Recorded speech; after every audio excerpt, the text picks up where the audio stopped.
The Ares Empire basked under clear skies, its capital vibrant with trade and leisure. A statue of a revered knight stood proudly at the center, a symbol of peace and control. Citizens moved about calmly, watched over by guards who believed the threat of revolution had faded. Laughing among themselves, they dismissed the rebels as mere country fools, convinced the empire's might had silenced all resistance. But peace was an illusion. Beneath the statue that symbolized imperial dominance, shadows moved with purpose. In a hidden chamber lit by torches, a group of armored figures gathered around a war map. At their head stood Logan McLean. The rebellion had not died. It had merely gone underground. Tonight, they would strike. The plan was simple, yet daring. Assassinate the emperor, and collapse the empire from within. One rebel commander reminded the others of their duty not for vengeance, but to reclaim the kingdom lost to imperial conquest. Every role in the mission was crucial. Logan's, however, was paramount. He was entrusted with guarding the secret text, a vital document tied to the rebellion's success. Aware of the risks and the stakes, Logan accepted the responsibility without hesitation. The time to act had come. No turning back. After the strategy meeting, Logan McLean walked through the rebel compound, his presence drawing attention. A fellow knight approached, joking about Logan's sense of duty. He pointed out how Logan was risking his life to protect the secret text, an object the Empire would kill to retrieve. The secret text wasn't just a relic, it held knowledge powerful enough to reshape the future. Many lives had been lost to obtain and hide it from Imperial forces. Though Logan didn't choose this burden, his fluency in the ancient language made him the only viable protector. His companion praised him for bearing the weight without complaint, but Logan dismissed the compliment. Another comrade interrupted, warning not to belittle others' sacrifices. Logan's thoughts shifted. He wasn't doing this for honor or patriotism. His resolve was fueled by revenge. He remembered his past life, a time when he was scorned and seen as a disgrace. Even his younger brother Ronian had outshone him, despite having only a few years of sword training. In contrast, Logan had trained for a decade and still failed. The memory of being defeated, mocked, and cast aside returned. In desperation, he had used paralysis poison on Ronian. The consequences were grave. Ronian collapsed, and Logan was branded a traitor. Logan McLean was exiled from his family after poisoning his younger brother Ronian. Driven by feelings of inferiority and jealousy, he committed an unforgivable act. His father's cold declaration disowned him, casting him out as a disgrace. With no home left, Logan wandered, eventually becoming a mercenary. 10 years passed. Through battles and suffering, he matured. But by the time he realized his mistakes, it was already too late. Rumors spread in the capital. Someone with the name McLean was to be executed. Under the rain, people gathered to witness the event. Cloaked and silent, Logan approached the square. The condemned was Ronian McLean, once celebrated as the McLean family's pride. Whispers in the crowd spoke of his disappearance, his abandonment, and now, his fall. As Ronian was dragged forward, Logan moved desperately, trying to reach him. But before he could act, the executioner's blade fell. Blood splattered. Ronian was dead. The crowd cheered, mocking the fall of another rebel. Logan's heart broke. His brother had died before he could offer an apology or explanation. Rage consumed him. This wasn't justice, it was humiliation. That night, Logan swore vengeance. The Empire had stolen his family, and now, they would pay with blood. Logan McLean's escape was short-lived. Imperial soldiers quickly spotted him and closed in with lethal intent. With no time to flee, Logan drew his blade, engaging the enemy in a desperate clash. Steel clashed violently as he struck down one soldier after another, his movements sharpened by rage and desperation. Though outnumbered, he refused to fall. Each opponent brought another risk. Blood spilled. Bodies fell. Logan pushed forward, but the weight of exhaustion grew heavier. The soldiers shouted, accusing him of stealing the Empire's most guarded treasure, the secret text. Surrounded and bleeding, Logan realized escape was no longer possible. Gripping a magical orb, he made a final decision. This was the end. He would take the enemy with him. With grim resolve, he activated the orb's destructive power. A violent surge of red light consumed the area. In the next moment, everything exploded. As his body was torn apart, Logan's thoughts lingered on regret. He had lived a life filled with mistakes, driven by pride and hatred. And yet, in that last moment, he had struck a blow against the Empire. It was a small victory, but the one regret he couldn't escape was never begging Ronian for forgiveness. As Logan's consciousness faded in the explosion's aftermath, he accepted death. He hoped to meet his family in the afterlife and ask for their forgiveness. But instead of darkness, light returned, and with it, pain. Gasping for air, he woke up in bed, confused and drenched in sweat. He immediately noticed something was wrong. The servant before him, Rick, had died decades ago.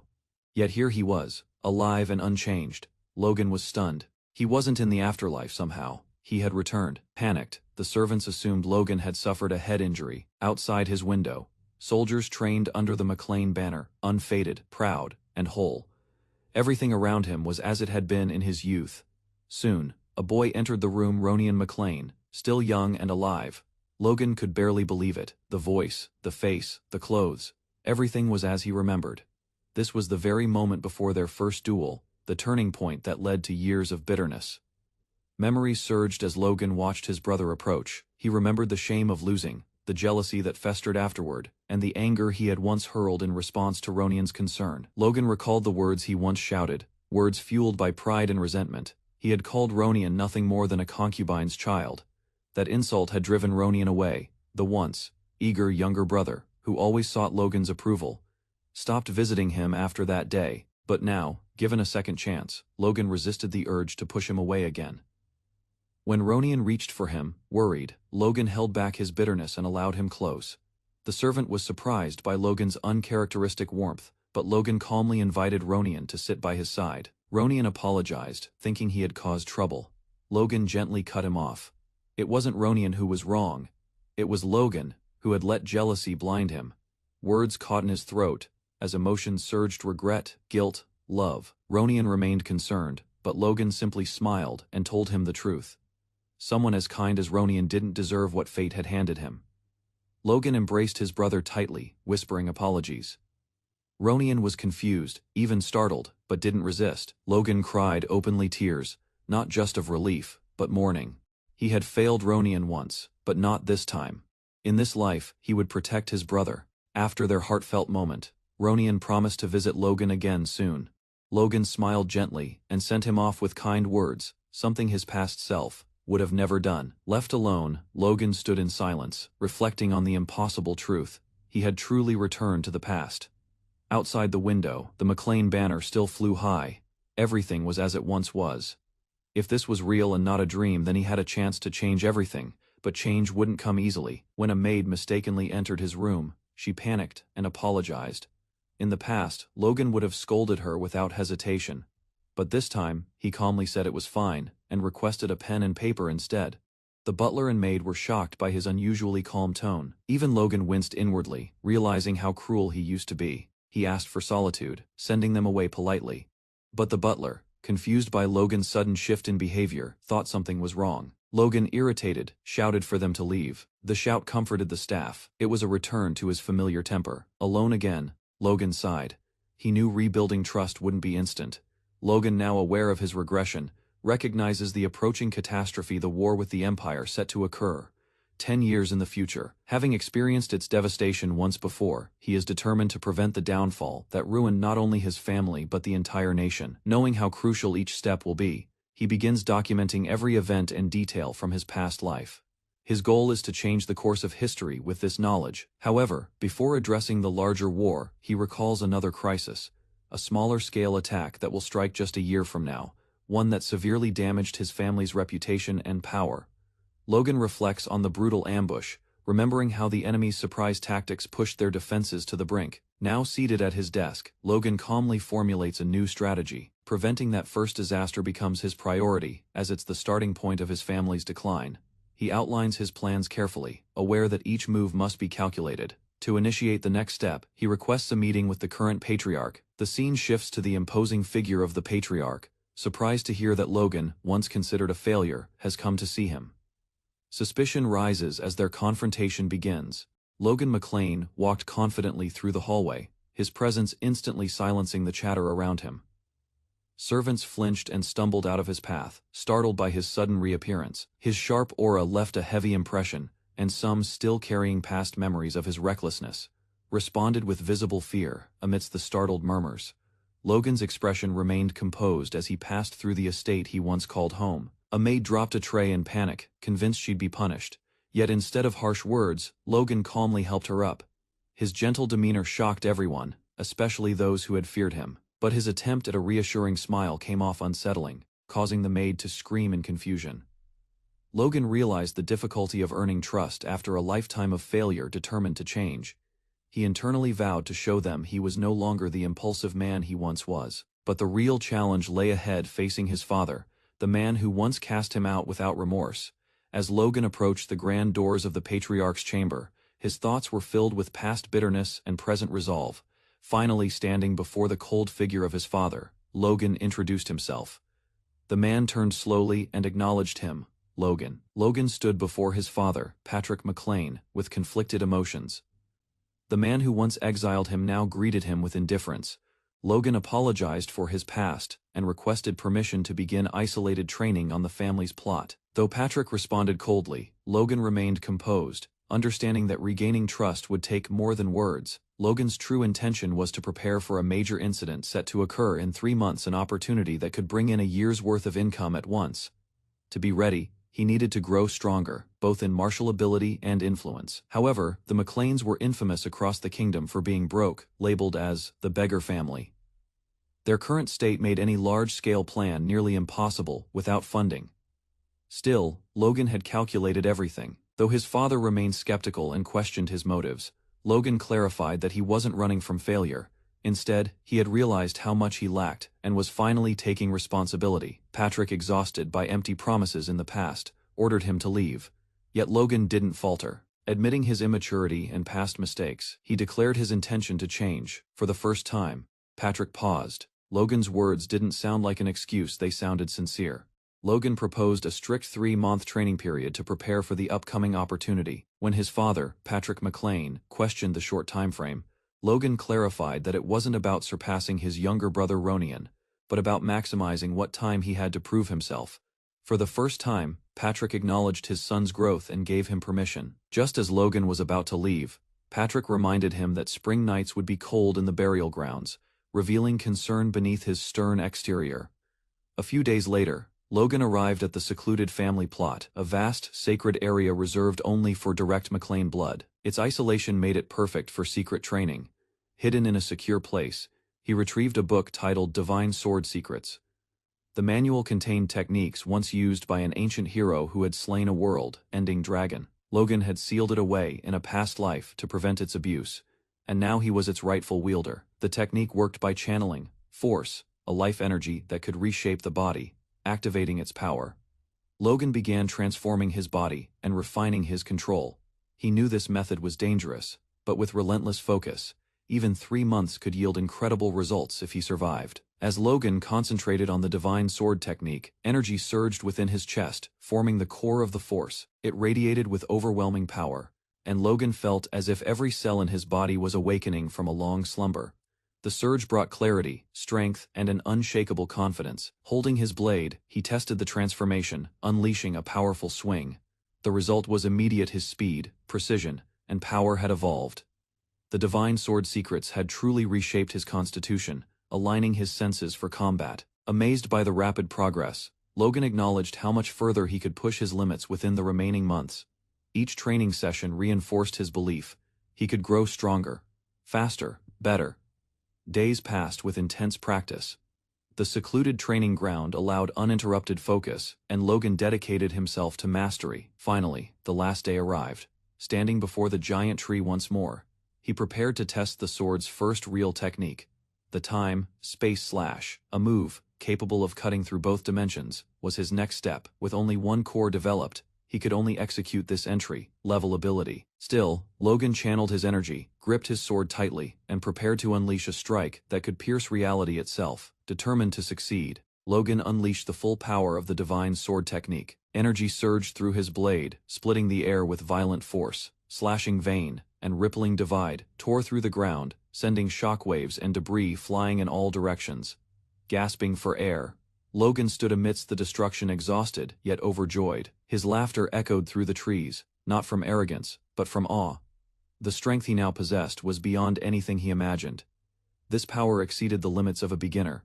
With such a technique, he could impact the upcoming event that promised massive profit. His body still ached, but his confidence soared. After recovering briefly, he returned to the estate. However, something was amiss. When he requested an audience with his father, the guards denied him. Despite being the son of the patriarch, he was told to leave, citing outdated family laws. Logan was stunned. Just 3 months ago, he met Patrick McLean, without such restrictions. This hadn't happened in his previous life. Suspicion rose, the knight seemed evasive, and the guards whispered insults behind his back.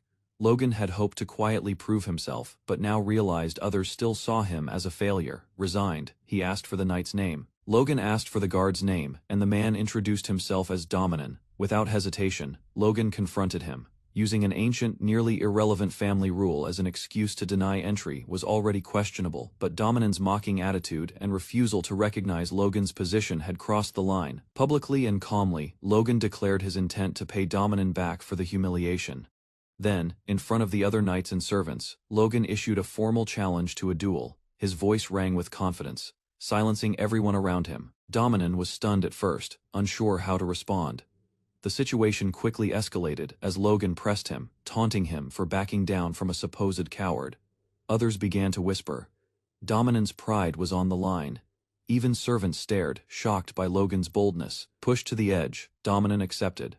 With a clenched fist and burning anger in his eyes, he declared his willingness to fight. The atmosphere shifted immediately. Logan stood tall, calm, and composed, while Dominan burned with rage. Their stares clashed, filled with tension and years of status imbalance.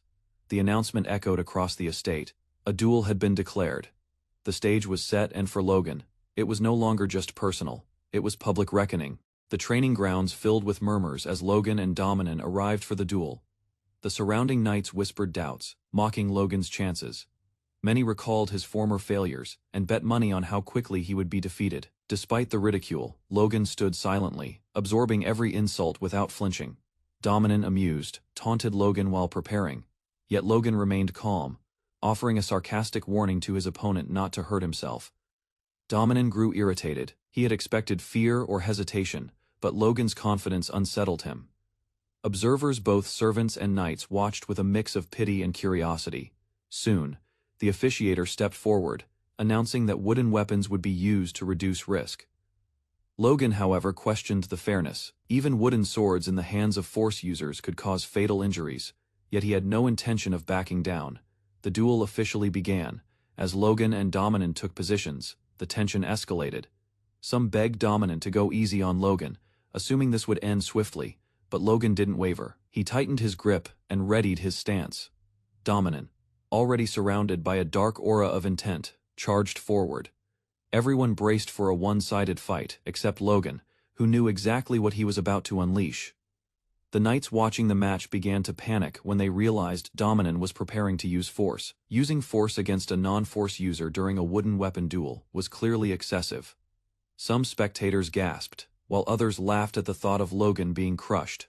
But Logan remained unfazed, even bored. He calmly analyzed Dominan's aura and noted how the force leaking from his body revealed inexperience and poor control. Dominan charged, his anger flaring as Logan's earlier words echoed in his head. The duel wasn't just physical, it hit a nerve. Years ago, Dominan had planned to retire quietly, being the lowest-ranked knight at 40. Logan's remark about him being past his prime struck deeper than expected. Driven by wounded pride, Dominan roared and launched a powerful secret technique intending to end the fight in one blow. Everyone panicked, believing Logan wouldn't survive, but Logan stood firm and focused. As Dominan swung with full strength, Logan anticipated every move. At the peak of Dominan's attack, Logan reacted. With precise movement, he countered the technique, knocking the weapon from Dominan's hand and flooring the knight in one strike. Silence followed. Logan stood tall as Dominan collapsed. The once dismissed failure had just defeated a knight. Logan stood calmly, wooden sword in hand, looking down at Dominan's defeated form. The onlookers stared in disbelief, unable to comprehend what they had witnessed. Gasps and cries erupted among the knights and maids. None had seen the moment of impact. Dominan had simply collapsed. Overpowered in an instant, Logan, unfazed, mocked the performance. He challenged the crowd's expectations by asking if this was truly Dominan's best. The knights whispered nervously, questioning if Logan was secretly a force user. Some even wondered if they had misjudged him all along. Logan, unsatisfied with a single exchange, called out to the referee. Calmly, he requested that Dominan be given another chance. The referee hesitated but approved after Logan's insistence. Dominan, still dazed, was barely able to rise. Confusion and humiliation twisted his expression. As the second round began, Dominan hesitated. Logan's overwhelming skill and presence crushed his confidence. Realization struck he was weaker than the young man he had once looked down upon. Dominan, flustered, launched another desperate attack, but Logan easily countered, knocking him down again. With a sigh, Logan shook his head. He had given Dominan one more opportunity. Now it was time for the proud knight to retreat and accept his defeat. Dominan finally admitted defeat, but before he could finish, Logan struck him down once more. His mercy had reached its limit. In Logan's eyes, Dominan wasn't just a defeated knight, he was a vassal who had dared to rebel against his superior. With a cold expression, Logan delivered his final judgment, banishment. The onlookers were stunned as Logan continued his assault. Each blow echoed across the courtyard, leaving Dominan battered and humiliated. Some of the knights watching flinched at the brutality, whispering whether they should intervene, yet none moved. They couldn't reconcile the image before them with the young master they once knew. Logan's transformation was undeniable. In just 3 months, not only had he awakened his force, but his swordsmanship had reached an unimaginable level. His stance and movement were precise, like a veteran with decades of experience. As the dust settled, the referee hesitantly declared the victor, Logan McLean. Inside the estate, Logan was summoned. His father, who had observed everything, acknowledged the change. He questioned the training that led to such a dramatic shift. Logan explained he had abandoned greed and embraced emptiness and enlightenment from his past life. Only then had force begun to manifest within him. Logan McLean stood above his opponent, delivering swift and decisive punishment to the knight who dared defy the family's hierarchy. The rebellious knight had already admitted guilt, but Logan refused to spare him. With relentless strikes, he overwhelmed the man, drawing concern from the watching soldiers. Many were shocked by Logan's transformation, once hesitant and unrefined. He now fought like a veteran swordsman. Even his aura felt entirely different. The crowd watched in stunned silence as the defeated knight collapsed before him. His cold declaration of banishment echoed across the courtyard, making clear his stance. Whispers spread among the spectators about Logan's rapid growth. It had only been 3 months, yet his skill and composure had changed drastically. The once underestimated young master was now commanding fear and respect. As the duel concluded, the referee announced the victor. Logan McLean. The name resounded as Logan calmly turned away, his opponent broken at his feet. Despite the commotion, he remained unfazed, embodying the poise of someone with a greater purpose. Unknown to others, his strength stemmed not only from training but also from memories and realizations carried over from a previous life, an awakening that had reshaped both his power and resolve. Princess Rena Wolves arrived at the McLean estate, her entrance drawing astonishment from nobles and servants alike. Draped in elegance, she walked with grace as everyone whispered about her unmatched beauty. The knights murmured about how fortunate Patrick McLean was to be promised to her, though the atmosphere quickly turned uncertain. Standing before Lord McLean, Rena delivered formal greetings, addressing him with practiced poise. Lord McLean, surprised by her growth, returned the courtesy, but a lingering tension spread. Despite the warm facade, Rena's purpose was far from celebratory. She held a sealed letter from Count Chiron Wolves, containing decisive news that would soon unravel expectations. As Rena read aloud the message, the words cut sharply through the hall. The Wolves family intended to break off the arranged marriage. The knights stiffened, and Patrick remained silent, his expression unreadable. Chiron's letter cited Patrick's failure to meet expectations, his inability to become an aura user, and even insulted his character. The true reason was now clear: humiliation.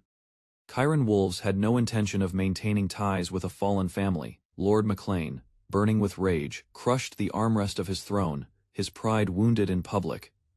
Whispers turned into silence, and shame settled heavily over the estate. After delivering the shocking letter, Rena Wolves stepped forward to clarify her intentions. With visible emotion, she insisted that her visit wasn't to provoke, but to personally explain the situation. She recalled her childhood in the McLean estate, the cherished time spent with Logan McLean, and the kindness she received. Though her heart remained attached to those memories, her duty to her family left her no choice.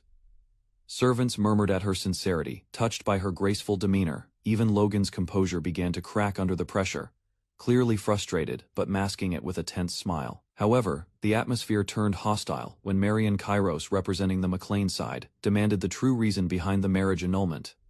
Rena remained firm, revealing there were matters she couldn't disclose due to her family's internal decisions. The McLeans interpreted her guarded answers as arrogance. To compensate for the humiliation, Rena offered a hefty 3 million gold as severance.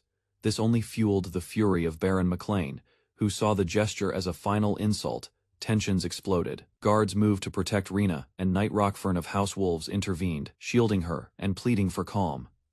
The situation threatened to escalate into violence if diplomacy failed. Baron McLean challenged Rockfern, mocking his youth and status, hinting at violence as a way to restore family pride. Though visibly shaken, Rockfern held his ground, recalling Chiron Wolf's advice to avoid escalating tension. He reminded the Baron that the Wolves never intended to insult the McLeans, only to respectfully end the engagement due to unavoidable reasons. Rena spoke again, insisting the gold offered was not meant to buy honor but to acknowledge the long-standing relationship between the two families. She expressed a desire to part ways without hostility. Still, Baron McLean's anger surged, interpreting it as cowardice and disrespect from Chiron Wolves himself. Only Rockfern's calm defense of Rena prevented the Baron from acting rashly. After moments of tension, Baron McLean issued his counter-demand. Instead of gold, he required a public apology from Rena to Logan McLean. This, he claimed, would restore the McLean family's dignity. The knights praised their lord's stance as noble and principled, but Logan, aware of their financial troubles, interrupted. He proposed accepting the 3 million gold, revealing that House McLean's current operations heavily relied on external support. Despite his father's outrage, Logan argued practicality over pride. He couldn't afford honor without resources to survive. Unable to suppress his frustration, Logan McLean publicly declared the family's financial crisis. He revealed that House McLean owed 3 million gold, with crippling interest mounting yearly. Without the support from the Kairos family, they would have already gone bankrupt. His outburst shocked everyone, nobles, guards, and even his own father. Though embarrassed, Logan continued, calling their situation what it truly was: ruinous. Despite the dramatic admission, Logan collected himself and made a calculated appeal. Accepting the Wolves' gold wasn't just survival, it was a matter of preserving what little honor they had left. He argued that a simple apology would frame them as submissive to the Wolves, a narrative he wanted to avoid. Ending things cleanly, with compensation, was the only way forward. Rena Wolves responded to his reasoning, clarifying that her family did not intend to disgrace them. But Logan, now fueled by memories of betrayal from his previous life, questioned the sincerity of their respect for honor. In that past life, he had believed Rena's tears were genuine, unaware of her family's scheme. He remembered her final words from before the annulment, how she wished for one last memory. That moment ended in betrayal, marking the true collapse of his youth and trust. In his past life, Logan McLean had been blinded by emotion. When Rena offered a final moment together before their separation, he believed her sincerity. But her betrayal came swiftly and without mercy. That night, she humiliated him, striking both his pride and body with calculated cruelty. As he collapsed, she sneered, telling him he was never worthy to stand beside her. The next day, Rena accused him of misconduct. Logan, already struggling with his reputation, found no one willing to believe his side. The Wolves used the incident to extract even more compensation from the McLeans. Logan was labeled dishonorable, and his family's image crumbled. In that moment, he vowed never to trust again. Now, standing above the courtyard, Logan stared down at Rena with sharp clarity. He had returned to this moment, not as a foolish young noble, but as someone who remembered the truth. Her elegance and kind words no longer fooled him. He suspected her intent was the same: to exit the engagement without consequences, using a false front of diplomacy. But this time, Logan had no intention of letting her manipulate them. His resolve hardened. She would not get away so easily. Not again. Not in this life. In his past life, Logan McLean had been powerless, believing that if he quietly endured humiliation, his family might eventually recognize his worth. But time had proven otherwise. No matter how much he tolerated, the McLean name continued to be dragged into disgrace. Now, reborn with full knowledge of the past, Logan decided to act not for himself, but to protect his family by doing what they couldn't. Declaring his stance before everyone, Logan stepped forward and accepted the compensation from House Wolves, directly defying his father's command. Baron Patrick McLean exploded in rage, but Logan remained composed, driven by necessity.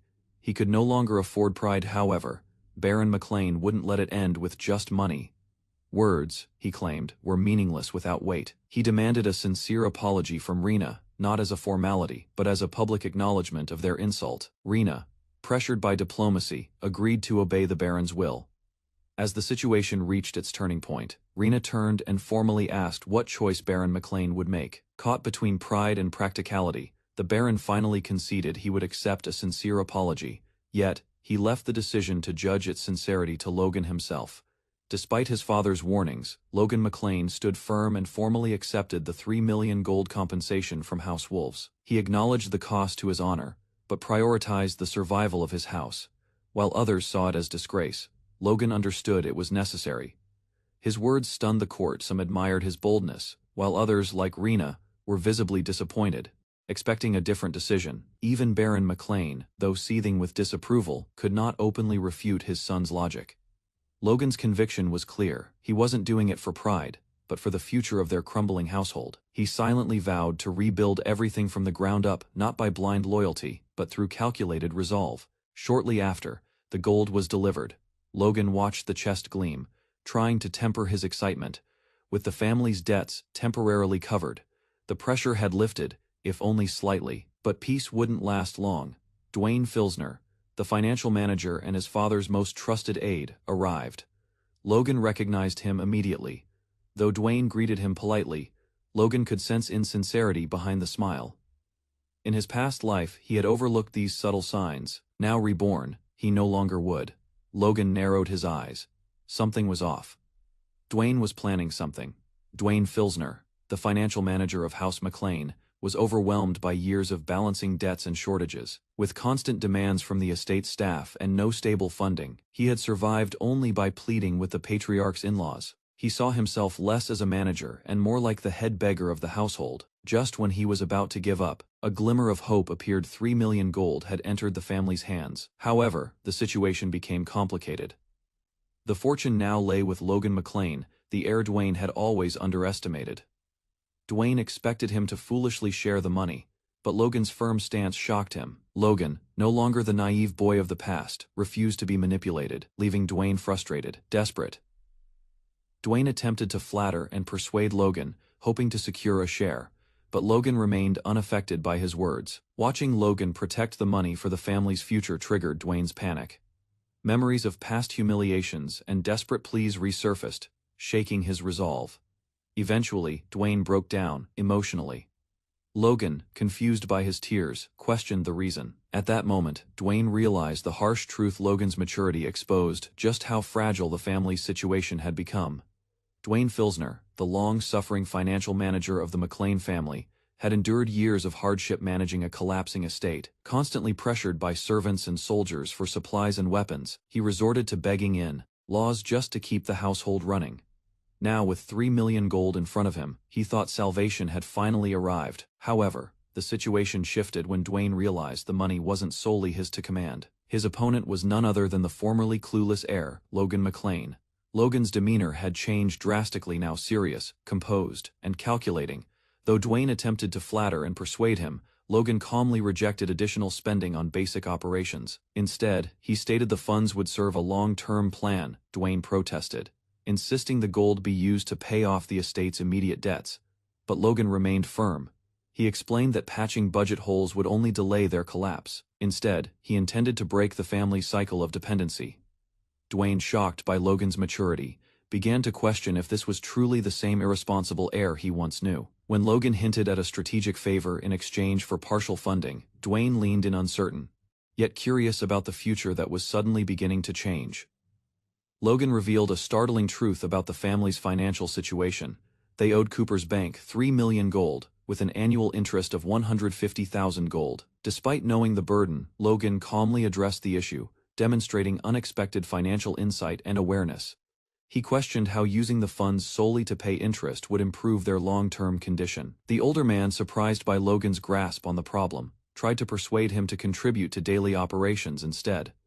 Logan refused, stating he intended to break the family's cycle of debt rather than prolong it. He would not waste the harvest money on short-term relief. Instead, he planned to invest it in a future that could change their situation fundamentally. The older man struggled to understand Logan's sudden maturity, questioning if this was the same reckless youth he knew before. Logan confirmed he had a plan and needed resources to execute it. Holding a coin between his fingers, he mentioned needing a favor, hinting that helping him might lead to long-term stability for the family. The older man was left in disbelief at Logan's transformation.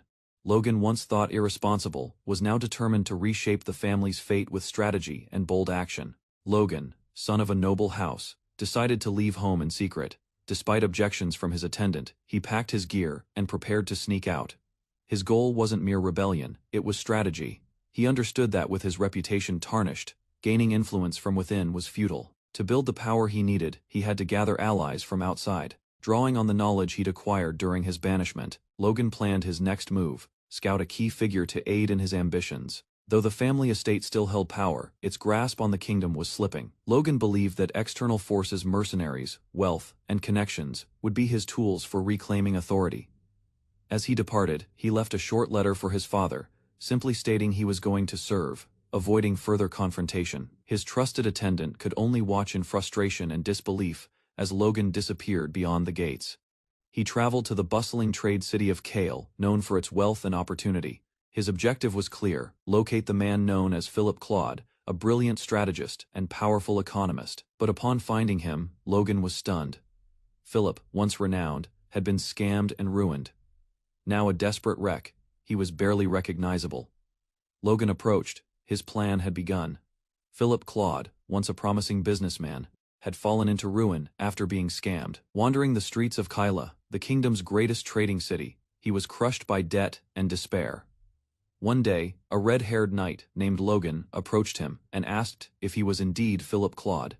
Confused and suspicious, Philip warily confirmed. Logan's sharp gaze unsettled him, yet he sensed no hostility, only an intense interest that sparked confusion. Logan, however, wasn't there to collect a debt. He revealed his true intention to invest in Philip. Shocked and overwhelmed, Philip couldn't understand why anyone would support a complete failure. Memories of past betrayals flooded his mind, and he mistook Logan for a ruthless creditor. But Logan calmly reassured him that he only wished to support Philip's recovery. Despite his doubts, Philip listened as Logan explained he would provide the funds needed to repay debts and rebuild. The offer was genuine. This unexpected lifeline caused Philip's guarded disbelief to crack. For the first time in a long while, hope flickered in his heart. As Philip processed the offer, his hands trembled. Logan's faith in him, a ruined man, seemed irrational yet deeply sincere. The possibility of a second chance felt real again. Philip, a debt-ridden young man, encountered a mysterious red-haired knight named Logan. The knight's intense gaze and noble presence confused Philip, who immediately assumed Logan had come to collect money. Panicking, Philip tried to explain his financial situation, thinking Logan was a creditor. However, Logan calmly clarified that he wasn't there to demand payment, but to invest in him. That declaration only deepened Philip's suspicion. To him, this had all the signs of a scam. Inspecting Logan's worn armor, Philip questioned the knight's true identity. When Logan offered to match whatever funds Philip needed, Philip snapped, believing Logan was impersonating a noble. He angrily pointed out the insignia on Logan's armor, exposing it as the crest of the disgraced McLean Baron family. Accusations flew, and Philip shouted about his poverty, insisting he had nothing to offer. Before Logan could clarify, Philip revealed a hidden trump card. He had awakened force at a young age, shocking Logan. Realizing Philip's potential, Logan's tone shifted from skeptical to determined. He admitted he wasn't just there to invest, he wanted to hire Philip permanently. Paying off the debt, he explained, was merely a bonus. Philip was left stunned by the unexpected offer that could change his life. Sir Philip inspects the boy, noting the worn state of his armor, and wondering about his background. The boy introduces himself as someone seeking an investment, but Philip immediately senses deceit. Confronting him, Philip exposes the McLean family crest on the boy's chest, calling out the family's destitute reputation. The boy panics as Philip threatens consequences for impersonating a noble. Pressed by fear, the boy quickly drops the act, claiming he has no money and simply wants to survive. Despite the deception, Philip notices the boy's clever reactions. Just as tensions rise, Philip ignites a flame in his hand using force. Shocked, the boy realizes Philip possesses powerful abilities and reconsiders his approach. Philip, intrigued by the boy's potential, proposes a deal. He offers to pay off the boy's 250,000 gold debt and more. The boy is stunned, as Philip reveals a sack of 550,000 gold in cash. Unable to comprehend the generosity, he agrees, pricking his finger to seal a magical contract. The deal is finalized at a magic shop, with a white-haired witch overseeing the binding terms. The contract places a magical curse to prevent betrayal, leaving the boy questioning whether he was just saved or cleverly trapped. After signing a slave contract with Reinhardt to erase his family's massive debt, Lloyd nervously asked what his first task would be. Without hesitation, Reinhardt instructed him to buy monster meat, an order that confused and disturbed him. Despite the odd request, Lloyd complied, suspecting Reinhardt had an unconventional plan. Reinhardt had a reputation in a certain village for promoting monster meat consumption. As an experiment, he once distributed monster meat claiming it had health benefits. Although many villagers initially reacted with fear and disgust, rumors spread that the meat worked like a powerful stimulant. The absurd claim turned into a craze, especially after some claimed miraculous results, with fake testimonials and rumors about it being the best aphrodisiac. The product's reputation soared. Reinhardt's confidence grew as he planned to use this renewed interest to generate massive profit. Meanwhile, Lloyd began to suspect something was off. As he rode quietly through town, doubts crept in. His expression turned blank, and the absurdity of the situation began to weigh on him. Staring into the distance, he questioned whether he had made a terrible mistake. With no clear direction and a growing sense of unease, Lloyd asked himself the one question that lingered: should he run away? Logan shocked everyone by proposing to spend $1 million on monster meat, drawing disbelief from his companion. Ken, the amount seemed absurd for something with no value, especially meat from Karoks, which was often discarded or burned. Logan remained calm, asking Ken to consider the broader market and long-term impact. Although hesitant, Ken acknowledged Logan's unusual perspective. Logan explained how transportation costs could be cut by acquiring and storing large quantities at once. Ken began to grasp the logic, realizing Logan's plan involved exploiting timing and demand. Logan subtly hinted at waiting until the kingdom's demand peaked, suggesting the investment would pay off then. Still unsure, Ken questioned the risks. The red-haired warrior suggested that instead of hoarding meat, Logan should target merchants' guilds for bulk purchases. He suspected Logan's motive was greater than just trade, and he was right. Logan's hidden intention was to acquire materials to craft advanced weapons, while Ken laughed nervously. Logan hinted at needing cartridges, springs, and special glue from the south. Though he avoided revealing it outright, he planned to replicate powerful weapons from his past life tools that once helped conquer entire kingdoms. With Dwayne handling mercenary recruitment, Logan prepared to reshape the upcoming war, beginning with Harran, the mercenary city. In the mercenary city of Harran, Logan approached the seasoned warrior Cachalon with an offer to become a trainer. Cachalon, surprised, initially refused. He claimed he had no experience teaching others. But Logan, knowing his past life, recalled Cachalon as a respected instructor. Logan pointed out the strategic value. Once Cachalon became a trainer, the mercenary guild would recognize his talent and influence would follow. Logan sweetened the deal with a generous offer: 4,000 gold monthly.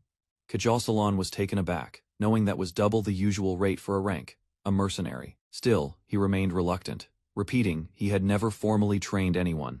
Logan increased the offer to 6,000, then 7,000 gold, pressing harder with each raise. Finally, when he offered 8,000 gold, Cachalon gave in, declaring they would work well together. With Cachalon recruited, Logan informed him their employer would be Baron McLean. Cachalon didn't question the odd location or details, he cared only for the pay.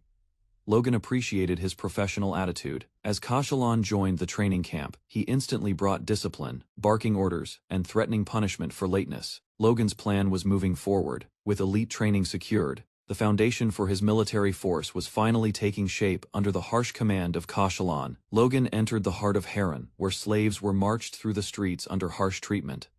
A local informed him that Harran was infamous as the city of mercenary slaves, with vast markets dealing in human property. Logan acknowledged it calmly. Already aware of the city's reputation, he intended to return later to purchase a specific slave. The market was crowded and noisy, filled with merchants eager to sell. Logan attracted attention as he walked, prompting one vendor to mistake him for a naive outsider. Logan's composed demeanor didn't reveal his true intent, but he scanned the area closely. As Cachalon followed, his sudden appearance startled one of the vendors. The man clearly recognized the mercenary and panicked. Cachalon's mere presence altered the atmosphere, and Logan silently noted that hiring him had already proven beneficial. Guided through the largest slave market with enhanced security, Logan finally reached a specialized area. There, he revealed his purpose to purchase a dwarf. The seller was surprised by the accuracy of Logan's request, confirming he had guessed right. Dwarves were rare and carefully handled. Soon after, Logan spotted two potential candidates behind bars. The merchant proudly presented them, saying how difficult it had been to find one. Logan had finally located what he was looking for. Logan ordered the merchant to release the dwarf he had identified earlier. A sturdy, white-bearded dwarf was brought out, clearly from the artisan race. The merchant praised the dwarf's lineage, emphasizing his crafting potential. Logan remained focused, recognizing the dwarf's value immediately and asking for the price. The merchant attempted to inflate the price, initially offering a fake discount. Logan wasn't fooled and challenged the absurd negotiation tactics. The merchant, realizing Logan wasn't someone to manipulate, finally demanded 50,000 gold. Logan agreed without hesitation, noting how quickly their funds were depleting. As the dwarf was escorted away, he expressed bitterness, criticizing humans for their exploitation. Logan silenced him, explaining that this was business. The dwarf asked where he was being taken, and Logan responded directly McLean territory. There, the dwarf would work under Logan's command, crafting as ordered. Logan understood the deeper problem. Despite being from a skilled race, slave dwarves never had the environment to fully develop their talents. To change that, Logan offered something different: freedom through time. If the dwarf gave him 20 years of honest work, Logan promised to return him to his homeland, the mountains where dwarves rightfully belonged. Surprised, the dwarf listened silently, considering the offer's weight. Logan smiled confidently, telling the dwarf that 20 years was a small price for his race. The dwarf, clearly surprised by Logan's unusual proposal, remained silent but attentive.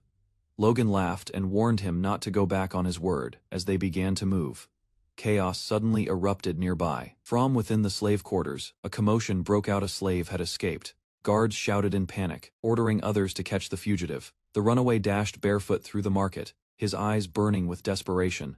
Logan turned his head, alerted by the noise, just as the boy raced toward him at full speed. The young slave locked eyes with Logan. For a brief moment, his expression intense, a mix of fear and determination. He lunged forward, his body low and swift. Logan stood still, calmly assessing the situation as the boy closed the distance. The boy's heterochromatic eyes glowed fiercely, revealing a hidden strength. His movements were not like those of a typical slave.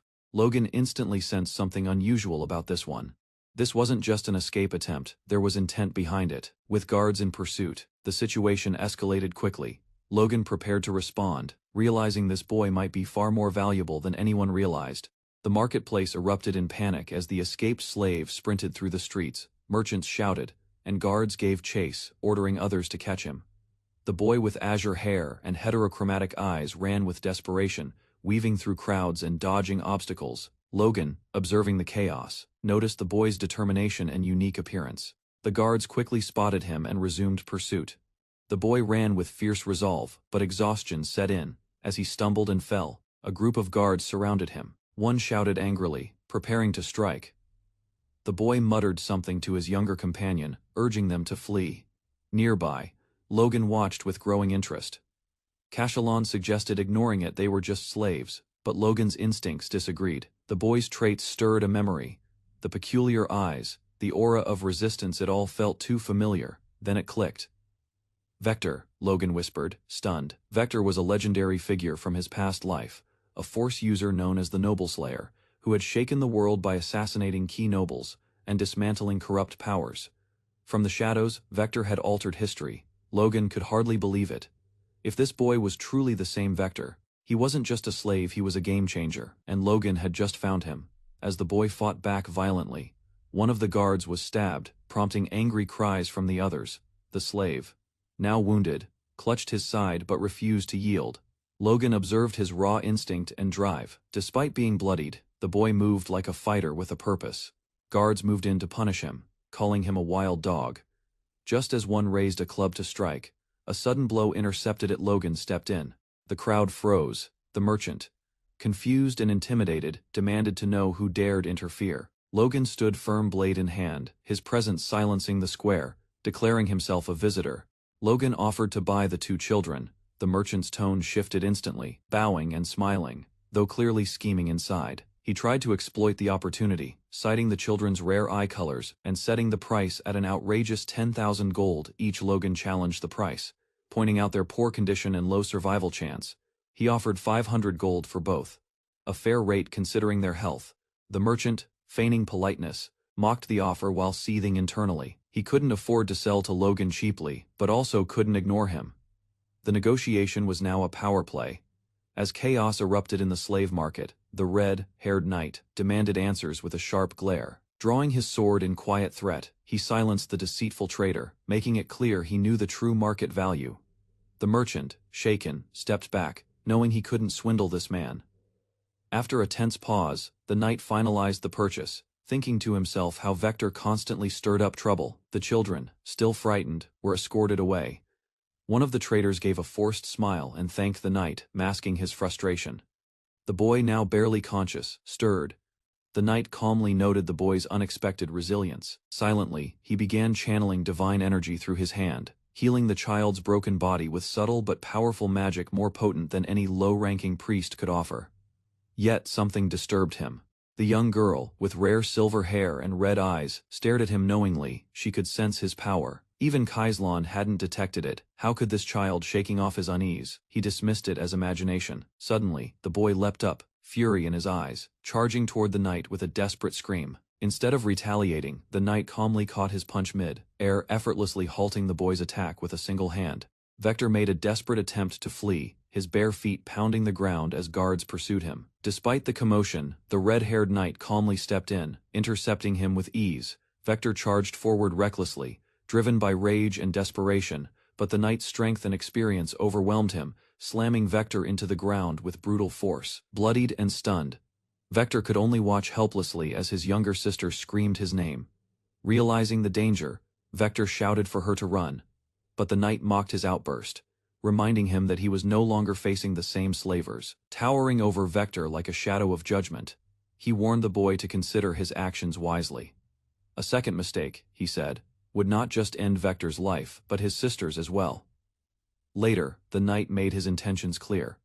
He saw potential in Vector and revealed his plan to raise him as a knight. Startled and unsure, Vector questioned the knight's motive, but with his sister's future also at stake, he clenched his fist and swore he would do it. The knight smiled subtly, his thoughts hidden. Secretly, he noted that the girl was essential to managing the feared power within Vector the Noble-Slayer. Himar presented a magical contract that promised to return him to his mountainous homeland if he fulfilled his duties.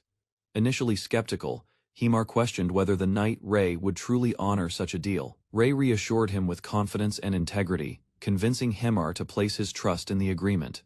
Overwhelmed by the unexpected fairness, Hemar tearfully signed the contract, vowing to give his utmost effort in service. This gesture solidified Ray's intentions and marked the end of his current objectives. He had secured the noble, Slayer, and gained Hemar's allegiance. Elsewhere, plans for a regional war were steadily progressing. Meanwhile, Logan, unaware of the changing circumstances, became the subject of widespread gossip. News of his bizarre behavior spread quickly throughout McLean, damaging his reputation. His standing in the region deteriorated rapidly, drawing attention and ridicule. Rick, Logan's loyal servant, struggled to suppress the growing rumors and protect Logan's image. Despite his efforts, the gossip extended beyond McLean's borders. Frustrated and desperate, Rick cursed Ray, the armored knight who had unknowingly disrupted their political stability. As Rick's resentment boiled over, the rift between factions deepened, signaling future conflict that neither Logan nor his allies were prepared to confront. Upon his return, Logan McLean was warmly welcomed by Rick, who expressed genuine relief and happiness. Despite the cheerful reunion, Logan quickly reminded Rick of the urgency of the situation. Rumors had begun to spread in the village, accusing Logan of being obsessed with monster meat and wasting gold recklessly. This gossip began a few days earlier, when Logan made a massive purchase of monster meat, baffling the local crowd and stirring mockery. The name Logan McLean became a point of ridicule among merchants and townspeople, who questioned his mental state and brought up his scandalous past, including conning money from his fiancée.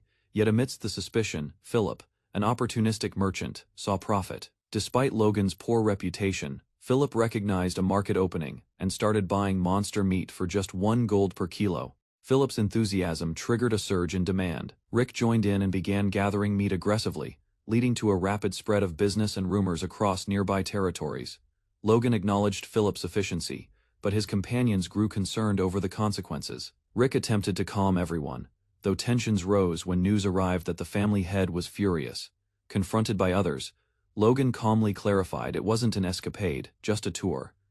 The family head glared at Logan McLean, clearly furious over the swirling rumors. Despite the tension, Logan stood firm, asserting he had no shame in his actions. His mother interrupted, criticizing Logan's lack of awareness and warning that his reckless behavior might dishonor the McLean name. Logan responded calmly, stating that the money spent was his own earned from breaking off his engagement.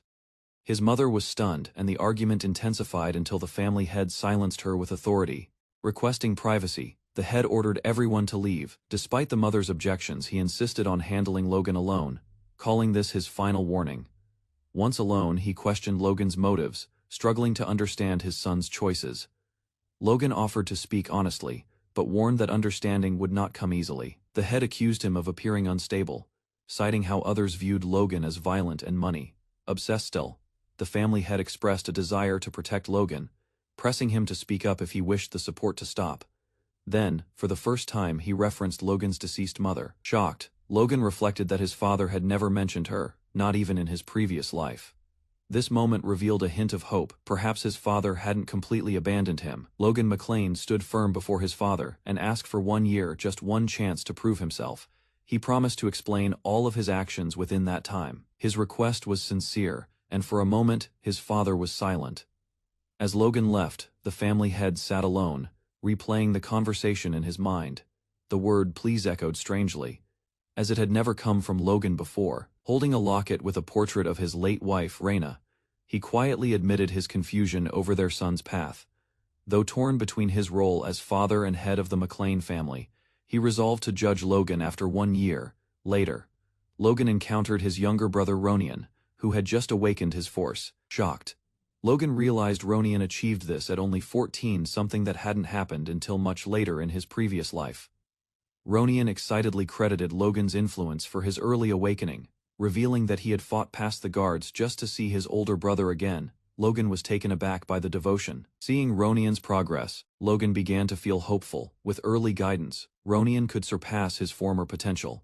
The scene then shifted to a villa in the southern McClane territory, where a bearded man named Dwayne was called out. Logan McClane arrived at the southern villa, greeted by Dwayne, who had successfully gathered 50 A-rank mercenaries. Tension stirred among them, as they questioned Logan's authority, wondering if he was trying to play soldier in armor. Some scoffed at his presence, suspecting they were being tricked. Logan, aware of their doubts, silently observed, knowing such men wouldn't follow someone without strength. When one of the mercenaries insulted him directly, Logan responded with confidence. He challenged the man, offering a reward if he could land even a single hit. The bold challenge caught everyone's attention, and the mercenary agreed, eager to prove himself. Spectators debated whether Logan truly had the skills of an A-rank warrior. The duel began. Logan, maintaining complete composure, effortlessly dodged the mercenary's strike. In a flash, he countered with overwhelming force, sending the man crashing to the ground. Gasps filled the air as shock settled among the mercenaries. Logan's calm demeanor didn't waver. Instead, he simply exhaled and raised his burning fist. Standing tall, Logan turned to the rest of the group. With firm resolve, he asked if anyone else dared to challenge him. His dominance now proven, the mercenaries began to see him not as a joke, but as a true leader. Gasps and disbelief spread through the mercenaries as Logan McClane stood confidently after defeating his opponent. His precise force control and overwhelming speed left no room for doubt. This young noble wasn't playing soldier. With fire still flickering in his hand, he challenged anyone else who dared question him. None stepped forward. Whispers broke out among the men. A force user at such a young age shocked even the most seasoned among them. One-eyed veteran, mercenary, clearly experienced, admitted Logan's strength exceeded expectations. With the atmosphere settled, Logan took the opportunity to properly introduce himself as their employer and commander. He revealed his plan, training them into a crossbow cavalry unit. The announcement confused many. Concerns arose about the practicality of using crossbows on horseback due to slow reload times. Even Logan's lieutenant questioned the strategy. Logan acknowledged their doubts, but remained firm. Though crossbows were inefficient in standard doctrine, he had a vision and full confidence in its success. Rather than explain everything immediately, he instructed them to begin training thoroughly, promising clarity later. The lieutenant, though hesitant, agreed. Logan believed this unit would become a key force in future battles. Determined, he began organizing his new force, one that would shape McClane's future. After testing the recruits, Logan McClane was satisfied that 312 out of 350 mercenaries passed the initial qualifications. The next step was crucial weapon development. Logan handed a blueprint to a skilled dwarven craftsman, instructing him to construct a specialized crossbow. The dwarf was stunned by the design. It featured a cartridge system for bolt storage and automatic reloading, capable of firing 3 bolts in rapid succession. He questioned the origin of such a concept. Logan calmly revealed that he had used this weapon in his past life and reconstructed it from memory. The dwarf, though skeptical, acknowledged that the design was unique and ingenious. However, he raised concerns about the durability and practicality of such a weapon, especially with a bulky wooden cartridge and structural issues under repeated force. Logan, unfazed, responded that solving those problems was the craftsman's job. With his curiosity piqued, the dwarf threw himself into the challenge.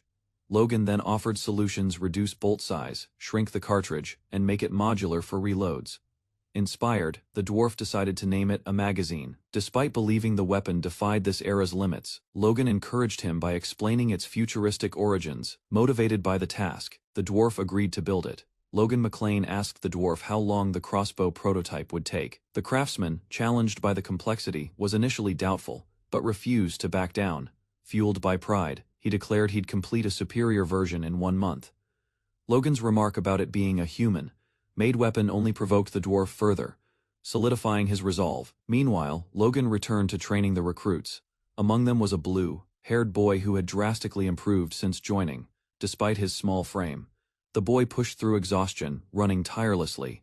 Logan observed his progress with interest, noting how much the boy had changed just from regular meals and care. After pushing him through a long-distance run, Logan called for a break. The boy collapsed, and his sister rushed to check on him.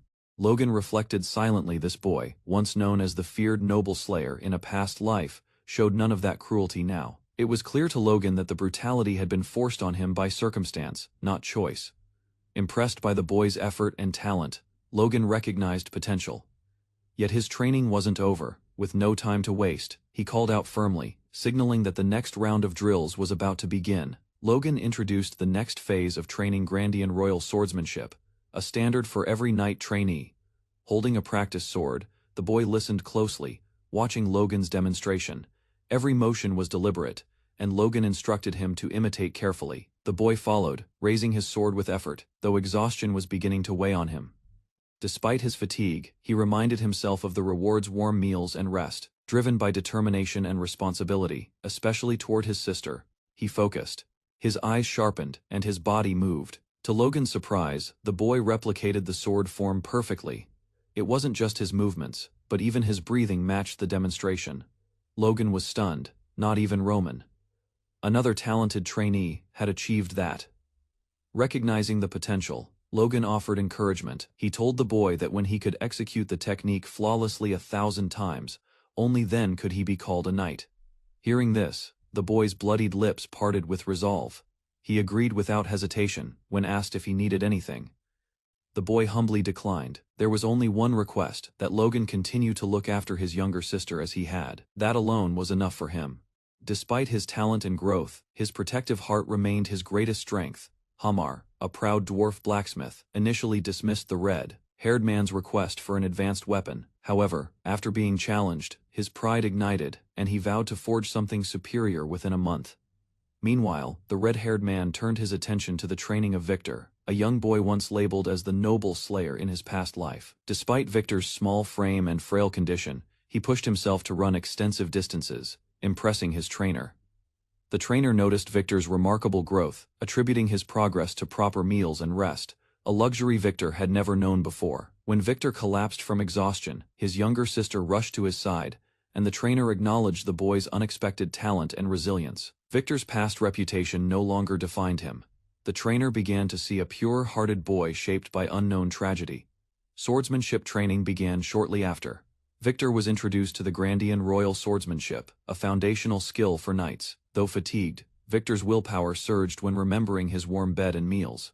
With surprising accuracy, he flawlessly mimicked the technique after a single demonstration, leaving his instructor speechless. Determined, Victor promised to become a knight and only asked that his sister be cared for.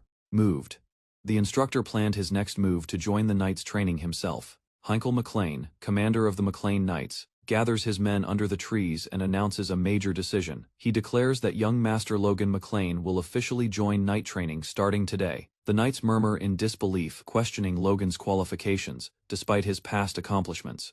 Inside the manor, the Lord discusses Logan's training with Heinkel, who raises concerns about resentment from the knights. The Lord insists he doesn't want special treatment for his son, only fair and equal training.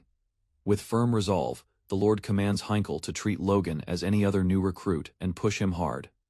Heinkel struggles with the decision, knowing Logan is still the Lord's son and could be shielded. Logan reassures him, stating clearly that if he falls behind in 1 week, he'll withdraw voluntarily. Heinkel is surprised by Logan's determination, showing a hint of reconsideration. Training begins, and Heinkel prepares to shatter Logan's illusions about nightlife. The knights are pushed to exhaustion through harsh drills in the forest. Many complain, unprepared for the intensity, as the true hardship of night training unfolds. Heinkel reminds them they're experiencing what horses feel while carrying armored men. Despite the knight's frustration, Logan silently endures every grueling task without complaint. While others doubt him, Logan charges forward, determined to prove he belongs. During the harsh training run, Logan shocks everyone by outrunning the group and taking the lead with ease. Commander Heinkel is stunned, watching Logan smile confidently while the others struggle, as regular knights begin collapsing. Heinkel realizes Logan may surpass them all if this continues. Heinkel orders the group to stop and announces a 10-minute break to recover. While most knights collapse from exhaustion, Logan stands calmly without showing signs of fatigue. Heinkel approaches and asks Logan how he's holding up after the intense session. Logan responds confidently, saying the training is tough but necessary and valuable. He expresses admiration for the knights who undergo such training regularly, surprising Heinkel. Logan declares his eagerness for more, leaving Heinkel speechless as other knights collapse around them.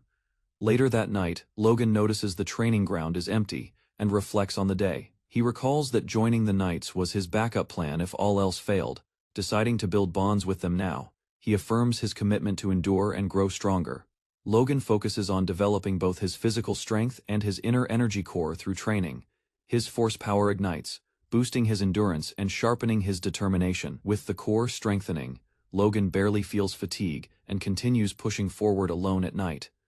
Late at night, Logan focuses his energy and activates his 1-star force core, while training with his sword. He notes the growing strength of the core, and wonders if reaching 2 stars would let him rival his father.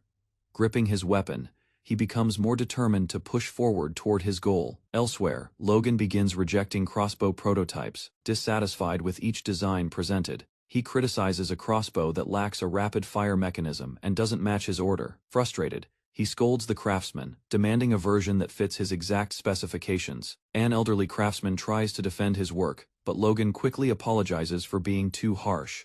The craftsman lectures him about respecting a craftsman's pride, but accepts the criticism if it's truly justified. Logan holds his ground, insisting on better quality if they want to meet his standards. Logan admits he expected too much but regrets wasting money. The craftsman also feels ashamed, determined to prove himself. The craftsman vows to rebuild the weapon within a month. Logan watches as the craftsman restarts the project with renewed passion and fire. Logan observes, curious to see the result from pushing the craftsman this hard.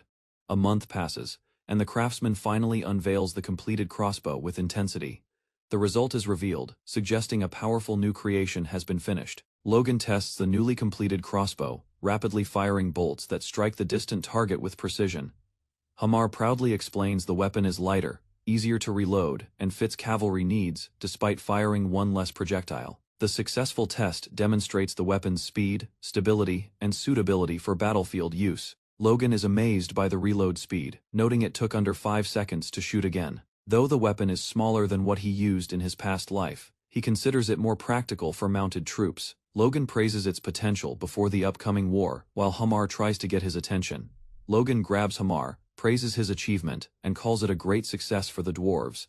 Hamar bashfully responds, reminding Logan not to embarrass him in public. With a serious expression, Logan asks Hamar if he can produce 400 crossbows within 2 months. A powerful crossbow bolt is fired from an elevated position with tremendous force, shaking the onlookers below. The bolt slices through the air and strikes deep into a cliffside with precision and speed. The soldiers on the ground watch in awe, impressed by the crossbow's long-range capability and strength. One of the knights analyzes the weapon's performance, realizing it's far beyond a normal crossbow's design. He imagines the potential of equipping an army of 300 cavalry with such weapons, realizing its military advantage. The young noble reveals that the dwarf Hamar exceeded expectations, crafting 100 extra units ahead of schedule. The noble considers sharing the new crossbows with all troops, but financial and technological concerns hold him back. He instead orders the knights to begin clearing monsters from the territory using the crossbows immediately. Though initially doubtful, Heinkel admits it may be possible after seeing the weapon's power firsthand. The noble urges Heinkel to make the mission succeed, reminding him of the importance of their role. Heinkel reflects deeply, realizing the noble's intentions may hint at preparation for future war. Elsewhere, a mysterious green creature hides in the forest, unseen by the others. Back at the training grounds, Logan impresses everyone with his stamina as he carries 2 knights. The soldiers discuss his transformation, noting how different he is compared to the past. Logan's training continues under strict discipline, now respected by the knights who once doubted him. Knight trainees reflect on the intensity of Logan's training methods, admitting it's tougher but more fulfilling. Their renewed effort sparks motivation among those who had grown complacent in training. Logan bonds with his horse, acknowledging its effort and deepening the knights' respect for their mounts. A knight is embarrassed by a comrade's praise, highlighting the growing camaraderie among the squad. One knight admits he only followed the training out of obligation, surprised by its outcome. He credits Logan's presence and discipline as the catalyst for their shared improvement. Late at night, Logan meditates alone, focusing on stabilizing his inner energy and core.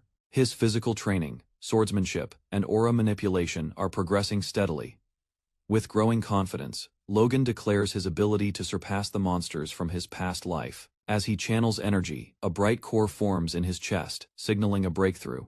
Light bursts from his body as he reaches a new realm of power. Logan grits his teeth through the intensity, letting the energy surge reshape him. A glowing 2-star core stabilizes within him, marking the completion of his advancement. Now equipped with greater strength, Logan prepares to advance in his sword techniques. He anticipates the next skill, confident it will surpass everything he's learned before. Logan reflects on his progress, determined to master a powerful technique before war erupts. He believes that with mastery, even elite knights won't be a threat. Meanwhile, outside the territory, monsters gather and begin charging toward the land. More monsters join the swarm, aggressively moving forward. Mounted knights respond swiftly, charging to intercept the threat. The cavalry surges forward under command, engaging the enemy head. On at the signal, knights lift their crossbows and prepare to fire. A volley of bolts rains down on the charging monsters. The monsters screech and fall under the precise barrage. The crossbow cavalry's assault continues, catching the monsters off guard. Heinkel leads calmly, noting the weapon's minimal recoil. One knight marvels at the power, describing how a single bolt pierced 2 enemies. Logan observes the battlefield, pleased with the knights' improved performance. He notes how quickly they've adapted to the new crossbows and tactics. Though not perfect, the results confirm their growth since the first hunt. While observing the battlefield, Heinkel quietly questions Logan's true intentions behind training a mercenary force with such firepower. He asks Logan directly why he's building such strength, and if he plans to hunt monsters across the continent. Before Logan can respond, a knight urgently calls out, interrupting their conversation with urgent news. Logan turns to the approaching knight, who quickly delivers a message from someone named Rick. Confused by the name, Logan listens closely as the knight explains that Viscount Tesseran made a bold move. To everyone's shock, the knight announces that Viscount Tesseran declared war on them just the day before. A red-haired noble channels a powerful magical orb, driven by hatred from his ancestor's unjust death. He reveals the orb shows his ancestor's face, burning with resentment toward the McLean family, declaring vengeance. He blames the McLeans entirely and prepares to act on that grudge. As nobles debate the threat, some dismiss it, claiming past grudges hold no weight in the present. When asked for action, the McLean patriarch remains composed, stating that limited forces can't change outcomes. Strategists suggest guarding the city or seeking peace, but confusion and fear spread during the discussion. One elder advises sending an envoy to make peace, fearing civil unrest if force is used. The patriarch slams his fist down, demanding silence and cutting off further debate. Furious, he orders war preparation and forbids all dissent, determined to confront the threat head on. A noblewoman nervously questions if even the young masters will be sent to war. Without hesitation, the patriarch walks past her, affirming that his sons will fight as well. His face is firm as he commits both heirs to the upcoming battle. Servants whisper that Ronian has awakened his power, and Logan is now of age. They agree both young masters should join the knights, seeing them as vital assets in war. Alarmed, one servant rushes off, knowing the young master is away and must be informed immediately. Logan receives a report about the early outbreak of war, which differs from the timeline in his past life. He recalls the war should have started 2 months later, and questions what accelerated the conflict. A subordinate informs him that enemies are moving quickly and urges Logan to join the battlefield immediately. Realizing urgency, Logan decides there is no time to hesitate and prepares to depart without delay. The Logan Mercenary Corps gathers, ready for deployment and fully equipped for combat. Logan questions Kai's calmness, to which Kai casually replies that mercenaries thrive in war, even provoking one, if needed. Kai shows off a new weapon, excited to use it in real combat alongside his equally eager comrades. Logan silently notes their overconfidence, but admits it is understandable given recent successful monster hunts. He reflects on last winter's monster outbreak, recognizing it boosted morale and field experience for his troops. Logan decides that war's timing is irrelevant, their only concern now is achieving victory. Believing they have sufficient combat power, he commands his force of 314 to prepare for war. As they march out, the McLean house stands gripped by urgency, but the troops move with confidence. Contrary to expectations, Tesron's forces arrive at McLean Estate the very next day. After war is declared, the defenders are shocked. Over 100 knights, 1,000 troops, and nearly 10,000 conscripts are mobilized. The Patriarch rages in disbelief, realizing Tesron has launched an all-out war far beyond reason. The McLean Patriarch is outraged by the enemy's use of conscripts in a domestic conflict, considering it excessive. He yells in frustration, demanding to know why Haman Tesron is escalating the war to such extremes. News arrives that the House of Kairos, their supposed ally, refuses to send any troops for support. The lady of the house is shocked and insists there must be a mistake in Kairos's response. Despite her denial, the messenger confirms the message has been verified multiple times. The Patriarch, suppressing his anger, immediately commands a full mobilization of all available fighters. With Kairos betraying them, McLean rallies their forces to face Tesron's overwhelming numbers. Desperate and outnumbered, they manage to gather 53 knights for the coming battle. They also call in 552 regular soldiers to bolster their force. Another 4418 conscripts are added, totaling 5,023 troops on McLean's side. Despite the large number, their total still falls far short of Tesron's army. The Patriarch is tense, aware that they are critically outmatched in strength and size. Soldiers wonder about the absence of the first young master, assuming he fled after hearing about the war. Logan overhears them, visibly angered by the assumption of his brother's cowardice. Defending his brother, Logan refutes the idea, firmly stating that he would never abandon them. Ronian recalls a past moment with Logan, who had predicted the war and promised to teach him a secret technique. He reaffirms Logan's conviction to protect the family and rejects the idea that Logan would ever flee. Despite his certainty, rumors spread among soldiers that the first young master has run away. The Patriarch orders Ronian to stand in his brother's place, commanding him not to falter. Internally conflicted, Ronian buries his doubts, focusing only on the urgent need to win the war. With a loud command, the McLean forces begin their charge into the battlefield. The McLean cavalry shouts to crush the enemy as they ride into open combat. Enemy leaders recognize Patrick McLean's presence and prepare to confront him directly. Patrick, leading from the front, declares that his knights are his blades, and begins the clash. Riding fiercely, Patrick penetrates deep into enemy lines, red energy swirling around him. He aims to break through the enemy vanguard with overwhelming power and momentum. Determined and enraged, he pushes forward with full strength to spearhead the assault. Patrick's powerful strike is blocked by a shielded knight, stopping his charge. He's shocked someone could withstand his full-force attack in direct combat. The enemy knight smirks, confident and unshaken, signaling a powerful foe ahead. Vaughn gasped for breath, gripping his spear tightly as panic and chaos spread across the battlefield. He turned, watching fellow soldiers fall, some screaming, others clutching wounds as blood pooled beneath them. A soldier collapsed beside him, pleading for help, while Vaughn froze, his body trembling at the carnage. Realizing how dire things were, Vaughn thought bitterly about how even low-ranking servants like him were forced into battle. A blow landed on his head, leaving him disoriented as another soldier was struck down beside him. Before he could recover, an enemy lunged with a sword, forcing Vaughn to retreat in fear. Just as the sword descended, a lance intercepted the enemy's strike, saving Vaughn at the last second. A masked ally barked commands, rallying those nearby and pushing Vaughn to stand and fight. Grateful but shaken, Vaughn looked up at the armored ally, thankful he wasn't completely alone. Vaughn stabbed an enemy to the ground, then quickly backed away as panic urged him to retreat. He turned and ran through fleeing soldiers, desperately trying to escape the increasingly hopeless situation. Survivors screamed as another wave crashed into them. Vaughn kept moving, ignoring the bodies around him. With blood covering his face, Vaughn paused, heart pounding as he looked across the ruined field. Suddenly, enemy forces emerged from behind, surrounding the last remaining Weinberg soldiers in a final ambush. Frozen in horror, Vaughn wondered if this would be their grave if none would make it out alive. A powerful red aura erupted across the field as the enemy's elite knight launched a fierce assault. The Viscount of Tezran stepped forward, intercepting the strike with brute strength and unshaken resolve. One enemy knight coughed blood, stunned by the Viscount's overwhelming strength. Despite all their preparations, the Viscount's intense gaze locked onto the commander, who recognized the strength behind the red aura. He realized that Tezran possessed a high-ranking knight capable of blocking force-infused attacks.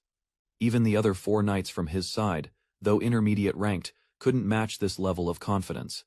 The Viscount mocked the enemy, confirming they were the ones assigned to stop him. The enemy commander grinned, amused by the challenge, as the knights surrounded the Viscount. He understood that if this battle failed, the knight's order would collapse entirely. Determined, the Viscount drew his blade, cutting through an enemy knight with explosive power. He charged forward, roaring his refusal to let the knight order be destroyed today. Another knight was struck down, caught off guard by the ferocity of the Viscount's attack. Red energy surged again as the Viscount swung his blade with unstoppable momentum. He met another knight in a brutal clash, eyes sharp with battle focus. Their weapons collided violently as the Viscount held nothing back, determined to break through. Patrick roared, swinging his blade furiously, furious at the dishonor shown by the enemy knights. His foes mocked him, confident his rage was meaningless in the face of inevitable defeat. Despite their arrogance, one knight acknowledged Patrick's strength as a high-ranking warrior still holding his ground. Patrick endured a blow, blood spraying as he forced himself to retaliate with burning willpower. He gritted his teeth, face bloodied, as another enemy grabbed him from behind to restrain him. Blood dropped from his wounds while his enemies smirked, believing they had already won. More knights charged him at once. Patrick's strength weakened as the coordinated attacks wore him down. He realized the trap one held him while the others launched attacks he couldn't fully deflect. Surrounded and bloodied, he stood alone, knowing the enemy had also captured the rear escape. Breathing heavily, Patrick assessed his position, surrounded and bleeding, but still holding his sword tightly. He internally ordered Lucian to retreat, hoping the young man would preserve the family's name. Elsewhere, the enemy commander praised the strategy of keeping Patrick trapped and unable to assist. The enemy commander smirked, dreaming of conquering McLean Castle once Patrick was defeated. Suddenly, a distant sound caught his attention. Heavy galloping echoed across the battlefield. A knight rushed toward him in panic, yelling urgently as cavalry rapidly approached from the distance. A knight rushed in, reporting that a cavalry unit had appeared in the rear flank. The commander was puzzled, wondering if McLean had more elite forces hidden. His soldier clarified they weren't carrying spears, only small crossbows meant for hunting. Dismissive, the commander mocked them as mere hunters, ordering archers to wipe them out.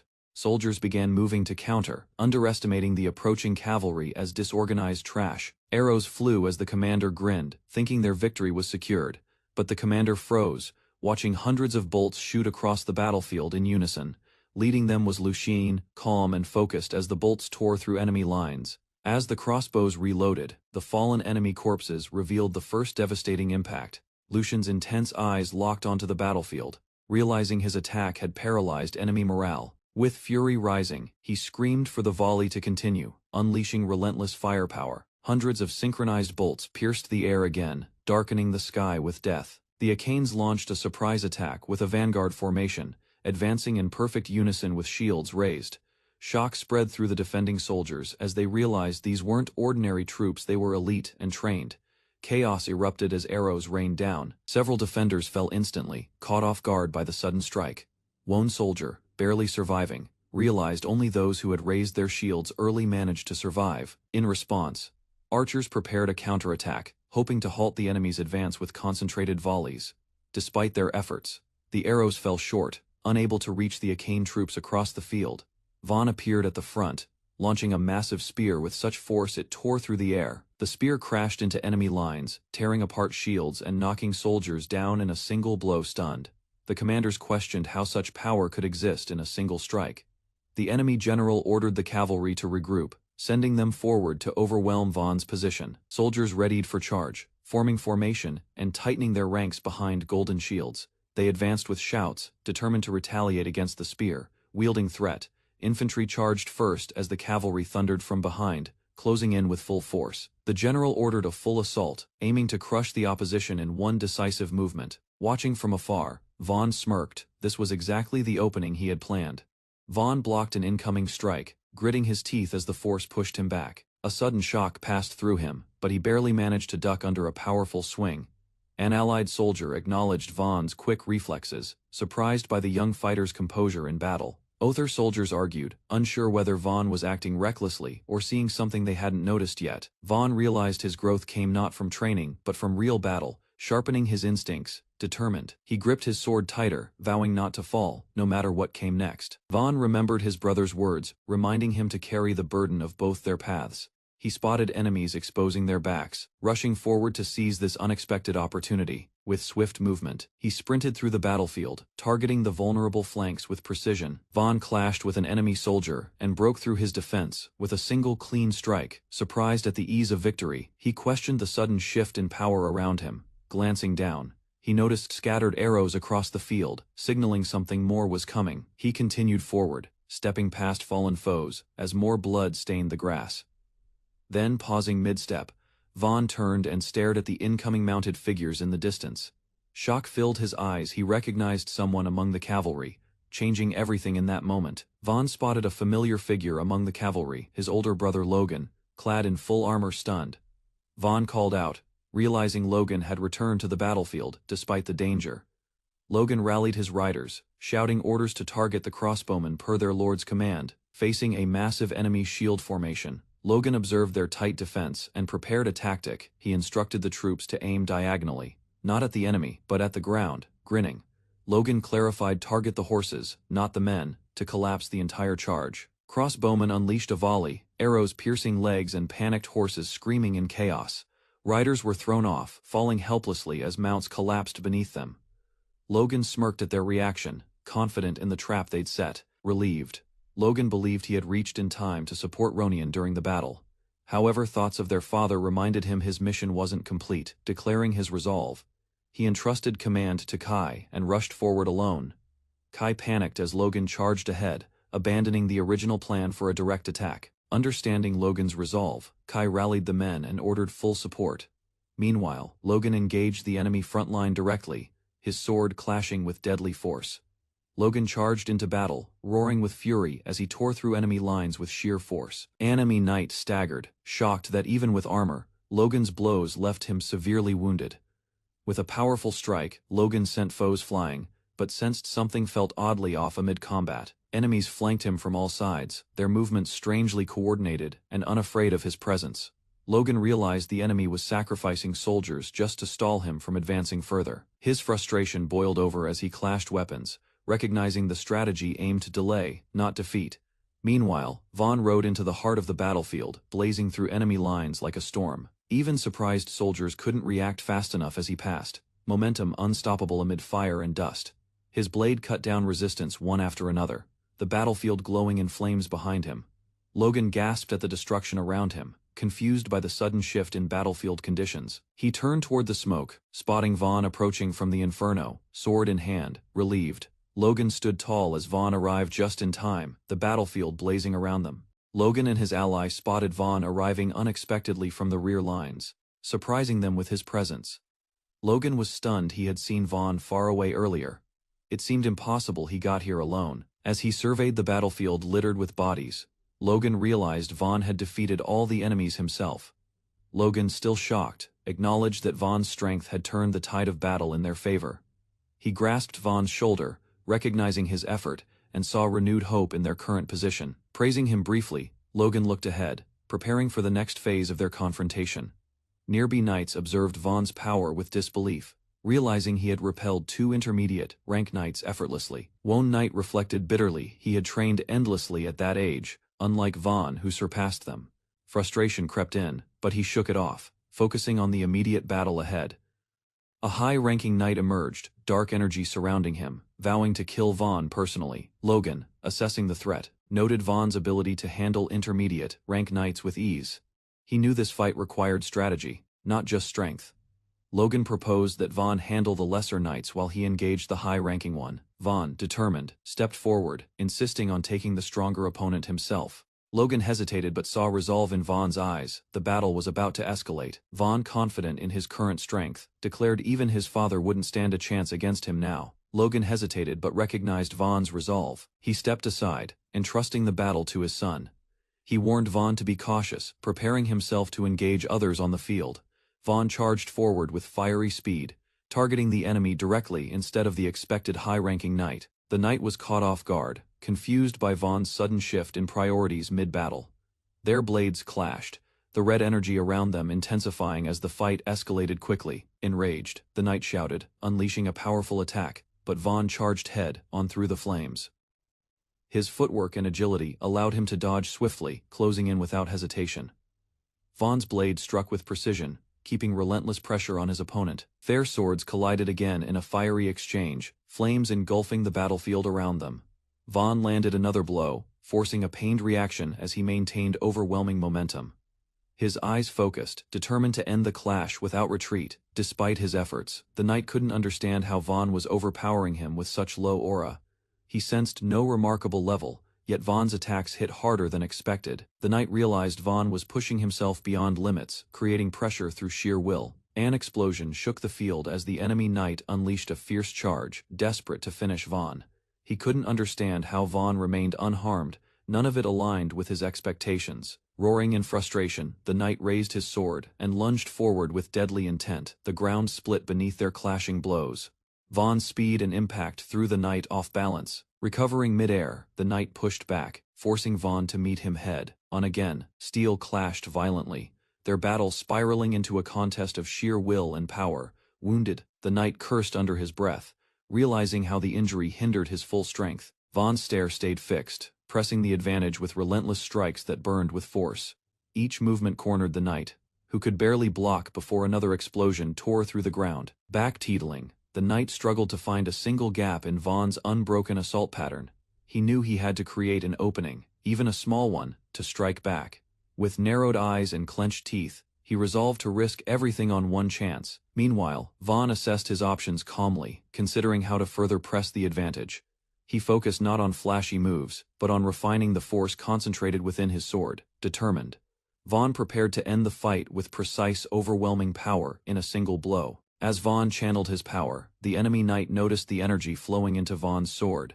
Believing it to be a trap, the knight smiled, convinced Vaughn had fallen for his setup. Seizing the moment, the knight lunged forward with a sudden burst of speed and force. Vaughn reacted quickly, evading mid-air, though it momentarily disrupted his balance and exposed his stance.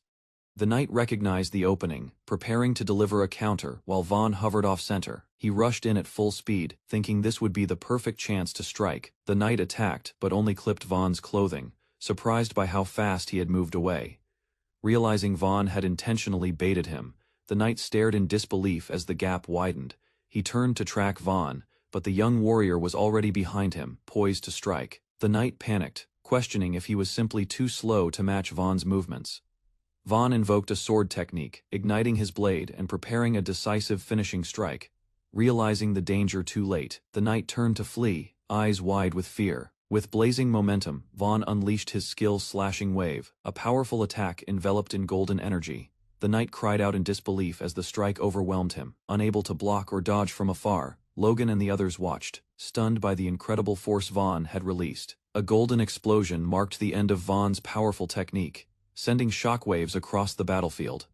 Vaughn stood firm amidst the fading light, calm and steady, blood dripping from his lip.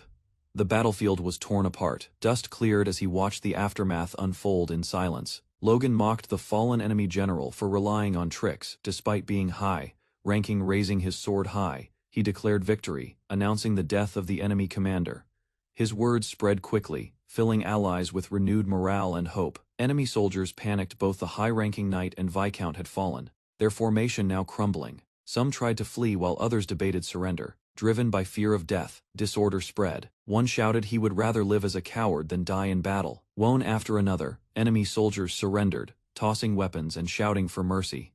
They praised Logan as their savior, cheering his name with desperate admiration. The atmosphere shifted, shouts of "Long live the young master" echoed across the field. Victory cheers erupted, but far from the battlefield, the enemy's true leader fled under moonlight. Writing in frustration, he cursed the failure, unable to understand how the battle turned. Despite preparation and alliances, everything crumbled. He blamed Logan, swearing vengeance for the ruined campaign. As the enemy commander lay defeated, Vaughn stood over him, ending the threat with quiet resolve. Far away, the retreating noble panicked, deciding to return to his territory before being caught. Believing the gates would shield him, he rushed toward his fortress, desperate to escape alive. Arriving at the gate, the noble shouted for it to be opened, announcing his return loudly. The soldiers were surprised by his sudden appearance, unaware of what had just transpired outside. Before the gates could open fully, thunderous hooves approached. Vaughn's cavalry had already caught up. The red-haired knight mocked the retreating Viscount, dragging him forward while soldiers looked on in silence. He marched confidently toward the gates, leading his troops across the snowy field without any hesitation. Announcing Tesron's defeat, he demanded the gatekeepers acknowledge the rightful victor and open the gates.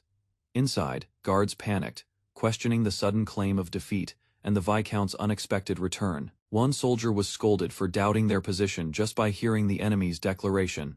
The red-haired knight scoffed at their fear, confident they couldn't be overtaken by a siege. Confused soldiers watched as one man rushed toward the fortified gate with reckless speed. In an instant, he vanished before their eyes, leaving only dust swirling in his wake. They looked up, shocked to see him already high in the air near the wall. Vaughn landed calmly, ordering the gates opened, unless they all wished to die that night. Inside the grand chamber, a noble sat uneasily as movement echoed through the castle. Summono sprinted urgently through the corridor, racing toward the noble's location.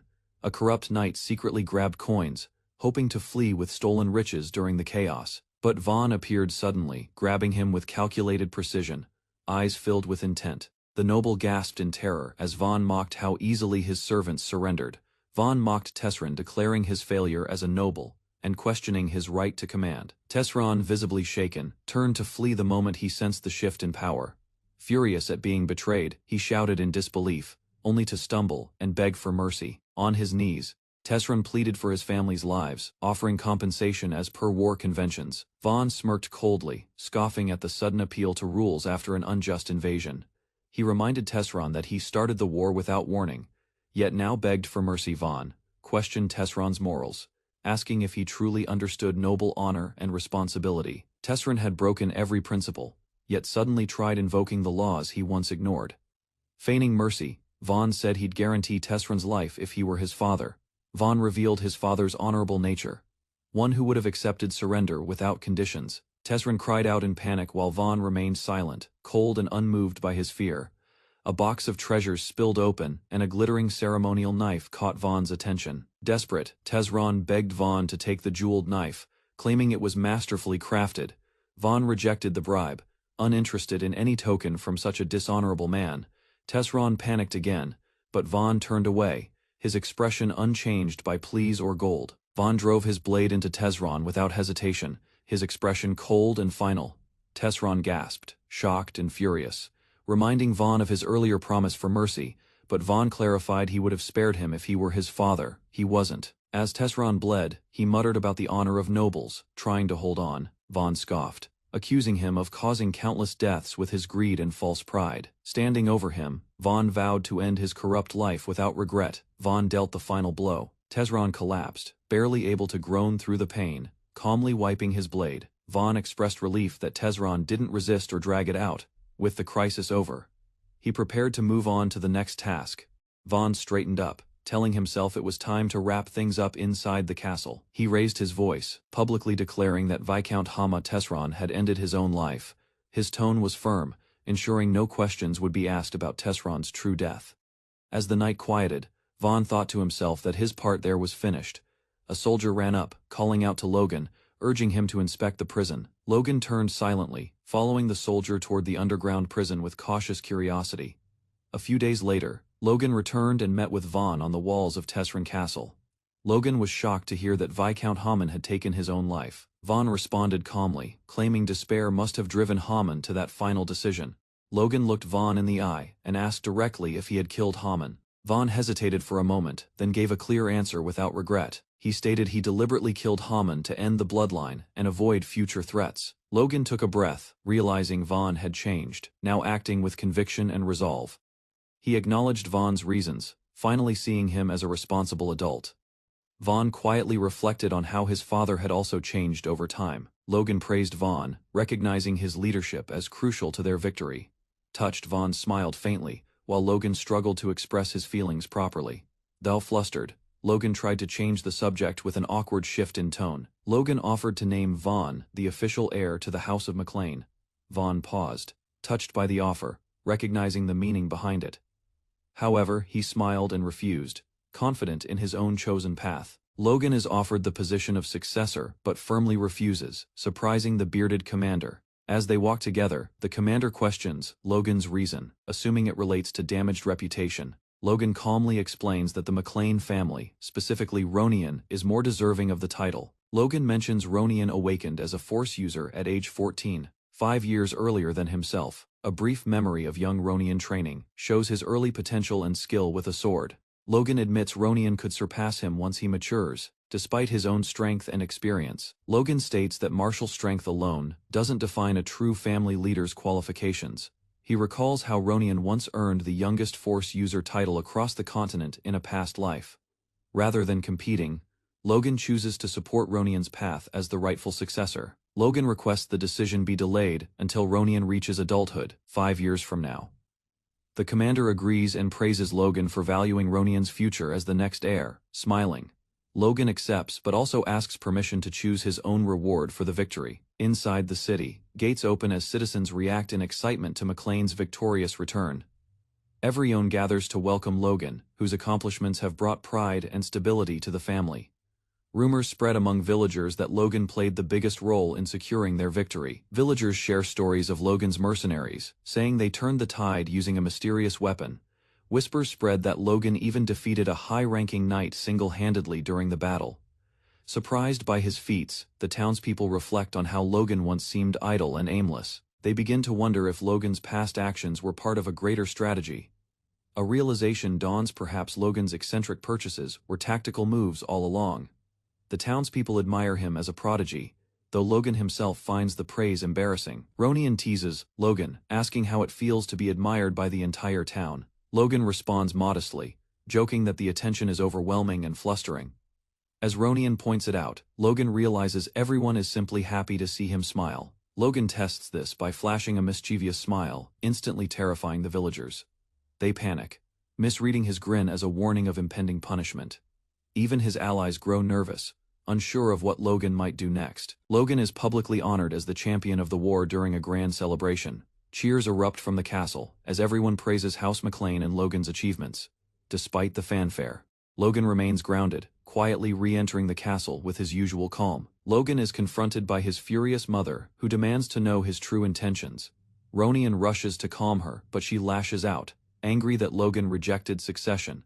Ronian apologizes, explaining the emotional toll of past events on their mother's mental state. Logan remains composed, knowing the woman is no longer a threat to his goals. He reflects inwardly that the hatred she once held now means nothing to him. Logan tells his mother he's accepted her flaws, but emphasizes she once made Ronian feel inferior. Ronian urges Logan to understand their mother's unstable condition and not take it personally. Logan finally reveals that all his apologies were meant for Ronian, not anyone else. He admits the resentment and rivalry he held had festered silently for years. Logan confesses that he spent years detesting Ronian, blaming him to mask his own failings. He acknowledges how his incompetence fueled his hatred and regret for those wasted years. Determined to make peace, Logan prepares to offer his long-overdue, direct apology. Standing before Ronian, Logan formally apologizes with sincerity, letting go of his pride. He expresses genuine remorse and asks Ronian to accept his apology at last. Speechless and overwhelmed, Ronian struggles to respond, deeply affected by Logan's honesty. Ronian reflects that Logan's past wrongs can't be erased just by his recent achievements.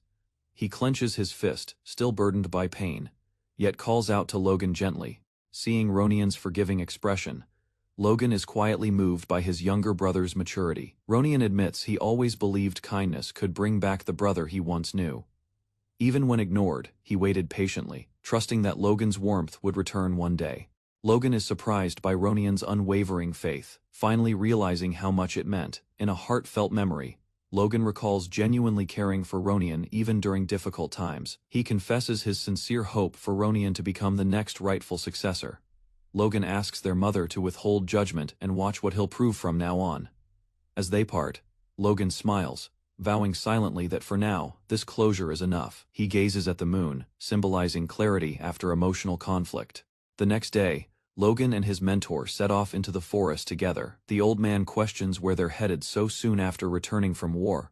Logan replies that rest is over and it's time to resume meaningful work. Though skeptical, the old man follows. Curious about the new task Logan has planned, Logan leads his mentor through the forest, arriving at a secluded overgrown mountain path. He grins confidently, announcing that from this very moment, their work officially begins. Pointing toward the mountain, Logan reveals his new goal to develop and restore the long-forgotten mine. Logan boldly requests ownership of a remote mountain as his reward, shocking the bearded commander. Despite its barren state, Logan insists on claiming the mountain, citing its untapped potential. He hints there might be gold hidden there, sparking curiosity and foreshadowing future conflict. Logan recalls from his past life that Teslan seized the mountain after a territorial dispute. Years later, Teslan began exporting gold from the mine, enriching themselves at McLean's expense. The newfound wealth transformed Teslan, while the McLean family was eventually massacred in revenge. Logan arrives at the dungeon under Teslan Castle, led to imprisoned individuals of interest. He observes the jailed men closely, sensing they might be connected to the mountain's secret. One prisoner loudly proclaims their innocence, pleading for someone to hear their side. The captives explain they were engineers, forced to process gold under Baron Teslan's order. Logan realizes Teslan cruelly discarded vital experts to cover up the mine's secret. Seeing their value, Logan considers their capture an unexpected advantage for his future plans. While the miners wonder who Logan truly is, he begins preparing for larger conflicts. Though victorious against Teslan, Logan knows it was only the first of many challenges. He reflects that the true threat, the Empire's invasion, will determine the kingdom's final fate. The appearance of a mysterious enemy marks the beginning of the country's decline. The death of King Samuel von Grandel creates a power vacuum across the nation. As nobles fight for control, the weakened state becomes vulnerable to the Empire's invasion. Logan realizes the internal chaos presents an opportunity rather than a threat for McLean. He decides to reclaim the Southwest lordship lost in the previous civil war. Logan plans not only to reclaim territory, but also to steer the outcome of the conflict. Logan is approached about his thoughts as he gathers people for the next phase. He momentarily reflects, then regains focus, knowing timing is critical to their survival. Aware of others' doubts, he resolves to use only his own funds to build power. Logan declares the mountain will serve as his main income source going forward. He reveals plans to excavate a gold vein halfway up the slope.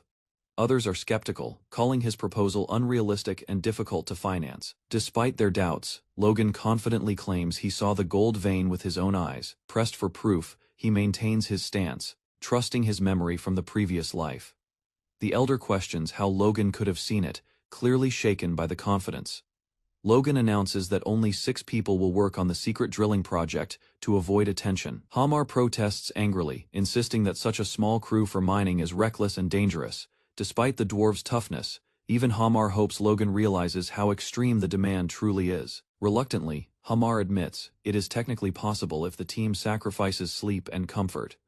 The dwarves cry out in despair, overwhelmed by the extreme working conditions.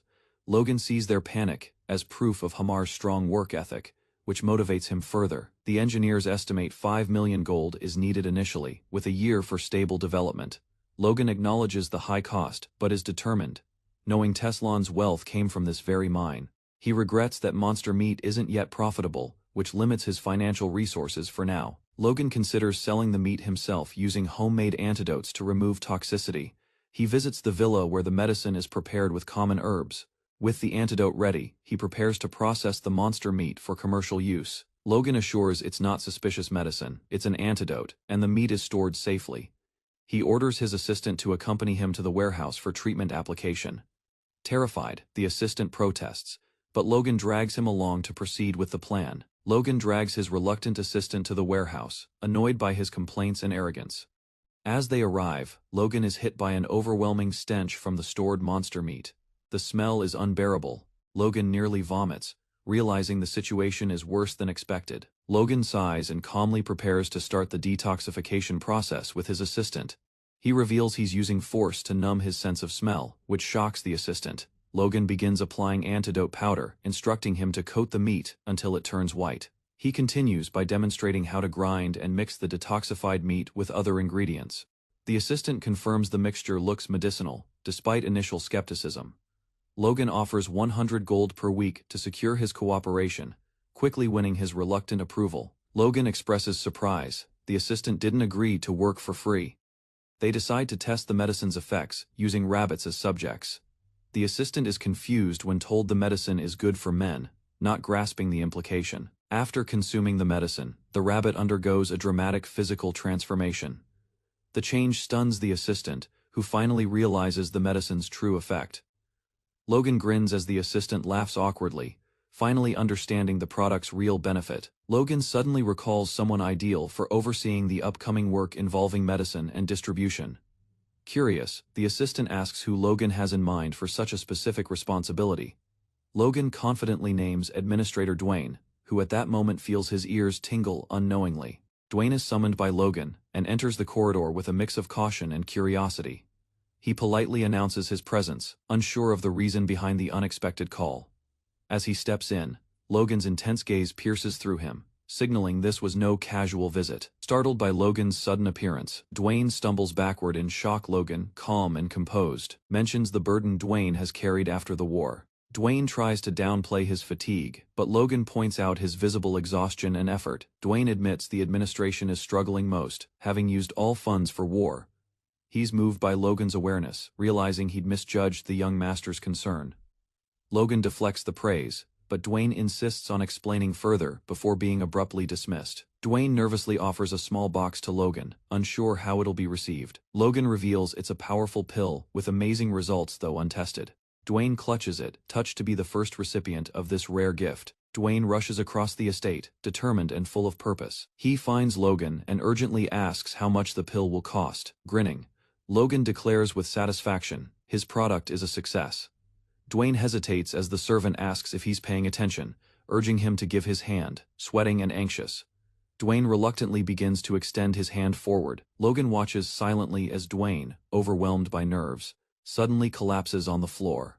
Logan and the others rush toward Dwayne, who appears unconscious but stable.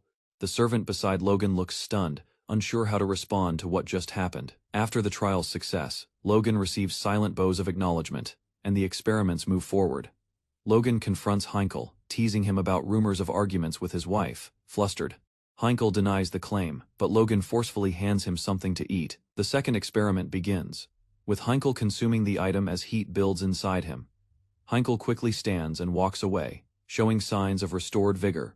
Logan urges him to go home and promises to speak with his father, relieved. Heinkel smiles and thanks Logan before leaving. Logan exits confidently, while another man, Patrick, hesitates before speaking. Patrick, the third experiment, softly admits the result was effective. Logan walks off alone, quietly apologizing to Ronian. Logan jokes about a potential new sibling, leaving the servant visibly shocked and confused. Another man bursts in, upset that he hasn't been offered the pill to try. Logan exchanges glances with him, silently gauging his intentions and eagerness. As Logan walks off, the man is left speechless and stunned by the remark.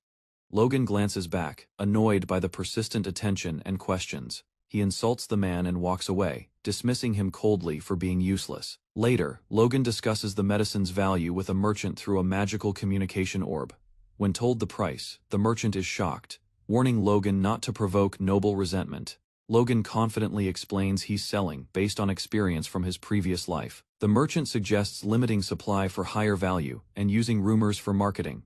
Logan agrees that nobility gossip will spread naturally, without official promotion. The merchant considers the strategy, intrigued by its potential. Logan is told to attend a noble party to build connections. He's skeptical, recalling he's never attended a real party before. Still doubtful, Logan questions if he must sell the product himself in person. Logan declares his plan to go to the capital, shocking the merchant with concern. He insists the nobles will ignore him if he doesn't sell the product himself. Logan mentions an informant in Grand and prepares to reveal more upon arrival. A week later, Logan and the merchant arrive in Grandia, the capital city. The merchant is surprised Logan actually came and asks how he got permission. Logan admits he gave his family a different reason and smuggled in thousands of boxes. Logan reflects that his father likely allowed it because of his wartime achievements. The merchant questions Logan's casual appearance, but Logan dismisses the need for servants. He notes Rick is busy with other responsibilities and couldn't accompany him. Logan reminisces about Rick, who's been loyal across both lives. He recalls Rick's sacrifices, humor, and unwavering support. Thankful, Logan silently acknowledges Rick's efforts with deep gratitude. Logan announces the medicine will be named after Rick in his honor. He shouts, "Impo, Rick," proudly stunning the merchant. The merchant stares blankly, fully convinced Logan is insane. Logan enters the room after a long journey, greeted with a casual yet teasing tone. He sits with his informant in private, away from prying ears, ready to discuss sensitive matters. The informant reveals he's already followed Logan's request and sought out the information needed. Logan reacts to the high price, 900 gold per document, but remains focused on the outcome. The informant assures him the cost is justified by the informant's high level of accuracy. He lists the first two criteria for the search: noble couples, without children, and monogamous nobles. He adds a third detail: nobles, who regularly seek stamina, enhancing food. Logan praises the accuracy and acknowledges the man's help during past capital-related tasks. As Logan reflects on past battles, his companion snaps him out of it with a paper slap. They both study the gathered list, scanning for the most likely target. Logan reviews each name, then points to a specific entry. He proposes their first target with a confident expression. Logan recognizes the name and grows more serious. Their next move begins at a grand noble banquet under a glittering chandelier. Nobles laugh and mingle, unaware they've just been marked. At the noble gathering, Logan calls out to Count Davis, drawing attention as he approaches. Count Davis turns, surprised to be addressed by Logan, who introduces himself as a McLean. Despite initial confusion, Davis greets Logan politely, unaware of his real intent. Whispers spread mocking Logan's attire, revealing the noble's disdain for Southern fashion. Logan mentally confirms that Count Davis fits the criteria they gathered. He's the primary target, despite Davis's fame. Logan knows the Count has no child and matches the informant's findings. Logan recalls Davis's tragic future. He kills himself after a public scandal involving his wife. The incident stems from his wife humiliating him in front of others. Crushed by disgrace, Davis ends his life, and Logan aims to exploit this vulnerability early. Logan reflects that Davis cares deeply about reputation, making him the perfect first target. Logan casually starts conversation, pretending it's a business trip. Davis responds with mild curiosity, unaware of Logan's hidden motive. With a sly grin, Logan offers something exclusive, a men's medicine. He leans in, whispering that it's a sexual enhancer. Davis's expression stiffens, showing silent shock and curiosity. Count Davis erupts in public rage, humiliated by Logan's blunt product reveal. The nearby noblewomen whisper, mocking the scandal and questioning Logan's dignity. Davis turns away, hiding shame, but Logan reads his expression. It's pure wounded pride. Logan challenges Davis directly, then calmly offers the product as a noble gift. He reveals the product's name, Impo, Rick, and presents a small box. Logan assures it's a safe medicine, vouching for it with his noble status. A few days later, a butler knocks to purchase more medicine on Davis's behalf.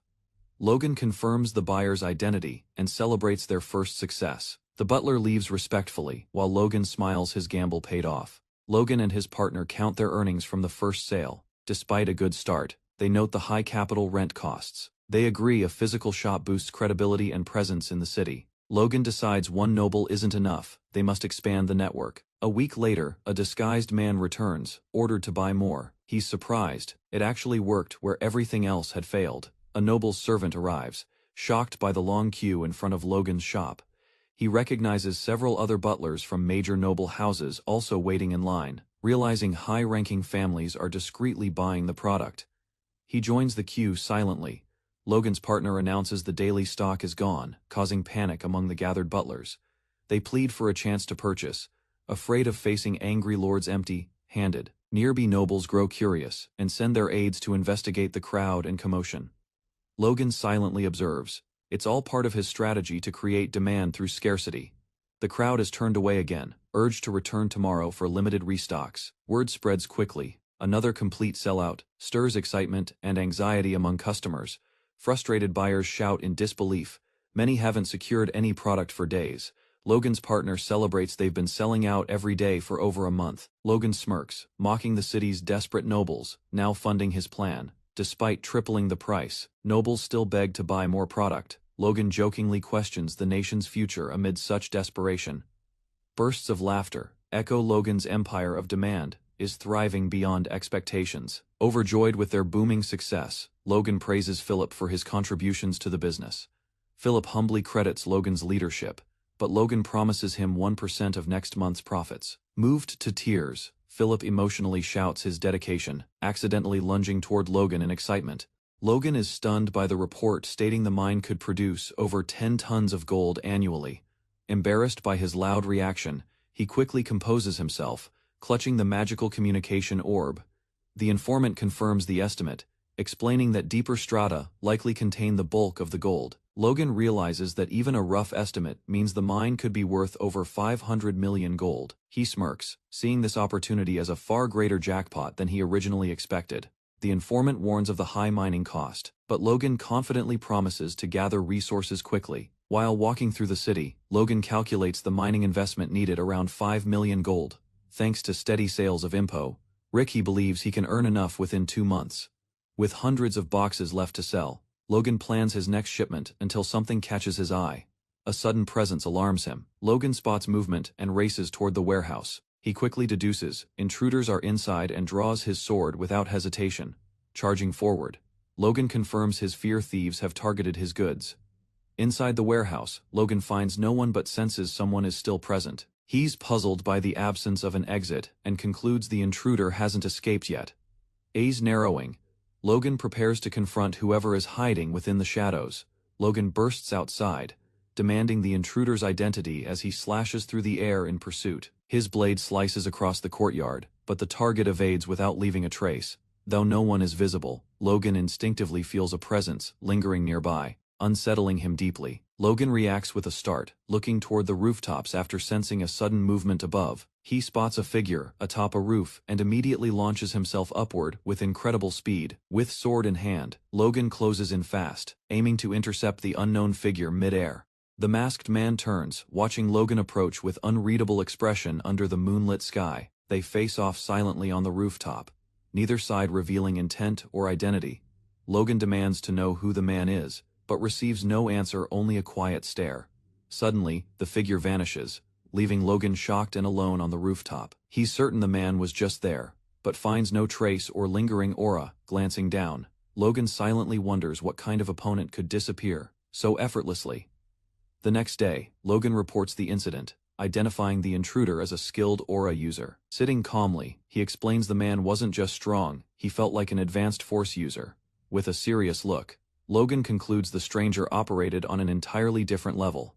Logan's assistant questions why a powerful aura user would commit petty theft for something trivial. Logan confirms the thief only took 2 pills of impo, Rick suggesting it wasn't about money. Inspecting the container, the assistant realizes 1 pill remains, implying the intruder intended personal use. Logan wonders if even aura users could struggle with impotence, suggesting a potential motive.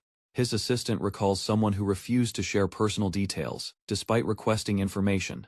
Thinking deeper, he remembers a rare case, an aura user in the capital, without any descendants. A young boy calls out to his parents as they stroll joyfully across the square. Nearby, a blonde nobleman watches the family quietly, lost in thought. His wife asks what he's looking at, and he casually brushes it off with a smile. The noblewoman suspects he's watching children again, warning him not to entertain foolish thoughts. He urges her to return home, gently expressing appreciation for having met her. Emotion wells in his eyes as he hugs her from behind, hiding lingering sorrow. Felix Esperanza, the kingdom's strongest swordsman, harbors deep regret behind his legendary status. A war injury in his youth damaged him permanently, an honorable wound, but a costly one. Though he earned fame and strength, the absence of a child leaves him feeling hollow. Inside a warm-lit room, Felix sits with his wife as she gently places her hand on his. Touched by her sincerity, Felix listens as she acknowledges the pain he must have endured. She offers to stay by his side and support him, despite his long-hidden suffering. Felix is moved but doubts he deserves such love after years of hiding his burden. Later, while walking with a fellow noble, Felix is reminded of the family meeting approaching soon. He expresses doubt over attending, Given that he still has no heir to present, the noble carefully brings up a new medicine circulating in the capital that's said to heal. Felix reacts with disbelief, but the man insists it can even repair physical wounds. Though skeptical, Felix quietly admits to already trying it by stealing it himself in desperation. He reflects on his failure, unsure if anything could change his condition after so long. Despite his friend's encouragement, Felix begins to lose hope and considers giving up altogether. His companion advises caution with rumors, but Felix silently accepts his own doubts. At the estate gate, a guard refuses Logan entry without an appointment, repeating himself firmly. Logan simply smirks, telling him to pass along his name directly to the master. Confident, Logan states Felix will definitely meet him once he hears who has come. Philip panics after hearing Logan's plan to confront the sword master directly, warning it's too dangerous. Logan, calm and determined, confirms his decision, believing the risk is worth the opportunity. Philip mocks Logan's recklessness, urging him to act ignorant instead of provoking a powerful figure. Philip worries that if the meeting fails, the consequences could be fatal for them both. Despite Philip's concerns, Logan views this as a critical opportunity if the man was truly the sword master. At the sword master's estate, a servant welcomes Logan in, allowing the meeting to begin. Logan enters, aware this could help him form ties with one of the kingdom's strongest individuals. Introducing himself as Logan McLean, he boldly announces his presence before the swordmaster. He notices the man appears far younger than his rumored century-old age, likely due to aura suppression. The swordmaster connects Logan to the Southern Territory and questions his purpose. Logan offers a gift, Impo-Rick, a popular medicine to test the swordmaster's reaction. Seeing no response, Logan concludes the item isn't enough to confirm the man's identity. Logan praises the swordmaster, calling the medicine unnecessary for someone of his strength. But secretly, he offers a rare special edition of Impo-Rick, enhanced for superhuman physiology.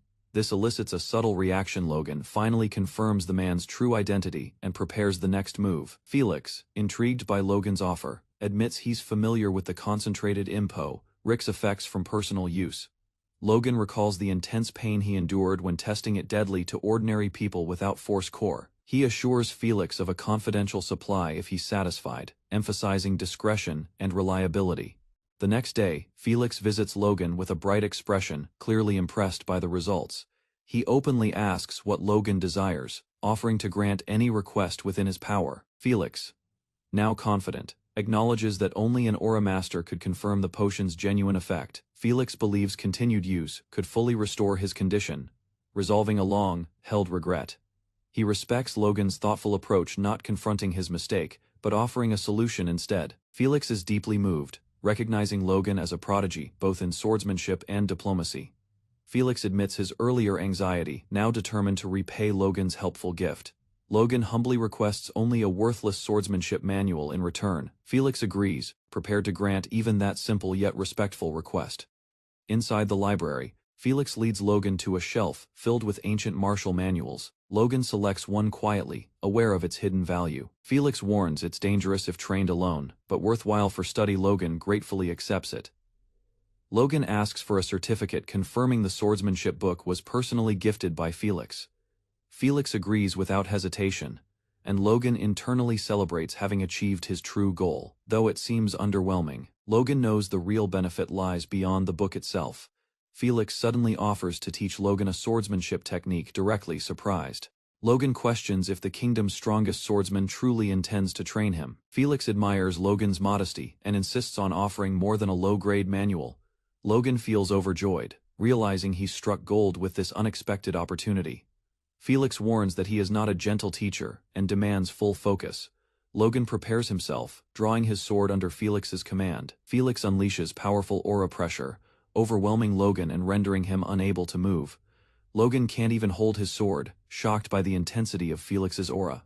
He wonders if this terrifying suppression is something all aura users can do. Logan realizes this ability isn't common, it's a specialized aura technique. With determination, he powers up, pushing his energy against Felix's pressure. Felix grins, impressed by Logan's will and the golden energy forming between them. Logan concentrates his aura, amplifying only his senses to detect the force restraining his movements. He observes how Felix's aura blocks his starting point, dispersing energy each time he tries to act. Realizing a possible solution, he decides to act faster just before the force can suppress him. By adjusting his movement half a beat earlier, Logan breaks through the dispersing force's timing.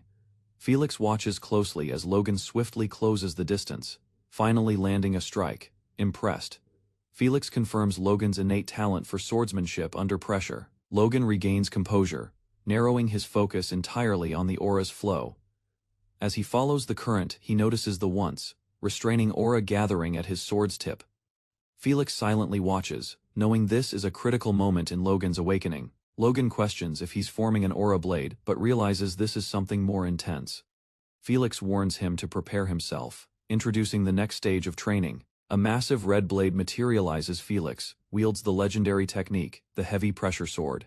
Logan activates the gravity sword, unleashing a crimson force that distorts the air around him.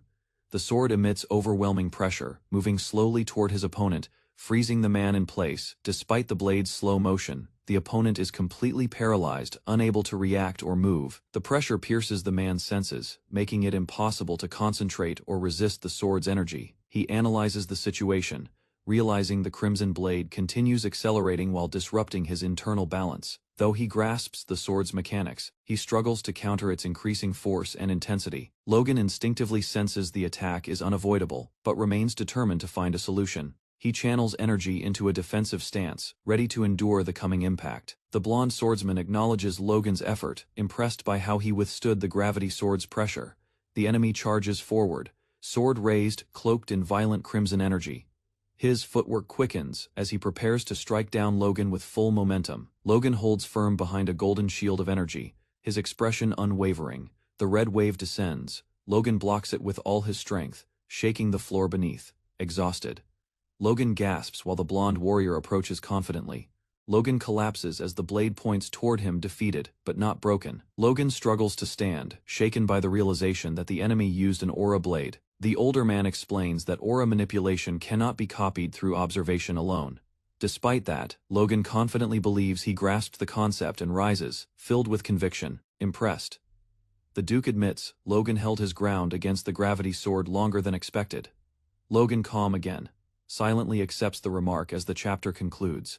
Later, a servant offers him a chance to rest longer, but Logan insists he's recovered. Logan thanks the servant for the escort and prepares to depart from the mansion. Outside, the evening sky glows as Logan steps through the gate. He expresses gratitude for the farewell, then quickly turns and walks with resolve. Nonce alone, Logan leans on a wall, gritting his teeth in pain from his wounds. He refuses to waste a rare potion and relies on his force to self-heal. Though partial healing is possible, the injury remains severe, yet he values the progress gained. He examines a note and a potion gifts from the Duke for future communication. Logan smiles, realizing he's being treated like a real disciple. Philip appears, suddenly startling Logan and asking why he looks so pale. Philip jokes nervously about Logan possibly offending the swordmaster, but Logan coughs blood mid-reply. Philip panics, offering to arrange immediate escape, but Logan tries to explain through the pain. 1 week later, Logan recovers and reviews financial reports, revealing impressive sales nearing 4.1 million gold. Philip is thrilled by the profits, despite the lack of bonuses, marveling at the business's success. Logan reminds him to stay focused, praising the smooth operation of Kyle's supply line. Logan proposes buying a house in the capital to reduce expenses, and Philip agrees rationally. Logan says they'll leave in a year and a half, urging focus on Rick sales. Philip expresses concern for Logan's health after the recent collapse. He suspects Logan has been hiding something again, but Logan deflects with a half-joke about secrecy. Logan confirms he is returning to his domain, asking Philip to calm customers during shipment delays. He orders 1 million gold worth of food, monthly for Teslon and McLean territories. Philip is shocked by the cost, but Logan insists and instructs him to secure a supplier.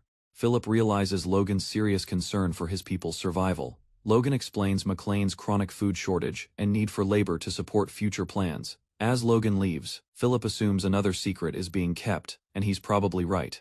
Logan meets a hooded informant, handing over documents with vague descriptions of targets to locate. The informant is shocked by the vague request and the scale of the search area. Logan stays firm, offering proper payment and demanding only a yes or no answer. After a pause, the informant agrees, despite knowing the challenge involved in such a vague search. Logan knows the names may be aliases, but insists he must gather these independent superhumans. Those warriors, once beyond ordinary strength, are now key to fighting the Empire's future rise.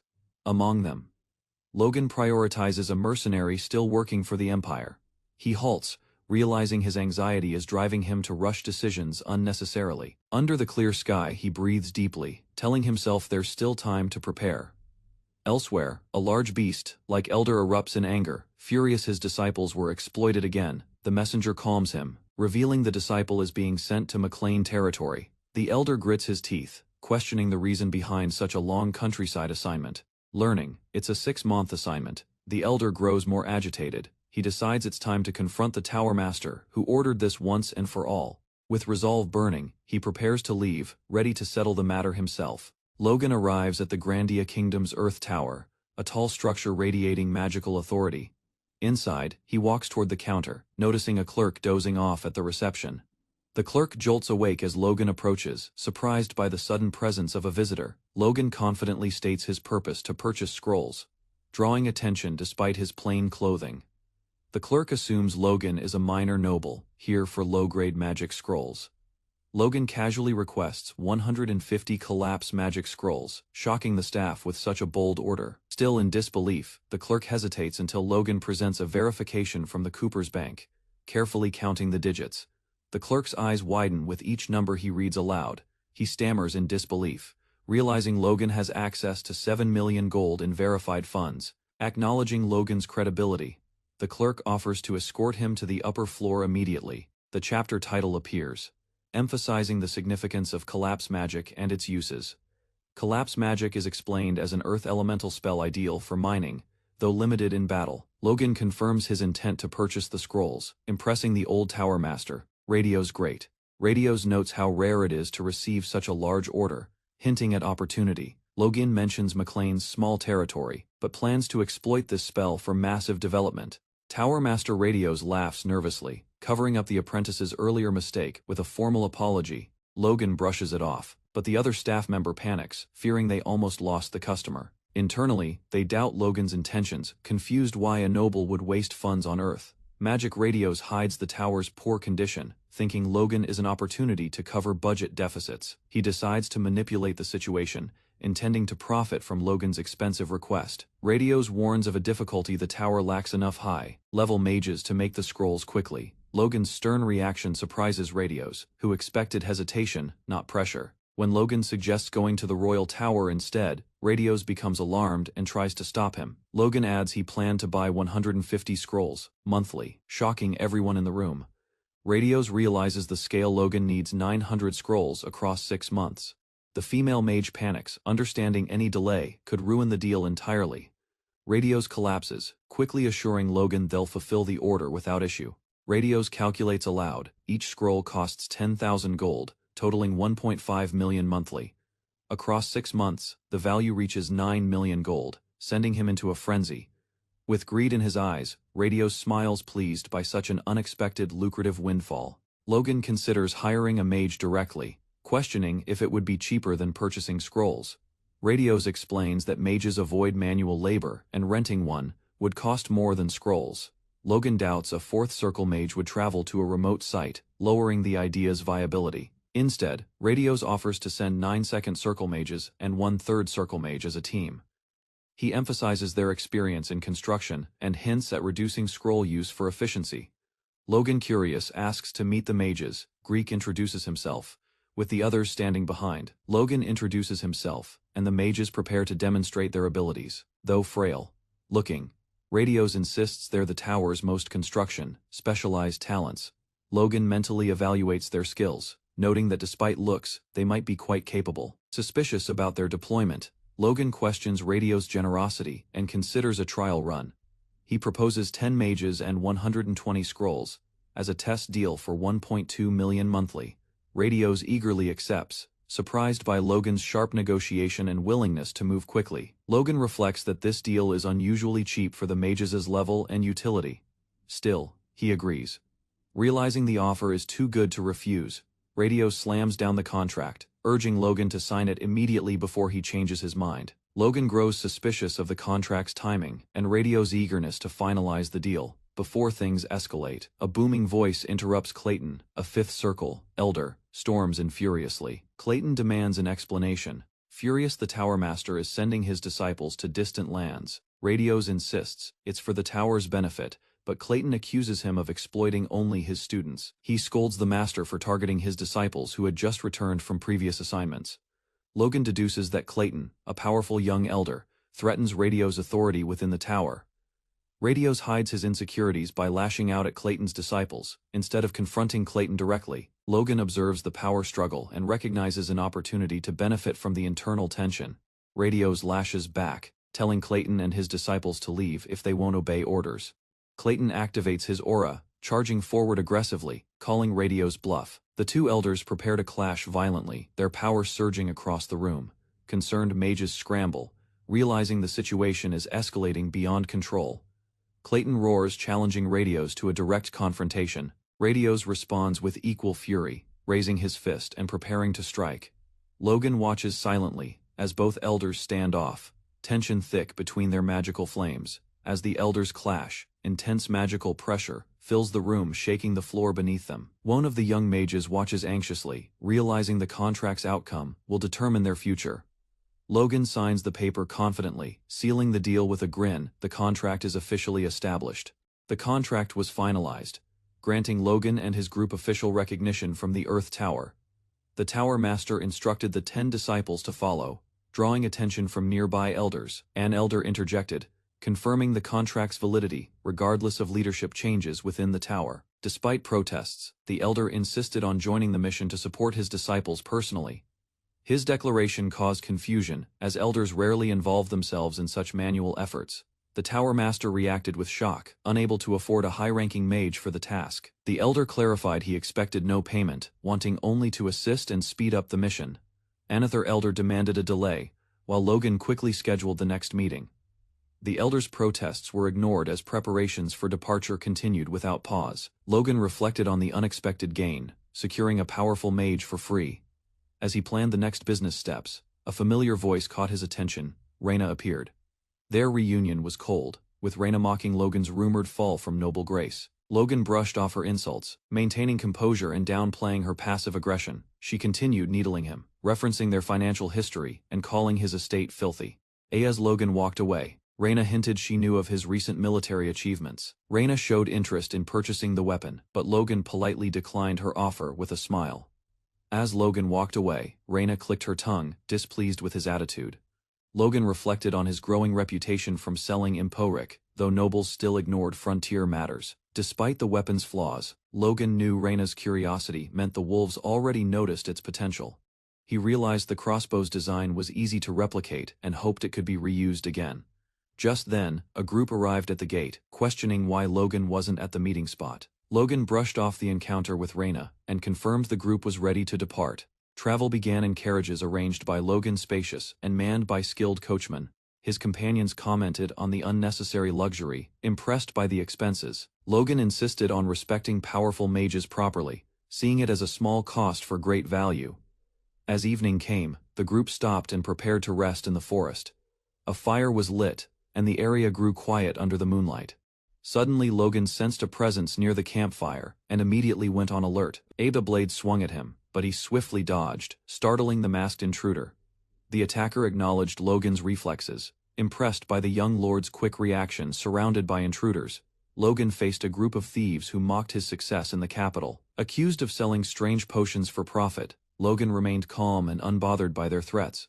With a composed stance, he unsheathed his weapon, declaring them suitable practice targets for the night. One bandit shouted in confusion, but Logan had already closed the distance and struck him down. The others reeled in shock, unable to track his swift movements. Another charged in rage, only to be met with Logan's precise counterattack. A third attacker lunged, screaming furiously, but Logan's strike sent him flying through the forest. The remaining enemies stood frozen, realizing they underestimated their opponent. Fear spread as they began to doubt their chances against him. One man screamed to retreat, but suddenly felt paralyzed and unable to move. His legs gave out, his body trembling from unknown pressure. Panic gripped him as he questioned why he couldn't escape. Logan ignited his sword with flames, focusing his energy. With burning force, he leapt forward to deliver a decisive blow. Flame-imbued strikes shattered the ground, overwhelming the final attacker with raw power. Logan launched forward with his flame-imbued sword, striking down another opponent with immense force. The enemy cried out in pain, overwhelmed by the explosive power of the attack. Realizing the energy drain, Logan admitted that maintaining the aura for long was still difficult. Despite the strain, Logan smiled, proud of achieving even temporary use of the Force Blade. He recalled it as an advanced sword technique compressed into a new power called aura. Nearby bandit, trembling, regretted ever crossing paths with Logan. Logan struck again, disrupting the bandit's energy through sheer blade momentum. The technique left enemies stunned and incapacitated, proving viable in real combat. With blade raised high, Logan advanced, pushing fear deeper into the last attacker's eyes. The final strike ended the ambush, and Logan stood among defeated enemies in silence. A voice called out, revealing someone had witnessed the entire battle. Logan turned to see a figure approaching, his expression tensed. Clayton approached with a stern expression, giving Logan the impression that he was furious. Logan nervously speculated whether his earlier attack on the thieves had caused offense. To his surprise, Clayton praised Logan's skill, showing unexpected respect instead of the scolding he feared. Logan looked puzzled, unsure how to respond to the sudden compliment from the seasoned warrior. Clayton admitted he wasn't an expert on Force users, but recognized Logan's unusual strength and potential. Relieved, Logan smiled, realizing Clayton's serious face had simply been misunderstood as anger. As they walked, Logan wondered why Clayton had come all the way out to find him. Clayton explained his students struggled due to lack of guidance and wished to teach them more. Logan responded supportively, though still unsure why such personal concerns were being shared with him. Clayton requested that Logan allow his disciples time for training, even after they start working. He offered to take on more duties himself to ensure training wouldn't be interrupted. Logan agreed without hesitation, impressed by Clayton's dedication, but sensed something unusual nearby. They noticed mana flowing unnaturally across the ground, moving toward the mage's sleeping quarters. Clayton silently questioned the effort Logan was putting in for something so small. Logan simply smiled, acknowledging Clayton's care for his disciples with quiet admiration. Clayton confessed he had to uphold his duties as a teacher, despite his usual rough demeanor. Logan teased him for being strict, recalling how their disciples were nearly thrown into combat. The story then shifted to the capital, where Logan met with a noble overseeing the region. The noble asked if Logan's mission had been successful, to which Logan confirmed with a nod. Logan revealed the business he started selling medicine and announced it was already yielding profit. Shocked, the noble demanded more details, realizing Logan was running a commercial venture behind the scenes. Logan explained he had sold the same medicine he received from the noble. The noble grew agitated, warning Logan to protect the family's dignity with future actions. Logan eased the tension by revealing a connection with the famous sword duke, Felix Esperanza. Logan confirmed he sold the medicine to Felix and received a sword technique in return. The noble exploded in disbelief, fearing damage to their reputation. Logan proudly showed the Iron Blood Sword manual, claiming it was a valuable exchange. Privately, Logan admitted the story was a lie to inflate the manual's value. He recalled the true origin, an imperial merchant who uncovered the book from ancient ruins. Knowing it would publicly circulate in 10 years, Logan planned to teach it early for strategic advantage. Logan calculated that combining the Iron Blood Sword with divine techniques could become powerful assets for Ronian and his father. However, he knew the technique's intensity could be harmful during training without the right justification. To ensure acceptance, Logan used the Sword Duke's name, successfully convincing his father of its value. The book's quality stunned the father, as it far surpassed any sword techniques passed down in their family. Logan explained that mastering it would raise the Knight Order's strength significantly. The father was moved, eager to repay the Sword Duke's kindness. Unaware of Logan's fabricated story, just as Logan was about to make a proposal, his father unexpectedly handed him the family seal, stating that mastering the technique was a priority. The father left, entrusting Logan with family matters. Logan was left speechless, realizing he had just been handed full authority in the household. Understanding he now had freedom to act, Logan planned to implement everything swiftly before his father returned. Just then, a soldier urgently requested money, revealing the family was struggling to fund fortresses. Logan was shocked to learn that aid from Kairos had also been completely cut off. The soldier begged for funds, assuming Logan's business had made him rich. Logan joked that he had already spent everything, confusing the man. Despite Logan's smile, the soldier didn't find it funny. Still desperate for financial help, Logan confidently smiled while the soldier nervously accepted his explanation about the money being gone. He admitted spending 1.2 million on scrolls, mages, materials, and food for regional welfare. Hearing this, the soldier slumped in disbelief, overwhelmed by how fast the funds had vanished. Logan explained he planned to distribute food worth 1 million gold monthly to the people. The soldier panicked, questioning Logan's sanity over such an enormous expenditure. But Logan anticipated this reaction, having already expected disbelief despite his growing status as a war hero. Logan calmly confirmed his reasoning, insisting the people's needs justified the cost. He also revealed a major project constructing a dam to aid the region's future. 2 weeks later, notices were issued, summoning people to contribute labor across different fortress zones. At Tesran Fortress, citizens voiced frustration, believing nobles were exploiting them with forced labor. Meanwhile, in McLean Fortress, protests grew louder as injured former soldiers raged at unfair conditions. They believed they were being discarded, forced to choose between starvation and dangerous labor. Logan McLean's forces gathered at the castle entrance, ready to confront the nobles who oppressed them. The laborers discussed the hardships they endured, realizing their collective strength could challenge the system.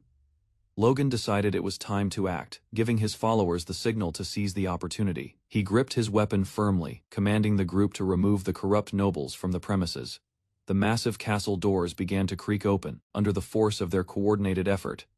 Soldiers and peasants advanced together, forming a unified front as the gates revealed the interior. Logan's forces marched forward, meeting mounted knights, who were instructed to prepare for distribution. The nobles and laborers reacted with shock, uncertain of the sudden orders given by Logan. The tension escalated as everyone waited for the consequences of Logan's unprecedented command. Following Logan's instructions, laborers received their share of grain, ensuring their survival and easing years of suffering. The crowd cheered, relief washing over the exhausted workers as hope returned to their lives. An elderly man paused, reflecting silently on the dramatic change brought by Logan's decisive leadership. The laborers raised their voices, hailing Logan McLean for his courage and fairness in restoring justice. His followers acknowledged his leadership, feeling empowered by the clear demonstration of care and strategy. The crowd celebrated in unison, declaring long life to Logan, solidifying his reputation as a just young master. Logan McLean observed the gathering of people, noting their distrust toward the nobles. He reflected on past lessons, understanding that loyalty is earned through protection and fair treatment. Using his knowledge from previous life, Logan planned to demonstrate his commitment, ensuring the people would believe in him. Logan discussed with his aides how his father valued knights as the backbone of the nation, despite limited resources. He maintained a knight order, emphasizing the importance of appearance and trust among the citizens. By compelling the people to gather, Logan reinforced his authority while showing his strategic foresight. Logan assured his subordinates that construction projects could proceed safely under his supervision. He revealed plans to manipulate natural resources, like rivers and mountains, to maximize efficiency. His advisors questioned feasibility, but Logan's confidence and prior knowledge ensured their trust in his plan. Logan analyzed the terrain, recognizing the surrounding mountains and barren lands hindered water flow. He proposed creating a controlled passage for river water, transforming the geography to support his people. Detailed plans included cutting through northern mountains to redirect the river. Combining engineering and magic knowledge, he explained, constructing a tunnel to channel river water through a floodgate would improve farmland irrigation. Using expert dwarves and a fifth circle wizard, Logan's plan became practical and actionable. His vision combined strategic planning and resource management, securing both the land and the loyalty of his people. Logan McLean analyzed the terrain, planning to transform the western McLean wastelands into fertile plains. He instructed his advisors to carefully select the mountain site, considering soil, water levels, and channeling. Construction plans included supporting the tunnel with arches and enlisting help from skilled mages to prevent collapse. Logan confirmed the project's feasibility using prepared magic scrolls and expert mages, delegating tasks efficiently. He gave responsibility for mountain selection to trusted subordinates, combining logistics with magical expertise. His advisors marveled at his foresight, realizing Logan could balance ambition with practical planning. The chosen mountain site was inspected for structural stability, ensuring the tunnel would safely redirect river water. Logan oversaw the excavation, monitoring both natural obstacles and magical reinforcement techniques applied to the rock. Workers and mages followed his guidance, understanding the critical balance between engineering and magical support. Logan coordinated the operation, combining mana sensing with physical labor to accelerate progress. Observers watched as precise magical and physical forces fractured the rock without collapsing it. He continued evaluating energy flow, ensuring the redirected river would support future irrigation and farmland. Logan used his unique power to trace the Earth's energy, revealing intricate patterns in the mountain. Mana flowed in harmony with his previous knowledge, integrating magic and engineering for maximum efficiency. The successful alignment of rock, mana, and human effort demonstrated Logan's ability to reshape both terrain and destiny. Logan McLean observed the Force core evolving, recognizing its extraordinary development beyond his expectations. He instructed his companions to remain alert as he prepared to demonstrate further abilities. A sudden surge of magical energy erupted from Logan, signaling the beginning of a powerful display. Logan directed energy into the ground, causing rocks and debris to levitate with controlled precision. The debris formed a growing mass, impressing observers as the scale of his power became clear. He manipulated the material with exacting control, shaping the mass while maintaining its structural integrity. The debris coalesced into a massive golem, dwarfing nearby figures with its size and presence. Logan and his advisors considered the implications for construction and labor, realizing the efficiency this creation offered. The golem's formation demonstrated Logan's ability to combine magic, strategy, and physical manipulation seamlessly. Logan's subordinate, Clayton, approached urgently, sensing the magnitude of Logan's magical display. The earth and rock responded instantly to Logan's mana, forming precise structures without tools. Observers marveled at the potential, understanding that multiple golems could accelerate large-scale construction projects. Logan inspects the large stone golem and asks the Earth Mage about production capacity, prompting a discussion about how many constructs can be created. The mage explains that both he and his students can form golems, but their power depends heavily on the quality of mana stones used. He adds that without proper stones, their creations would be small and weak, causing Logan to reconsider material needs. Logan recalls the rarity of mana stones and how they cannot be artificially produced, making them valuable yet difficult to obtain for large-scale use. Despite the cost, he thinks about wartime priorities and evaluates the advantage of strengthening golems with proper stones. The mage confirms that higher quality stones dramatically increase a golem's strength, speed, and durability. He explains that higher circle golems require premium stones, while lower circle ones can function with cheaper grades. Although still expensive, Logan recognizes their effectiveness in short, decisive battles. He imagines the overwhelming impact a strengthened golem could bring on the battlefield. Their conversation is interrupted when news arrives of a monster attacking nearby territory. A massive stone creature emerges, alarming soldiers as it shakes the ground. Logan realizes it is tunneling rather than destroying, signaling a structural threat. He quickly assigns workers to handle the water channel construction while mages manage the tunnel. With multiple tasks ongoing, he directs the workforce to stay organized, despite the chaos. The laborers regroup, preparing for simultaneous construction projects under Logan's command. Logan reviews the 3 major construction projects, beginning with the tunnel and dam that will redirect water toward the wastelands. He observes the water channel designed to distribute the river's flow across the barren lands, ensuring future cultivation and settlement. He recalls assigning workers early to the mine after receiving drilling data, though he hasn't monitored it closely due to the dam's demands. The next day, workers gather near the mine as Logan arrives to inspect progress firsthand. Hamar, exhausted from constant movement between projects, confronts him in frustration. He vents about being overworked, collapsing dramatically after running non-stop between the mine and water channel. Hamar complains that the workload never stops and that everything falls on him when Logan is absent. The workers restrain him as Logan acknowledges his effort and praises his contributions.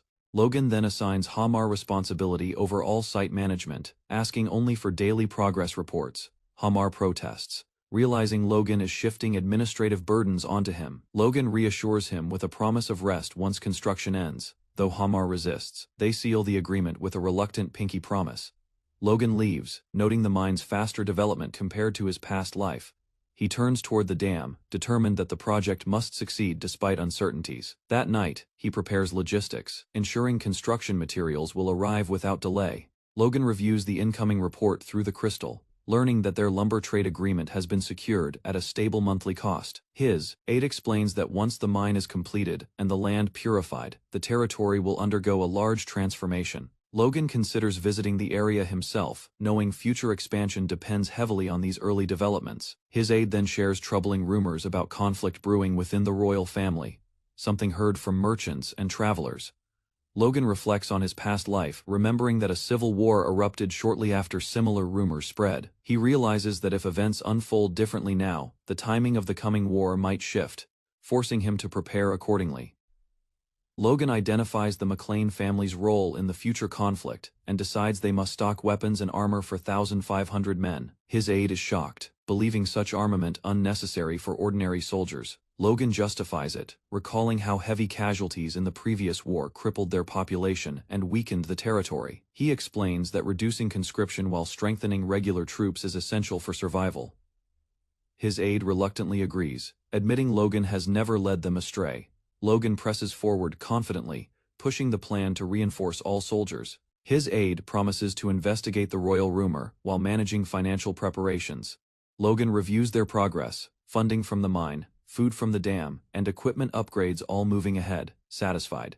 He resolves that their foundation for a major leap forward is finally taking shape. Logan is overwhelmed by the towering stacks of documents placed before him, each requiring review and approval as part of managing the territory. His aide scolds him for signing without checking, revealing that Logan has already spent nearly a month handling non-stop paperwork since taking over his father's duties. When Logan questions the workload, the aide explains that the Lord rarely seems burdened because he delegates most tasks, and now Logan must learn the responsibilities of a successor. Logan protests, insisting he is not the official successor, but the aide dismisses his objection and pushes more documents toward him. Suddenly, a worker bursts into the room reporting an urgent situation, breaking the tense exchange. The worker reveals that Hamar, who had been managing multiple projects alone, has become involved in a serious accident at the mine. Logan listens as the worker explains that a section of the mine has collapsed. The report confirms Hamar is trapped underground, prompting immediate concern. Realizing the gravity of the situation, Logan rises sharply, prepared to act before the damage worsens. News breaks that Hamar is trapped due to a mine tunnel collapse, shocking Logan and his advisors. Logan, unaware that a mine existed in their territory, quickly demands details.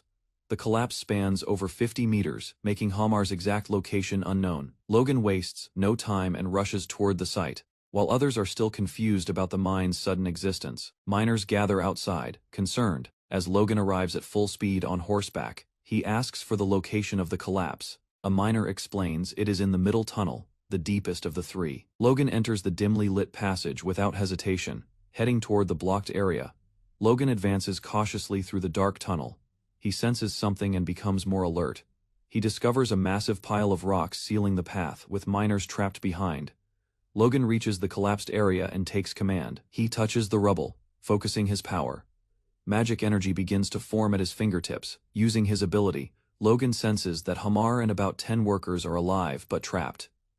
An elder says it'll take 3 days to clear the debris, but Logan knows time is short. He resolves to act fast, realizing the longer they wait, the lower the chance of survival. Logan walks with purpose, prompting the elder to admit there is only one option left. In a distant forest clearing, Logan meets a group of cloaked men. He directly asks why they were summoned.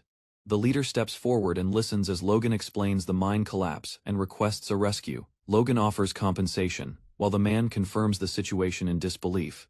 Realizing Hamar had been secretly managing the mine, the man agrees to help immediately. He reflects that Hamar was hiding something while pretending to work on weapons. Logan expresses gratitude, and the man accepts, still puzzled by the secrecy. He deduces that if the mine is valuable and hidden, Logan must be desperate to reveal it. Logan's request is questioned, risking a secret mine just to save slaves and workers. Despite doubts, the man prepares to act, casting a powerful earth magic spell. He orders his subordinates to use golems to clear the debris. Zone of the Mages reveals mana stones as the golem's power source. Golems are summoned and begin moving swiftly through the tunnel. The massive debris blocking the path animates, transformed into a golem squad. Logan watches as the golems rapidly clear several meters of debris, accelerating the rescue. The animated constructs continue their work tirelessly, opening a path deeper into the collapsed area. Logan and the others push forward, without pause, determined to reach the trapped workers in time. Despite his noble status, Logan joins the labor, moving rocks alongside the others.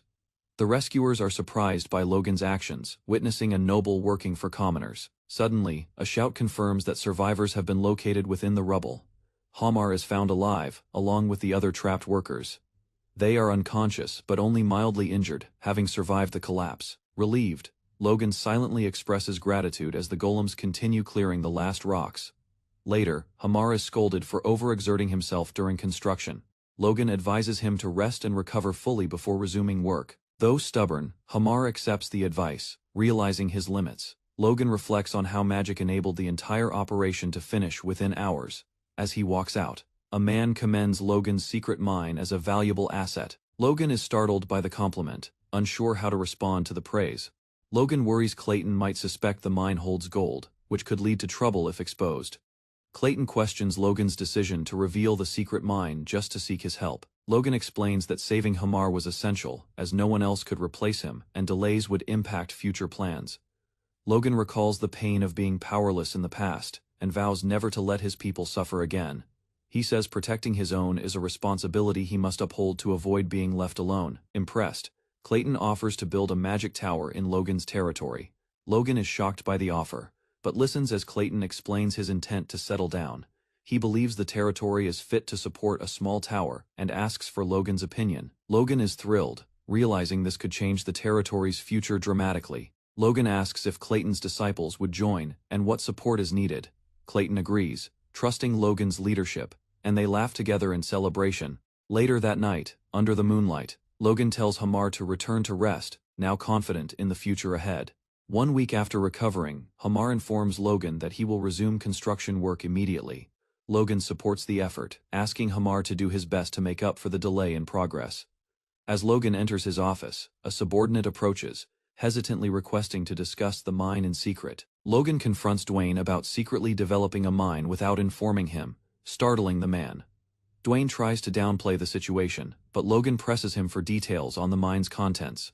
Dwayne finally reveals that the secretive site is actually a gold mine. Surprising Logan, Logan declares the mine could generate 100 million gold per year, leaving Dwayne stunned.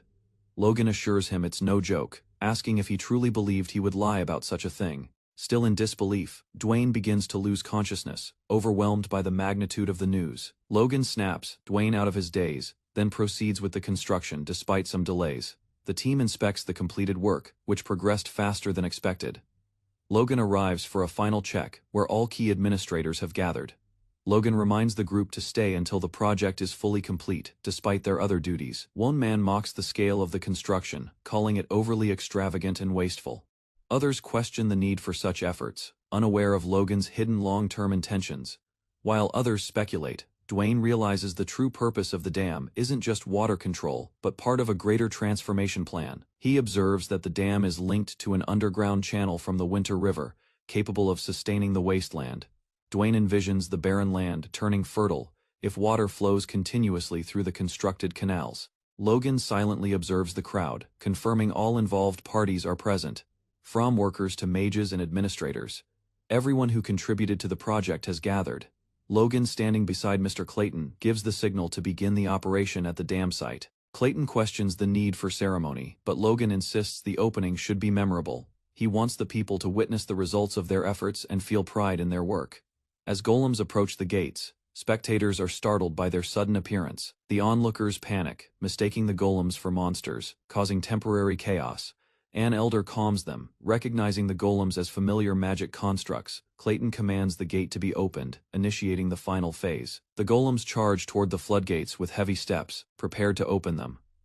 Logan and the administrators watch tensely, waiting for the result. Everyone is puzzled when the golems suddenly stop and stand still in front of the gates. As the golems freeze, Clayton panics, shouting at the dwarves about why the floodgates aren't opening. The dwarves explain that they followed instructions, but the gates are too heavy for the golems to lift alone. Logan recalls the earlier warning that the golems were for show, not functional strength, and silently regrets the miscalculation. Logan panics internally, realizing the failure wasn't in the plan but in execution. Clayton threatens the dwarf if the golem's reputation suffers, while the dwarf admits their physical limits without hesitation. Logan commands Clayton to break the floodgate instead of opening it. Logan insists the gate can be rebuilt, and orders its destruction to ensure success. Clayton accepts the order, relays it to the golems, and they begin the task. With full force, a golem smashes the structure, sending cracks through the massive gate. Onlookers gasp in disbelief as the gate is shattered by overwhelming impact. Water bursts through the broken section, flooding into the prepared channels.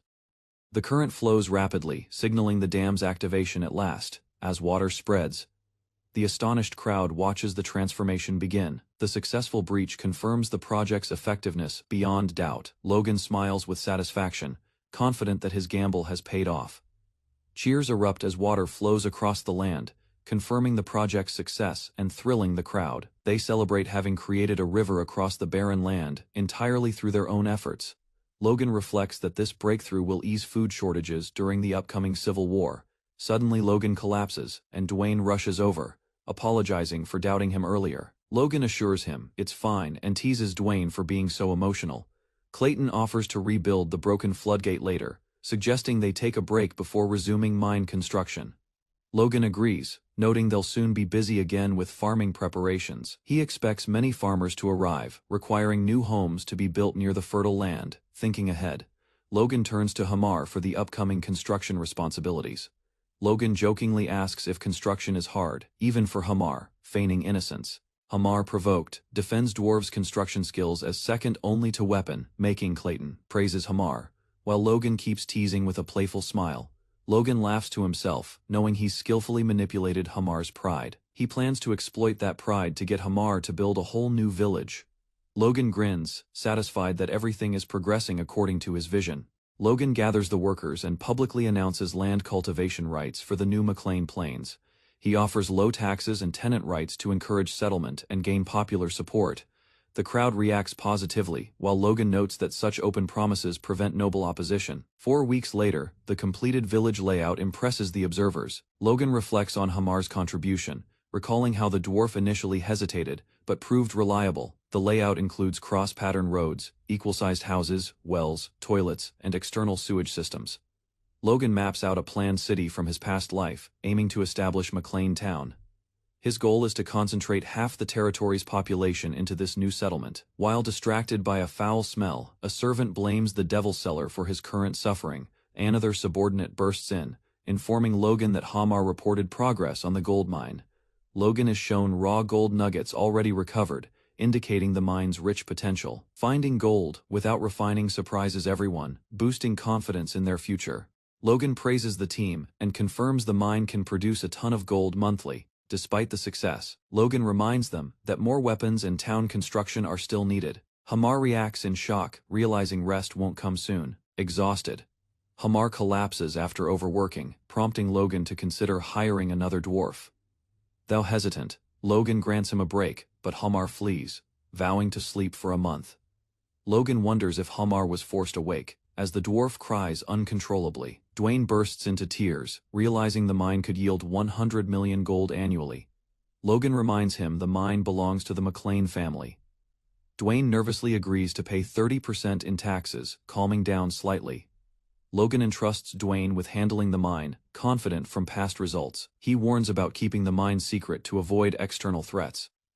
Dwayne agrees and promises to manage it quietly, while Logan remains surprised by his compliance.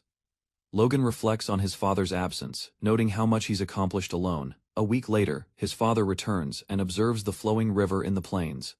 Logan watches silently as his father approaches, sensing a critical moment. Logan recalls giving his father the sword technique that reignited his progress.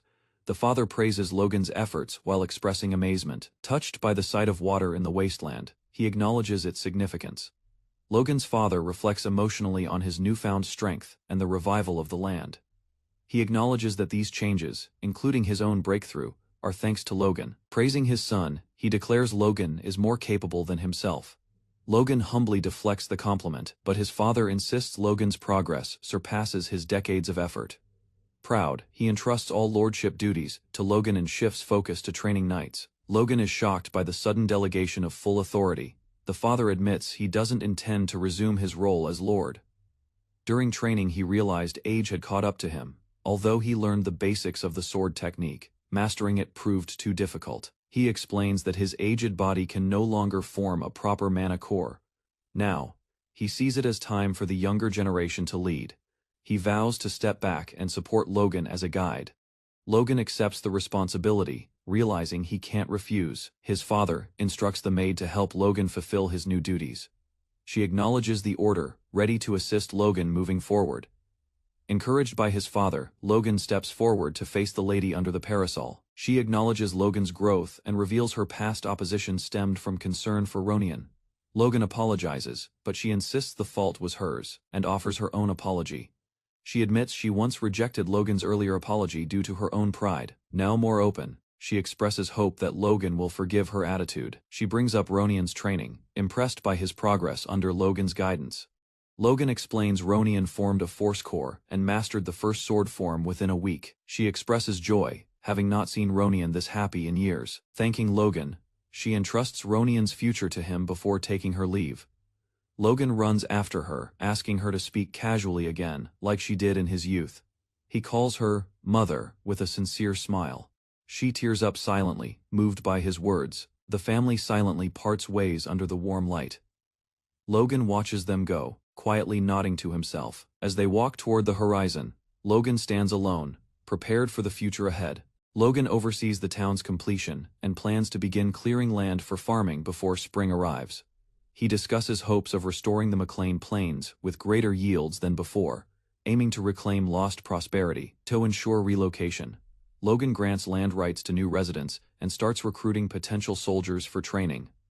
The Knight Commander praises Logan's efforts, but expresses frustration with undisciplined soldiers under his command. He slams his hand down, enraged by the divided behavior of the troops, calling them hopeless. He scolds both the McLean Knights and defectors for acting like separate factions. He points out that although united now, the soldiers still act like enemies. He admits the difficulty of trusting former foes, yet reminds them of a knight's true duty, blaming their lack of hunger. He compares their apathy to Logan's hard work and his own relentless training. Angered, the commander unleashes a fierce attack, punishing their complacency. A senior knight intervenes, calming the situation. The commander orders the knights to relearn swordsmanship from scratch. Determined, the commander decides to discipline them fully and leave a real knight order for Logan. Elsewhere, a scribe reacts to a massive workload of applications from new residents. Overwhelmed, staff gossip about Logan's influence while acknowledging his effectiveness. The financial officer grows frustrated, demanding others stop questioning Logan's decisions. He slams documents on the desk, reminding them that increased budgets come from somewhere. Though stressed, he ultimately concedes, urging everyone to follow the young master's plans. Suddenly, he panics after discovering Logan's plan to spend 10 million gold bars. Logan calmly explains he intends to buy 100 kilograms of mithril, shocking the staff. Despite their protests, Logan insists, while the scribe resists signing for such a costly purchase. An advisor states that mithril is nearly impossible to acquire, regardless of wealth. He explains mithril's extreme value, being strong, light, and rich in mana. Even wealthy nobles cannot obtain it easily, making Logan's request seem unrealistic. Logan acknowledges that more than money is needed, power is also essential. With a confident grin, he hints at a plan to gain that power. Elsewhere, a noble receives a mysterious message from McLean territory via crystal orb. He orders the message forwarded to the Duke, unsure of its relevance. 30 minutes later, the Duke arrives urgently, surprising everyone. Witnesses wonder what importance McLean holds to provoke such a reaction. The Duke initiates contact with Logan through a magic communication device, greeting him warmly. He acknowledges the lack of updates and expresses appreciation for Logan's initiative. Logan questions the Duke's motives, wondering if he's offering help or repayment for something. The Duke unexpectedly announces that his wife is pregnant, visibly joyful. Logan is caught off guard but congratulates him sincerely. The Duke credits Logan's earlier help for the happy news, though Logan is confused by the praise. Laughing it off, the Duke calls it a blessing from the heavens, yet thanks Logan again. He invites Logan to the capital once the child is born, promising to teach him a technique. Logan is shocked at the offer and tries to hide his surprise. The Duke prepares to end the call but asks if Logan needs anything. Logan seizes the chance, requesting 100 kilograms of mithril directly. The Duke, realizing the scale, sees Logan needs someone with power. He jokingly questions how Logan earned so much, impressed by the results. Amused, the Duke agrees to help and promises to handle the mithril request personally. Logan thanks him, though quietly notes the growing misunderstanding about his wealth. Before ending the call, the Duke requests Logan to attend the celebration when his child is born, He asks Logan to call him teacher instead of formal titles, signaling a closer bond. After the communication ends, Logan quietly reflects on the conversation, his thoughts lingering. Logan suddenly remembers a promise to review the production budget and rushes to act on it. He debates whether to inform Hamar, thinking the man deserves some rest before being disturbed. Logan decides to let Hamar rest, acknowledging the dwarf's hard work and calling himself a generous employer. In the outskirts of Nojin Castle, a group of young men under 20 gathers after passing a basic recruitment test. Logan McClane faces doubts about recruiting such a large number, but he insists on handling it himself. He recalls the Empire's military system, where elite knight trainees are backed by regular soldiers to form a powerful combat force. Soldier candidates must pass physical tests before turning of age, and those who succeed become regular troops. Some among them undergo brutal training beyond human limits to qualify as elite knight units. This system, invented by Grand Instructor Ark the Silver, helped the Empire build 50,000 knights and win wars. Logan reflects on this method, realizing it helped launch a major invasion 9 years later. He regrets not being able to recruit older men due to labor needs for town construction. When asked about the selection method, he replies that they picked based on running performance. Logan adds further criteria, like eyesight and reflexes, to evaluate candidates. The first test involves stopping when they see a distant picture. One boy humorously misinterprets the image, drawing attention. Logan dismisses flattery and rejects the boy at first. However, another boy identifies the image as a rooster, noting its comb.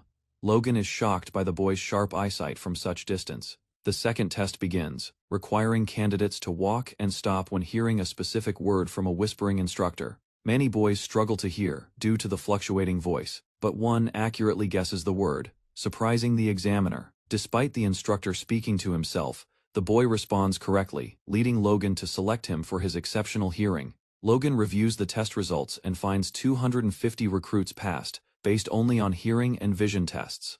He plans to choose around 500, aiming for a 1,000-man force, including trained soldiers. Many candidates are malnourished, but Logan believes feeding and training can turn them into capable fighters. Victor, one of the candidates, aggressively practices his sword techniques with determination. Observers note his dedication but question his unrefined style. Victor believes that mastering 1,000 swings and awakening his inner power will make him a knight. Driven by urgency, Victor pushes himself harder, afraid Logan might give up on him.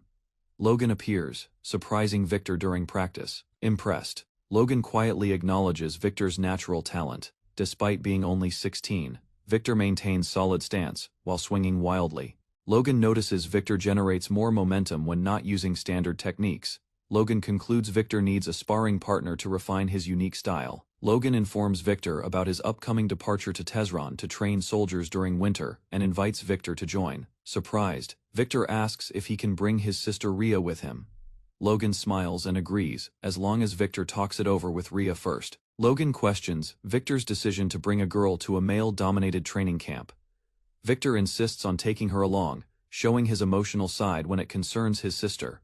Logan accepts the request but warns Victor he'll bear full responsibility if any issues arise. Victor promises to take care of Rhea seriously. Logan asks if his sister is truly that important to him. Victor replies she's his only family and admits their parents died because of him. Victor continues, explaining Rhea became parentless because of him too. Logan silently listens and praises Victor's attitude. At Tehran Castle, intense training begins with strict physical drills. The recruits hesitate, prompting the instructor to yell at them to start running.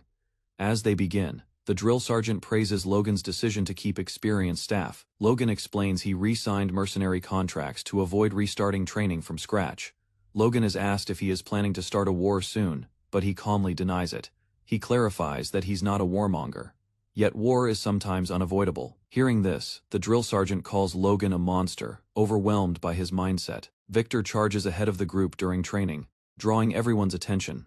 Some recruits gossip, revealing Victor is a slave, which surprises others. Motivated by pride, a boy declares he won't lose to someone like Victor, pushing himself harder. Logan observes that Victor's determination to never give up is more than enough.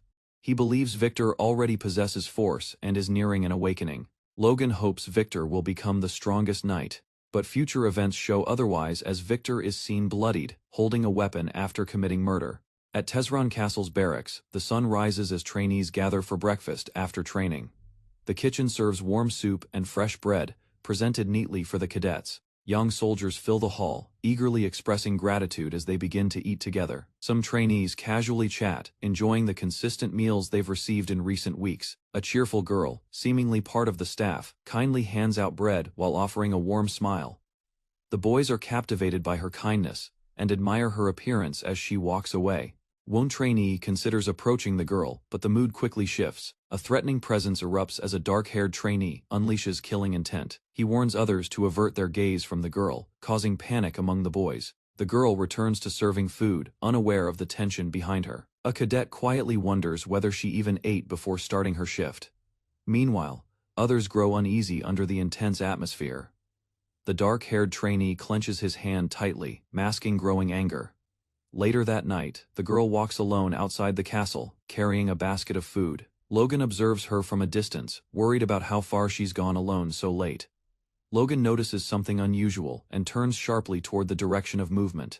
He spots Rhea in the distance, hurriedly carrying food in the dark. Suddenly, Victor grabs Rhea's wrist, startling her and Logan at the same time. Rhea panics at Victor's forceful action, calling his name in fear. She drops the bread as Logan rushes forward, demanding an explanation. Without hesitation, Logan delivers a powerful punch, launching Victor into the air. Victor crashes into the ground, screaming in pain. Bloodied and enraged, he clutches his nose, accusing Logan with hatred. Calling Logan a bastard, he prepares for retaliation. Now visibly injured, Victor lashes out, insulting Logan and Rhea while shouting about their low status. Logan responds with unrelenting force, landing another brutal strike to Victor's face. Victor is knocked back again, unable to resist Logan's overwhelming strength. Victor groans in agony, barely able to stand. Rhea watches in fear as Victor collapses to the ground. Tears fill Victor's eyes as he begs for help, completely broken. A furious attacker charges at Logan, yelling with murderous intent. Logan swiftly dodges the assault while a blonde trainee secretly watches in panic. The boy runs for help, realizing the situation has become critical as Victor cries out. Dark, haunting voices echo in Logan's mind, urging him to act. He envisions commands from a mysterious force telling him to protect Rhea. Snapping out of it, Logan prepares to fight back as someone arrives and calls out to him. Logan breathes heavily, injured but composed as a knight questions his late whore activities. He shifts attention to Rhea, who appears shocked by the incident. Logan orders Victor to rest, while another trainee is told to dispose of the attacker's corpse. The knight speaks with Logan, asking if he regrets his actions. Logan firmly denies it, stating he has no regrets about what he did.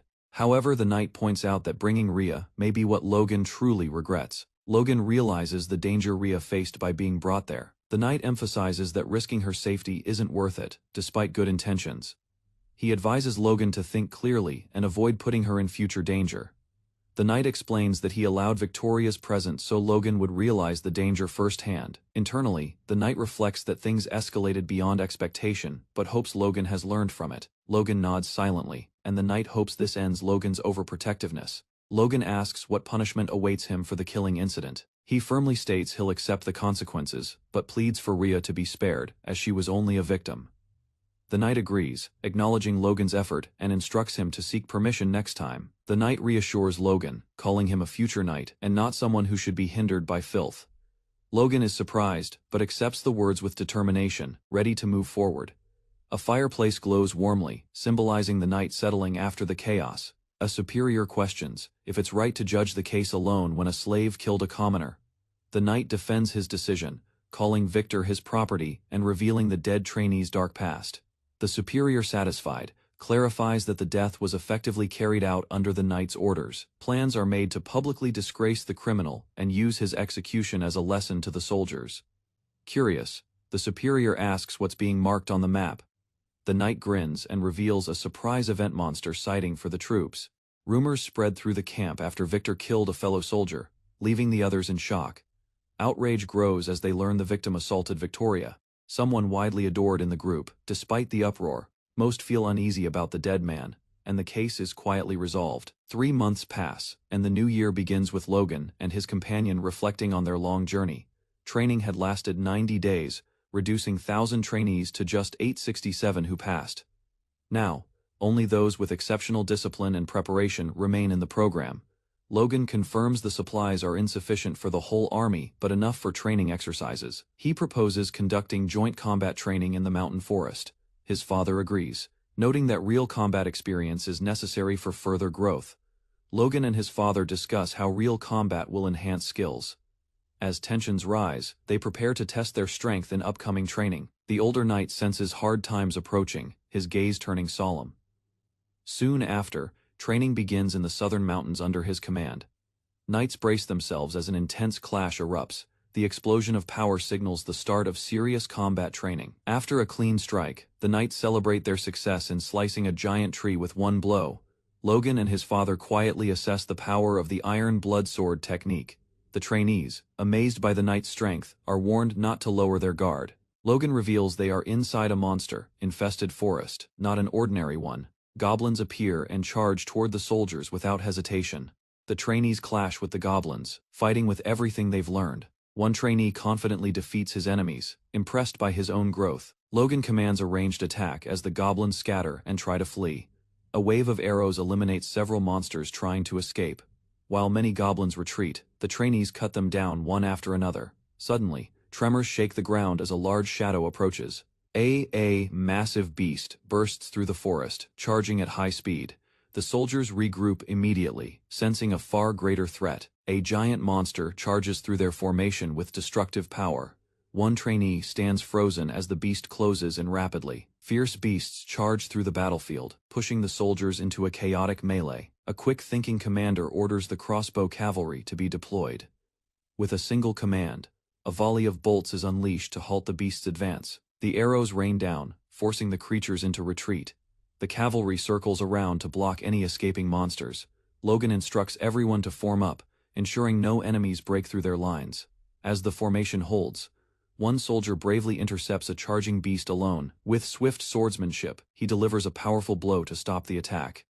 His decisive strike clears the path for others to regroup and press forward. Another trainee rushes to help an injured comrade pinned under a beast. Just as the creature prepares to finish its prey, a knight arrives with a fiery slash. The flames slice clean through.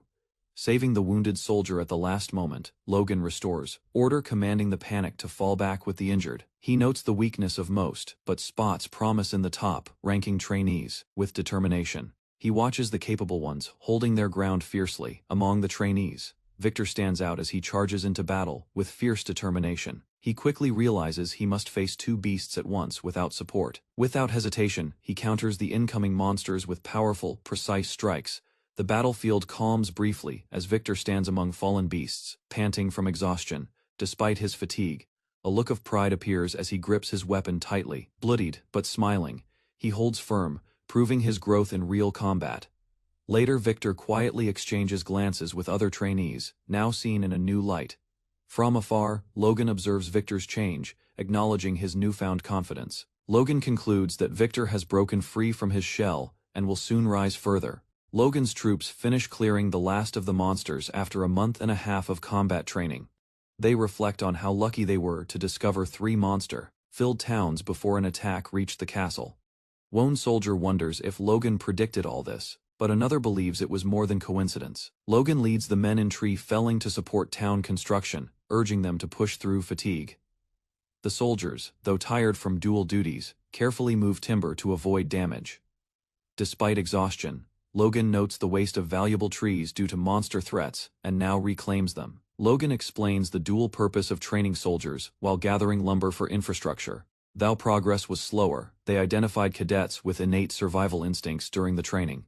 Logan hopes their development will boost forces ahead of the upcoming civil war. Logan asks Hamar if the town can be completed before spring cultivation. Hamar cautiously agrees, noting improved efficiency as workers gain experience. Suddenly, Logan hears an unexpected sound that catches his attention. The commotion is caused by a powerful earth mage launching an unexpected attack. He casts a defensive earth wall in the middle of the town construction area. Everyone turns in shock as the confrontation escalates without warning.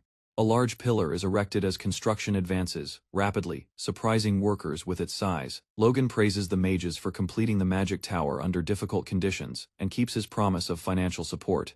He adds that, whether it's called a town or city doesn't matter, as long as it thrives.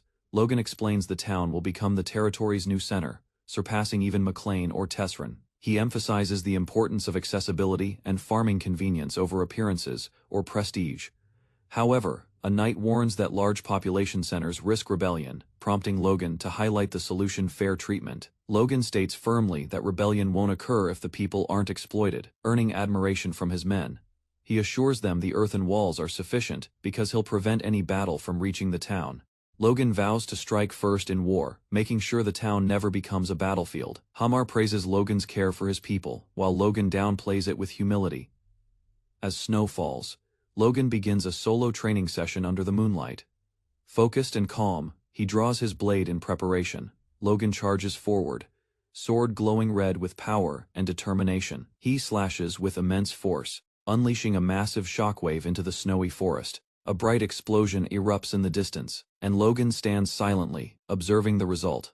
Logan's attack pierces through a massive boulder, showcasing his growing strength. Astonished, he confirms that he not only shattered the rock but pierced the trees behind it. He proudly observes the deep impact, realizing how far his training has come. Recalling the second form of his sword technique, Logan thinks about how powerful and refined it's become. While his skills improve, the territory also stabilizes under efficient leadership. Over the months, construction progresses steadily, and signs for McLean Town are prepared. As spring passes, families arrive, smiling as they witness the town's growth. Children play happily around the new buildings and lively streets. By early summer, Logan reviews reports, satisfied with the prosperity unfolding. Logan hears updates about land reclamation and a minor shortage of labor. He instructs them to accept all incoming refugees to address manpower needs. When asked about Hamar, Logan says the dwarf is still on vacation. Another advisor reveals that Hamar took mithril before his break. Logan explains that he gave it willingly for weapon crafting during Hamar's rest. Chuckling, Logan remarks that for a dwarf, working with rare metals is the real vacation. Logan's town settlement is complete, with no major issues in land cultivation. Meanwhile, Viscount Max Pareda slams his desk in disbelief. Shocked, McLean reclaimed the wasteland. He begins questioning how they manage such progress, especially financially. A subordinate mentions rumors that Logan profited through business or discovered a gold mine. Max angrily dismisses the rumors, but admits the reclaimed land's yield could be double theirs. Realizing McLean's sudden rise, Max states they can't remain idle any longer. His aide suggests creating an excuse to intervene, but Max says they already have one. Refugees from their territory fled to McLean, giving them a reason to act. However, Max admits it is too risky alone and identifies Sylvan as the key problem. Max decides to contact the Sylvan Viscounty, aiming to unite their power. He plans for both Viscounties to join forces and crush McLean. Grinning wickedly, Max declares his strategy a wise move. Logan reports that 300 promising recruits are being trained separately with no assignments. An elder questions the claim, surprised by the idea of so many potential knights. Another voice protests, saying even after years of training, few awaken the force. They argue that statistically only 10 knights emerge per 1,000 soldiers. Logan calmly explains they are still maintaining the original training system alongside the elite unit. Though one man doubts the necessity in peaceful times, Logan warns of territorial tensions. Logan stresses that their growth and reclaimed lands will inevitably provoke others. He names Sylvan and Pareda as neighbors with interest in their new territory. He warns that enemies have excuses ready, even if McLean has done nothing wrong. When asked if it is due to refugees, Logan points to the influx from rival lands. He says Pareda and Sylvan may use refugee presence as justification for conflict. An elder erupts in anger, blaming Logan for not stopping this in advance. The elder accuses Logan of planning war from the start. Logan states bluntly that these are enemies they must face eventually. The others are stunned, while the Lord silently regrets giving up his authority. News arrives that Sylvan and Pareda have sent envoys, confirming Logan's prediction. The advisors are stunned by the development as tension rises in the room. Logan calmly states that the situation has begun and suggests they plan their response. The flags of the envoys are raised as a delegation enters McLean territory. They are greeted by the city's structured entrance, drawing excitement from the travelers. One envoy is impressed, stating he has never seen a city like this before. They observe that the town is built around a central crossroad with orderly design. Though not refined, the city gives off a strong and clean impression. The envoys note the bright appearance of the commoners and consider the land worth taking. The soldiers admire the city but are unaware of Logan's identity at first. They're surprised to hear it was all designed by the young master. They confirm Logan, though Young is the mastermind behind the town's success. The knights boast about Logan's intellect and strength, praising his wartime leadership. As they approach the castle, they continue sharing his achievements. Inside the palace, Logan steps forward to formally welcome the envoys. The envoys praise the city's soldiers, then quickly demand refugee return, resource compensation, and control of the Tevron Plains. They justify the demand by claiming it is adjacent to Pereda's territory, and thus rightfully theirs. Logan silently watches, aware their terms are a veiled threat rather than diplomacy. He realizes they're effectively asking McLean to surrender half its land and power. He points out that their demands are a clear provocation of war. The others begin to grasp the gravity of the threat as tension rises in the hall. McLean knights react with outrage, seeing the demands as a declaration of war. They accuse the envoys of madness and dishonor. Still defiant, the envoys threaten retaliation if knights are mobilized in response. Heinkel declares that McLean does not fear war and refuses to yield.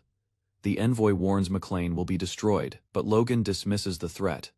Logan argues that refugees can't be used as leverage and calls out their disgrace. Heinkel ends negotiations, declaring there's no reason to continue the talks. The envoys panic, shocked McLean is ready for war.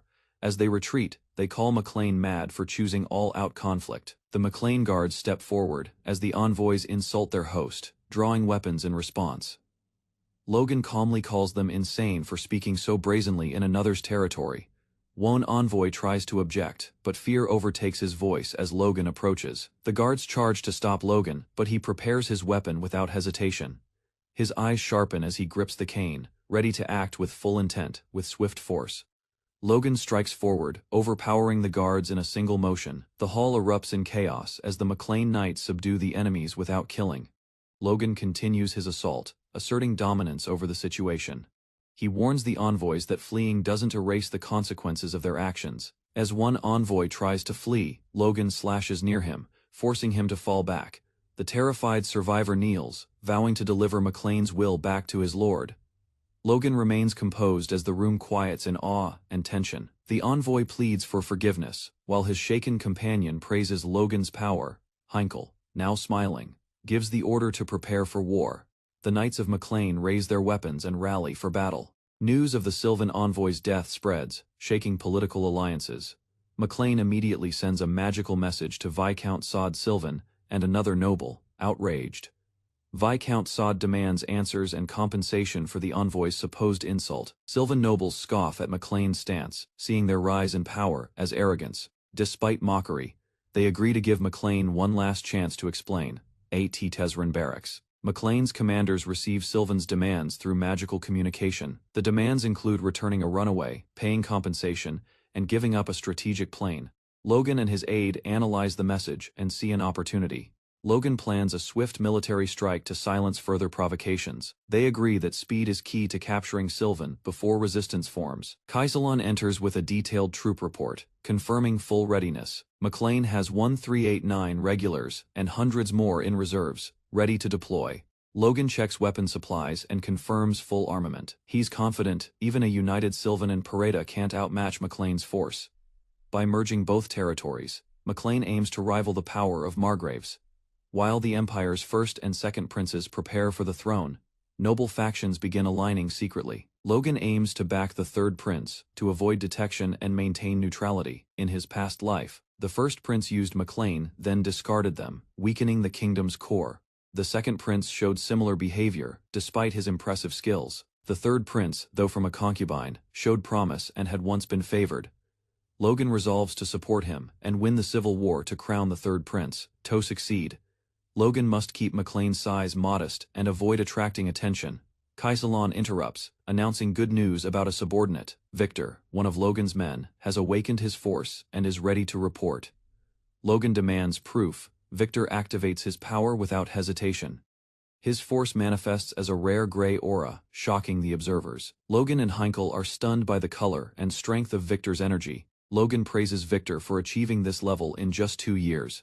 Victor is acknowledged as a true aura user with consistent talent across lifetimes. Logan frees Victor, handing over his slave document and declaring his path to knighthood. Logan reveals he had anticipated Victor's awakening and prepared to free him in advance. Despite the gesture, Logan informs Victor that his formal promotion to knight must wait until after the war. He explains that a recently escaped slave being knighted could cause friction with other nobles. Victor questions Logan's trust, but Logan clarifies, it's not mistrust, just timing. Logan burns the slave document, officially severing Victor's ties to servitude. He reveals Victor's true desire is to fight and promises worthy opponents soon. Logan prepares a response to Sylvan, beginning with a formal tone. He starts to question their protest's legitimacy and insult the envoy's conduct. Heinkel urges him to skip the formalities and deliver the real message directly. Logan sends a blunt challenge, a call for battle without negotiation. McLean forces begin their charge towards Sylvan Castle. The army bears a burning banner, igniting alarm among Sylvan's defenders.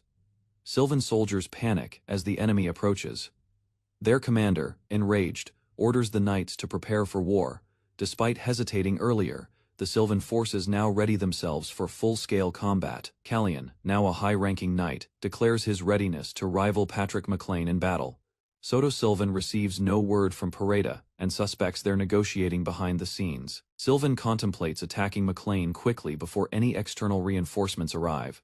His subordinate fears Pareda's betrayal after the conflict begins. Sylvan notes the odd timing McLean's attack came immediately after the protest. Despite his doubts, Sylvan acknowledges that something feels off, suspecting Pareda's shift in allegiance. Enraged, Soto Sylvan clenches his fist, insulted by McLean's aggression. He mocks them for hiding and promises to behead Patrick himself. Patrick McLean advances with his troops, prepared for direct confrontation. Sylvan decides to contact Bifroze and bribe them to keep Pareda in check. Their plan is to destroy McLean and later turn on Pareda. Orders are issued, and the knights prepare to execute this two-front betrayal. Logan leads a cavalry unit across the plains towards Sylvan territory, aiming for a swift siege. His father advises against attacking yet, fearing Viscount Sylvan might flee if pressured too soon.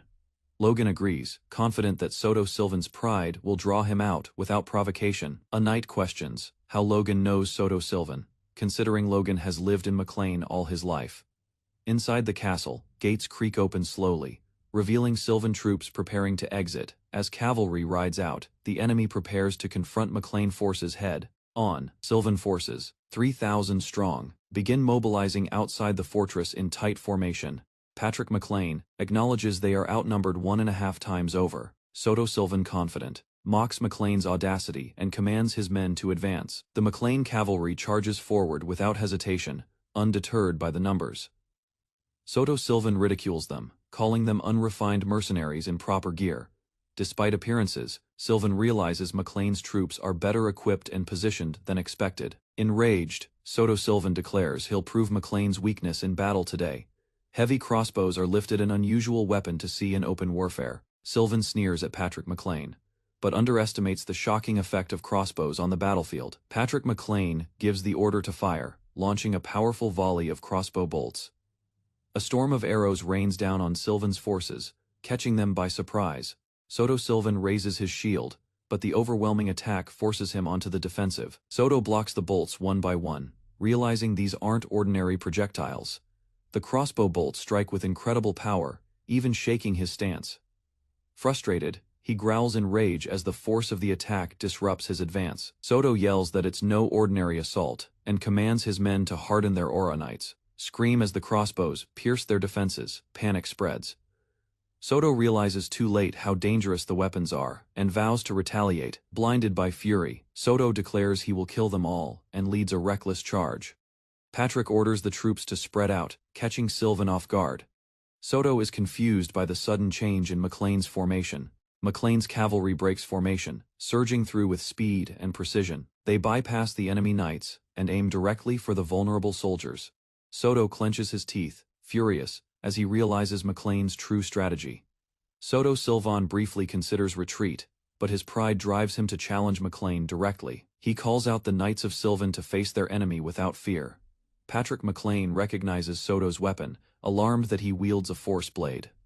Soto charges and unleashes a devastating slash, cutting down men and mounts alike. His overwhelming power disrupts the front lines, sending enemies flying. Observers realize he's reached the advanced rank, shocking even Patrick. Patrick rallies the McLean Knights, urging them to crush the enemy with full strength. Clashes erupt across the battlefield as swords strike with fury. From afar, a shocked observer watches the tide turn in McLean's favor. A McLean Knight recalls that only half a year ago, their strength matched Sylvan's. Now, they dominate, even leveling up mid-battle through sheer momentum. One knight steps forward boldly, calling out his challengers. The knights acknowledge that Logan's intense training truly prepared them. A determined warrior slashes forward, ready to end the enemy's arrogance. The McLean force pushes deep into enemy lines, unrelenting in their charge. The McLean Knights strike swiftly, injuring and disarming Sylvan's soldiers with overwhelming power. One soldier clutches his broken wrist, shocked by how quickly the tables have turned. Among them, a calm and composed knight radiates red energy, drawing attention on the battlefield. Sylvan soldiers panic, realizing the enemy captain's speed surpasses their high-ranking knights. The McLean Knight reflects on his growth, having surpassed the wall to become advanced rank. He notes that aside from one powerful Sylvan knight, the rest pose little threat. Logan appears, charging with intense speed and sword drawn, heading straight for the enemy's strongest. From the distance, Soto Sylvan locks eyes with Logan, sensing the danger. Clenching his teeth in frustration, Soto realizes the threat Logan poses and curses under his breath. Logan, having mastered the second form of the divine sword secrets, pushes himself to near high-ranking knight level. Despite progress, he hits an unseen wall that halts further growth for several months. During this uncertain time, he senses that breakthrough is close, but remains just out of reach. A sudden clash with a visiting high-ranking knight from another territory provides a chance to test his limits. The knight attacks fiercely, igniting a heated battle as Logan holds his ground. Flames and impact swirl as Logan unleashes power, refusing to retreat. The enemy, relying solely on strength without technique, taunts Logan, yet Logan's strike overpowers the brute force and pushes the knight back. The opponent is stunned that an intermediate knight could do such damage. Logan lowers his guard briefly, thinking the fight has balanced. His opponent prepares to go all out, but Logan counters with a hidden technique. 3 energy swords form around Logan, shocking the enemy.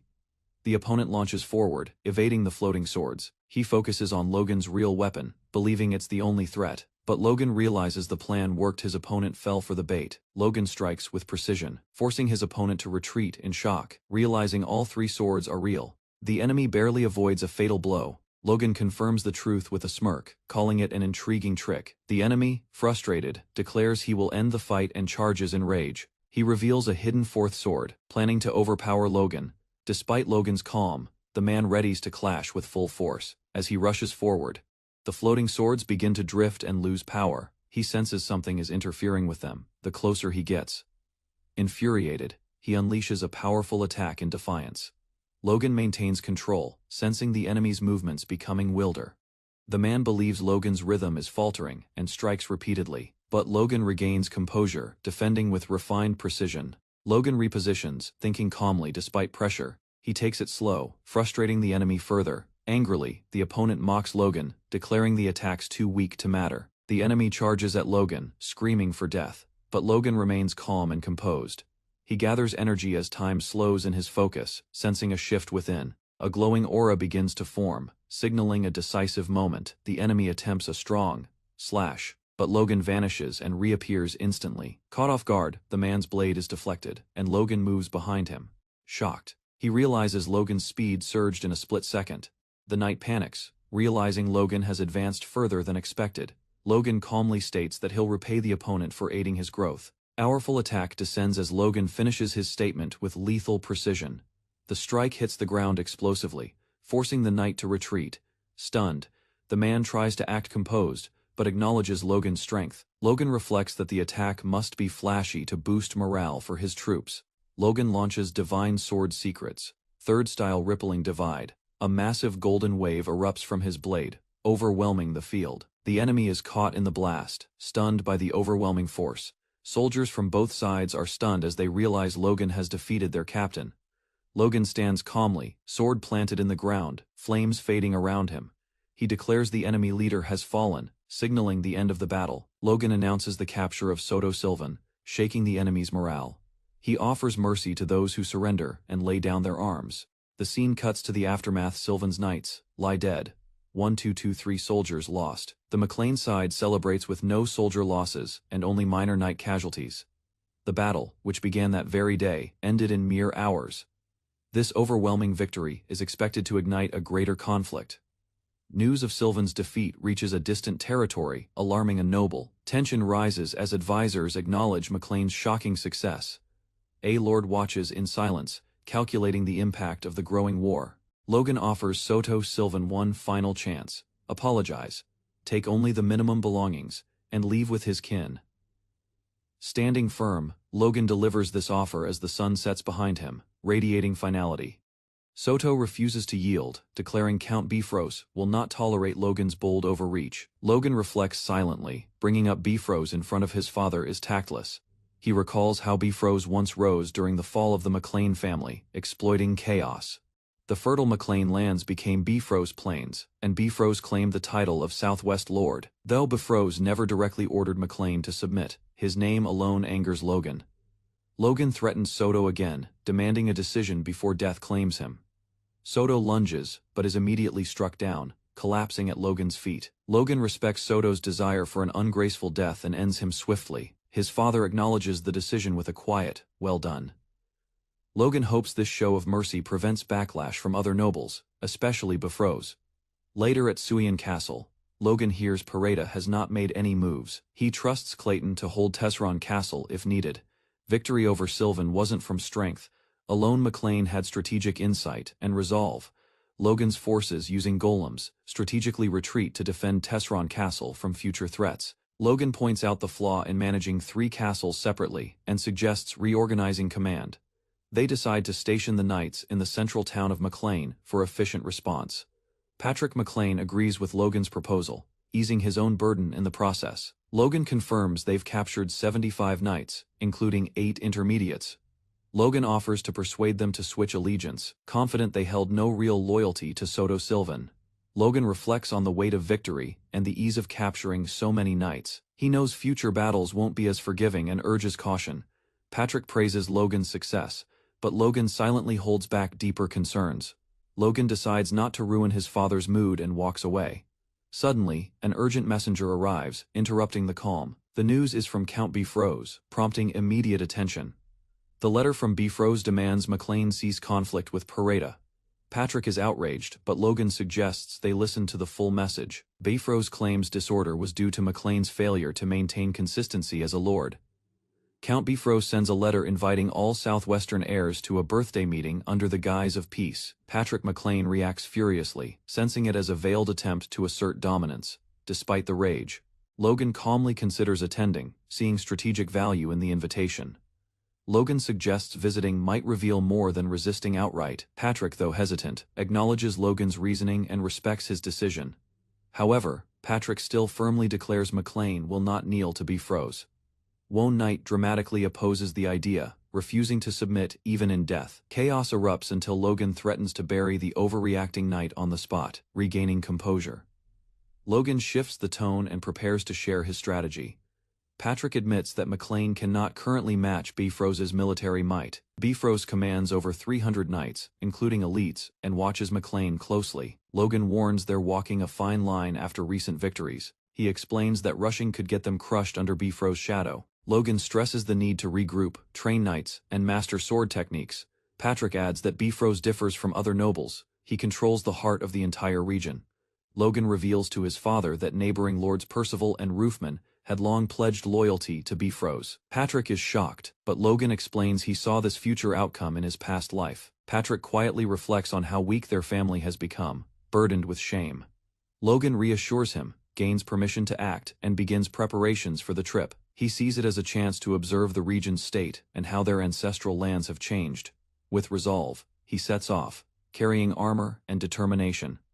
Hamar, panting and worried, confronts Logan about rumors of his departure. He fears for Logan's life and demands that Logan keep his promise about freedom.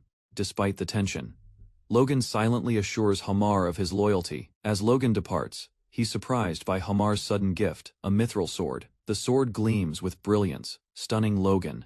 He reacts in awe, amazed by the quality of the weapon crafted just for him. Logan McLean arrives at the gates of Burgos Castle, where soldiers stand alert, awaiting his arrival.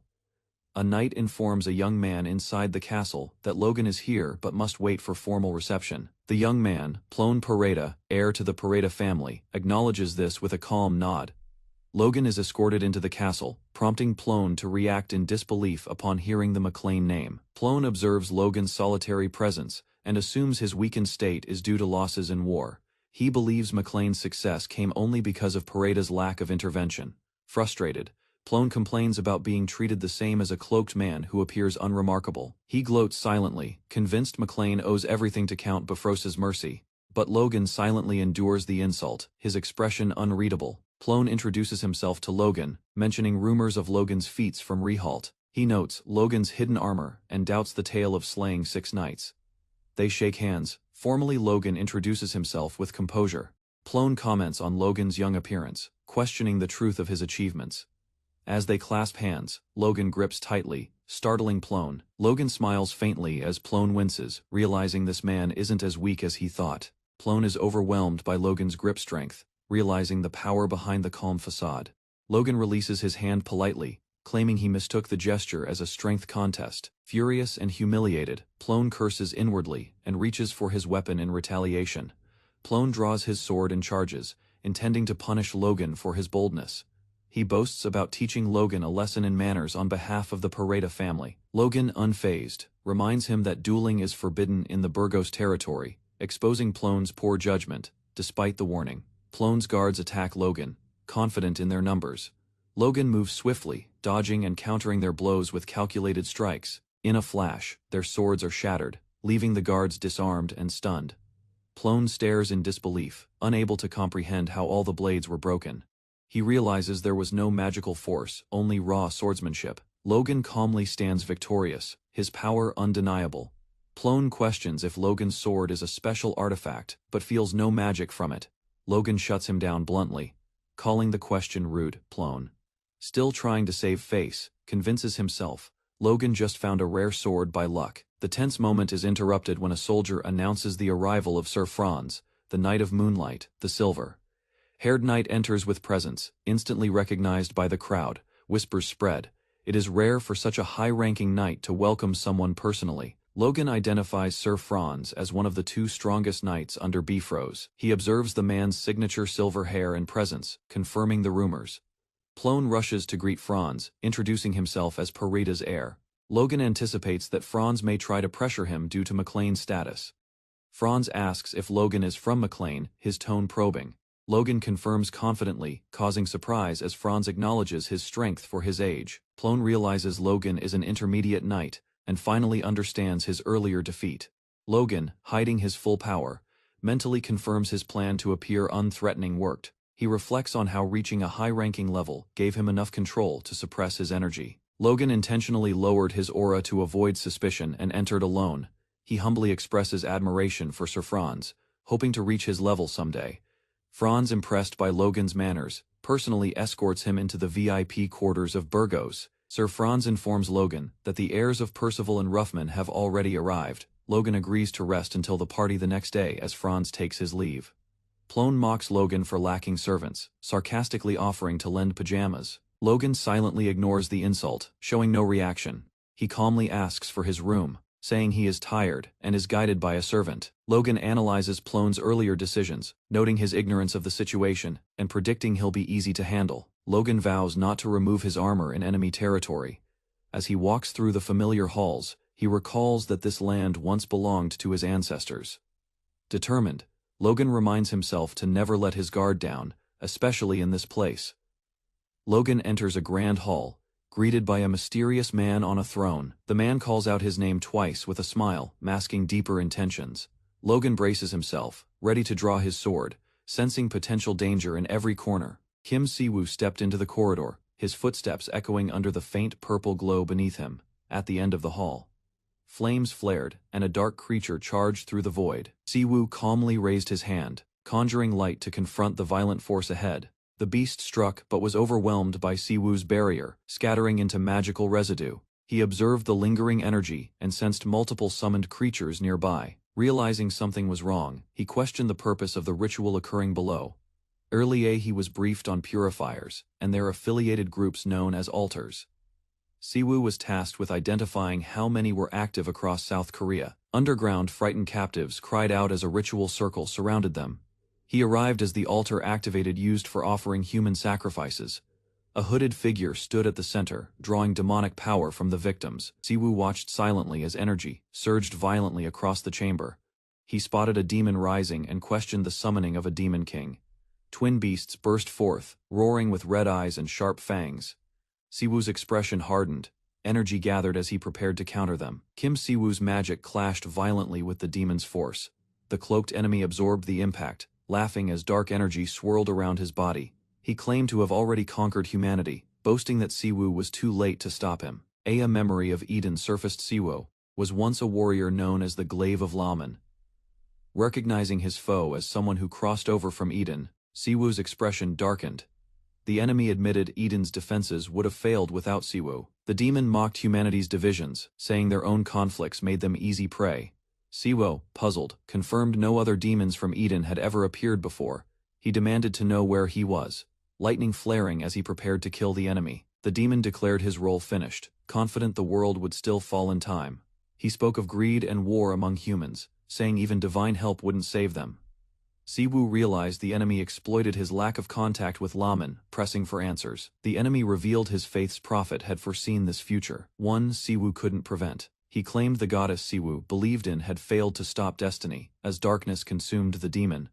Siwoo stood alone. Kim Siwoo stood alone in the altar's center as a dark ritual suddenly activated beneath him. His eyes widened as countless shadowy figures burst from the circle, rising in chaotic waves. Realization struck his enemy had offered himself as a sacrifice to fuel the demonic surge. Siwoo confirmed the magical beasts were handled, but the situation was far from over. Children's cries echoed through the chamber, drawing his attention to the terrified survivors. He knew what had to be done: rescue the innocent before making his exit. 13 people remained alive, nearly half of them helpless, trembling children. He assured them of their safety and prepared to lead them out. Looking into their frightened faces, he apologized for not arriving sooner. One child broke down in tears, traumatized from witnessing the sacrifices. Siwoo gently told them they were safe now, trying to calm their fear. Suddenly, rescuers burst through the entrance, reinforcing the survivors' safety. A stern officer demanded Siwoo's identity, asking if he belonged to the Jeongak Alliance. Siwoo casually responded, noting the response time had taken 10 minutes. The officer declared jurisdiction over the area, refusing to let him leave freely.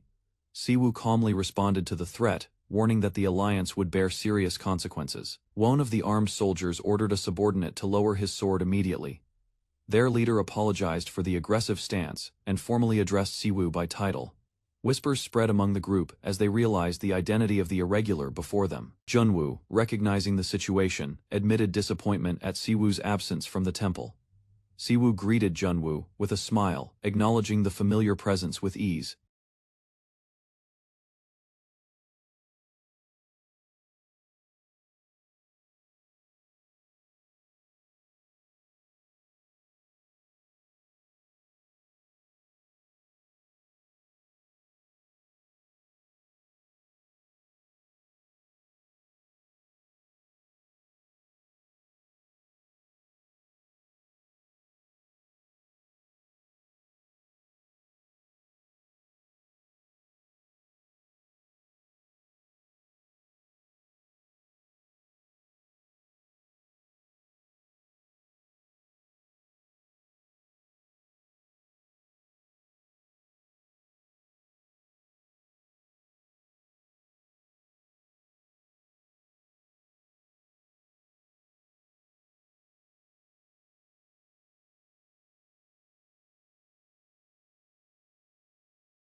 In a grand hall, Hamar and his opponent face off before an intrigued audience, swords in hand.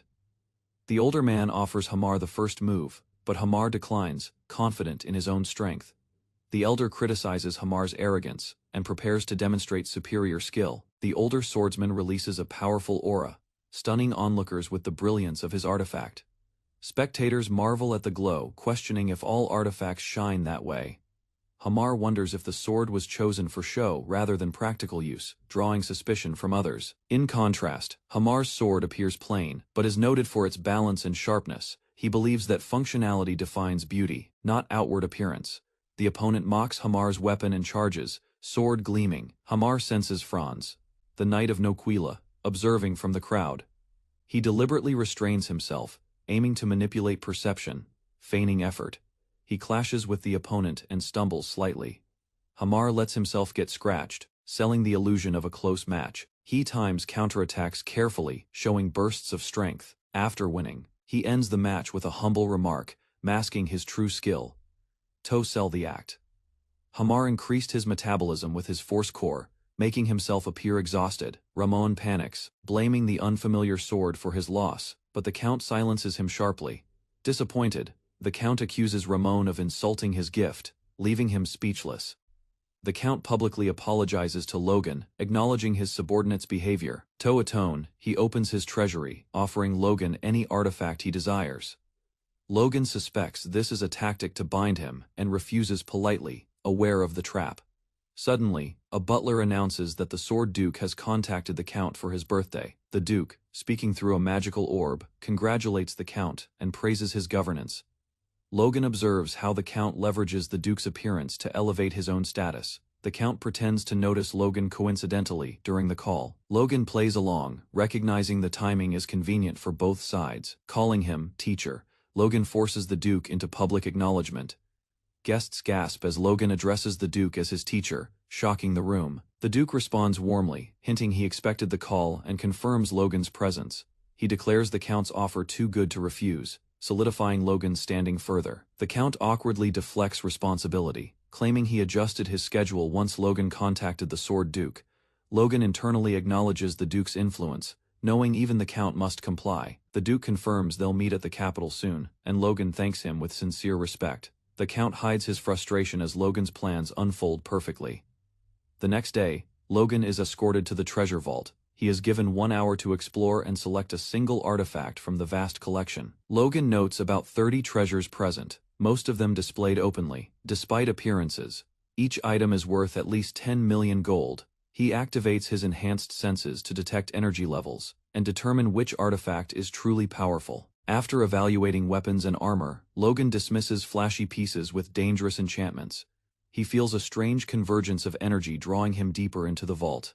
He discovers an unusual item, a pair of boots hidden from plain view. At first, the boots seem like ordinary equipment with no aura, but as Logan approaches, they begin absorbing his force energy rapidly. Realizing the boots are reacting intensely, he is overwhelmed as energy surges around him. Overwhelmed by the artifact's energy drain, Logan realizes he could suffer real damage, refusing to back down. He clenches his teeth and challenges the boots in a contest of force. With grit, he pours energy in, and the boots finally begin responding as if accepting him. As he endures, the boots suddenly stabilize, and his body lights up with regained power. Logan feels his force return fully, realizing the boots were testing compatibility. Outside, under moonlight, someone learns Logan has already left the estate early. A noble mutters that Logan departed with the artifact, cutting his visit short by days. Gripping his fist, the Count furiously orders a subordinate to retrieve the artifact and sword. He allows any method, so long as Logan is left alive, revealing his desperate intent to reclaim what was taken.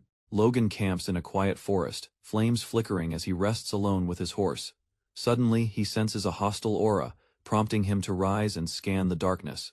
Recognizing the presence as murderous intent, he suspects a pursuer sent by Count Bifrost. A cloaked figure steps into view, confirming Logan's sharp instincts. Logan notes the stranger's distorted voice, clearly meant to hide his identity. Multiple masked men appear, and the leader orders them to capture Logan alive. The assassins charge, surrounding Logan without hesitation. Logan smiles, then swiftly moves, activating the artifact in his boots. With enhanced speed, he closes the gap and strikes down one of the attackers. The assassins are shocked by his movement and speed. Logan slashes through them, moving fluidly in the chaos. His opponents are stunned, unable to believe an intermediate knight could overpower them. Logan credits his powerful boots for the advantage. He recalls testing them earlier, realizing their unmatched artifact rank. The boots boost reaction time, enable mid-air jumps, and adjust in size, confirming their immense value.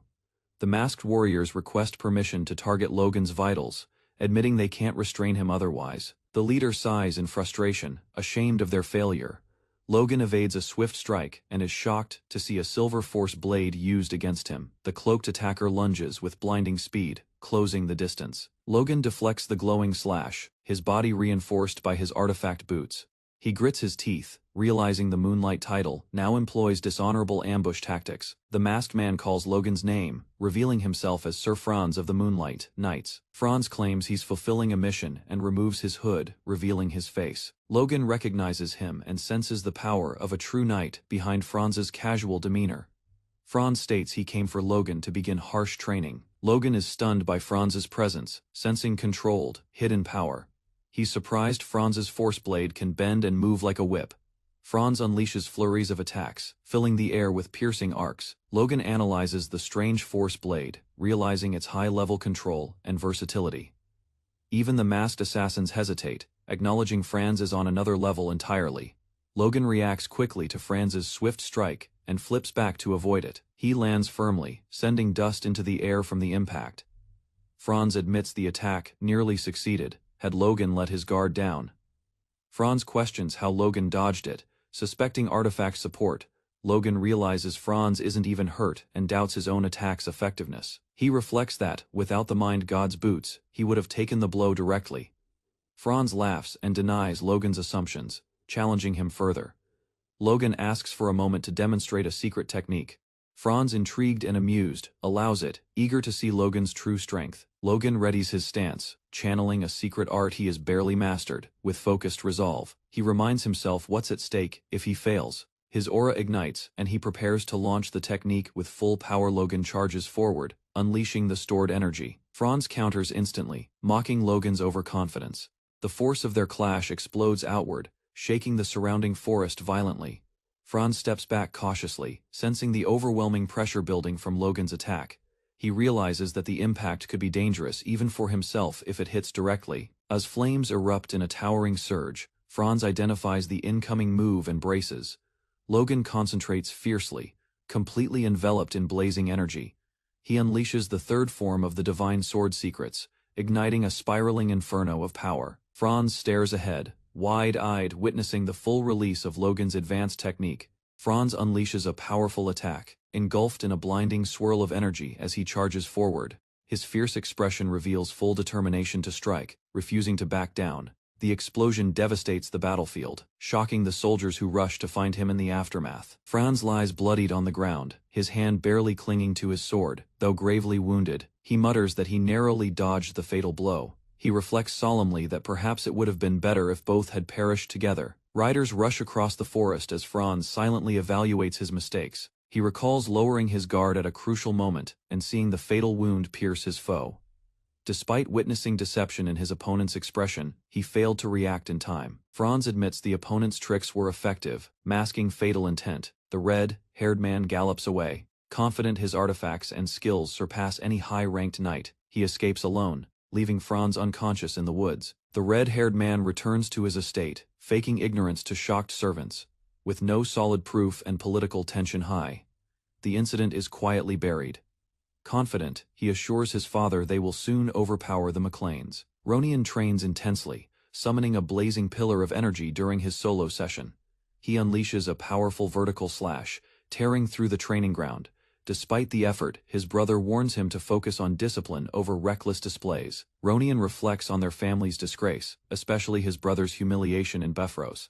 Logan praises Ronian's effort and decides to introduce him to a new sparring partner. Victor, a newly awakened knight, appears nervous as he greets Ronian. Logan explains that Victor is still adjusting to his force, but is about Ronian's age. Ronian questions the training method, to which Logan responds with a sparring proposal. Without hesitation, Logan initiates the duel between them. Victor lunges first with a sudden burst of energy, forcing Ronian to defend. Ronian is surprised by Victor's mastery of the Iron Bloodsword technique.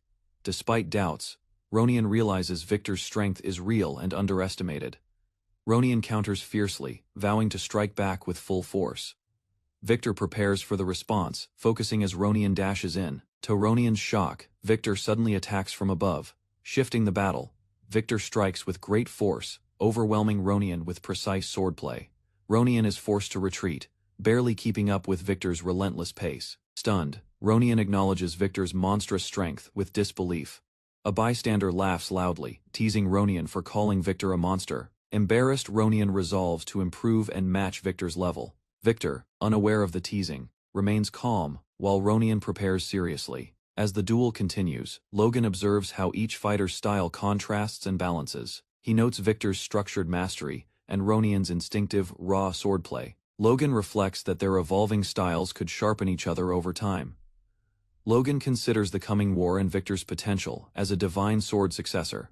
Still unsure of Victor's loyalty, he wonders how to secure his future with them. Meanwhile, an elder is shocked to learn Victor saw the rare band of mana. Logan confirms Victor's sight and encourages him to learn new things. Another cadet asks a vague question, lightening the mood with laughter. Logan reflects that Victoria's gift of seeing mana confirms her exceptional potential.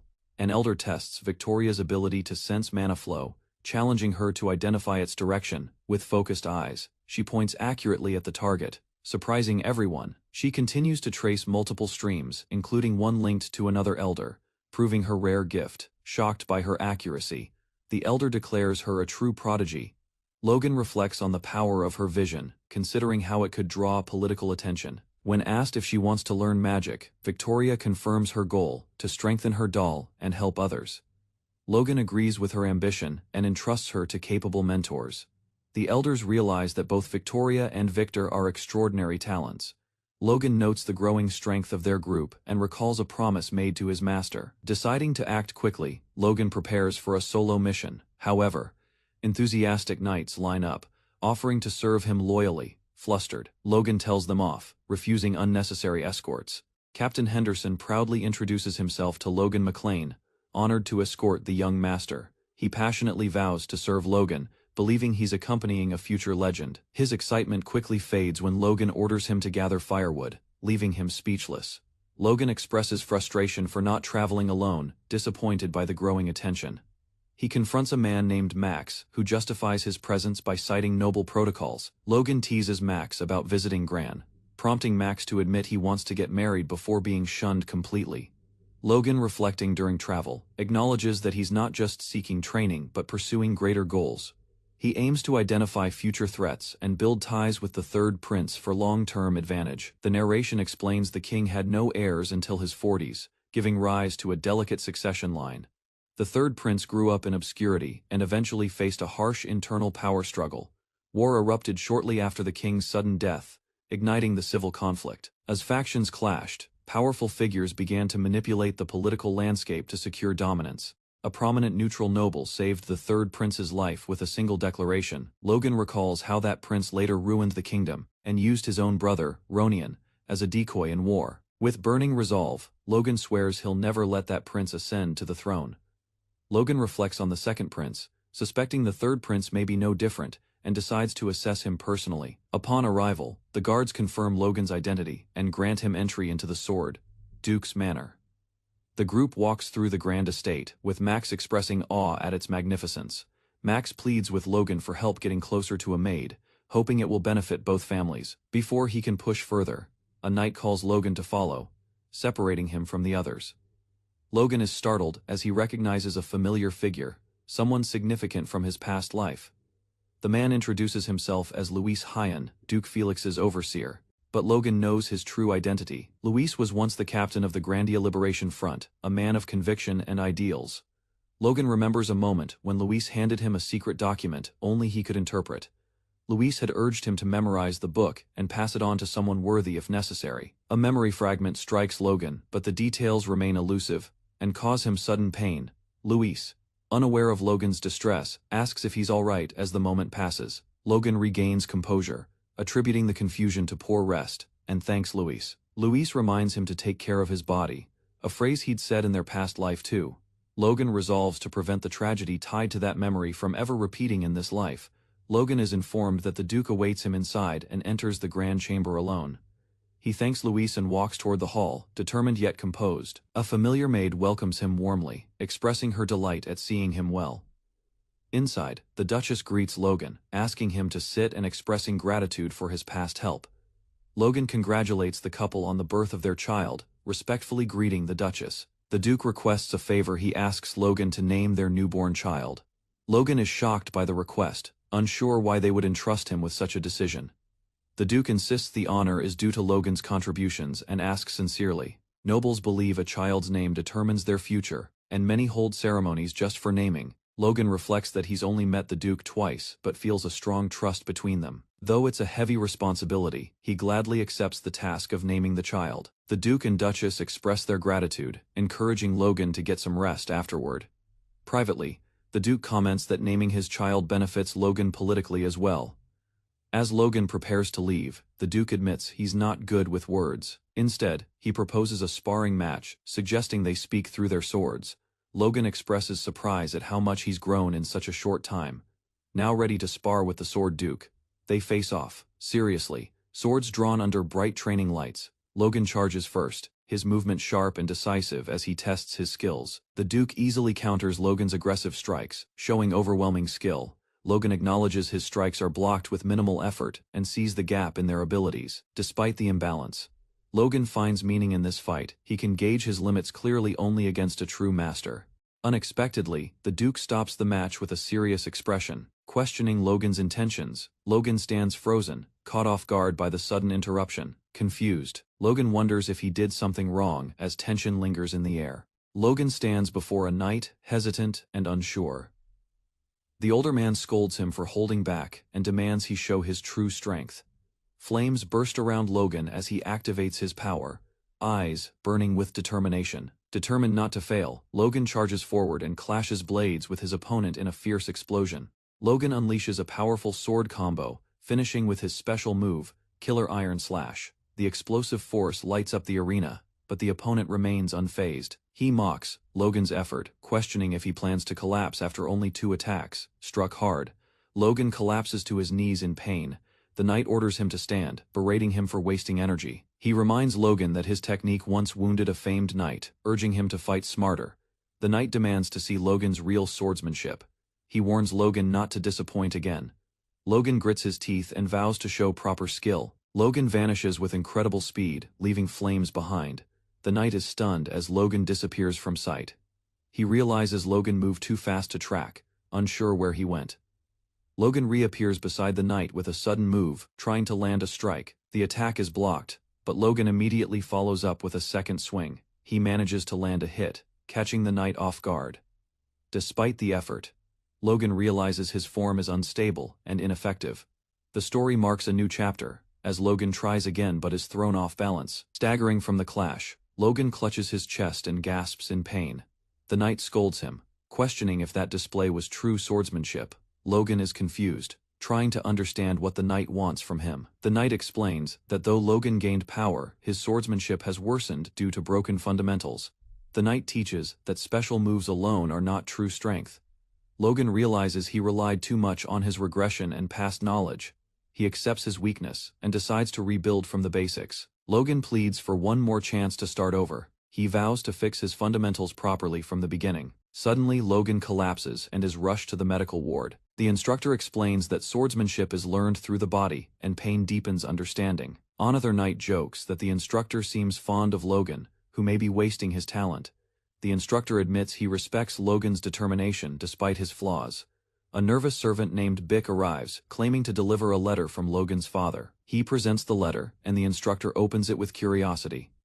The letter requests a favor from Logan's father, hoping to support Logan quietly behind the scenes.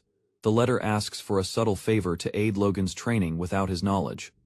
The instructor is surprised by the personal nature of the request. He decides to assist and agrees to help Logan, who remains unaware of the plan.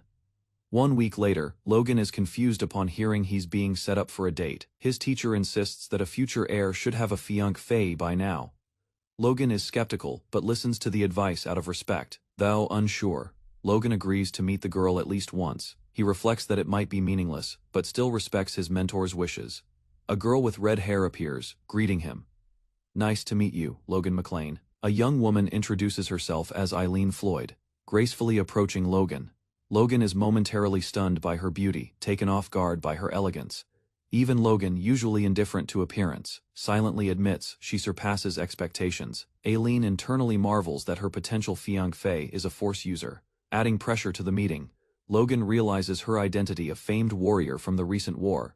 She was known as the Rose of Steel, a Force user who earned fame through unmatched swordsmanship. Though surprised, Logan calmly greets her and comments on their unexpected meeting. He struggles to process the situation, unsure how to proceed with a noble engagement. Eileen guesses Logan was forced to attend, revealing she shares the same position. She admits she wants to make their time worthwhile, hoping to avoid wasting effort. Logan apologizes for being distracted and tries to refocus. Eileen suggests they spend meaningful time together, setting a respectful tone for their meeting. Count Roberts Floyd proposes a marriage alliance between his daughter Gillen and a rising talent. He claims the recommendation came from Felix Esperanza, known as the Sword Duke. Gillen appears skeptical but intrigued. Aware of the pupil's growing reputation, Gillen's first fiancé was disgraced after losing to her in combat. Afterward, she trained hard and proved herself stronger than most knights. The Count, seeking someone worthy, arranges a meeting with a man rumored to rival her. The noblewoman demands to duel the young man to test his skill. Servants panic, fearing she will injure another suitor and worsen her reputation. Ignoring them, Gillen prepares for a serious spar, stating this one feels different. She explains past opponents insulted her, justifying her actions. This time, however, she senses a fair fight worth engaging in. Meanwhile, the young man is warned not to strike a woman due to political risks. He insists the area be sealed for a private match. Curious about her real strength, he recalls rumors of her defeating many knights. The duel begins as supporters from both sides cheer, confident in their champion.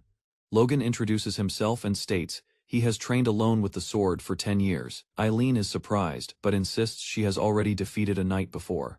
Logan reassures her he won't underestimate her and won't go easy either. Eileen warns that she may fight harshly, then takes her stance. The duel begins with both rushing forward in a blur of motion. Eileen lunges, but Logan quickly counters and strikes her side. Eileen groans in pain from the clean hit. Logan calmly informs her the strike was with the flat side of the blade. He points out her open stance, while Eileen grits her teeth in frustration. Eileen swears to land at least one hit before it is over. Logan critiques her grip and movement during the exchange. He strikes again, and Eileen collapses, panting hard from exertion. Servants worry, but Logan simply notes her exhaustion. As she attempts a surprise strike, Logan blocks it effortlessly. Eileen realizes even her sneak attack failed, leaving her breathless and defeated. Logan praises Eileen's effort, but she misinterprets it as mockery. Before she can respond, he critiques her form and lands another solid strike. Eileen, frustrated and overwhelmed, silently curses him in anger. Logan notes that she has talent, though still unrefined. Eileen suddenly yells and charges forward with all her strength. She dashes with improved footwork, determined to break through. Logan recognizes her upgraded movement and braces. Eileen swings with fierce energy, but Logan parries again. She's shocked as another strike is deflected flawlessly. Logan counters cleanly, sending her flying backward. Despite the fall, he observes that her potential is genuine. Eileen struggles to rise, her spirit unbroken but her body failing. She demands another round, refusing to yield. Logan extends a hand, promising a rematch later. As he helps her up, they lock eyes, a quiet respect forming between them. Logan praises Eileen's raw talent and formally invites her to join House McLean. In a separate meeting, Logan explains 2 reasons why McLean needs new allies. The first is political neutral families, like the Floyds, still hold sway in the capital. The second reason is strategic aligning with Floyds, grants McLean influence and delays Count Bifrost's aggression. More importantly, Logan feels a personal connection and values Eileen's strength. His teacher is surprised by Logan's affection but appreciates seeing emotion on his face. Logan's teacher admits he doesn't know Logan's full burden but sympathizes. He encourages Logan to open his heart, trust others, and not carry everything alone. Suggesting Eileen might be someone who gives Logan the space to breathe. He subtly offers advice. Logan begins to express gratitude, but affirms his chosen path is his responsibility alone. The teacher suddenly adds a personal warning not to wait too long to have a child.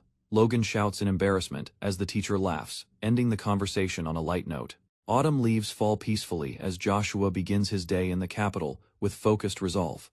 He spars relentlessly, his opponent failing to block his quick and precise strikes with wooden swords. 3 weeks have passed since Joshua's arrival. Aside from one outing, he's trained every single day. Joshua rotates between training alone and sparring with other knights, pushing their limits under Doc's supervision. Doc watches his defeated trainees in confusion, wondering if he's gone too far with them. Despite the intense pressure, other instructors complain that Joshua's opponents aren't performing at expected mid-advanced levels. Critics claim Joshua should still be learning basic sword swings, despite his early sparring performances. Some see potential in Joshua, suggesting he train with knight trainees next to grow properly. Others whisper doubts, questioning why his sword technique differs from that of the sword duke. They speculate if Joshua truly learned the iron blood sword or created a stronger version himself. Overwhelmed by his skill, they praise him as superior even to the duke, their awe growing. Joshua, observing their admiration, wonders if he should assign them work beyond training to stay productive. In the city market, flashy boards promote McLean special products, attracting attention with bold sales claims. Vendors shout about rare items, claiming even nobles covet the products they're pushing aggressively. A merchant approaches a noble, confidently offering a miracle medicine said to fix all facial worries. A cheerful vendor spots Joshua, surprised by his sudden arrival, mistaking him for his former master. Joshua stands silently, his presence causing tension. The merchant struggles to speak through exhaustion, without mercy. Joshua pushes him to train harder, scolding him for his weakened form. Joshua warns the merchant to stop street sales, promising to give him better business opportunities. He tells him to prepare, as he'll now work with the 15th squad of McLean Knights. The merchant is shocked, questioning the need for knights, but Joshua reassures him, it's just expansion. Joshua orders the merchant to gather weapons, war horses and lumber before the year ends. Panicked, the merchant accuses him of war planning. Joshua laughs, calling it, just being careful. Asked about the budget, Joshua calmly states, it's 30 million gold, shocking the merchant completely. Joshua recalls battlefield strategies from fighting the Sycans, aiming to revolutionize force usage with cavalry. His goal is to allow soldiers to defeat aura users, changing future war dynamics drastically. The merchant protests, explaining prices will skyrocket due to rising demand, especially for horses. Joshua admits money doesn't speed up horse breeding and regrets not buying earlier. The merchant panics again, interpreting Joshua's words as proof of an upcoming war. He finally explains the market. The price will triple soon, confirming Joshua's fears were valid. The merchant tries to stop Joshua's reckless plan, but Joshua remains firm and confident in his orders. Joshua offers an enticing reward. If the merchant buys cheaper than the doubled price, he'll get a bonus. Eyes wide, the merchant hesitantly asks how much he could earn for completing the risky task. Joshua promises 3% of the price difference. The merchant, shocked at first, quickly commits with full energy. Nearby knights, confused by numbers, wonder if 3% is even significant. Joshua silently reflects on money's power. He recalls his training and how he unexpectedly gained Eileen, a talent who would change his path. Despite his progress, Joshua is troubled by a mystery surrounding King Samuel's sudden and suspicious death. He decides to earn his teacher's trust, then later meet the third prince to investigate further. As he plans his return with Eileen, a messenger arrives, summoning him to meet the king. Joshua is stunned. The king wants to meet him, a mere baron's son. A guard verifies his identity and escorts him through the royal palace toward an unexpected audience. Still unsure, he walks quietly, questioning the purpose of this sudden invitation from royalty. The escort reassures Joshua the king values his talent, and the meeting will bring him no harm. They pass through the legendary city of Granafa, its grandeur, a symbol of the kingdom's history. Joshua silently vows to protect the future, ensuring that destruction from past wars never repeats again. Massive palace doors open slowly as Joshua follows the escort into the grand and ornate throne hall together. They step onto the long red carpet, approaching the distant throne under a canopy of banners. As they reach the center, both men kneel. Joshua respectfully greets the one who rules the kingdom. The king greets Joshua's escort warmly, acknowledging his loyalty and dedication to the nation's future. He praises the escort's constant watchfulness and expresses appreciation for reuniting with an old friend and pupil. Joshua, overwhelmed by the formal atmosphere, realizes he's truly face to face with King Samuel von Grandia himself. King Samuel von Grandia reflects on his reputation as the symbol of royal incompetence. Despite his public image, he remains healthy, causing frustration for those awaiting the succession. Joshua observes quietly, knowing the lack of illness has prolonged the brewing civil conflict.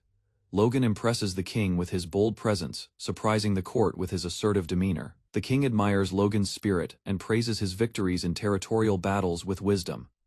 An old general recalls past wounds from when the king was still the crown prince.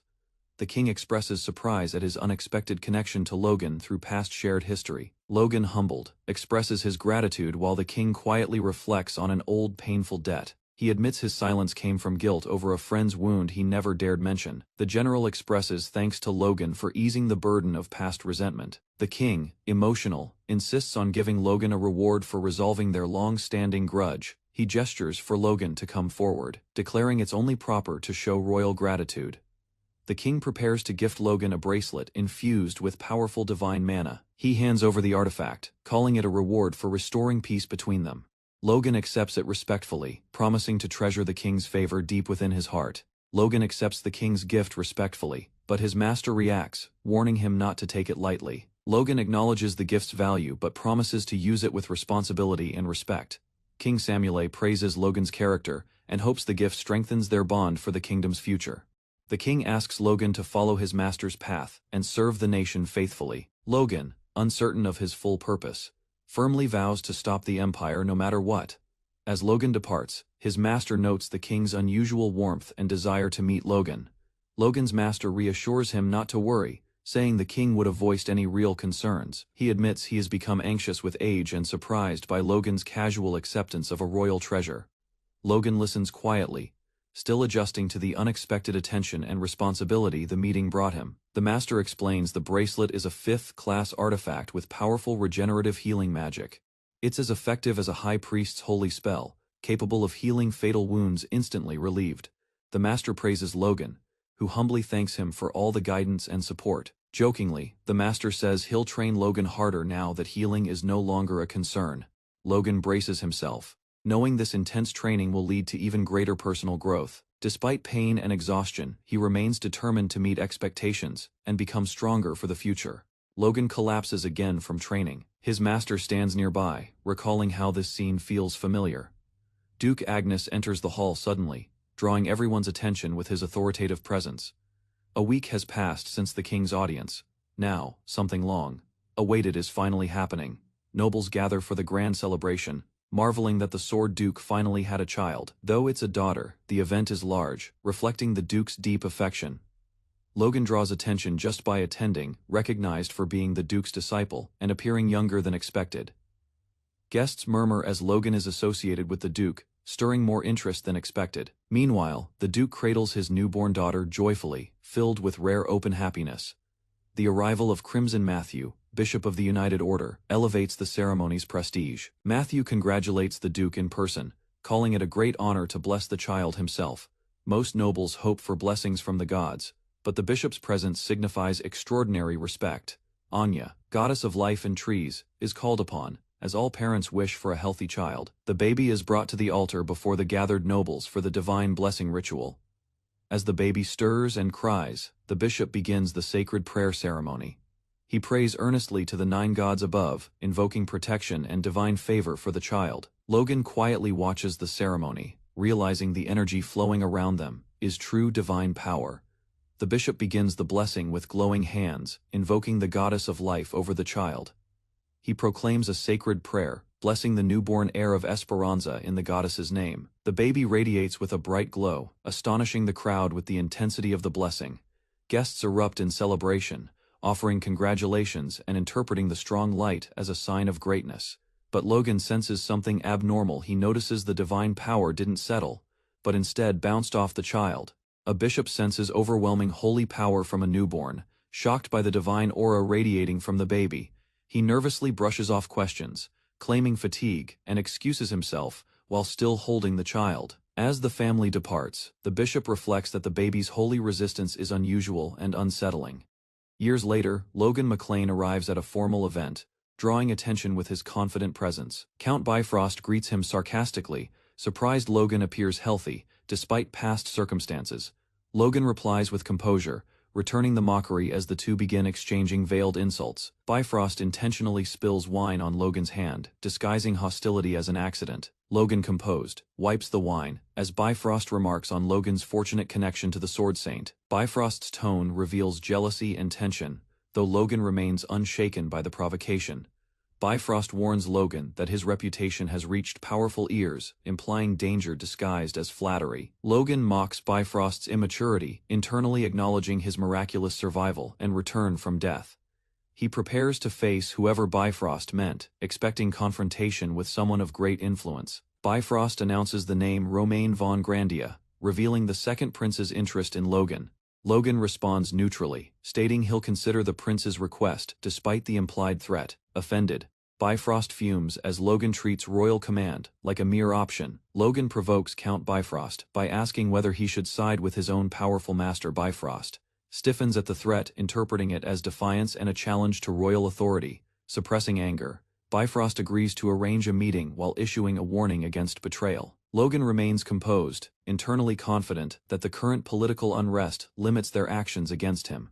He thinks that a civil war will soon distract everyone, buying him time to maneuver. Observing Bifrost's role as mere messenger for the second prince, Logan quietly mocks his decline. Logan suspects Bifrost might be acting under the orders of a much greater force. He recalls the powerful Duke Jordan Baltermame, a superhuman aura user and royal grandfather. Jordan ignores Logan completely, reinforcing the idea that their true interest lies with Logan's master. A nobleman greets Logan, introducing himself as Baron Kairos and advising careful decisions. Logan recognizes him as his so-called uncle, though their relationship is strained and distant. Baron Kairos is his mother's elder brother and an ally to the McLean family. Logan reflects on the past, remembering how Kairos rejected any familial bond between them. Even as a child, Logan was told not to view Kairos as an uncle. Now, Kairos claims their connection as in-laws, justifying false closeness through political convenience. Logan criticizes Baron Kairos for abandoning their family when it was at its lowest point. Kairos downplays his betrayal as a mistake, insisting that blood ties still hold meaning. Logan and a woman challenge his excuse, reminding him his actions nearly destroyed their family. Kairos accuses Logan of arrogance, saying fame has emboldened him beyond what's acceptable. Logan reflects that Kairos is still reckless, but also easy to manipulate. Feigning sincerity, Kairos apologizes formally, pretending to act on behalf of the entire family. Kairos offers Logan anything he desires as compensation, hoping to reconcile under political pressure. Logan tests his sincerity, asking if Kairos will accept any demand without further interference. Kairos desperately agrees, lowering himself while trying to shift focus away from past mistakes. Logan senses Kairos's groveling is uncharacteristic, suspecting external pressure is forcing his behavior. He notices the presence of Duke Juan Douglas, grandfather to the first prince. Logan realizes that even powerful nobles are being pushed around by the Duke's hidden agendas. He acknowledges that despite their wealth, Bifrost and Kairos are pawns in the Duke's game. Logan commands Kairos to stand, requesting a favor in exchange for the supposed forgiveness. Kairos gratefully accepts the task, still unaware of Logan's true motives. Kairos nervously laughs while Logan leans in, subtly pressuring him to follow through on the favor. Logan smiles confidently, warning that helping him will ensure a smooth meeting with the first prince. Kairos, sweating and defeated, agrees. Logan turns to address the party, signaling a transition. Lefman, vassal of Duke Esperanza, announces the main event, the naming of the young lady. He prepares to call the name Giver, but is surprised upon seeing who steps forward. Logan McLean is introduced as the Duke's disciple, leaving the guests confused and curious. Logan approaches and takes the baby, while others wonder why he is leading the ceremony. He observes the baby's vitality, sensing traces of aura blessed upon her by his master. Though prepared with names, Logan realizes he's forgotten them. Holding the baby in silence, Logan announces her name as Stella, inspired by the word for star and her brightness. He explains his hope for her to shine like a star in the night sky. The family accepts the name proudly, and the guests applaud as the ceremony concludes. Despite the joyful reception, Logan recalls the holy power outburst and remains inwardly unsettled. He tries to dismiss his concern, smiling as he holds Stella in front of the crowd. Still, a lingering doubt remains, but he convinces himself it's probably nothing significant. Joshua is handed noble letters by a servant, all requesting meetings after the naming ceremony. He calmly rejects them, stating it is time to return to the family territory. Aware of the looming civil war, he prioritizes preparation and observing the agricultural boom firsthand. Before departing, Joshua is asked if he's truly leaving, and he confirms without hesitation. Doc interrupts training, telling Joshua he must pass on one final secret technique. Joshua is surprised by the sudden offer of such an important skill, despite his future knowledge. Joshua finds Doc's decision unexpected and significant. Doc reveals the technique is ancient, one he once underestimated but now values greatly. He stresses that understanding what truly matters in battle is more important than raw strength. Joshua learns that the technique is based entirely on maximizing foundational combat movements. It was developed to control enemies and dominate battlefield space through refined basics. Joshua listens carefully, as Doc emphasizes restricting the enemy and refining one's own motion.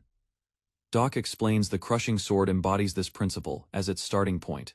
He prepares to demonstrate the martial art that granted him aura mastery. Joshua watches intently as Doc begins showcasing the essence of advanced martial technique. Joshua is stunned as Doc suddenly vanishes, moving faster than the eye can track. He realizes the movement left no trace, and he couldn't see any step taken. Doc appears behind him instantly, demonstrating the overwhelming speed of his technique. Joshua is shocked as Doc explains, it's a movement that even trained eyes can't follow. Doc confirms, it's a sparring move he once used and asks Joshua for feedback. Joshua doubts if such speed alone could truly grant aura mastery. Doc explains even a swordmaster wouldn't track that speed, so Joshua's reaction is understandable.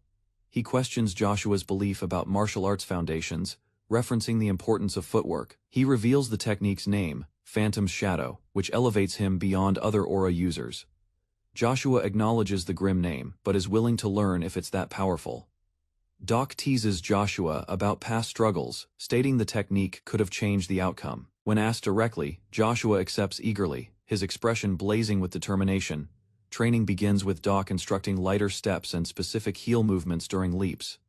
Joshua adapts quickly, astonishing Doc by mastering beyond imitation within just hours. Though still imperfect, Joshua's progress moves Doc deeply. He feels this disciple was worth the wait. Joshua maintains humility despite praise, pushing himself harder as Doc monitors his mindset closely. Noticing Joshua's self-doubt, Doc reminds him to keep refining the movement on his own. Joshua hesitates, prompting Doc to ask about his lingering concern after the training. Joshua admits the technique is impressive and doubles his speed, yet feels something is unusual. He senses it wasn't created by a knight, as the movements resemble that of assassins. Doc agrees with his observation, hinting that Joshua's instinct isn't far from the truth. Doc shares his past once a guild knight trained by a tactical commander known for assassins. He recalls how that young commander led from the front to protect allies and lands. The technique, more stealth than force, was forged to strike enemies with deadly precision. Only after mastering Phantom's Shadow did Doc begin awakening his aura gradually. He urges Joshua to not stop at theory but train his entire life through the sword. Joshua, deeply moved, bows an acknowledgement and accepts the lifelong mission with resolve. Realizing this is the path to becoming the strongest, Joshua's heart races with anticipation. Doc stops him from leaving, revealing the third prince now wishes to meet him. As night falls, Joshua prepares to move, the meeting carrying new importance under moonlight. Disguised under nightfall, Joshua uses Phantom's Shadow to swiftly move across the royal district. He questions whether this technique was meant for covert missions, hinting at its unexpected use. Arriving in a forested area, the cloaked figures stop before an isolated and quiet house. Joshua is surprised the meeting location is an abandoned house at the castle's outskirts. They knock and uncover a hidden staircase descending underground, heightening the mystery. Seeing the stairs, Joshua questions the secrecy, unsure why such extreme caution is necessary. His escort explains the need for secrecy, given the many eyes watching royal movements. As they descend, talk shifts to rumors that the third prince is the rightful heir. Joshua listens silently, warned not to speak such things openly due to their danger. They approach a door. The escort identifies himself as Felix, requesting entry. From inside, the prince grants them permission to enter without delay. The door opens, and the mission reaches its pivotal moment, an audience with the prince. The prince greets them warmly, acknowledging the duke's long absence. He notices Joshua and immediately identifies him as the duke's disciple. Their meeting begins, setting the stage for deeper political intrigue and royal connection. Joshua and Felix step forward together, approaching the third prince with formal composure and quiet intent. Joshua kneels respectfully and introduces himself by name Logan McLean, greeting the third prince with due honor. With sharp eyes, Joshua silently evaluates the prince, ready to decide if he's worthy of the throne. Logan McLean is praised for becoming an advanced knight at a young age during a formal tea meeting. Despite his humility, Logan's accomplishments in saving his family and expanding territory are acknowledged. The noble notes Logan's talent is hero-worthy, surprising Logan with his awareness of a remote barony. Logan wonders how such details reached the noble, suspecting his master may have shared them. The noble reveals the Duke's admiration prompted personal investigation, surpassing expectations of Logan's ability. The noble shifts tone, revealing the country is at risk due to internal noble factional conflict. Though no war has erupted, tensions rise as corrupt nobles worsen the nation's situation. The noble expresses his need for power and talented individuals to protect the country's future. He passionately declares his wish to fight for the nation's people and restore order. The prince directly asks Logan to support him and rise for him when the time comes. Logan agrees, moved by the prince's vision and presence, expressing sympathy and interest. The prince praises Logan as a national treasure and once, in a century genius. The prince admits Logan's reputation may be deserved, but hesitates to give full support immediately. Logan questions his standing, but the prince assures him his potential is evident. The prince notes the incompetence of the other heirs, implying Logan could surpass them in leadership. Logan explains his estate is struggling due to Count Bifrost's interference, making immediate action difficult. Despite the obstacle, Logan requests time, promising to defeat Bifrost and fully support the prince. The prince smiles at Logan's determination, declaring he will make Logan his sword in the future. Impressed by Logan's confidence, the prince laughs and acknowledges his spirit as worthy of his master. He promises to prepare a surprise in return when the right time arrives. Their alliance is sealed with a firm handshake, marking a new turning point in their relationship. As they leave, the Duke questions Logan's bold decision to follow the prince. Logan plays it off casually, saying his support was conditional on overcoming Bifrost first. The Duke laughs, seeing through Logan's clever excuse, but appreciating his cunning approach. Logan insists he trusted his master all along, despite the uncertainty of outcomes. The master senses Logan has hidden intentions and asks him to speak openly. With a grin, the master hints he might help if Logan reveals his true thoughts. Logan asks which prince the master thinks would make the best king among the three. The master avoids answering directly, stating that decision belongs to the king. Logan recalls a saying, "The first prince will become a tyrant, the second a fool." The master reacts loudly to Logan's cynical view of the royal heirs, but Logan calmly replies. Logan recalls the master once held the same opinion, and implies little has changed in truth. Logan expresses faith in the third prince being the best among the three, and seeks his view. The master dodges the question again, claiming Logan's view is what matters. Logan admits he doesn't disagree, prompting the master to jokingly take that as approval. Logan asks him to keep watch over the third prince until maturity, expecting chaos before then. The master finds Logan clever, but now uncertain about his real intentions. As Logan reflects, he recounts key achievements in 2 months, including allying with the third prince. With preparations set and alliances secured, Logan decides it is time to return to McLean territory. On the road back, knights reflect on their intense training and honor of sparring with top warriors. They agree the biggest outcome wasn't martial, it was the Grand Duke's unexpected engagement. Logan is seen smiling beside a woman, suggesting a close bond has developed. The soldiers gossip about how surprising it was for Logan to find a bride in the capital. Logan overhears and contemplates what truly drew him to her during their first meeting. He silently attributes it to her combat prowess, only to realize she heard everything from behind. Logan explains he brought Aileen as a knight, though officially it's considered an engagement. He recalls the resistance from Aileen's father, who was devastated at losing his daughter to knighthood. Aileen reminds Logan of the promise he made, her expression firm and sincere. Aileen remembers the farewell with her father, where he asked her to stay healthy. She insists she cannot return empty-handed and urges Logan to keep his word. Logan acknowledges her determination and quietly accepts the responsibility she places on him. Logan reflects on the bittersweet feeling of leaving one's lifelong home behind. He runs forward toward McLean territory, the castle rising proudly in the distance. He reassures Aileen, promising to keep his word as she stands with him. As their carriage moves, Aileen hopes to reach McLean soon, her tone softening. Logan responds with warmth, saying he feels the same way. Their carriage nears the castle gates, signaling their arrival home. Logan and Aileen step into the estate, announcing their return. The household is shocked not by Logan's presence, but by the unfamiliar woman beside him. A loud voice erupts in surprise. A woman? Echoing the start of new rumors. Gasps echo through the hall as nobles react to Logan's unexpected return. Clearly not alone. Guards and bystanders watch closely as Logan enters with a composed demeanor and a woman beside him. The red-haired lord, startled and emotional, shouts out Logan's name, shocked that he arrived with a woman.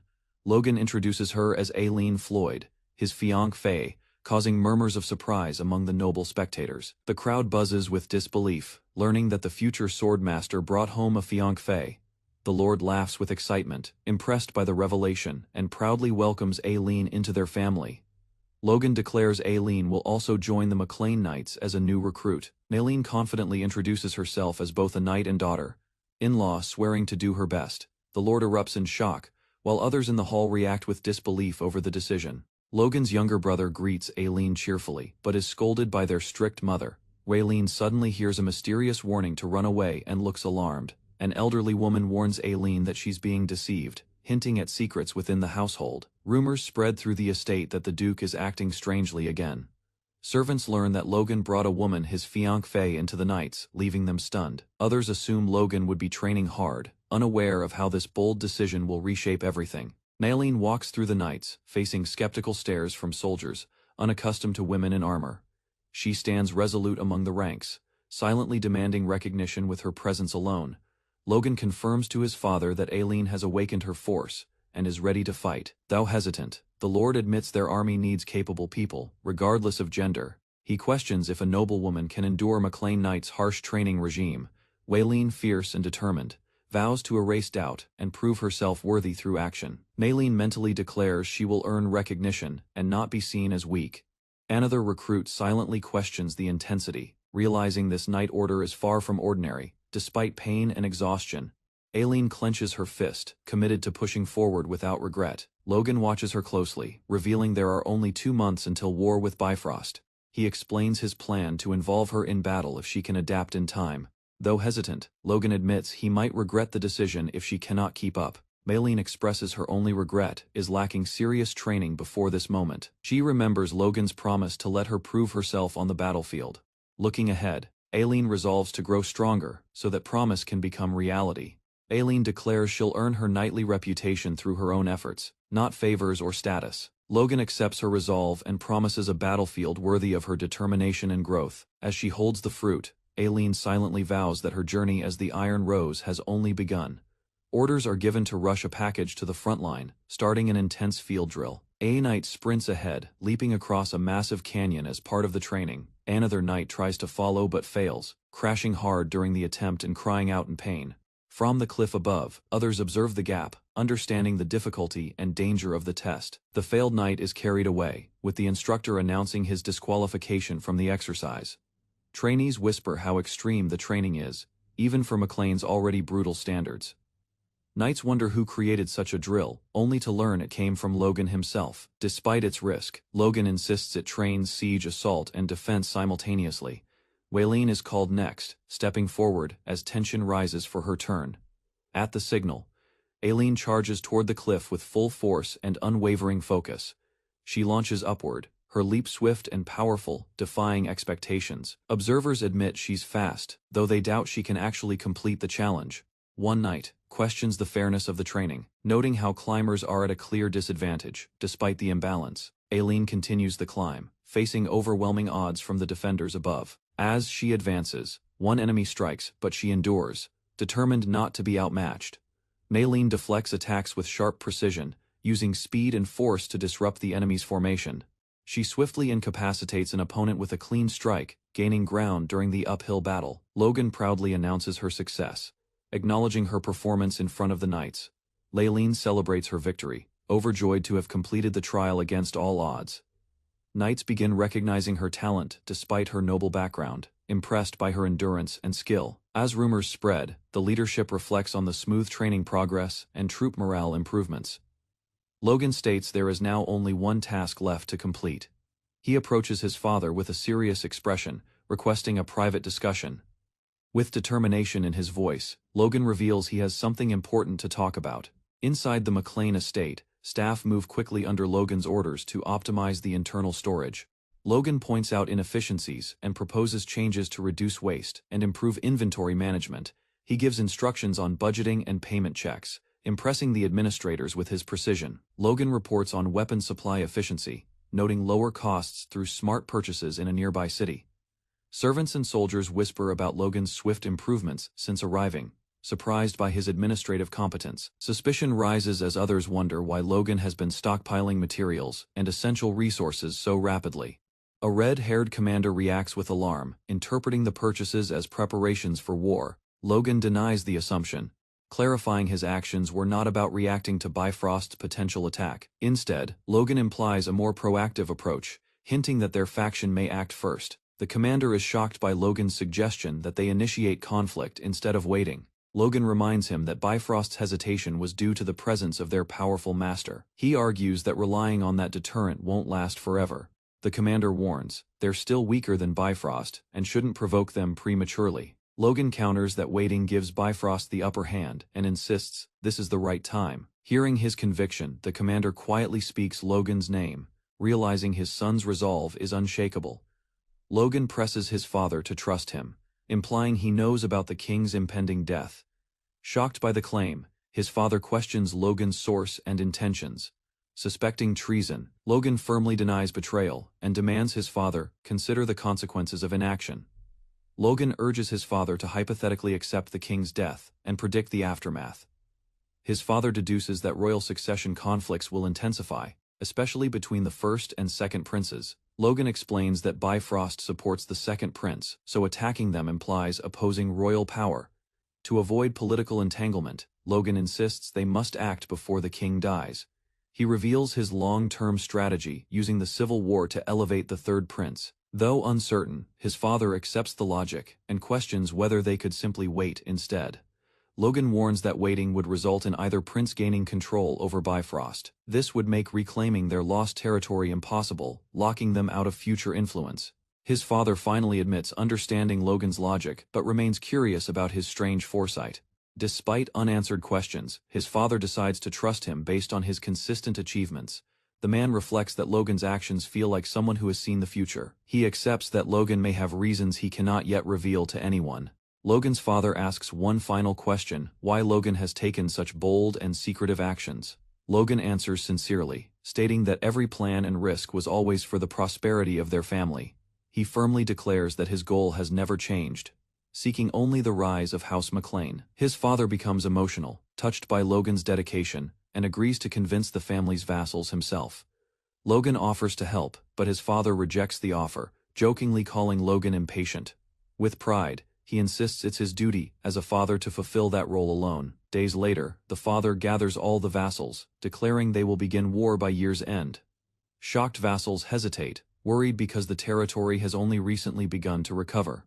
But the father remains steadfast, reminding them of the sorrow and humiliation caused by Bifrost. He recounts Bifrost's assassination attempts and threats, stirring the emotions of the hesitant vassals.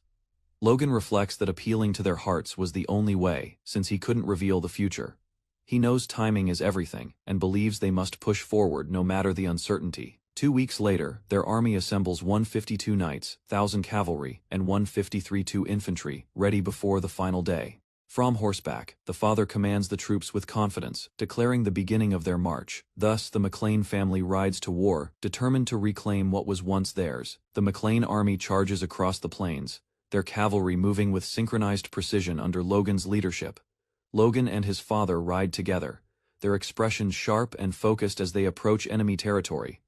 Logan asks his father if he trusts him and whether a proper plan has been made. Logan confirms he has considered multiple strategies, admitting that direct confrontation would end in failure.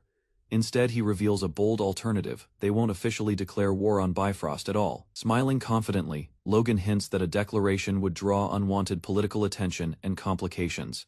A panicked messenger rushes in to inform Lord Bifrost about McLean's sudden military action.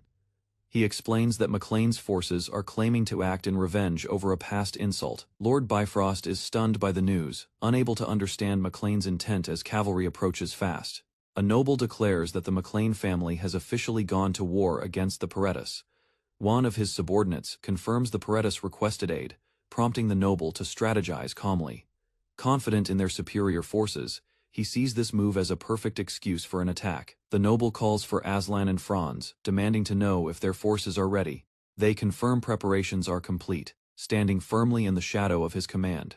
With fire in his eyes, the noble orders them to crush the Paredes. During their triumph, a red-haired commander leads his troops at high speed across the terrain. Upon hearing they'll reach the capital quickly, he suddenly orders them to change direction. Meanwhile, a commander from the opposing side grows anxious, confused why the McLeans haven't arrived. A scout rushes in, reporting that the McLean army has vanished. The report shocks them. There's no sign of the army at the expected location. Instead, they've bypassed Pareda and reappeared deep in enemy territory. Realization dawns they've attacked not the first castle, but the second, Castle Tomoto. The soldiers confirm its identity, recognizing its strategic importance. Castle Tomoto, Bifrost's granary, is now under siege by the McLeans. Logan identifies Castle Tomoto as Bifrost's vital supply base, critical for sustaining their military campaign. His subordinate questions if capturing a single castle will truly decide the outcome. The red-haired commander confirms it's a temporary step, hinting at a larger plan. In a flashback, Logan outlines his strategy to declare war on Pareda while targeting Castle Tomoto instead. He intends to use Pareda as bait, drawing Bifrost's forces away from their stronghold. Their goal is to avoid direct confrontation until the right moment forces Bifrost's hand. The commander agrees, stating they only need to delay until the king's death is announced. That announcement will force all nobles to attend the national funeral, pausing the war. The funeral will override military orders, a royal decree that even Bifrost must obey. If Bifrost attacks during mourning, it would be treason against the royal family. Logan confirms the death will be on New Year's Day. Just 2 days remain. They must hold Castle Tomoto until then, to ensure their plan's success. Castle Tomoto's defenders panic, unaware how the McLean forces arrived so quickly. Captain Jerome shouts in confusion, while his brother Jerix tries to calm him down. Jerix explains they already informed the main castle and only need to hold out briefly. Jerome observes the enemy's overwhelming numbers, 3,000 strong, with 200 knights among them. Despite the odds, he questions how Castle Tomoto can withstand such force with limited defenders.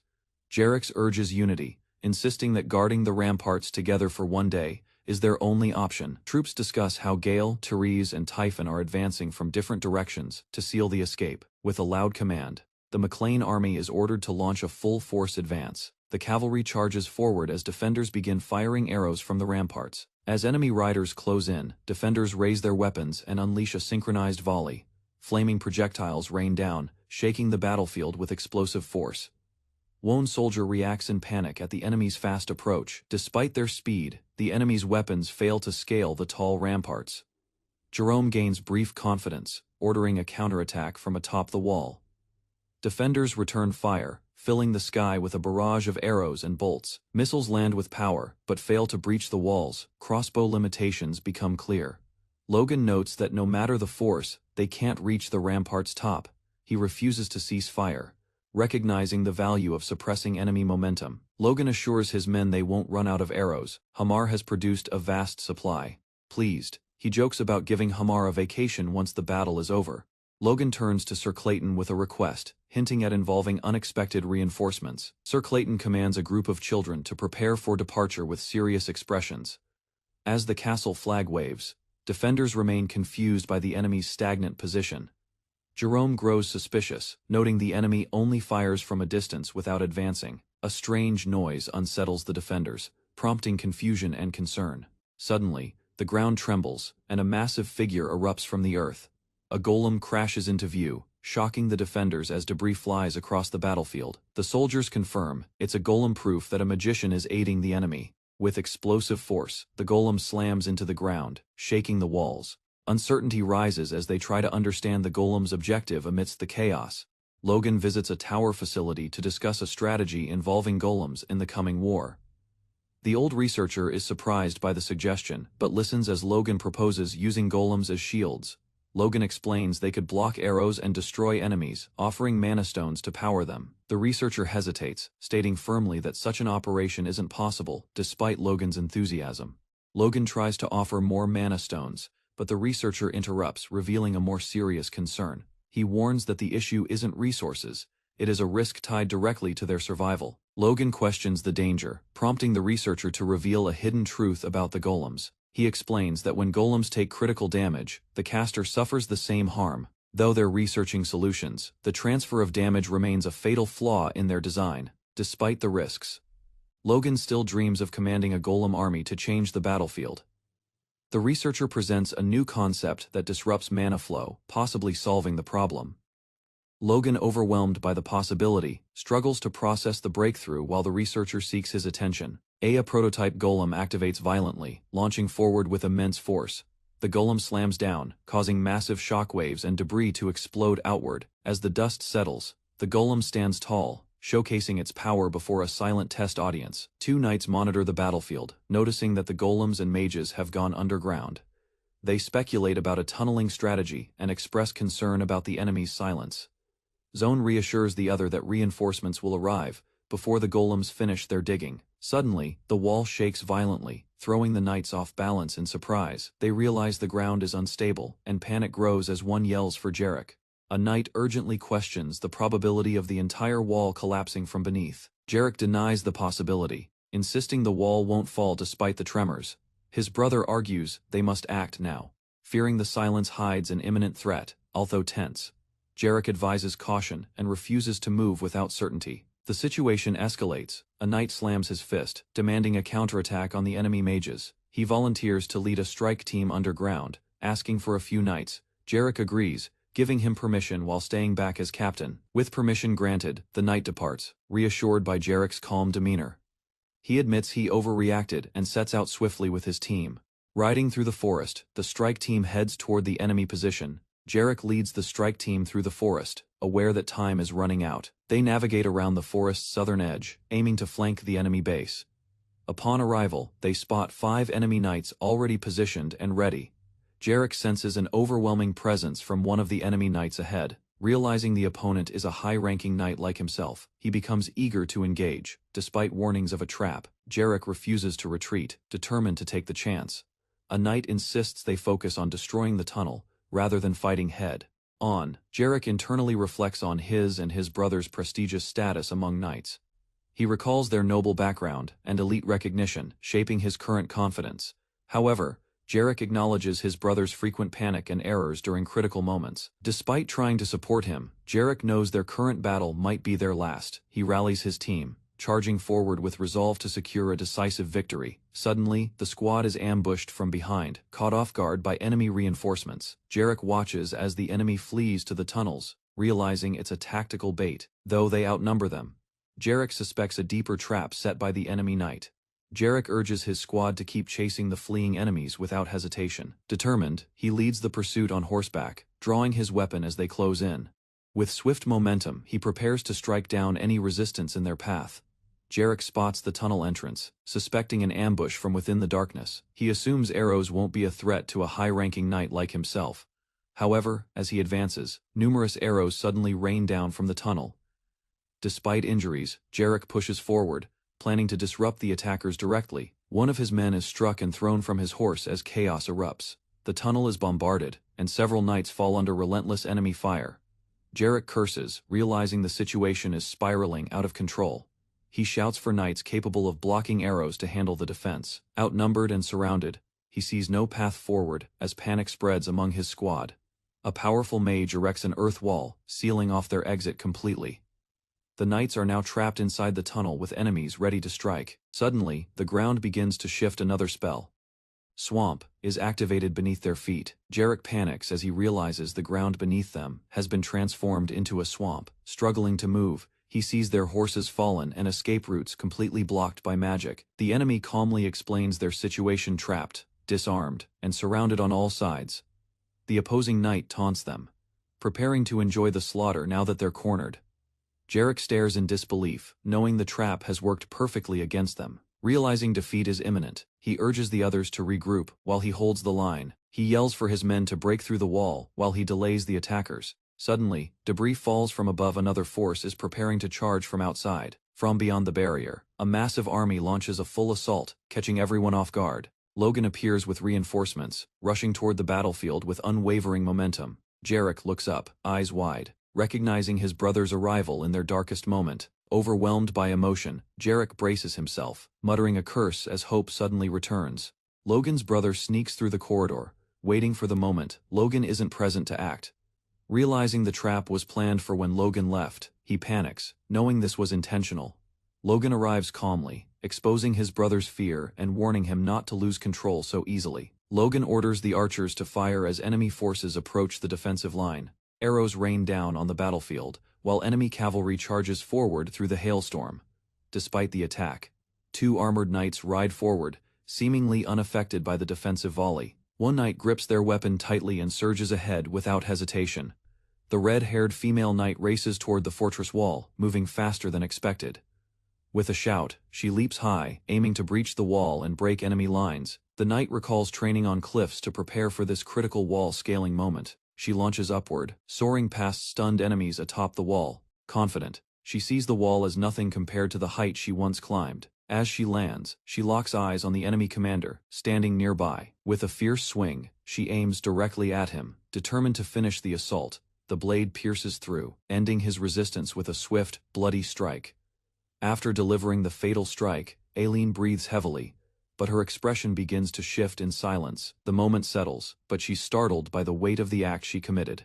Blood drips from her blade as she stands frozen, realizing the reality of battle has hit her. The dying enemy collapses behind her as her ally rushes forward, calling her out of shock. He scolds Aileen, warning her that distraction on the battlefield could cost her life.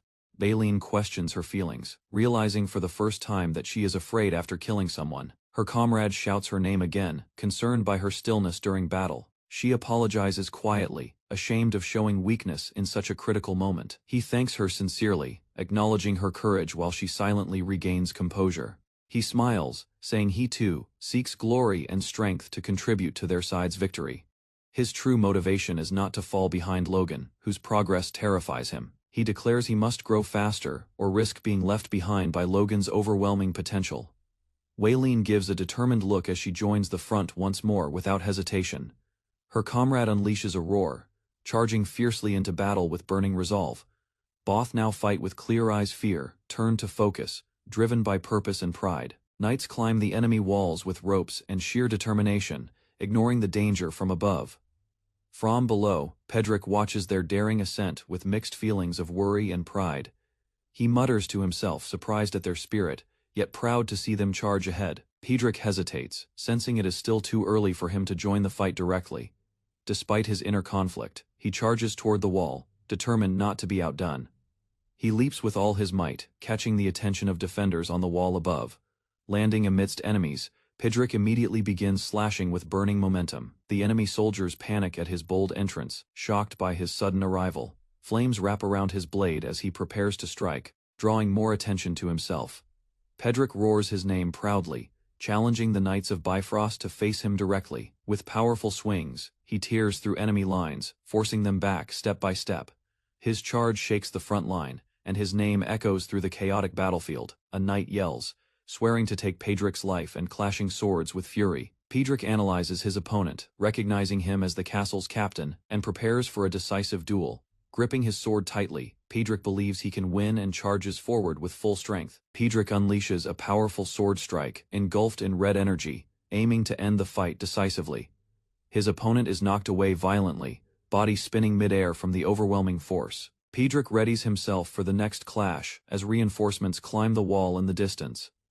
A mysterious knight with golden hair suddenly arrives, seen only as a blur of light. Soldiers ask Sir Jeremiah what the golden flash was, but receive no answer. Jeremiah stares in disbelief, whispering the name Jerome, confused and unsettled by the sight. On the upper wall, a red-caped knight surveys the battlefield, noticing a shift in momentum. Soldiers cry out that reinforcements have arrived, reigniting hope among the defenders. The arrival causes confusion. Some believe help has come through the tunnels, others remain unsure. One commander tries to rally the troops, declaring himself the acting leader in the chaos. He screams to fight to the end, unaware the golden flash wasn't allied support. Pedrick calmly asks if the man has let anger cloud his vision, recognizing the false hope. As flames erupt, Pedrick strikes down the commander with precision and fury. The fallen enemy gasps in shock as Pedric's blade ends his resistance, with cold finality. Pedric declares his enemy as the one responsible for many deaths. Clayton and his men arrive at the castle on horseback, rushing toward the aftermath of battle. Logan turns upon hearing Clayton's voice, relieved to see his comrade unharmed. They quickly assess the situation. Most threats are neutralized, but 2 enemy knights have fled. Clayton confirms all enemy knights inside were defeated, and the castle successfully captured. Their flag is raised in triumph, as soldiers cheer for the swift victory. Clayton downplays his role, but Logan quietly requests another favor with a serious expression. Logan whispers instructions for a new strategy as Clayton listens in surprise. He asks Clayton to create a massive pool surrounding the castle to trap approaching enemies. Clayton casts the spell, flooding the terrain as magical water engulfs the surroundings. Logan praises the effectiveness of earth magic and grins at the transformation. Clayton feels uneasy, sensing something ominous forming within the spell's structure. The water's depth and force make escape impossible for any armored soldier who falls in. Logan orders oil to be poured, prepping the battlefield for the ambush. Enemy forces approach right on time, their silhouettes forming beyond the horizon. Logan smirks. His trap is set, and the enemy arrived exactly as predicted. The enemy finally arrives, and the defenders immediately prepare for the clash atop the fortress walls. Logan and his knights stand in formation, observing as enemy forces advance through the terrain. As tension rises, Logan reflects on the secret mission. The king must die before midnight. Enemy forces raise their flag near the moat, unaware of the trap being laid. Inside, the enemy commander is outraged. His castle has been defiled, and demands updates. Learning his knights are dead, he realizes the attackers used that moment to establish defense. The commander curses his men's failure, and demands a briefing from the approaching Aslan Lyre. Aslan reports their enemies number fewer than 300, with some earth mages and an advanced knight, with confidence. The enemy prepares for battle, believing they outmatch Logan's outnumbered forces. They anticipate overwhelming victory due to their sheer numbers and superior resources. Meanwhile, Logan's forces remain calm, aware of the enemy's confidence and hidden magic users. Among them is Roger Biferno, a dangerous wind mage capable of mass-scale destruction. Logan's group listens as the enemy amplifies his voice with magic to provoke fear. A warning is declared to all invaders, claiming the land belongs to their lord, unshaken. Logan commands his men to prepare their counterattack and open fire. The enemy commander furiously declares he'll crush the McLeans himself, and orders a full charge. Without hesitation, his troops rush forward in overwhelming numbers, confident in their strength. Logan notices they're attacking without shields, questioning their boldness as he prepares for impact. Arrows are launched from the fortress, striking multiple advancing soldiers in coordinated waves. Despite their charge, many enemies falter under the relentless projectile barrage. Shock spreads among Logan's allies as the arrows pierce through the enemy's aggressive momentum. The battlefield grows chaotic, and earth mages among the enemies begin manipulating terrain to retaliate. The enemy commander mocks Logan's conventional weapons, claiming magic renders them useless. Logan reorganizes troops to respond swiftly, focusing fire on exposed soldiers over knights. Logan commands swift, decisive strikes before enemies can climb the walls. He anticipates a feint and prepares to deal with unexpected tactics. On the battlefield, enemy knights charge as Logan braces for their next unpredictable move. Aslan rushes in, recalling his past filled with ridicule and mockery. Memories of insults and laughter echo in his mind as he runs forward. Labeled for his short stature and unusual appearance, Aslan now charges to prove his worth. Aslan recalls his entire life being mocked due to his unusual face and short stature. He remembers ignoring ridicule, pushing through harsh training to become an advanced knight. Now filled with confidence and fury, Aslan declares the tables have turned. He will hunt them. Aslan climbs the slick wall, suspecting sabotage, but determined to reach the top regardless. With agility and power, he ascends rapidly, closing the gap to the defenders above. A female knight spots him, shocked by his movements, and comparing him to a monkey. Suddenly, a trap triggers. Aslan is blasted by a water attack mid-climb. An archer watches as Aslan falls, and soldiers below shout that he's been defeated. Despite his effort, even an advanced knight couldn't breach the wall. His comrades grow afraid. Aslan rises again, laughing maniacally and threatening a female knight with twisted words. A new knight approaches calmly from behind, his presence commanding attention. He calls out to the Moonlight Knight, ready to confront her directly. A sword is drawn in preparation for battle, tension rising between the two forces. The older knight acknowledges the fight personally, stating his son bears a grudge. Plante, the Moonlight Knight, prepares to face a dangerous foe from the enemy's elite ranks. The flag of the McLean family rises, signaling the start of the intense battlefield clash. Enemy soldiers charge forward, their formation breaking into chaos. As the clash begins violently, a powerful sword strike lands on a female knight, piercing her armor and drawing blood. Despite her injury, the red-haired knight, Erin McLean, forces herself back up against the enemy. Her opponent mocks her and targets her directly, sensing weakness and enjoying the fight. Erin tightens her grip, vowing not to back down and preparing to retaliate decisively. Erin reflects on the McLean family's position and realizes she must send a clear message. She launches into another attack, determined to hold her ground no matter the cost. As blades clash again, distant knights observe the duel with growing attention and curiosity. Logan McLean watches calmly as nearby soldiers question his skill due to Erin's struggle. He responds sharply, mocking the enemy's lack of discipline and confidence in their knights. His taunt provokes immediate reaction from the Bifrost side, escalating the tension further. A Bifrost commander charges, furious at Logan's words and eager to prove him wrong. The duel begins as Logan prepares to meet the rushing enemy head-on. With focused calm, Logan lifts his blade, signaling the true fight is about to start. Logan strikes with sudden force, sending one enemy crashing down with a brutal blow to the chest. The enemy reels back in shock, unable to react as the pain spreads rapidly through his body. Logan analyzes the fight, noting how he moved before the enemy even registered the attack. His opponents freeze briefly, startled by Logan's overwhelming speed and precision in combat. Logan mocks their hesitation, implying their fear has already decided the battle's outcome. One commander warns his allies, admitting Logan's strength and urging a more cautious approach. Logan anticipates they won't fall for the same bait again and braces for smarter tactics. Lone Knight reflects on Logan's movements, realizing he conserved energy while defending his vital points. Meanwhile, Logan shifts focus, expressing concern about another incoming threat. Aslan, the Swift Knight, knowing time is limited. Logan launches another assault, catching enemies mid-movement. They panic as Logan's blade approaches rapidly, forcing them into defense. Logan slashes downward with power, surprising the commander again with unmatched strength. The enemy counters, expecting the same attack, but Logan swiftly changes angle. A crushing blow sends the enemy flying, unable to react fast enough. As he falls, Logan stands firm, his sword crackling with momentum and dominance. Logan strikes down another opponent, his fluid movements overwhelming the incoming attackers. A furious knight charges, shouting in desperation, but Logan meets him with a precise block. As the enemy yells in anger, Logan remains alert, suddenly reacting to something unexpected. A magical explosion erupts. Flames burst upward violently, consuming part of the battleground and scattering stone debris. The explosion sends shockwaves across the platform, shaking allies and enemies alike.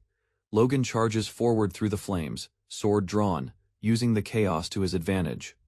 Joan Bandaged Knight attempts a back attack, believing he's found an opening behind Logan. He swings confidently, convinced of success, but Logan anticipates it with sharp awareness.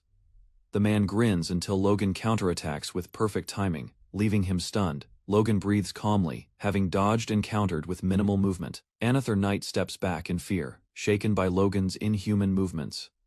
A final attacker screams, but is slashed, instantly falling before he understands what hit him.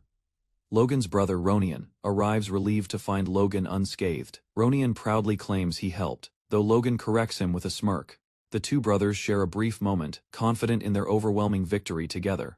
Victor and Ronian argue about who dealt the final blow, each claiming credit for the kill. Victor insists he sliced first, but Ronian dismisses the claim, confident in his own strike. Logan, observing their childish bickering, notes Rhea is a far better knight than either. Logan smiles, clearly amused, then suddenly knocks both on the head to stop their argument. He states they acted simultaneously and should maintain their focus on the battlefield. With the distraction cleared, Logan moves ahead quickly, feeling less restricted now. Elsewhere, arrows rain down as the battlefield roars, forcing Logan to hasten his steps. A blade crashes down violently. Erin blocks it just in time, bracing under the force. Her opponent grins, impressed that she can barely keep up, and mocks her resistance. Erin recognizes her strength is fading, her arm weakening during prolonged combat. She reflects bitterly on overestimating herself against an advanced knight. Her opponent admits he's holding back, saying she would have died long ago otherwise. Suddenly, he launches forward with killing intent as Eren reacts too late. The enemy's strike lands, and Eren stumbles, pain spreading across her body. He smiles coldly, seeing her desperation, and mocks her terror mid-battle. The enemy knight mocks Eren, telling her to accept defeat and prepare to be treated well. Despite her injuries, Eren glares defiantly, clutching her armor as her breathing steadies. She spits in his face, rejecting his twisted kindness and declaring she would rather die.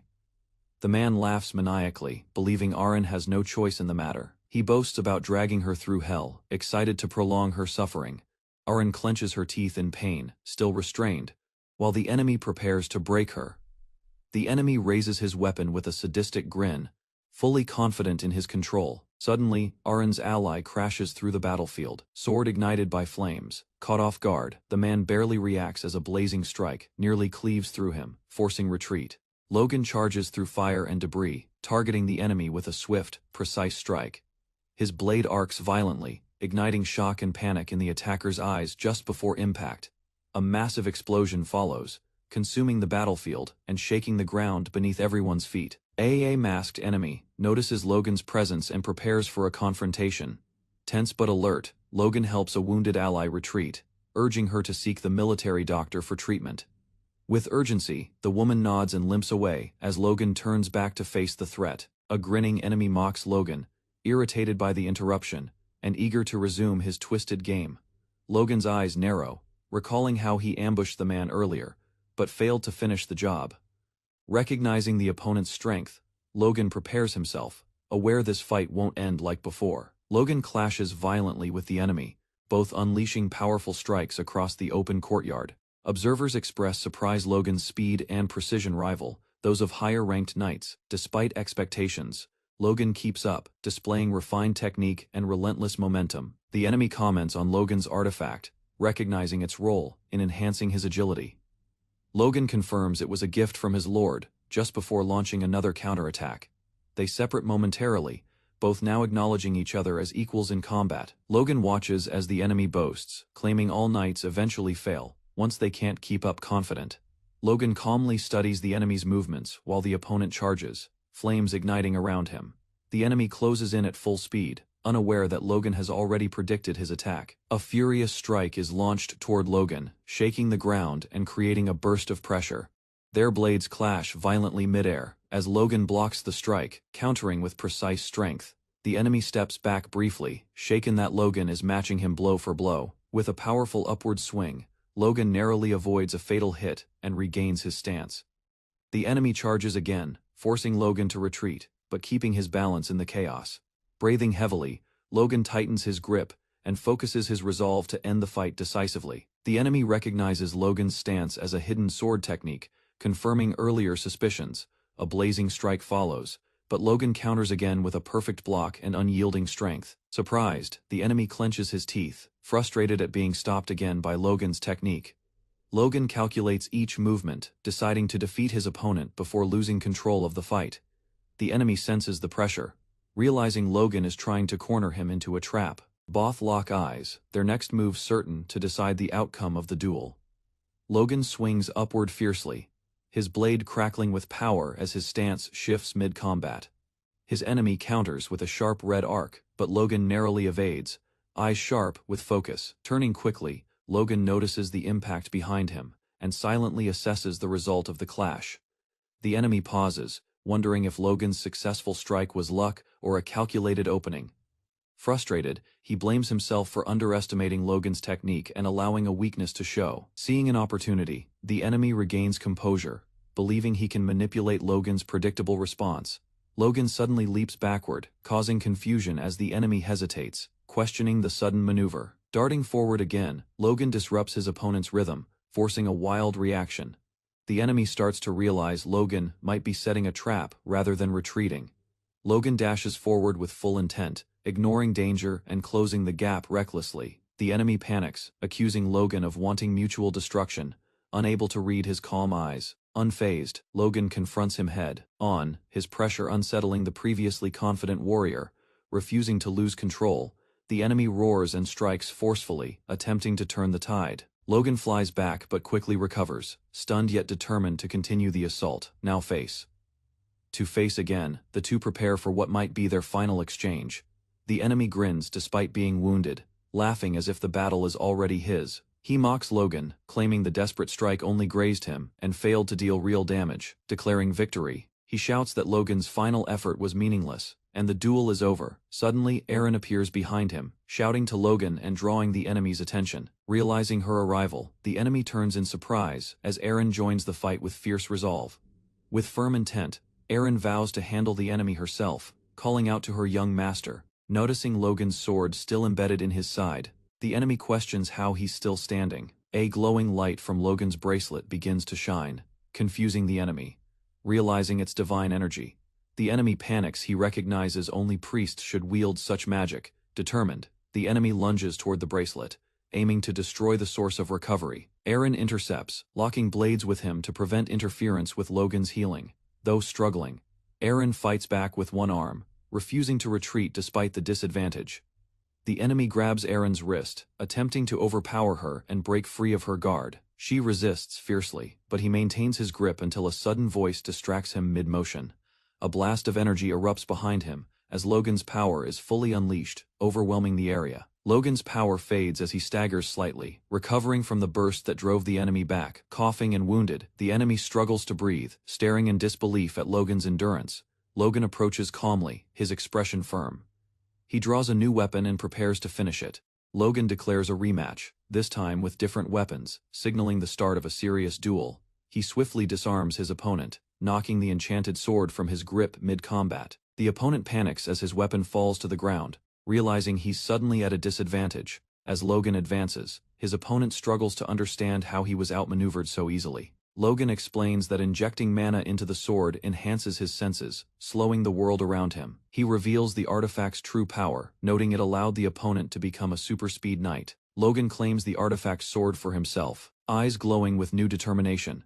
His opponent recoils in shock, trying to rush forward to reclaim the stolen weapon. Despite his rage, he's too late. Logan has already activated the blade's immense power. With a fiery slash, Logan launches a devastating attack, catching his opponent completely off guard. The strike cuts through, landing a clean blow that knocks the enemy back. His opponent collapses, groaning in pain, overwhelmed by the artifact's unleashed potential.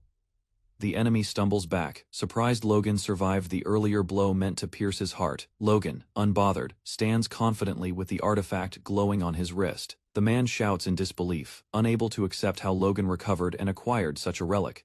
Logan recalls the bracelet of regeneration gifted by the king, which turns fatal wounds into scratches. Although it was a gamble, he realizes it saved him from death during the earlier strike. No fully recovered, Logan prepares to eliminate one of the enemy's key figures with precision. He lunges forward, weapon ablaze, targeting the enemy knight with explosive force. The enemy reels in shock at Logan's ferocity, unable to react in time. Nearby soldiers call out to the knight, Sir Aslan, as Logan turns his focus away. Logan notices movement but delays, still committed to removing the immediate threat. Aslan attempts to ambush him from behind, swinging with desperation. Realizing the danger too late, Logan grits his teeth and braces for impact. Another enemy watches from afar, identifying Logan as a critical threat to their side. Determined to finish the job, he prepares to strike with full intent to kill. Suddenly, a female knight intercepts his advance, sword already mid-swing. Aren slashes fiercely, defending Logan and catching the enemy by surprise. She yells in anger, striking him again to push him back. While he stumbles in pain, Eren charges forward without hesitation, protecting her brother's flank. Logan spots the last fleeing knight and shouts for him to stop, unwilling to let him escape. The man hesitates briefly, then turns and leaps from the ledge in a desperate retreat. Landing hard, he disappears from sight, escaping Logan's immediate pursuit. Eren asks if they should chase, but Logan hesitates, considering the risk. He explains that Roger Barrows and the Wind Mages are stationed nearby, likely waiting to ambush. Though frustrated, Logan clenches his teeth and chooses not to pursue further. Raising his sword to the sky, Logan McClane boldly declares victory over the super-speed knight. The soldiers murmur in disbelief, stunned that Sir Aslan has been defeated. From afar, Allied commanders observe, weighing whether they should now intervene or stay back. One commander warns that Logan's presence alone is weakening their army's morale. He asks about Aslan's condition and learns his life isn't in danger, but he's out of action. The officer curses their lack of healing potions, realizing Logan's forces were far more prepared. With gritted teeth, the enemy commander issues a full retreat to avoid further losses. Soldiers scatter from the battlefield, responding immediately to the urgent command. Logan's victory forces the enemy to withdraw, ending the clash in McClane's favor. Soldiers notice the enemy retreating and begin to wonder if their side is finally winning. A red-caped figure rushes to the front lines to confirm what's happening on the battlefield. Count Bifrost hears the order to retreat and clicks his tongue in frustration. He bitterly acknowledges the enemy's fortune, knowing the battle would have ended soon regardless. Roger Barrows smirks, confident now that he understands Logan's fighting pattern and potential. Despite McClane's advances, he dismisses Logan's strength as unimpressive and walks away, undisturbed. Logan calls out to his father across the battlefield as the fight comes to a pause. They reunite briefly, confirming each other's safety after the exhausting confrontation. Logan reflects on the skill gap between them, knowing his father only recently became advanced. Logan urges his father to rest, noting the enemy will take time before moving again. They sit together under the twilight sky while others regroup and recover nearby. Iron speaks with a young ally as Logan discusses matters quietly with another knight. Logan lights a signal flare, hoping the lull in combat lasts until midnight. The flare rises, glowing brightly in the fading light, casting tension in the air. A lookout knight spots the flare and immediately grows concerned about what it might signal. As the flare burns in the sky, a distinct eagle flag emerges above the fire. A soldier recognizes the symbol. It's the army of Ferretta, arriving with heavy force. Logan and his father confirm. It's the Ferretta army, a massive force charging toward the front. Max Ferretta arrives, his steps deliberate, greeted by allied commanders near the camp perimeter. They ask if he truly intends to aid them, noting his presence was unexpected. With a light tone, Max affirms he came to help, knowing the Southwest needed reinforcement. One commander silently reflects that with Ferretta's army, the McClane front is now secured. Max plans to win favor by supporting Logan, clearly hoping to strengthen political ties. Logan and his father stand above the walls, preparing to begin the next phase of battle. The town remains silent under sunlight, hiding the chaos happening behind closed doors. Inside a house, Logan hides with his parents. They stay quiet, fearing the violence outside.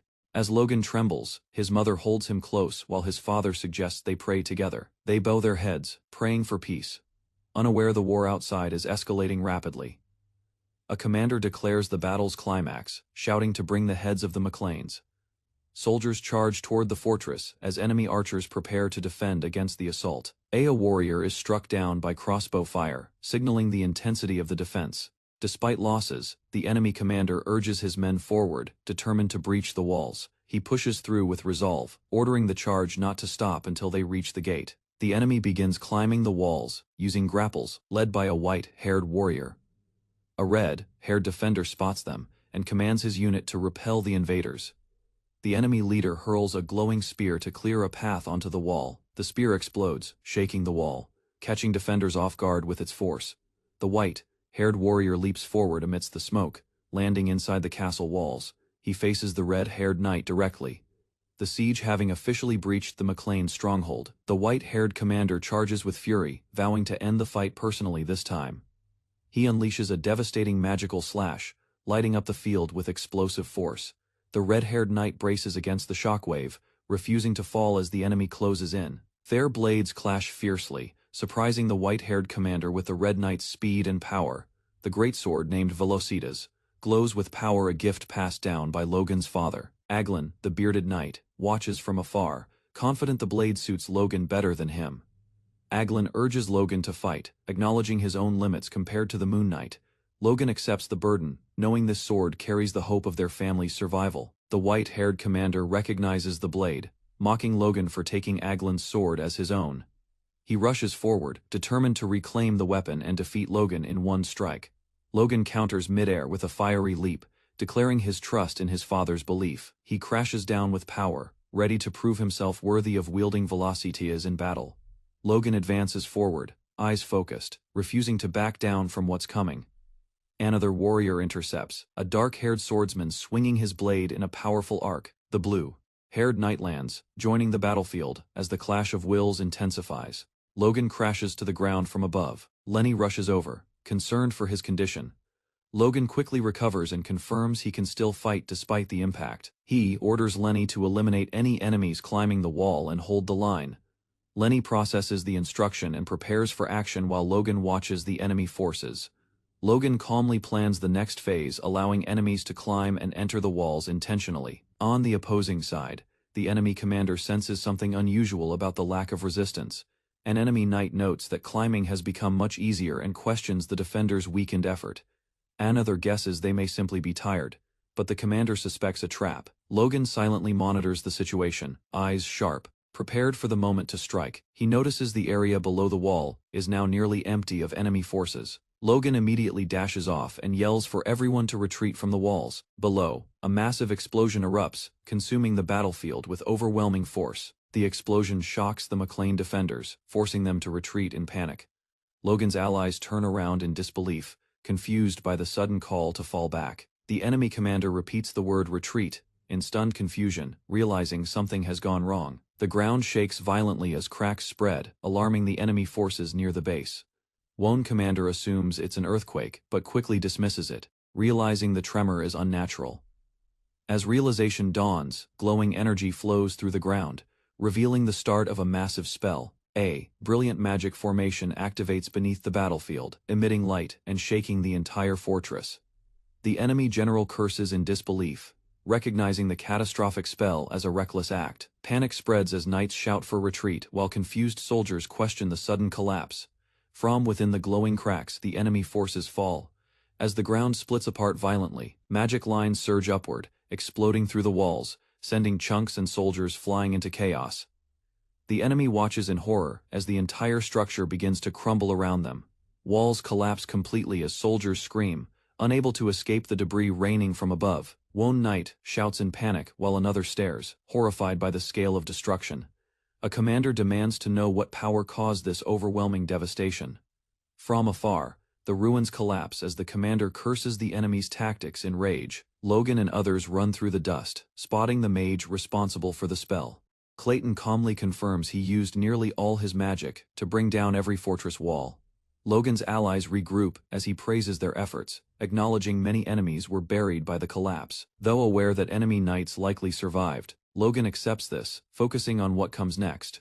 With quiet confidence, he says the battle will soon end and starts moving forward again. From a distance, enemy reinforcements arrive, gathering near the ruins in large numbers. Their commander, casting magic, mocks Logan's decision to destroy the walls as a desperate act. He prepares a large-scale spell, summoning energy with deadly precision to retaliate. Logan orders Clayton to fall back with his men and let him handle the next step. Aglin stops Logan briefly, asking if he's truly certain about proceeding alone. Logan answers confidently, just as the enemy commander completes his spell and prepares to attack. A sudden red light engulfs the battlefield, drawing attention from both civilians and warriors. Panic spreads across the city as magical pressure builds near the central district. Logan's family watches in fear from afar, sensing something dangerous is about to happen. A crimson eye opens, in the chaos, symbolizing a powerful memory about to unfold.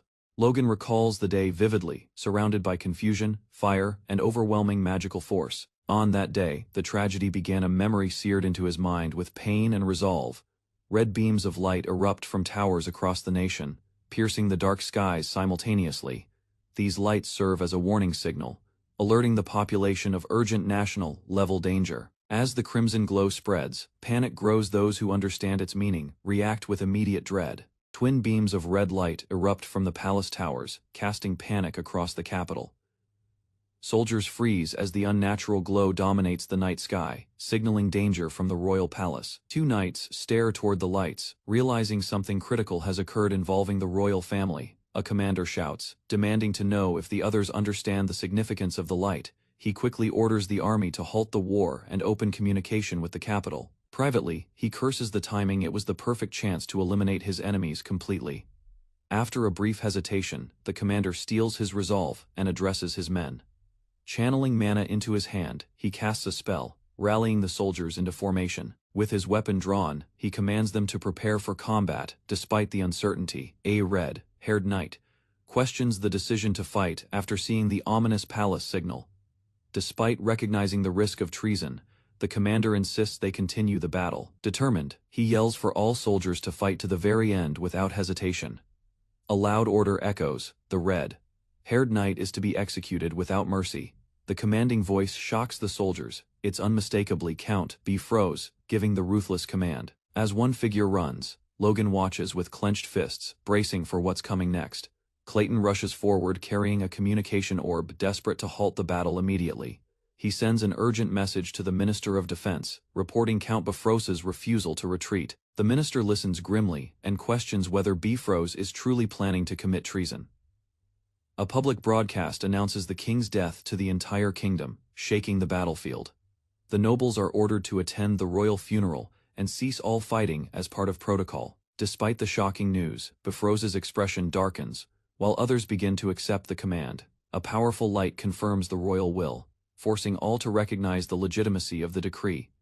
Realizing the implications, Bifrost clenches his teeth in frustration, but doesn't resist further. Clayton watches cautiously as the soldiers await Bifrost's reaction, tense and unsure of his intent. Bifrost insults the McLean family before retreating, vowing the fight isn't truly over. His soldiers follow him out, while Clayton and Logan observe the retreat silently. The enemy withdraws, their pride damaged, leaving the battlefield under McLean control. Celebration erupts among McLean soldiers as they realize they've won against overwhelming odds. Some express disbelief at surviving, while others cheer their hard-earned victory. Logan and Clayton smile, quietly acknowledging the end of the battle and their success. Logan reflects on how narrowly they avoided disaster, acknowledging Clayton's last-minute use of the orb. He realizes emotions like anger can be unpredictable variables, not always accounted for by regression. Determined, Logan reminds himself not to rely solely on his past knowledge in future plans. Logan asks Clayton how he knew to bring the orb. Clayton explains the palace had contacted him, relieved and grateful. Logan praises Clayton's help, crediting his tower for the victory. Clayton jokes about requesting more funding, and Logan agrees before deciding to check on the others. Aileen gazes around in awe, stunned that the battle has truly ended. Logan approaches her, calling out warmly and catching her off guard. She lights up with joy, running to him as he smiles softly in response.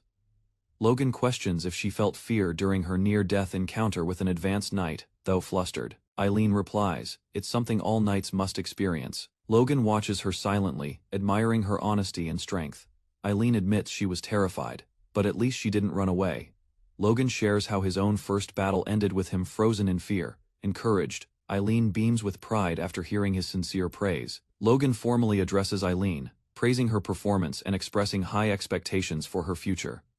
Surprised by the compliment, Eileen's eyes widen as she processes the sudden recognition. She smiles brightly and accepts with pride as they shake hands with mutual respect. The next morning, McLean soldiers spread word that Castle Tomoto now belongs to their house. Though some question returning late for the royal funeral, Logan remains focused on priorities. Aaron reminds the others that what matters most now is evaluating their war losses swiftly. Clayton decides to rebuild the damaged walls immediately, setting work into motion. Grick, exhausted, questions if they're even human anymore, as golems join the labor. Just as he complains, his mana surges uncontrollably, alarming everyone around him. Golden energy explodes from Grick's chest, swirling violently as his body reacts. Everyone watches in shock as his power continues growing beyond expectations. Grick stares at his hands in disbelief, speechless as his mana stabilizes. Grick exclaims that he's attained the fourth circle, stunning his fellow tower members. Clayton celebrates the unplanned advancement and encourages others to push their limits. This event becomes the foundation for future success, as attention shifts to the capital. Inside, a grand chamber, the Duke stands alone by the window, bathed in morning light. A knock interrupts his silence as he's informed of Logan and Patrick McLean's arrival. Without hesitation, the Duke turns and firmly instructs his servant to let them in. Logan arrives in the capital and is immediately summoned, showing urgency. Despite the long journey, he joins two others, who comment on his stamina, impressed by his discipline and composure. Logan asks about his master's condition, sensing something amiss in the atmosphere around them. While walking, they discuss the sudden death of His Majesty, which caught everyone by surprise. It's revealed the king collapsed from overwork and died of cerebral hemorrhaging during official duties. Logan, confused, recalls that in his previous life the king had died of age, not stress. Inside a room, Logan sits with his master and companions, the air tense with grief. Seeing his master closely, Logan notices how much older he's become in just a few months.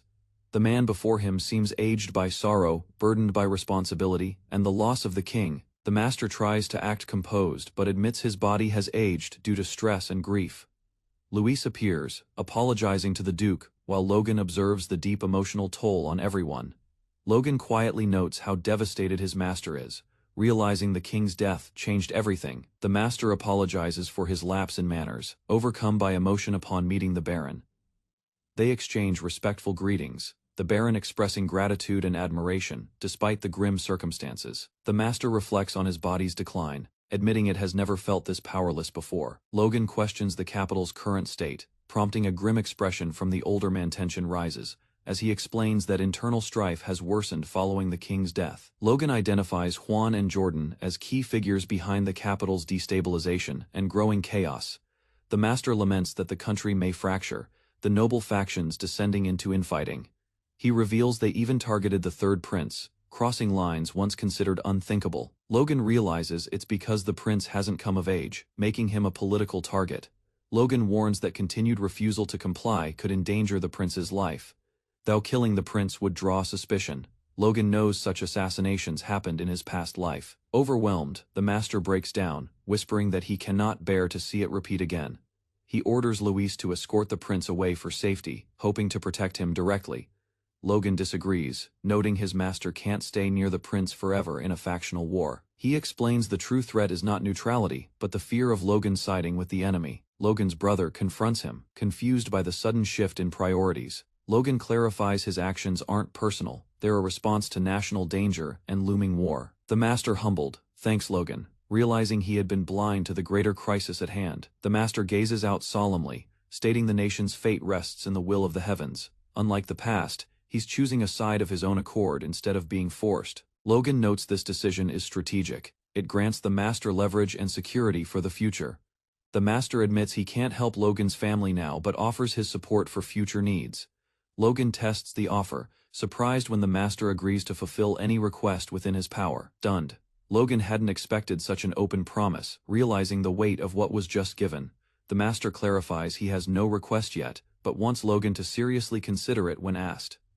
Logan acknowledges that the offer is better saved for something greater than short-term benefit. The master agrees with a smile, and Logan departs the hall with renewed purpose. Suddenly, a soldier bursts in, announcing intruders. Two powerful individuals have entered the estate uninvited. The intruders are identified as faction leaders, Blake from the first prince and Marcus from the second. Their confrontation begins with tension, both men mocking each other while clearly preparing for a clash. Blake calls Marcus Bones, recognizing his rival's brute strength and familiar arrogance. Marcus returns the jab, warning Blake to mind his own faction's business, not interfere in his. Tension escalates as both factions' elites square off, hinting at a dangerous political confrontation brewing. A strong killing intent fills the air, unsettling nearby staff as tensions between factions rise. Marcus reacts aggressively, nearly provoking a fight with Wiccan as both glare at each other. The confrontation is broken up just in time, with both sides reluctantly standing down. Marcus addresses the Sword Duke directly, mocking him for refusing to choose a faction. The Duke maintains composure, stating that his loyalties haven't changed, despite his neutral position. Marcus reveals his true reason for visiting. He's come to meet someone from the McLean family. Hearing the name, McLean catches Marcus off guard, clearly surprised by the connection. Wiccan quickly affirms that there's no intention to offend, supporting the request to speak. The Duke turns to Logan and asks if he will meet them directly. Logan steps forward respectfully, agreeing to the meeting with poised confidence. He introduces himself formally, expressing admiration toward the visitors despite the tension.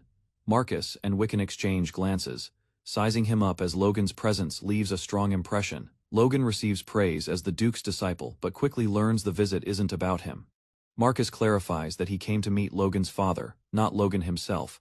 Logan's brother reacts with surprise and dread, realizing he's the one being referred to. A man arrives, demanding to speak with the head of the family, radiating intense presence. Logan appears confused, but steps forward, confirming that his father is not currently present.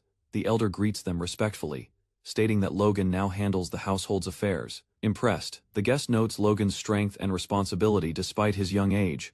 Logan politely inquires about the purpose of their visit to the family estate. The man praises Logan's confidence and hints at important political matters concerning their region. Logan is offered support if he pledges loyalty to the first prince's faction. Another noble interrupts, urging Logan to instead align with the second prince for better outcomes. They warn that this decision could affect his family's standing with the emperor. The man appeals to peaceful coexistence, but Logan suspects manipulation behind his kind tone. He analyzes the strategic importance of their bordering territories and trade routes. Despite temptation, Logan remains cautious and internally declines any faction allegiance for now. Logan reflects on political traps if he joins any prince's faction too quickly. He apologizes, stating he cannot make such a critical decision without due consideration. Tension rises as an armored figure reacts aggressively to Logan's careful response. A masked knight mocks the situation, calling it pathetic, and confronting those who involve his disciple. Tension rises as the bearded noble tries to explain they mean no disrespect or interference, but the knight coldly questions whether they truly believe this matter doesn't involve him. The knight steps forward, and the others immediately swear their claims are true and unrelated. Accepting their words, the knight calmly agrees that he should not be part of disputes. He firmly states he has no interest in faction conflicts, confusing the opposing nobles. He declares that from this moment he will no longer take part in faction wars. He warns them not to manipulate others as a means of getting to him. The two nobles fall silent, realizing they've lost any influence over the knight's decisions. Logan promises to deliver the knight's message faithfully to the prince. He walks away, feeling relieved as the meeting ends with tensions fading. The nobleman gives one final word of advice, urging Logan to choose wisely. Logan walks off as the noble reflects on timing and fortune in negotiations. He admits that had Logan attacked later, they wouldn't have even tried to negotiate. Logan smirks knowingly, satisfied his preemptive action changed the tide in their favor. Logan exhales with relief once the nobles leave, drained by the intense conversation. The knight questions Logan's intentions, noting he never directly rejected the offers. Logan calmly responds that he might act if the situation demands it. The knight admits they lack the strength to live by pure ideals in the current world. Logan affirms that no matter his path, he will act with honor above all. Hearing that, the knight accepts Logan's stance without argument, respecting his disciple's resolve. Even as his only disciple, the knight knows he can't impose his beliefs. He tells Logan to return and rest as the funeral is about to begin. Rain begins to fall, casting a somber atmosphere over the palace grounds. A ceremonial procession carries the late king's body toward the grand hall. Soldiers solemnly bear the coffin, announcing the arrival of His Majesty. The white coffin reaches the cathedral, signaling the start of the royal ceremony. The coffin is placed with care before an awaiting crowd of knights and clergy. A high priest begins the eulogy, standing at the altar beneath a holy mural. He silently prepares for the rites, the chamber bathed in divine light. As the priest speaks, tension fills the hall, causing several nobles to panic and glance around. Others stiffen and lower their heads, aware of how fragile peace truly is. Powerful figures remain composed, silently observing the room for signs of weakness or betrayal. Logan reflects that instead of honoring the dead, everyone is calculating and watching one another. The archbishop struggles to focus, clearly shaken by the tension inside the grand cathedral. He begins the service with a long speech, as Logan receives a whispered warning. An arrogant noble mocks Logan, confident in his own security and alliances. Logan quietly questions the seating plan and learns the noble has joined his faction. The noble boasts about future unity, but Logan warns him to watch his words. The noble is stunned, while Logan suggests he confirm the truth with Marquis Luther. The man recoils. Realizing he may have made a grave political error, he glares, seething, as Logan calmly walks away without concern. Logan brushes it off as a joke, angering the noble further. Clenching his fist, Logan reminds himself to remain composed until the funeral ends. He walks off, aware no one dares challenge him and leave unscathed. The noble seethes in frustration, unable to accept being humiliated so publicly by Logan. Tensions persist among the guests, but most conceal their reactions behind forced expressions.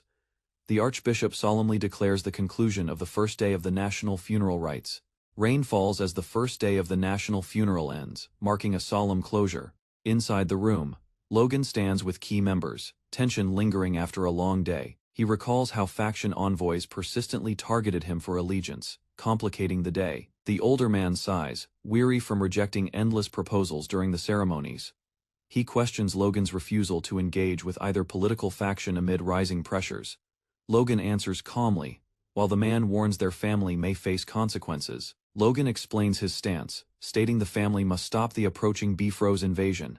He suggests they can rely on the master if political problems escalate further. The elder is shocked by Logan's confidence, unsure what plan he's already prepared. Aata interrupts them. A familiar voice greets them warmly from the hallway. The elder is surprised by the man's sudden arrival, unsure of his intent. The visitor hints that Logan's plan will unfold during the continuing national funeral. As the funeral concludes, Logan reflects on the exhausting political battle it became.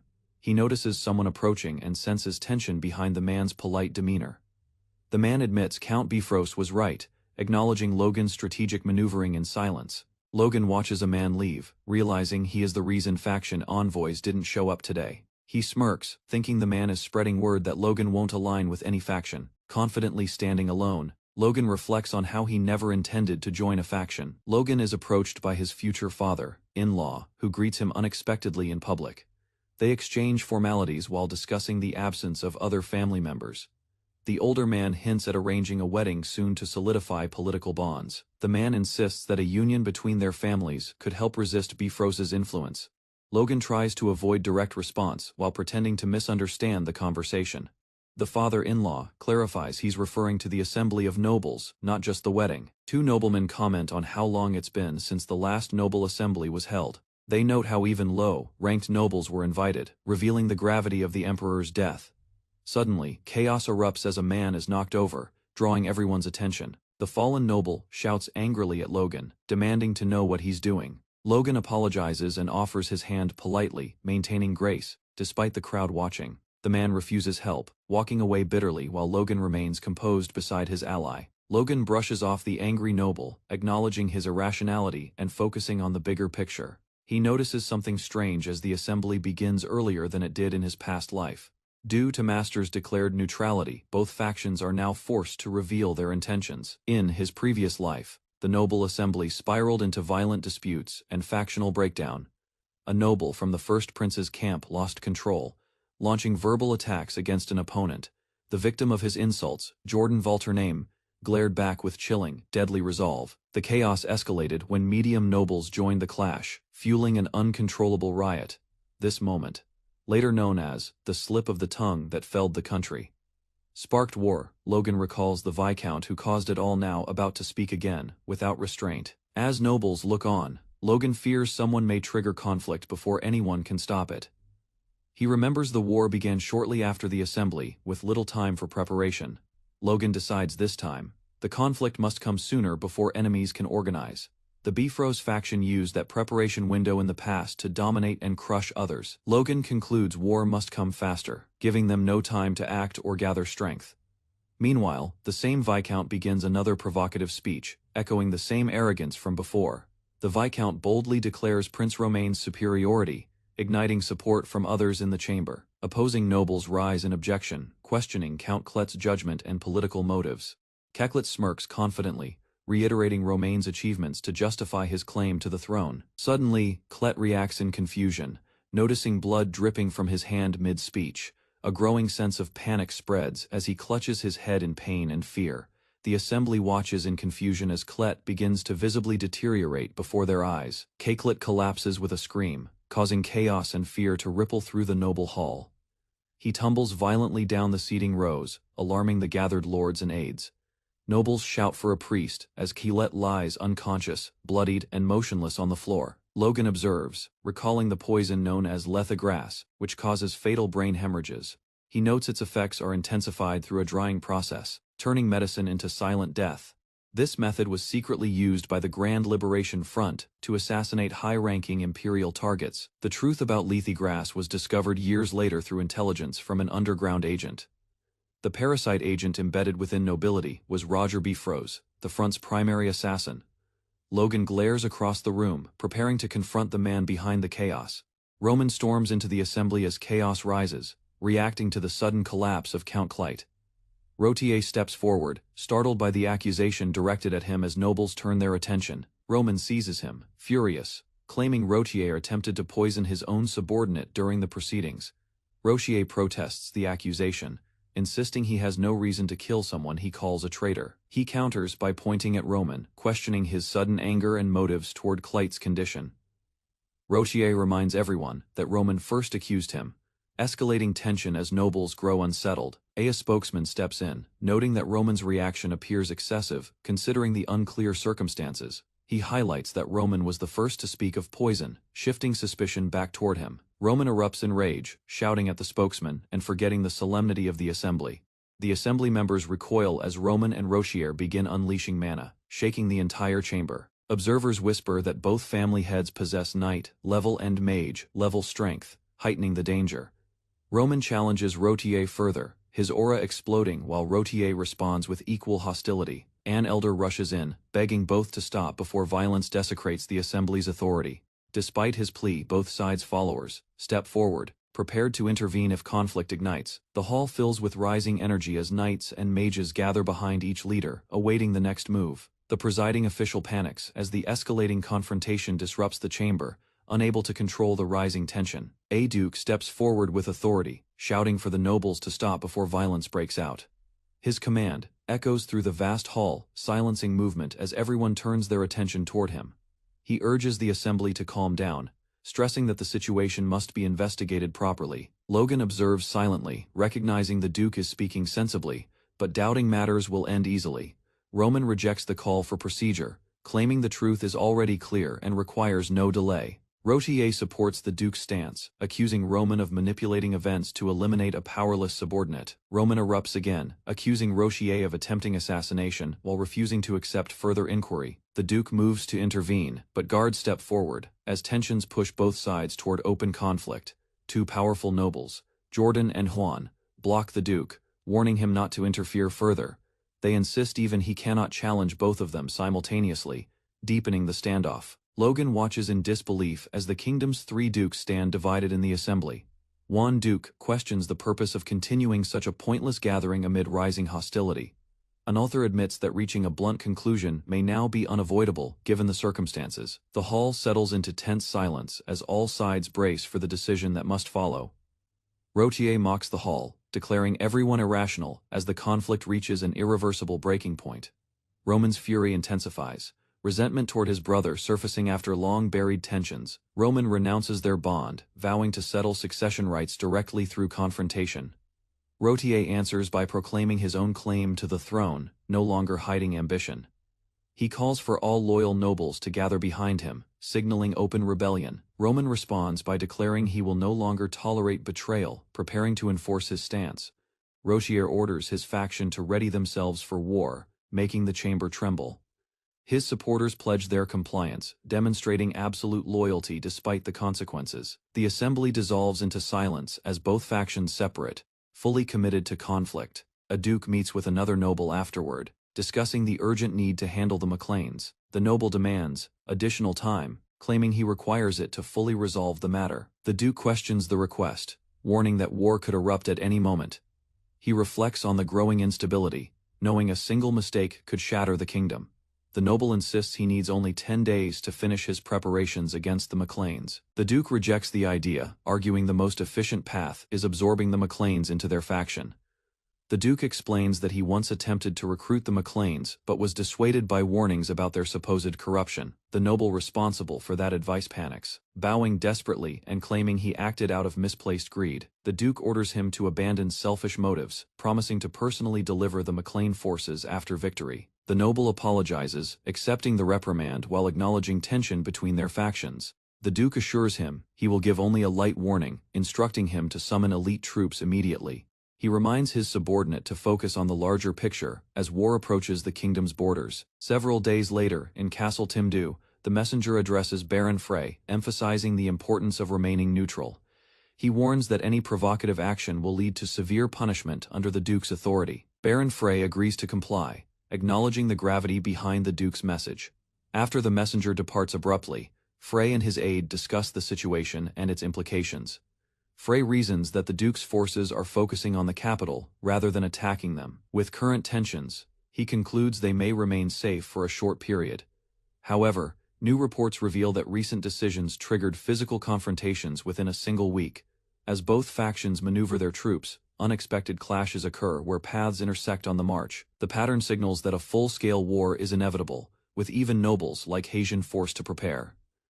A unit of armed riders advances across the plains, moving swiftly as urgent messages spread of rising conflict. One soldier reassures himself that the situation remains manageable as long as certain factions stay preoccupied elsewhere. He believes the chaos among the nobles will prevent immediate attention from turning toward their own territory.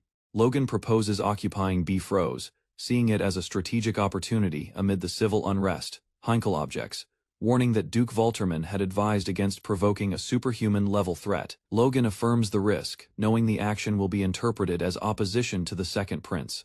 Henkel insists even the prior ruler hesitated due to political consequences tied to Bifrost. Logan challenges that view, claiming the war started long before any open declaration. He reframes the conflict as internal strife between noble families, not a direct move against royalty. Heinkel warns Logan about Valterman's nature. He never forgets being disobeyed, even if silent now. Logan rejects that fear, confident Valterman will never retaliate for their independent decision. He believes that securing Bifrost would raise their power enough to be desired by both factions.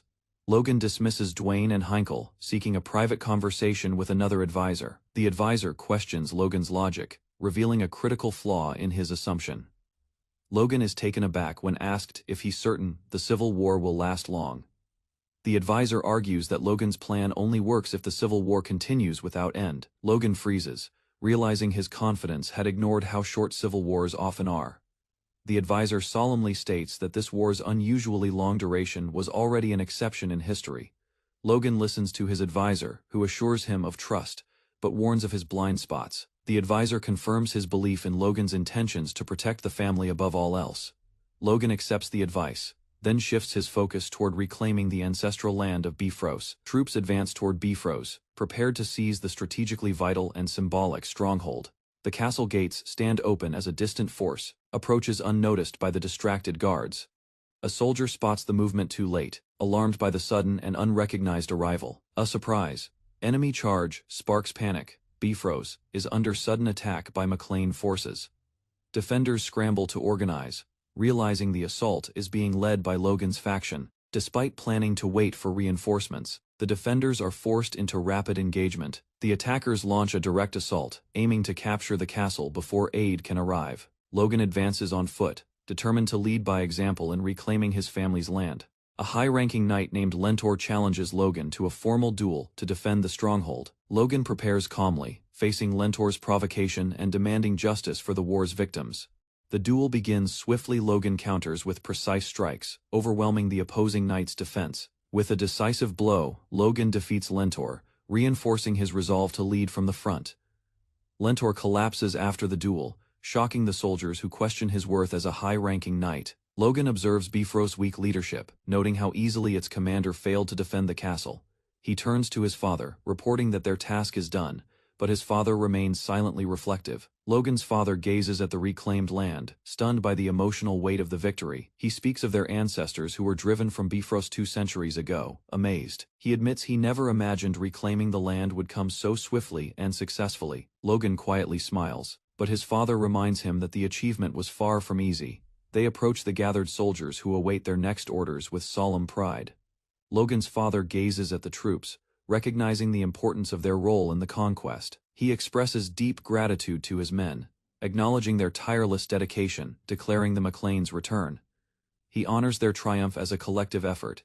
He calls them cherished vassals, filled with respect for their loyalty and service. As wind flows through the battlefield, he remembers the long pain behind their return. He vows never to forget those who led them back to this sacred place. One by one, he calls each knight's name: Caleb, Nil, Ethan, Curtis, Reiner, and Andreas in honor. Logan's father calls out Piero's name as he continues honoring every knight in attendance. He reflects quietly, moved by the gravity of reclaiming their land with these loyal warriors. Logan watches proudly as his father promises to engrave their names in his heart forever. Turning to the future, the father states that decisions now lie with the new generation. Logan is surprised by the symbolic handover of leadership and responsibility. Moved, Logan accepts the moment with resolve as his father silently watches him step forward. Standing before the army, Logan declares their victory is only the beginning of greater trials. He urges everyone to aim higher, lifting his blade as a symbol of new resolve. The soldiers salute in unison, vowing loyalty to the McLean name and its future. News of Bifro's fall enrages its former lord, who learns Lentor was defeated easily. Determined to retaliate, he orders immediate preparations for war, but is swiftly opposed. A black-haired commander blocks the order, asserting control over the broader mission strategy. The nobleman protests emotionally, demanding revenge for his personal loss. The commander remains calm, reminding him that military priorities outweigh personal grievances. Embarrassed but furious, the nobleman vows to take revenge himself despite warnings. After calming down, the enraged noble agrees to wait until their mission is complete before retaliating. However, he proposes recruiting the McLeans into their faction to secure obedience and control. His real intent surfaces to force the McLeans to the front lines as expendable soldiers. He reveals his plan to use them as shields, stripping away their right to refuse.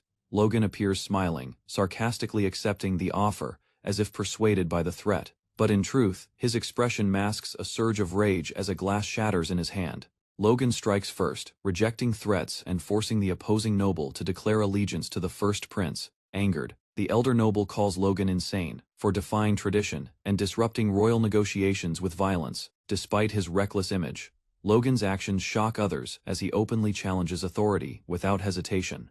Another noble warns that Logan's outburst disrespects Roman's orders and violates high-level political boundaries. A powerful surge of magical energy erupts as Logan prepares to escalate the confrontation further. Surrounding nobles recoil, overwhelmed by the oppressive aura, as Logan acknowledges he is crossing the line. Logan calmly explains their hostility toward Bifrost is rooted in generations of conflict, not royal orders, challenged to prove loyalty by submitting to the authorities. Logan stands his ground firmly. He refuses to surrender, stating he cannot comply even if it brings him and others harm. Logan's refusal sparks chaos. A knight crashes through furniture, demanding justification for Logan's defiance. The knight accuses Logan of hiding ulterior motives, mocking his ambition as arrogant and disgraceful. Logan's opponents draw weapons, furious, as they prepare to deal with him by force. A soldier alerts his superior that a more urgent threat has appeared elsewhere in the estate. They receive a magical message from Roman, ordering them to prioritize another situation immediately. Still, the knight decides to eliminate Logan's faction, believing it would best strengthen their influence. Logan provocatively warns his enemies of the price they'll pay for, underestimating his intent. An elder noble scolds Logan's boldness, swearing he'll regret crossing such a dangerous political line. Urgency rises as the knight calls his adjutant, preparing to assign troops in response to threats. Orders are issued to monitor Logan, with intent to crush his ambitions from the shadows. The officers mock Logan's recklessness, believing he's leading his faction toward destruction with misplaced arrogance. They begin laughing, misinterpreting Logan's move on Bifrost as naive heroism rather than strategic dominance. Logan initiates contact with Duke Valterman's faction, catching them off guard with his direct approach. They assume his attack on Bifrost signals allegiance, interpreting it as an intent to join. Logan's silence leaves them hopeful, as Bifrost is also a long-standing enemy of their house. Logan politely declines, stating neutrality, though internally, he weighs the danger posed by siding with any prince. The noble warns that indecision might make Logan's house a target for destruction. Unfazed, Logan prepares his next move, maintaining firm control over negotiations and perception. Logan claims he received forgiveness from Valterman, and insists neutrality is their only viable stance. He offers moral support, but refuses military commitment, citing his family's weak standing in the Empire. Valterman's envoy requests Logan eliminate remaining Bifrost forces, though he frames it as a casual suggestion. Despite the threat of war, Logan refuses to retreat, declaring that his enemies crossed the line. News spreads that Bifrost has fallen, shocking nobles and sparking chaos in the royal court. One lord erupts in anger, demanding answers, while others attempt to calm his rising fury. Allies anticipate Roman's punishment, certain he'll retaliate fiercely against those responsible for Bifrost's downfall. However, Roman's knight calmly announces approval of McLean's neutrality, contradicting their expectations. Panicked nobles scramble to make sense of the decision, desperate to avoid retaliation. A message from the McLean family arrives, listing heavy demands to secure continued control of Bifrost. The demands include tribute, supply rights, reduced taxation, and permission for McLean military inspections. Realizing resistance is futile, the nobles reluctantly consider compliance to avoid future bloodshed. In Bifro's castle, the victorious faction discusses how the Pareda family surrendered and became vassals. Logan suggests gradually dismantling Pareda's power base until total control is achieved. Though some targets escaped, they recognize the campaign's success and consolidate what they've gained. With threats resolved, Logan raises his glass and declares it's time to celebrate their triumph. Crowds cheer the victory, as the once hostile region now unites under McLean's restored authority. Logan toasts the future, confident that their growing strength will continue to shape the Empire. Guests gather at the celebration, mingling as Logan prepares to begin the awards ceremony. A dark aura surrounds the stage where warriors await, intensifying the atmosphere of anticipation. Logan is prompted to begin, and he formally calls Sir Heinkel to come forward. Heinkel is caught off guard by the sudden call, startled by Logan's formal tone. Logan praises Heinkel's leadership and grants him 1 million gold for his military achievements. To everyone's shock, Logan also gifts Heinkel a valuable piece of land as a reward. Nobles murmur in disbelief over the generous reward, questioning the estate's financial state. Logan then calls for Sir Clayton, who steps forward, visibly surprised and nervous. Logan credits Clayton's role in the major battle and prepares to bestow an equal reward. Clayton's reward includes tax-exempt land near the Magic Tower and a full 1 million in gold. The overwhelming news causes Clayton to faint, collapsing from emotional overload. Logan's generosity moves the warriors deeply, inspiring them with loyalty and respect. Clayton tearfully thanks Logan, overwhelmed by the recognition and support he received. Logan announces further monetary rewards to honor the sacrifices of others in attendance. While walking off stage, Logan stumbles, surprised by the sudden approach of a girl in red. Logan speaks with a young noblewoman, asking about her excitement over the recently distributed rewards. She expresses gratitude, admitting this is her first time earning money through her own efforts. With enthusiasm, she shares how achieving this goal is a step toward fulfilling her personal dream. An elder calls Logan over, noting he's also prepared something to support the dreams of Waka. Logan smiles, explaining he has already secured a place and funding for Waka's future endeavors. Meanwhile, a prisoner in shackles arrives at the estate, forced into labor under armed escort. The dwarves arrive in a bustling human city, drawing curious stares as they disembark. One dwarf questions if this busy place will be his new workplace, uncertain of the future. Among them, Timar grumbles about being surrounded by humans, suspicious of their master's strange kindness. The dwarves debate whether their noble employer truly respects them or merely flaunts his wealth. Timar is warned not to speak ill in public, but tension rises among the group. Challenged on his pride, Timar stays silent, leading the group forward when called to move. Timar silently condemns the others for clinging to pride that only brings more pain. Since losing his hand, he let go of dignity, believing survival mattered more than ideals.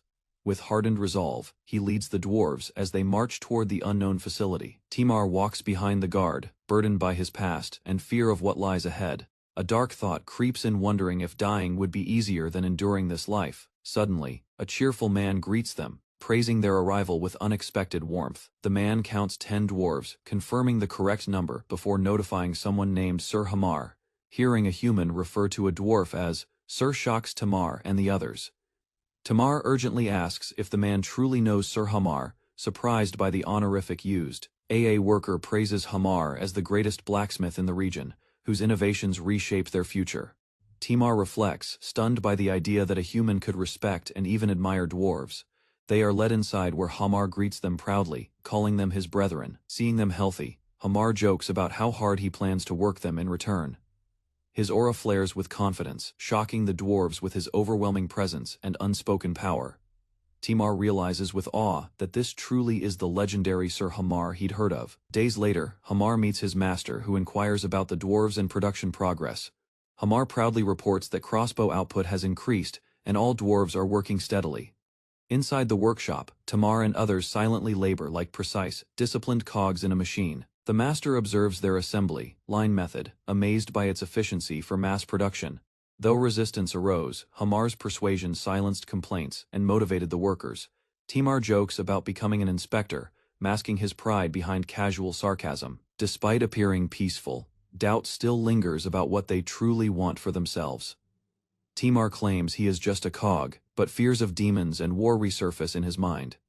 Hamar calmly believes the demons will one day grant them true freedom, ending their long struggle. Timar recalls the promise Hamar once made that their master would someday grant the dwarves freedom. he clenches his fist, determined to find an opportunity, again, holding on to that belief. Meanwhile, Hamar discusses the need to arm 10,000 soldiers, despite limited resources. The master laughs, revealing his real intention, to build strength by empowering civilians. Hamar is stunned by the ambition to form a 10,000-man militia, through preparation alone.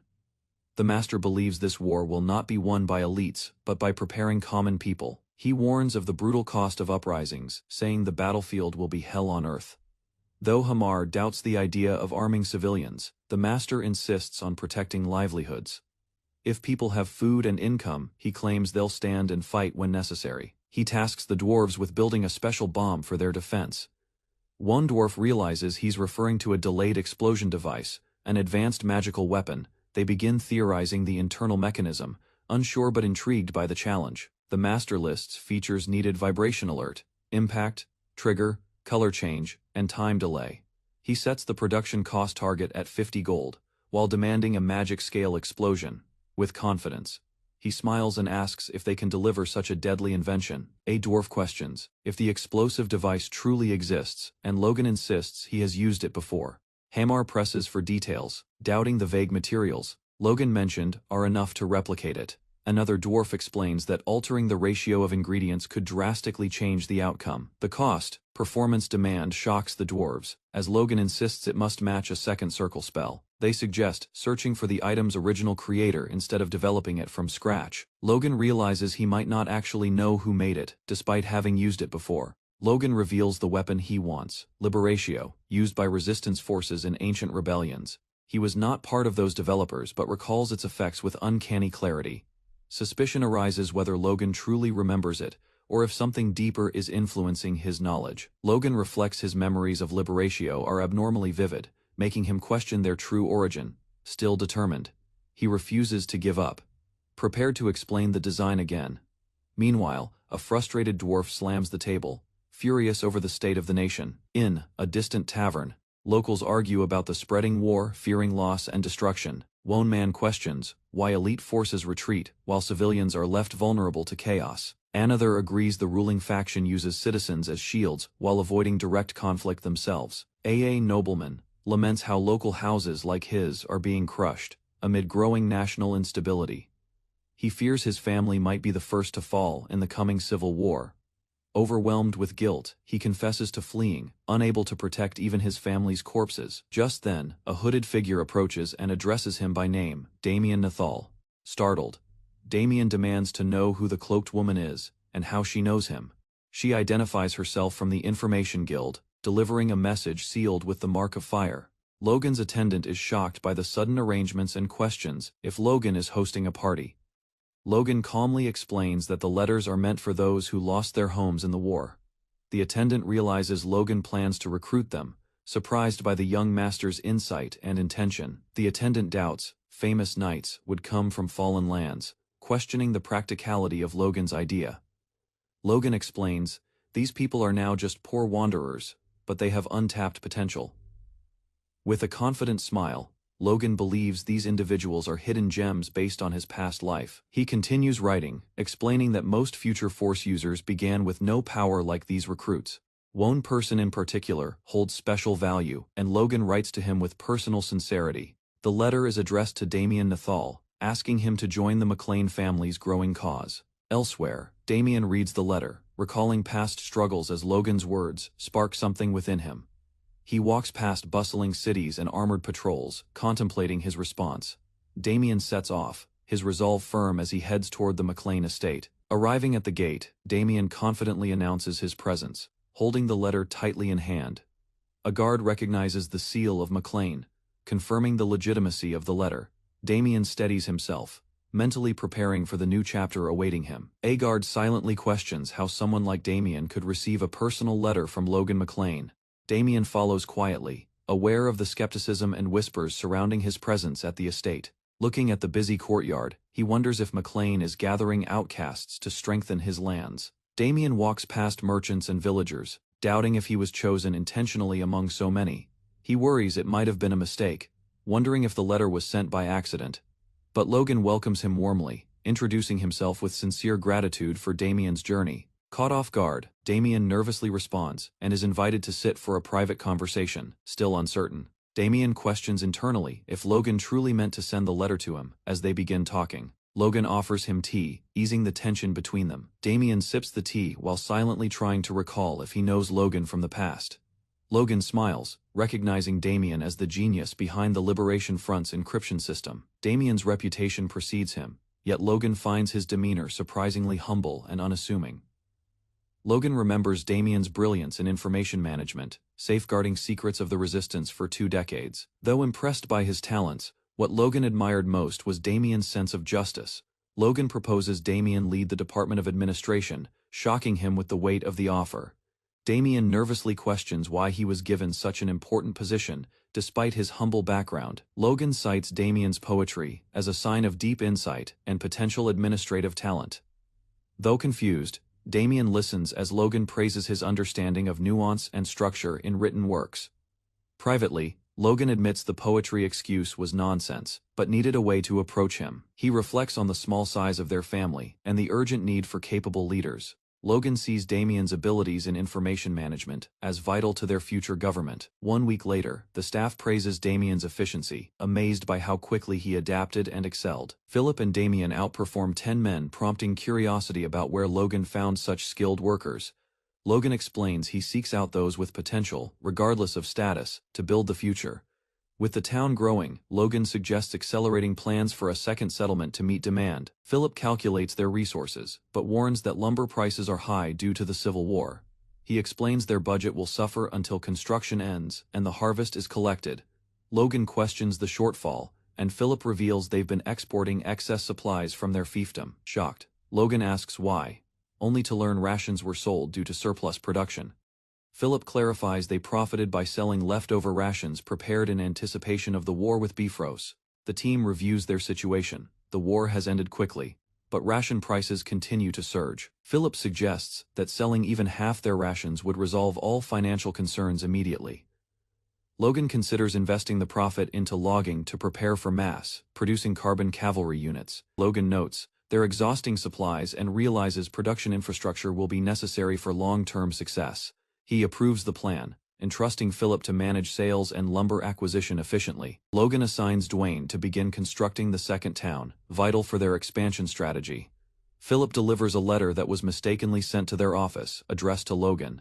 Logan accepts it, wondering if the message is from the information team. Opening it alone, Logan begins reading a report about locating one of the individuals he requested. The message confirms that one applicable person has been found. His name is Churn Crow. Logan recalls learning force blade basics from a man fitting this description during the Emperor's War. Smiling, he believes Crow is the same person he's been searching for all this time. Cronet, also known as Churn Crow, was a top enchanter and renowned frontline killer. His body was equipped with self-made artifacts, and he led devastating attacks in the war. Known as the Sorcerer of Carnage, he brutally wiped out entire enemy units with ease. Logan recalls that Cronet's supply of low-grade artifacts significantly empowered the Empire's military efforts. He realizes Grandma's forces would have collapsed much slower without Cronet's overwhelming support to the enemy. Logan understands Cronet is both a great asset and a dangerous potential threat to his plans. At the Empire's border outpost, wind stirs as a lone traveler approaches the guarded gate. The man walks quietly toward the station soldier, wearing a cloak and carrying a large pack. Stopped at the gate, he confirms he's a merchant from Grandia, prompting further scrutiny. The guard notes Grandia's recent unrest and assumes the traveler has endured significant hardship. Without responding, the traveler calmly reveals a unique ring to the soldier's surprise. He quietly agrees with the guard, subtly hinting at the hardships he has survived. The guard assures him that peace reigns in the Empire and permits him entry. No past the checkpoint. The red-haired traveler reflects on his long absence from the Empire.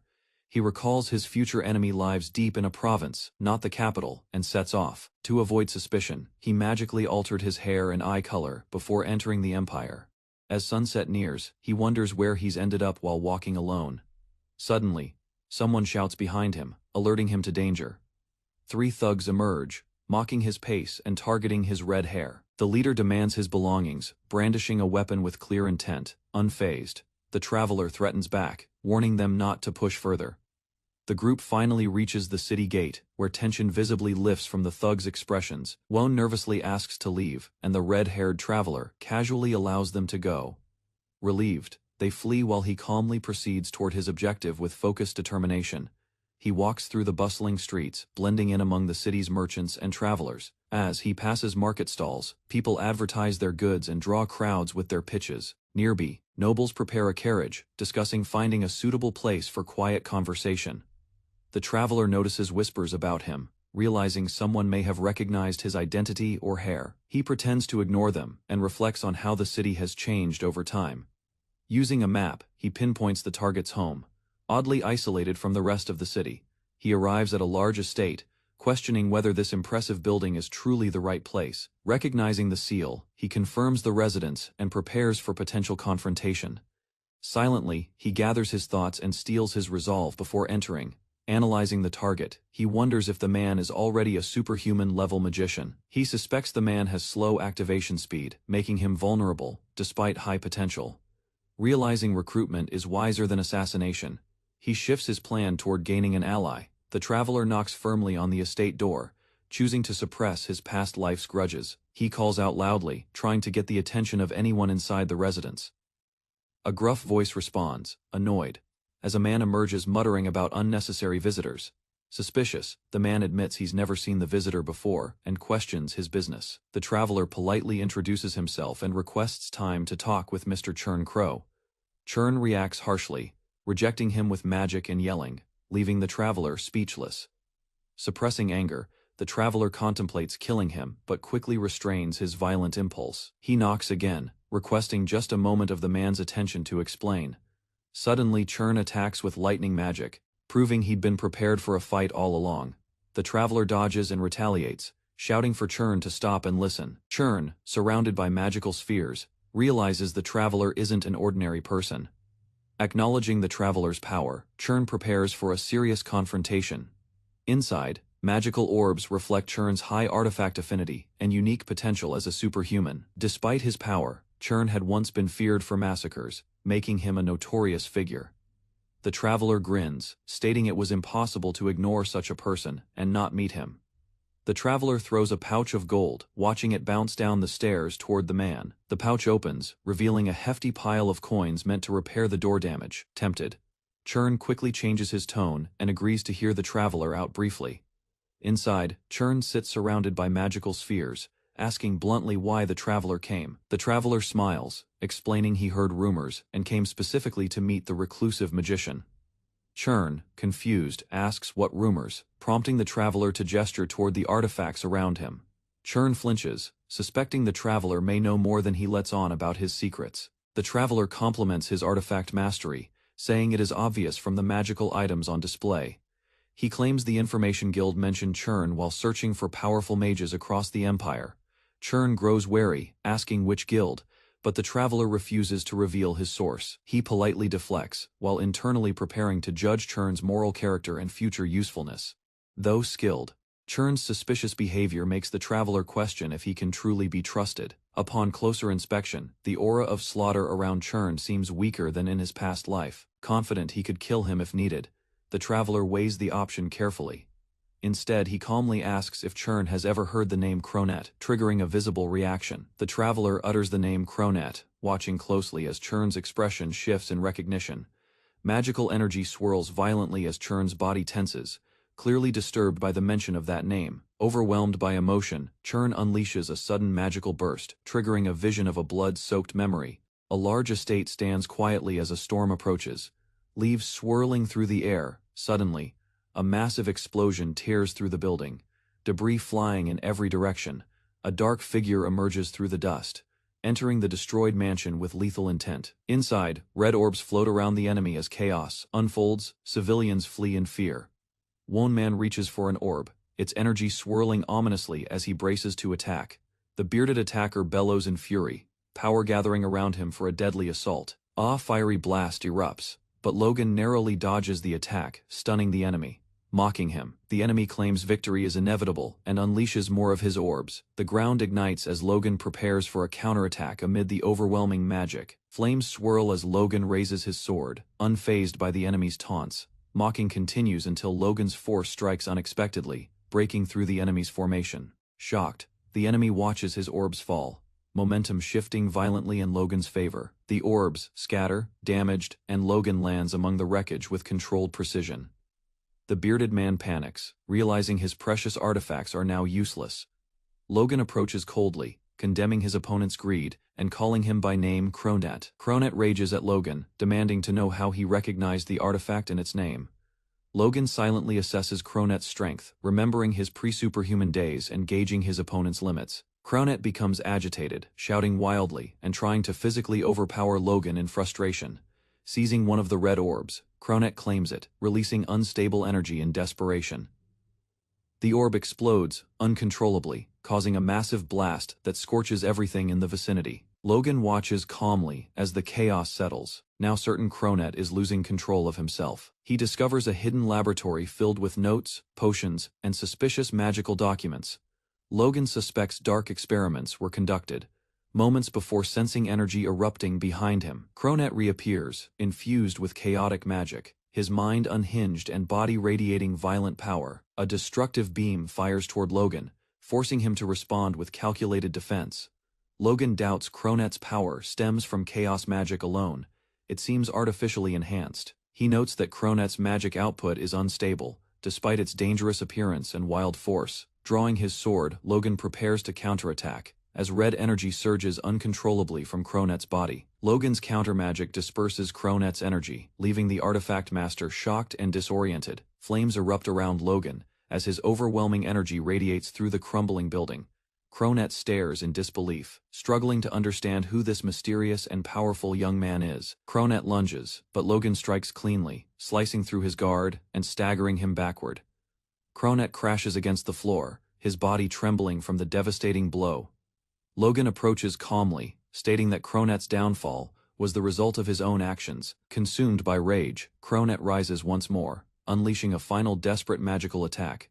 His energy spirals violently, but Logan remains composed, analyzing the surge with a sharp gaze. The moment Cronet strikes, Logan moves, too fast for him to follow. Logan lands a precise blow, overpowering Cronet's final effort with unmatched speed. Cronet stumbles, defeated, and the lab begins collapsing around him. Logan watches from afar, knowing the battle has ended and Cronet has fallen. As debris falls, Logan notes the laboratory's destruction is near. He reflects briefly this lab belonged to a man once praised for mastering artifacts. Logan turns away, abandoning his plan to investigate further. As the ceiling comes crashing down, Logan decides to take a brief look around before escaping the crumbling laboratory. Bookshelves shake as debris falls, but Logan focuses on a nearby table stacked with documents, spotting a specific volume. He wonders if these are Cronet's original research notes. The book explains how Cronet had once developed a method to imbue magic into metal. This technique allowed artifact production using common materials, revolutionizing accessibility for lower-tier users. Excited, Logan decides to take all the relevant books with him before the collapse worsens. His eyes land on a pair of ornate gauntlets lying silently on a nearby table. Though he senses no active magic, he decides to keep them just in case. As he reaches for them, an unexpected reaction begins to stir within the artifacts. The gauntlets suddenly glow, drawing in surrounding force energy from the room around them. Realizing they might be absorbing kinetic power, Logan slips them on, intrigued. With a grin, he prepares to test them out firsthand and clenches his fist. Golden energy flows into the gauntlets, responding smoothly to Logan's physical movements. An explosive surge of force erupts, confirming the gauntlets his hidden capabilities. Shocked, Logan realizes these gloves are far more valuable than they first appeared. Logan feels a surge of enhanced strength and clarity coursing through his body from the gauntlets. He compares the sensation to a legendary artifact he once encountered, the Wind God's boots. Puzzled, he questions how Cronet could possess such advanced equipment, despite his limited capabilities. Though curious, Logan senses instability in the collapsing lab and prepares to leave with what he gathered. He confirms that his objective is complete and views Cronet's death as inconsequential. With a heavy load of research and artifacts, he decides to return to his territory. Outside, patrolling knights notice unusual activity and grow suspicious of recent movements near the tree. One knight criticizes the commander's indecision, insisting they confront any intruders immediately. Suddenly, a scout arrives and urgently reports an unknown enemy is approaching their location. A guard informs the arriving knights that the Grand Young Lord is currently not at home. Angered, one knight complains, they traveled far believing there was a recruitment opportunity. Frustrated, he calls the situation disrespectful, while the guard questions his attitude as an applicant. Heinkel, the McLean Knight commander, notices the group and learns they're knights from the front lines. Heinkel is told they wish to meet the Grand Young Lord to discuss terms. Assuming their lord was lost in the Civil War, Heinkel recognizes their difficult situation. A man steps forward, introducing himself as Dylan, a knight from Gefeld. Proudly, he announces that his hometown called him Swift Blade Dylan. Heinkel reacts with slight surprise to Dylan's self-proclaimed title. Another knight introduces himself as Tenon, boasting the nickname Steel Blade Tenon.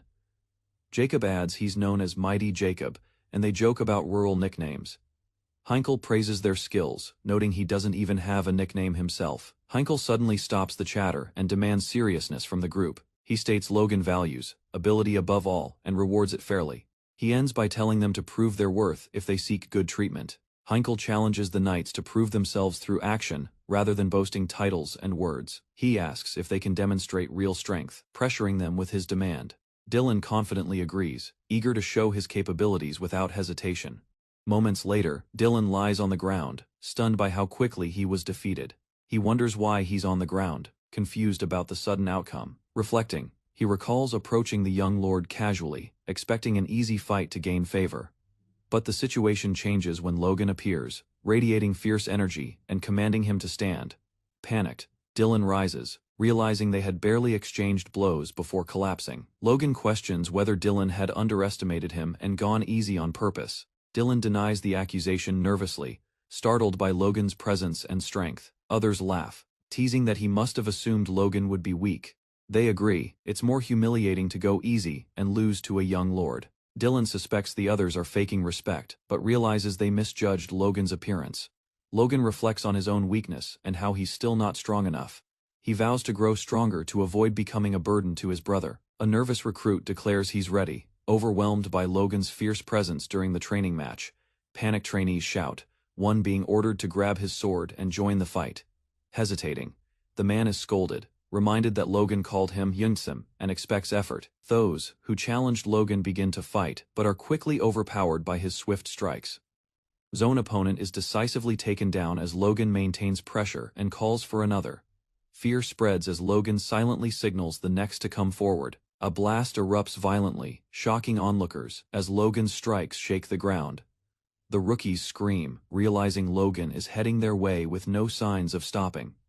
Heinkel watches calmly as another trainee is thrown aside by the overwhelming force. Lady Allen and her partner assess the recruit's performance, finding Dylan's speed acceptable. They discuss the other two, agreeing both had flaws but also potential. Heinkel approves, confirming that even the bold rookie has passed the test. Heinkel praises the trainers as Logan continues rampaging with intense emotion. They wonder if Logan's stress comes from his lack of progress or something deeper. Heinkel notes Logan has been gone 10 days, raising questions about his recent journey. Allen and her companion admit they don't know where Logan went or what he's doing. Still, Allen believes Logan will return after achieving something remarkable again. Elsewhere, stacks of magical books are dropped onto a desk inside a research room. An old bearded scholar is startled as Logan casually delivers the pile of unknown books. He asks Logan what the materials are, unsure about their origin. Logan explains they were found in a mage's lab and seemed like research materials. The scholar nervously asks if Logan wants him to examine the books right away. Suspicious, he worries the books might be stolen from a magic tower. Logan assures him they belong to someone who died after provoking him. Relieved, the scholar agrees and takes responsibility for reviewing the materials. As Logan lingers silently, the scholar grows curious about his continued presence. He asks if Logan has more business. Noticing the young lord hasn't left, Logan nervously requests the books be reviewed immediately if possible. The scholar, now frustrated, reminds Logan he's already busy with bomb development.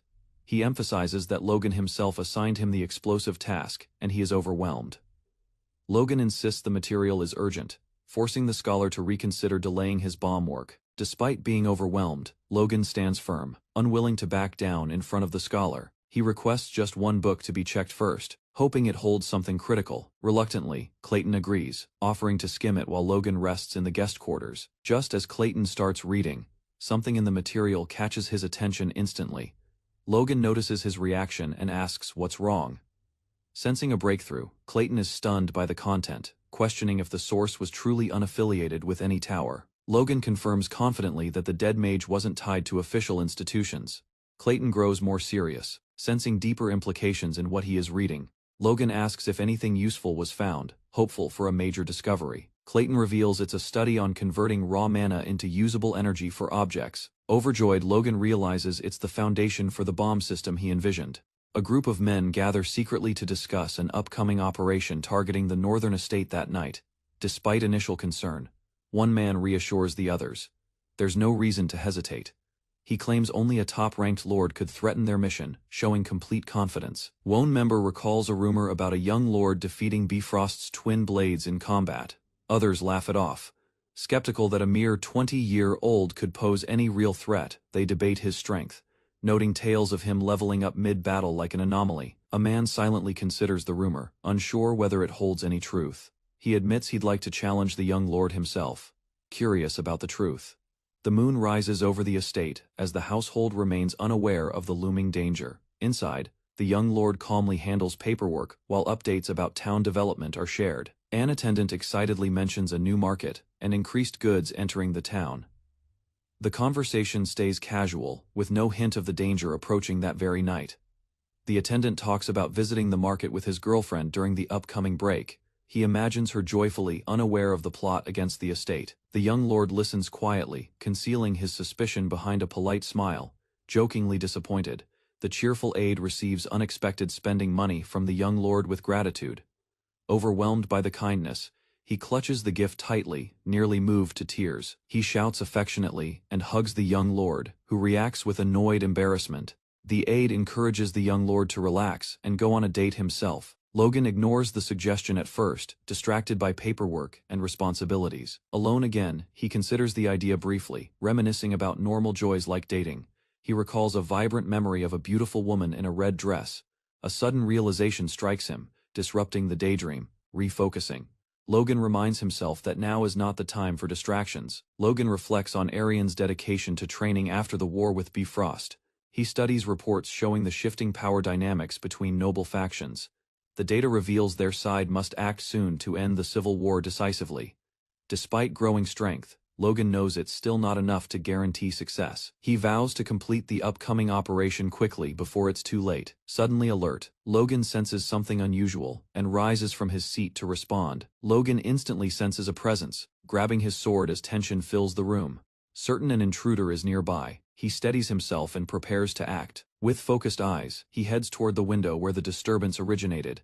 As he moves closer, a powerful energy suddenly bursts through the window. A masked assailant charges in, their red eyes fixed fiercely on Logan. Logan braces himself just in time as the enemy's weapon strikes with force. Blocking the blow, Logan immediately recognizes the enemy using a force blade technique. He deflects the attack, sending the masked figure crashing across the floor. Wounded but not defeated, the intruder scrambles back into a defensive stance. Surprised that his force blade was overpowered, the enemy reassesses Logan's strength.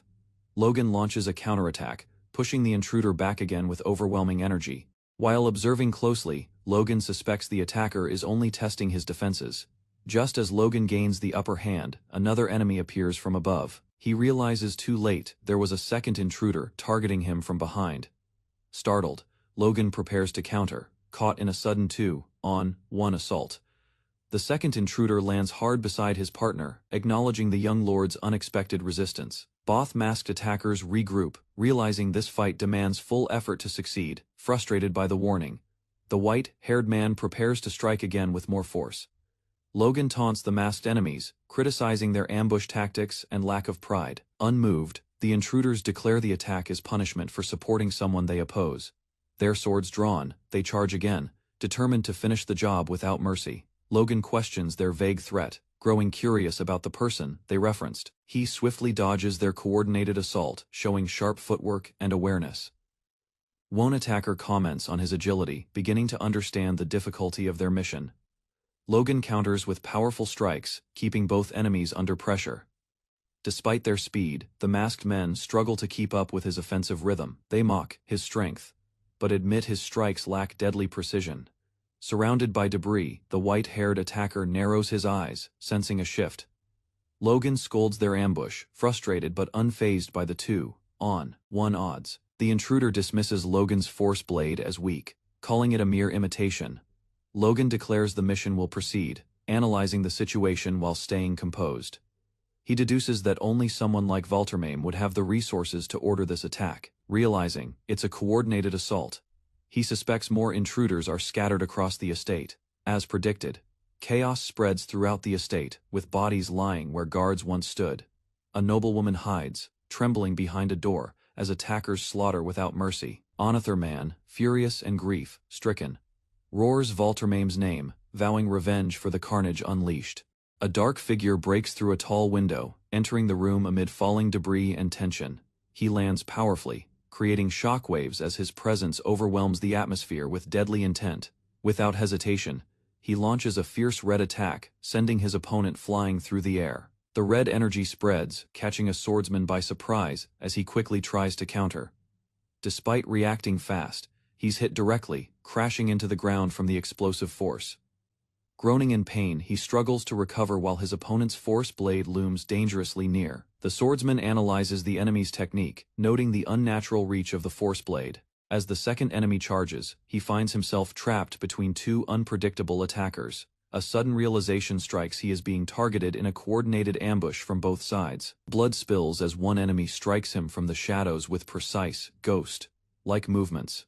The red-haired warrior braces himself, recalling a similar top-tier assassin from his past life. He clenches his weapon, now aware he's against highly trained force users with lethal coordination. Another wound lands as the armored foe advances, showing no intention of letting up, realizing the trap.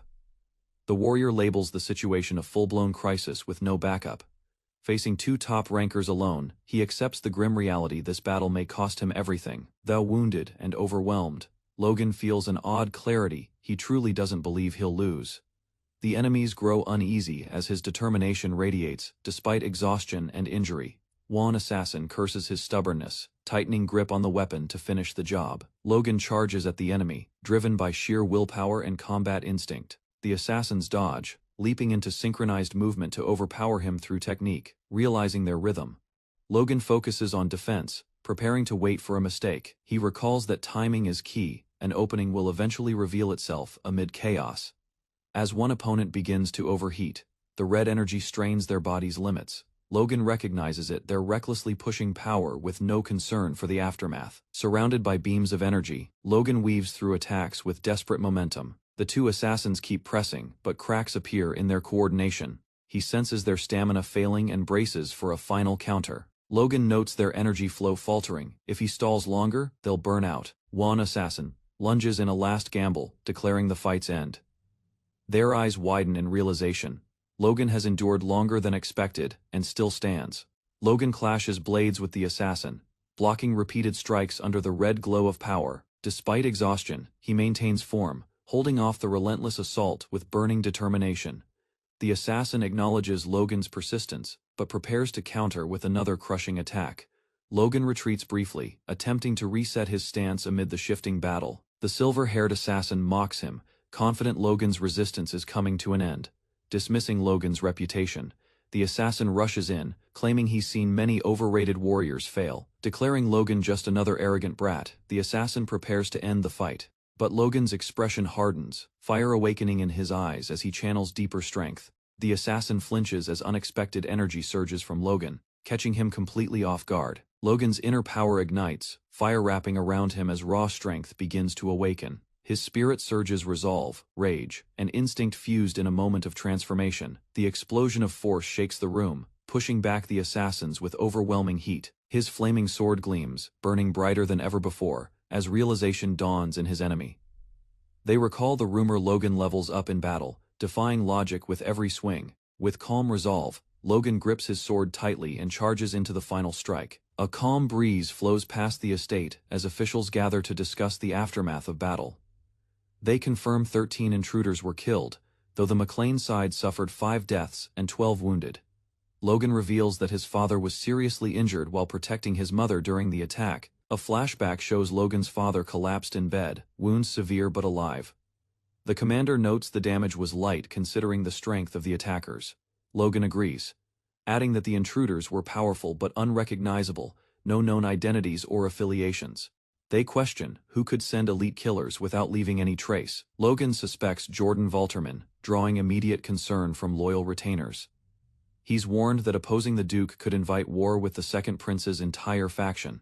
Logan calmly questions their assumptions, pointing out that fear isn't a strategy. He understands the danger, but notes only Juan Douglas benefits from the current chaos. Logan slams the table, stating they must endure for now, rather than lash out. The retainers insist they must tolerate injustice, even if leaders or soldiers die. Logan bursts out, blaming their suffering on weakness and lack of power. Frustrated, he asks if he's the only one ashamed by their helplessness. Logan confirms preparations with Captain Heinkel, asking about the Knight's current training progress. Heinkel reports they are fully prepared, prompting a rare smile of approval from Logan, looking toward the window. Logan expresses hope that one day they'll have strength to repay humiliation. Overwhelmed with emotion, Logan suddenly bows deeply, shocking the men around him. His attendants panic, rushing forward in alarm at their master's unexpected gesture. Still bowed, Logan expresses his heartfelt gratitude and determination through silent resolve. Logan tells them he trusts their strength and effort, and won't forget their loyalty. He entrusts the future to them, promising no more shame will reach their walls. As sunlight bathes the estate, the retainers vow with renewed spirits to follow him forward. After Jordran's midnight assault, Logan and his aides begin immediate recovery efforts to stabilize the territory. They work tirelessly, balancing paperwork and strategy while restoring order to McLean's damaged estate. Despite exhaustion, their dedication grows, fueled by the rising pressure and endless administrative burdens. The Knights intensify training, using it to vent frustration and remind recruits of recent threats. Citizens whisper about the attack, fearing war might erupt and disrupt the fragile peace. Amid fear, people recognize McLean as their only refuge, prompting a growing sense of urgency. Panic spreads among refugees, some rushing to escape before conflict reaches their doorstep. Memories of past losses reignite determination. They refuse to lose their homes again. 3 months pass as people rebuild and prepare for inevitable confrontations ahead. Whispers spread that the Second Prince's forces are retreating toward the Valteram border. Losing ground at the central front, they abandon strategic castles to regroup. Logan watches carefully, calculating how shifting power will affect McLean's position. Bifrost's downfall cuts vital supply routes, weakening the Second Prince's entire faction. Logan notes the chaos perfectly aligns with his long-term strategy. Though war rages, McLean's influence expands rapidly, seizing opportunity from political collapse. Logan reflects on his father's advice as his Knight force rapidly grows through clever recruitment. By gathering ruined families and reclaiming castles, their military power surpasses even the previous campaign. With additional towns, trainees, and vigilantes, McLean's regular forces now exceed 10,000 strong. As Logan inspects the expanding troops, whispers of admiration spread among his loyal officers. He silently activates a glowing mana technique, signaling readiness for his next decisive move. Power radiates from his hand as flames spiral upward in a controlled demonstration of strength. Though praised for progress, Logan admits he still struggles to master a key advanced technique. Despite this, he feels the time has come to unleash his growing power, strategically. Standing with confidence, he prepares to wield his ability for a critical turning point. He announces his bold intent to end the civil war with decisive intervention. His companion is shocked, but Logan's conviction remains unshaken beneath the brightening sky. In the southern mountains, new enemy movements begin to stir. Monstrous creatures patrol the forest before suddenly sensing a strange magical presence. A small golem emerges with glowing energy, surprising the enemy scouts. Panic spreads among them as they realize something powerful is approaching. The goblins laugh arrogantly, unaware of the imminent trap laid within the forest. A sudden explosion erupts, engulfing the area in a powerful blaze. The golem calmly observes the flames, its ambush successful. Logan praises the golem's output, impressed by the sheer destructive power of the test. Clayton notes activation delay needs improvement as they review remaining prototypes. With all units used, Logan realizes they underestimated the volume required for proper field trials. Logan comments on how efficient the device is, wiping out an entire group in seconds. Suddenly, the ground trembles and a monstrous screech signals something far worse. Everyone panics and flees, as a terrifying predator awakens in response to the noise. After retreating, the group hides and questions what kind of creature they provoked.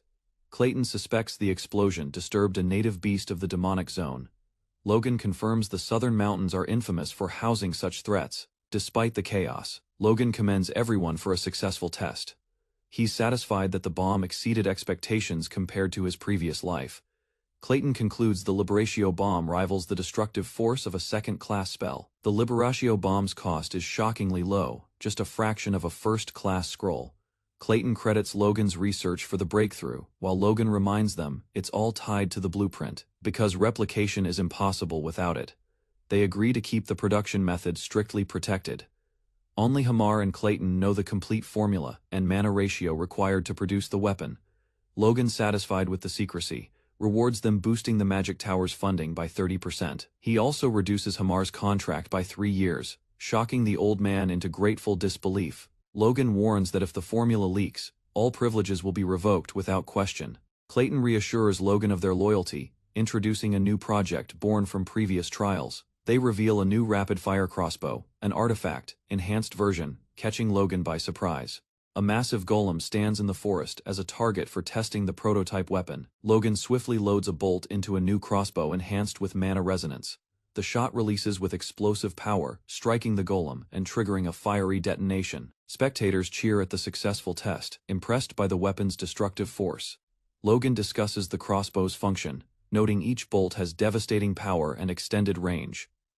The dwarf explains it fires 2 bolts per hot and breaks after 5, making it single-use. Logan considers the production limit, realizing only 365 could be made yearly at best. Despite the constraint, he decides to prioritize issuing them to the leadership first. He orders production to continue for 2 months, requesting maximum output from the craftsmen. The dwarves react in surprise to the tight timeline, but acknowledge the urgency. Logan insists they'll be needed within that time. Implying an upcoming conflict, news spreads immediately across McLean territory, causing curiosity among the townspeople. Citizens read the notice about expanding into a second town under McLean leadership. Some hesitate, unsure about relocating despite offered homes and farmland. Others acknowledge improvements since Logan became Lord, seeing the change as trustworthy progress. A man loudly questions why anyone would leave their home for hardship and uncertainty. One brave citizen steps forward, inspiring others as they volunteer for relocation to the second town. Encouraged, more residents rally together, determined to seize the opportunity for land and livelihood. The group departs for the second town, their resolve echoing through the streets. Logan reviews the map, explaining that the new town lies between Sylvan and Tomdod. He prompts his advisor to guess the reason for this strategic placement. The advisor suggests it's due to the distance between the 2 castles. Logan confirms the 3-day gap creates a vulnerable zone for invasion. He reveals the town's residents are required to train for defense under vigilant oversight. Logan clarifies the town protects the old McLean Plains as a defense line. Dwayne, still unsure, demands to know who they're guarding against. Logan's silence ends as he declares his intent to join the Civil War. The others protest, insisting neutrality guarantees safety and prosperity for McLean. Logan acknowledges their view, but reveals his ambition exceeds mere territorial protection. Gripping the table, he affirms his resolve. He refuses to remain passive. Logan warns that neutrality will ensure McLean's downfall, regardless of which side wins the war. Some officials dismiss the idea as extreme, believing neutrality still offers safety. He slams the table, silencing them, determined to make them face reality. Elsewhere, a noble asks Logan to explain his reason for joining the conflict. Logan recalls the aftermath of the last war and the First Prince's relentless conquest. He questions whether the victors will ever stop expanding after eliminating their enemies. In his past life, Logan witnessed how even uninvolved factions were eventually destroyed. He wants the threat to be personal, close enough that they cannot ignore it. He recalls how the First Prince's allies abandoned them during a previous crisis without hesitation. Those same allies, once trusted, coldly withdrew support when danger approached. They were wolves, ruthless and opportunistic, devouring everything in their path. Logan warns they won't spare McLean if the war ends in the First Prince's favor. Logan says the real issue isn't their reputation, but how McLean views their own stance. A subordinate suggests siding with the First Prince, but Logan immediately rejects the idea. He declares McLean will join the Second Prince's faction, choosing risk over blind safety. The declaration to side with the second prince sparks outrage and disbelief among the advisors. They protest, reminding Logan the second prince's faction is currently losing the war. Logan remains calm and explains that winning factions rarely show gratitude to those who join late. He argues it's smarter to support the struggling side and help shift the tide. Skepticism spreads, as one man questions if turning the tide is truly possible. Logan boldly claims the losing side still has enough strength to fight if directed properly. The room falls silent, everyone waiting to hear Logan's final reasoning. Logan's confidence grows as realization spreads. He's about to say something shocking. He smirks, prepared to deliver the same bold line he used once before. He asks whether anything has ever gone wrong when he followed his instincts. Though hesitant, the council reluctantly acknowledges his consistent success in past decisions, but concerns remain about Volturman's prior assault being a reason to avoid his faction. Logan confirms Volturman is dangerous, but insists the choice is still calculated. He tells them not to worry, hiding deeper intentions behind a confident expression. The meeting ends as Logan's smirk signals a plan only he fully understands. In a private meeting, the second prince's faction leader recalls how McLean once openly rejected them. He is furious, questioning Logan's sudden change of allegiance and mocking his late arrival, slamming the table. He accuses Logan of being out of his mind for asking to join now. Logan is questioned for his stance on political alignment, calmly standing before a seated noble. The noble slams the armrest in anger, his fury igniting at Logan's composed response. Enraged, he accuses Logan of mockery, unleashing a sudden force that sends chaos through the room. Despite the outburst, Logan remains composed while the other noble continues glaring in frustration. A subordinate presents a communication orb, prompting attention toward its glowing presence. Another man watching through the orb reflects on the overreaction, realizing their situation is deteriorating. Logan sarcastically acknowledges the gift, clearly provoking the older noble further. Feigning ignorance, Logan avoids direct accusation while assessing his opponent's unstable emotions. The noble, now wary, demands to know Logan's true intentions behind the meeting. Logan presents a bold offer: recognition of conquered lands and territorial expansion for McLean. He requests official control over Bifrost and a portion of adjacent Marquis Callus territory. Logan insists on guarantees for all requests, watching the noble's reaction closely. The noble expresses disbelief, calling the demands excessive despite their calculated nature. With a dismissive smirk, he declares the offer unworthy of negotiation. Logan tries to respond, but the negotiation has clearly turned into a standoff. The noble challenges Logan to repeat his bold proposal face to face rather than through a communication orb. Logan reflects calmly, reading the implication without reacting to the provocation. The noble seems surprised by Logan's unwavering composure as tension between them deepens. At Bifrost Castle, preparations for deployment are complete, and all troops stand ready for orders. Logan's ally questions whether their demands were too ambitious, fearing betrayal or manipulation. Logan listens, aware of the risks, but remains confident in his political positioning. He explains that even expendable forces are useful to desperate factions like the Second Princes. The ally admits Logan's strategy was influenced by the overwhelming power of the Liberatio weapon. Still, concern lingers over whether their forces can truly protect what they've secured. The ally asks if Logan genuinely intends to help make the Second Prince king. He recalls a distant moment from the past when Logan smiled before a great shift in war. That smile now resurfaces, leaving the ally uncertain about Logan's true intentions. The ally cannot grasp the meaning behind Logan's smile, but senses it ties to past upheaval.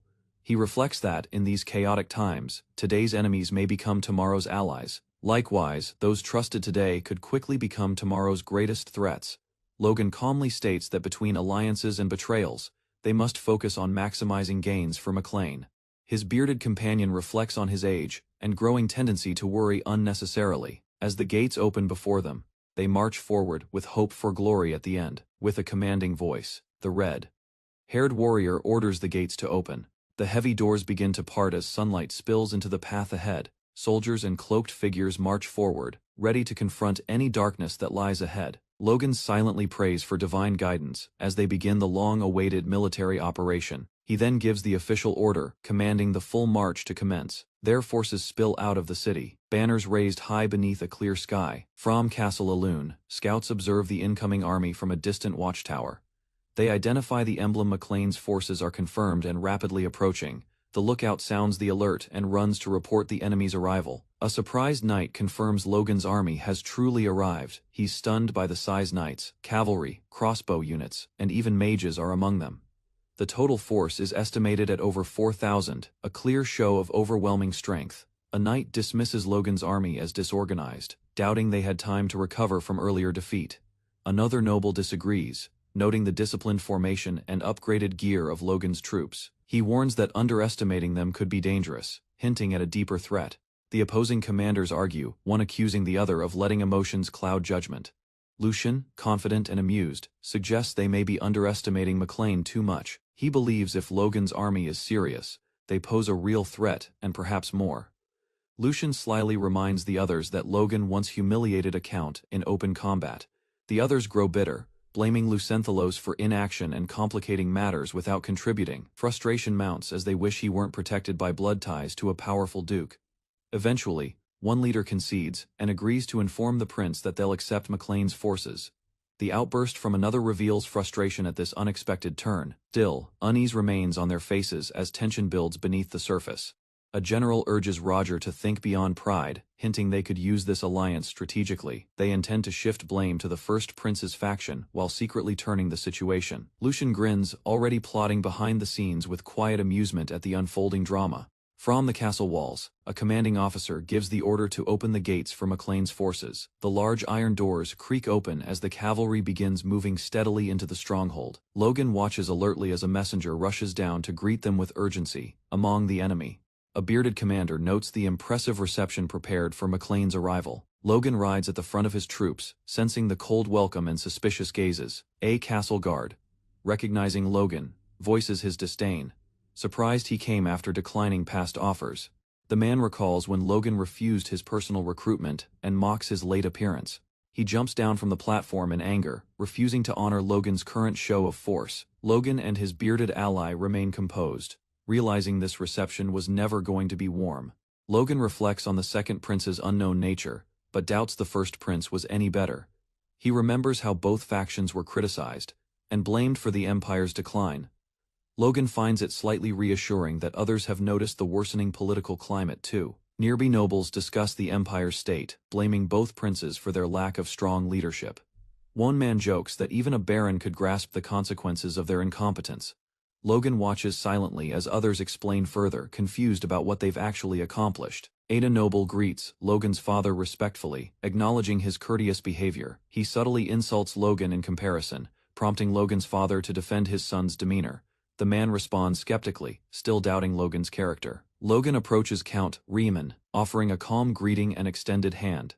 Riemann hides his hostility with a forced smile, recalling their tense history. Logan's polite act unsettles him, stirring unease beneath his composed face. Riemann calls Logan shameless, but Logan calmly comments on his political achievements. He notes Riemann's long-held ambition to control the Southwest has finally succeeded.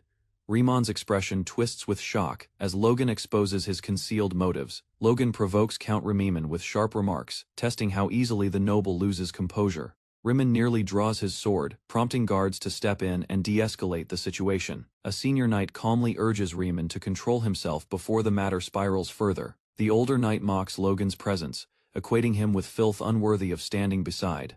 Logan remains unfazed, smiling as the insults bounce off his controlled demeanor. Furious, but unable to retaliate, Riemann leaves while vowing not to forget the humiliation. Riemann departs the estate in anger as Logan's manipulation takes root behind the scenes. Elsewhere, tensions spread across the empire, and rumors about McLean's rise gain traction. Logan's past memories warn that unrest will only escalate if left unchecked. Inside the War Council, Logan listens as plans are drawn to end the civil war. He reflects that eliminating the enemy prince would end the conflict in one move. But neither faction's heir would willingly sacrifice themselves to achieve peace. Logan fears the empire may collapse again as it did in his previous life. He believes only decisive strikes against enemy leadership will truly end the war. The commander orders Logan to lead a flanking maneuver in the upcoming operation. A sudden reaction spreads across the War Council room as someone enters with intense presence. Everyone turns toward the newcomer, stunned by his confident gaze fixed on Logan. Logan instantly recognizes the knight and questions his unexpected focus. The knight's sharp stare confuses Logan, who struggles to recall the man's role in his past life. Still in thought, Logan is pressured by the commander to respond to orders.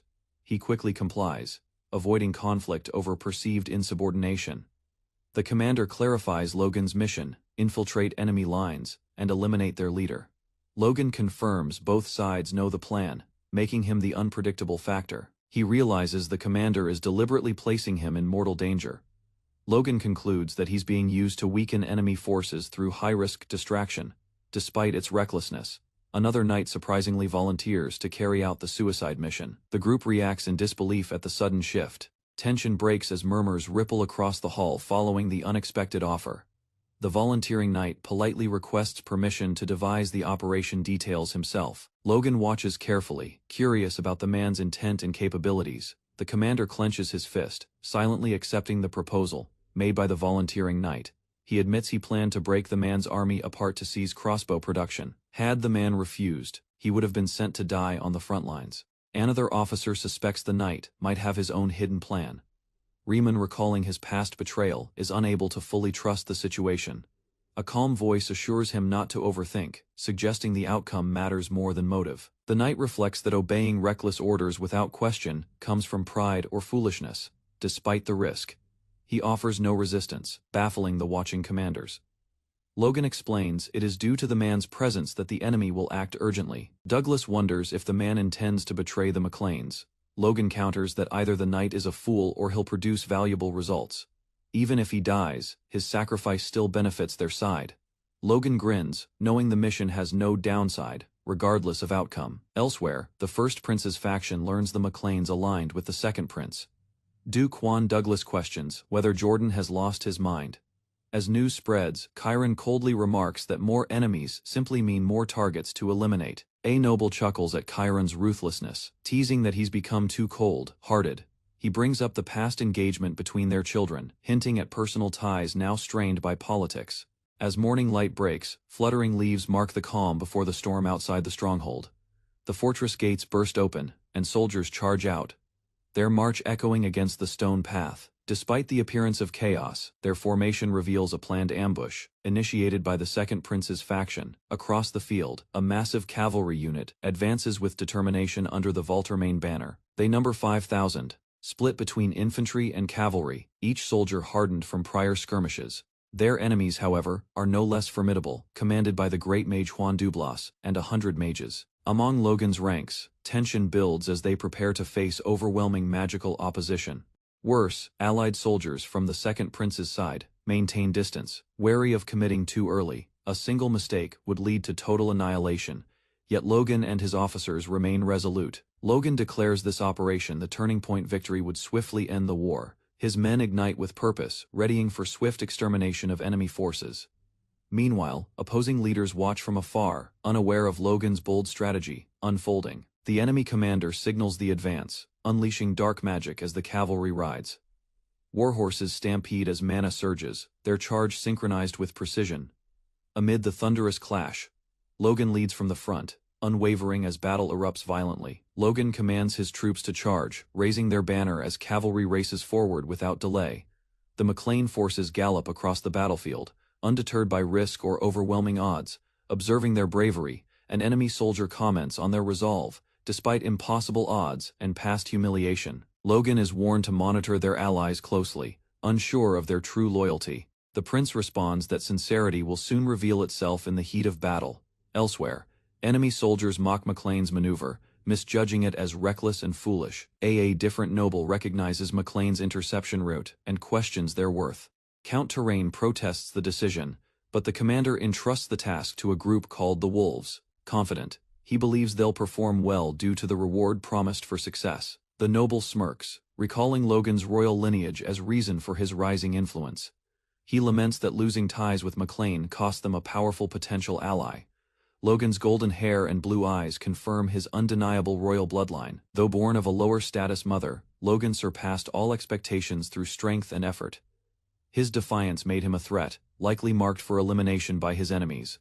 Mocking Logan's growth, the noble vows to eliminate him in their next encounter. The noble boasts confidently, dismissing McLean's victory over Barrows as a simple trick. He assures his ally that McLean's so-called secret weapon is now under their control. Outside, The noble prepares for battle, unaware of the storm he's about to face. The noble spots McLean's banner, just 800 meters ahead, shocked by their rapid advance. The red symbol flutters boldly in the wind, signaling Logan's presence at the front line. Logan charges forward with unwavering focus, leading his troops into imminent combat. Enemy forces prepare their formation, confident that McLean's strategy will fail. Dozens of enemy mages begin chanting as magical energy swirls around them. Logan's unit counters swiftly, disrupting their rhythm before they can complete the spell. As arrows fly, Logan commands his men to load a unique long-range mana bolt. A soldier is stunned. They're firing from such distance, doubting the attack's effectiveness. Logan launches the bolt, glowing intensely as it slices through the air with force. The magic bolt lands among enemy cavalry, detonating with precision and deadly power.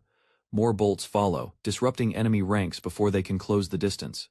Despite disbelief, the enemy realizes they're still out of range, yet already being overwhelmed. A devastating explosion erupts across the battlefield, engulfing enemy forces in fire and destruction. Panic spreads as the cavalry retreats in chaos, their formation shattered beyond control. Dismayed, the noble watches the disaster unfold, unsure how to recover from such a blow. He screams in rage, realizing McLean's attack crippled their front line completely. Logan observes calmly from a distance, confirming the enemy formation has broken apart.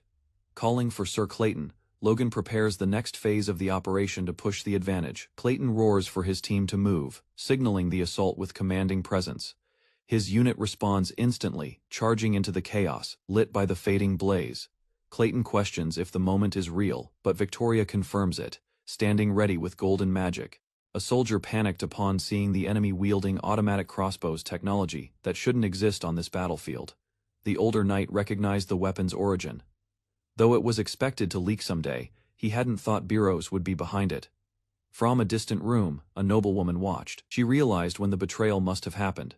The commander ordered those with explosive crossbows to the front, countering the enemy's advantage. He called for a preemptive strike before the enemy could activate their weapons.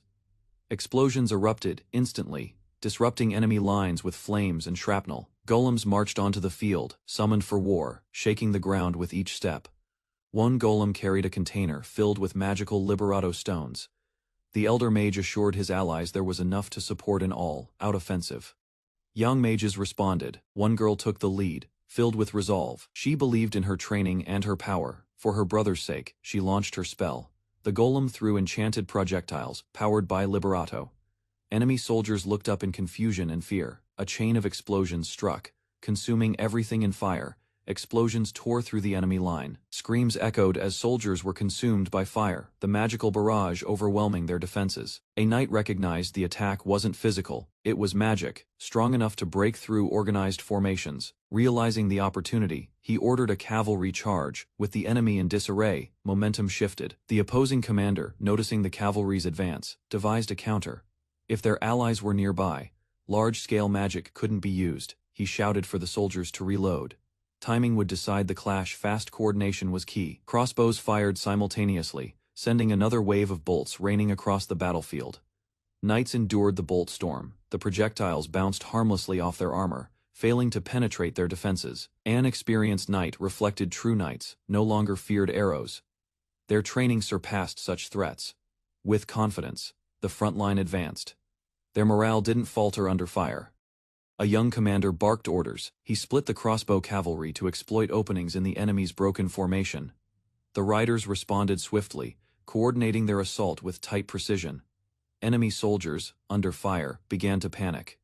One cursed the failure to stop the mage earlier. Stray bolts pierced the field. Isolated fighters were struck down amid the chaos. A soldier froze as he watched his comrades fall. The pressure was relentless. From a ridge, the commander assigned Victor to lead the archer squads. A new phase had begun. In a war council, the young knight volunteered for a task without hesitation. His declaration silenced the room. The red-haired commander was surprised. The decision carried weight, yet the knight showed no hesitation.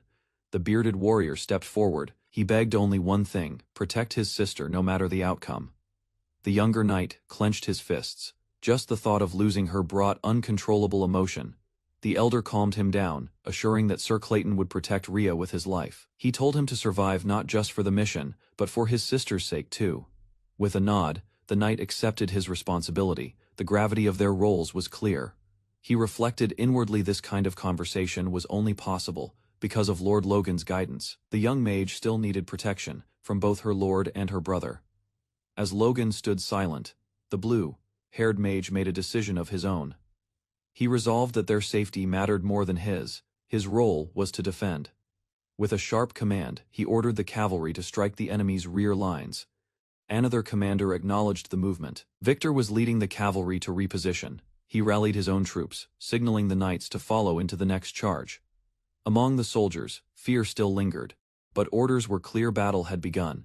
The cavalry thundered forward at full speed, with adrenaline high. The warriors readied for another clash, but suddenly, the lead knight raised his hand, his command clear. They were to hold fire. Behind him, an enemy commander grinned with anticipation, unaware of the tactical pause unfolding. Nick Harper, a senior enemy knight, surveyed the battlefield.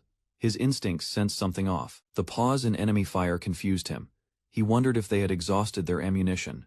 Before he could react, movement caught his eye. Logan charging straight ahead with deadly intent. Nick scoffed. He saw the charge as reckless, an act of desperation from lesser knights. But Logan's steed moved with purpose. His blade ignited, and his eyes locked forward. As chaos erupted, Nick braced himself, still believing his strength would dominate. He thought the battle would go his way if knights fell. Soldiers could regain ground. Nick lunged, sword aimed to kill, roaring as he led the charge. Sparks exploded as steel collided. The true battle had begun. Their clash unleashed a fiery shockwave. Both sides trembled under the impact. Soldiers watching from afar realized this fight would shift the war's balance. With one leap, Logan launched forward, ready to decide the outcome with his blade.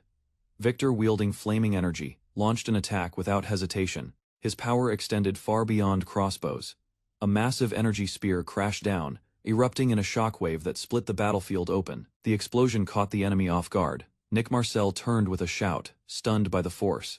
Nick barely blocked the next strike, holding his weapon with both hands as flames surged. Despite his defense, the overwhelming force pushed him back. He gritted his teeth mid-impact. Before he could recover, Victor's next blow landed, sending his body flying with a crack. Victor advanced without pause. His momentum crushed Nick's defenses completely. A clean strike cut through the chaos. Nick's eyes widened as defeat approached. Surrounded by light and force, he was struck down. The surrounding knights watched, shaken.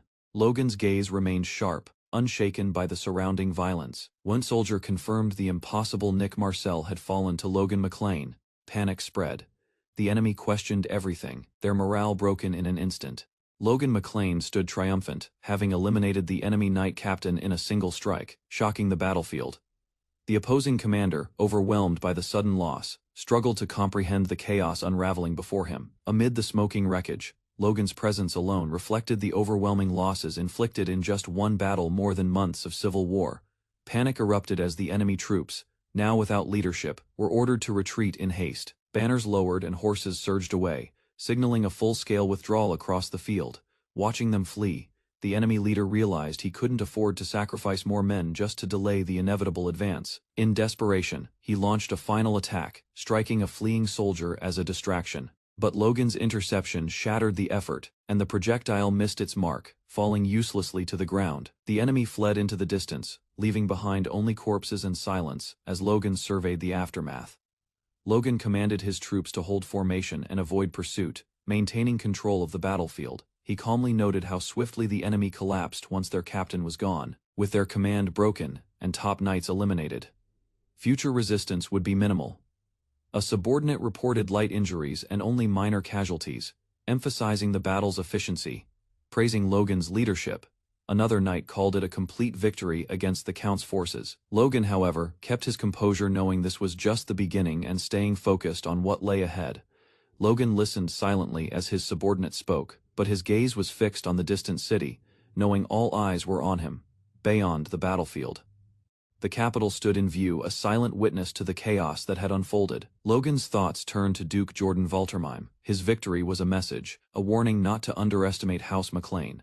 Inside the city, nobles observed the battle's result with measured interest, analyzing what Logan's actions meant for them. To some, the conflict was simply natural selection, a purge of the weak while the powerful watched from afar. But for those who had feigned loyalty then betrayed House McLean, the outcome was a chilling reminder of consequences. Among the watching nobles, one lord remained calm, believing Logan's strength could soon be theirs to control. He laughed off the concern of others, confident their alliance with the victors would shield them. Yet even he knew that power, once claimed, came at a cost and missteps could prove fatal. As Logan's demands reached the city, nobles debated whether they were declarations or provocations. Won smirked, willing to let the matter slide for now, while silently vowing retaliation in time. Though quiet for now, resentment stirred a future reckoning quietly set in motion. With orders spreading, allied units began moving to solidify territory, declaring open war. Logan's banner rose high, the family crest now a symbol of renewed might. Elsewhere, disbelief echoed the wolves had retreated, and House McLean was rising again. A high-ranking noble admitted fault, acknowledging that the McLeans had been concealing the true extent of their power. His counterpart, frustrated and enraged, demanded immediate action, rather than passive observation. Resolved, the elder noble advised the prince to shift to a defensive stance, recognizing the tide had turned. Their plan was simple: wait until Logan launched his assault from the rear, then send their forces to attack head-on. The prince, cautious, asked his guard to remain close, sensing danger surrounding him. As the plan unfolded, uncertainty crept in, and the prince grew suspicious of their allies' silence. Gripping his blade, he dared the McLeans to advance, prepared to retaliate despite the risk. Logan, already charging with cavalry, showed no hesitation as he led the offensive. The prince tensed, startled by their direct approach and inability to stop the momentum. Observers watched from afar as the McLean charge gained speed, revealing its true target. One strategist smirked, realizing the nobility wasn't focused on the battlefront, but on a distant, underestimated family. Even amid chaos, it was clear the attention of the kingdom had turned toward the McLeans. Logan pressed forward, steady and determined, questioning the real purpose behind this war.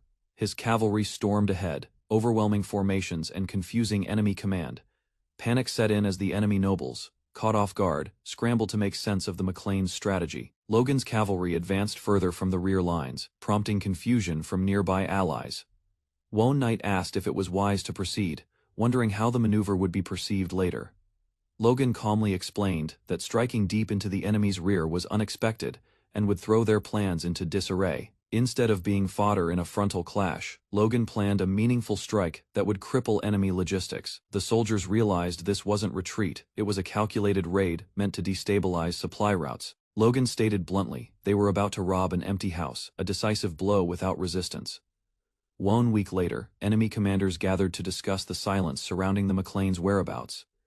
They joked that perhaps the McLeans had vanished, unaware of what had been unfolding. A panicked messenger burst in with urgent news, disrupting their assumptions. A report was handed to the Duke, who read it silently before reacting with visible shock.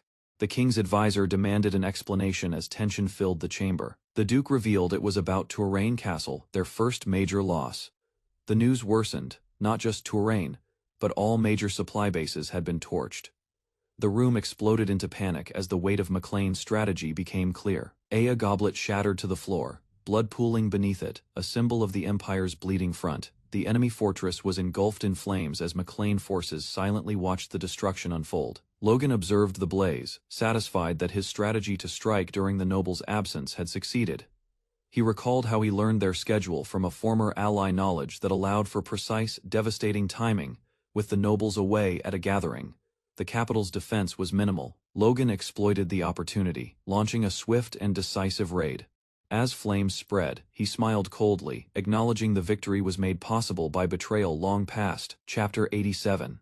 Arline Castle stood tall beneath the evening sky, its halls lit in preparation for an extravagant event. Inside, nobles filled the grand chamber, drawn by the McLeans' return and the royal order behind the gathering. Despite wartime conditions, wine flowed freely, and guests murmured about the political weight of the occasion. All major figures of the faction attended, suggesting a rise in the McLeans' status. Speculation swirled, were they being honored as marquises? Count Bifros's absence was noted, dismissed as fatigue, though doubt lingered. Tensions flickered as knights from rival families greeted one another. Formally, Won offered an apology for a failed alliance move, hoping to restore trust. The response was warm, but Logan McLean saw only a polished mask. Logan studied the man's expressions closely, sensing duplicity. To Logan, the more he engaged, the more falsehoods he noticed. He questioned how far this man could go without cracking. As thanks were exchanged, Logan pressed further. The noble praised merit and rewards, smiling easily. Logan proposed a condition: his true test had just begun. As Logan made his bold proposal, nearby guards watched silently, their posture rigid. The noble hesitated, masking his thoughts behind a practiced expression. Then, with a forced smile, he agreed, outwardly claiming he'd consider it favorably, but his tone shifted as he introduced his own terms: recognition over the disputed Befros territory. Others nearby listened as he added conditions: half of the Kyla Marquisate and more. Logan faced him without flinching, demanding the full title of Count in return. Silence returned. The noble stepped back, distancing himself from the demand. He reminded Logan he only promised consideration, not decision-making authority.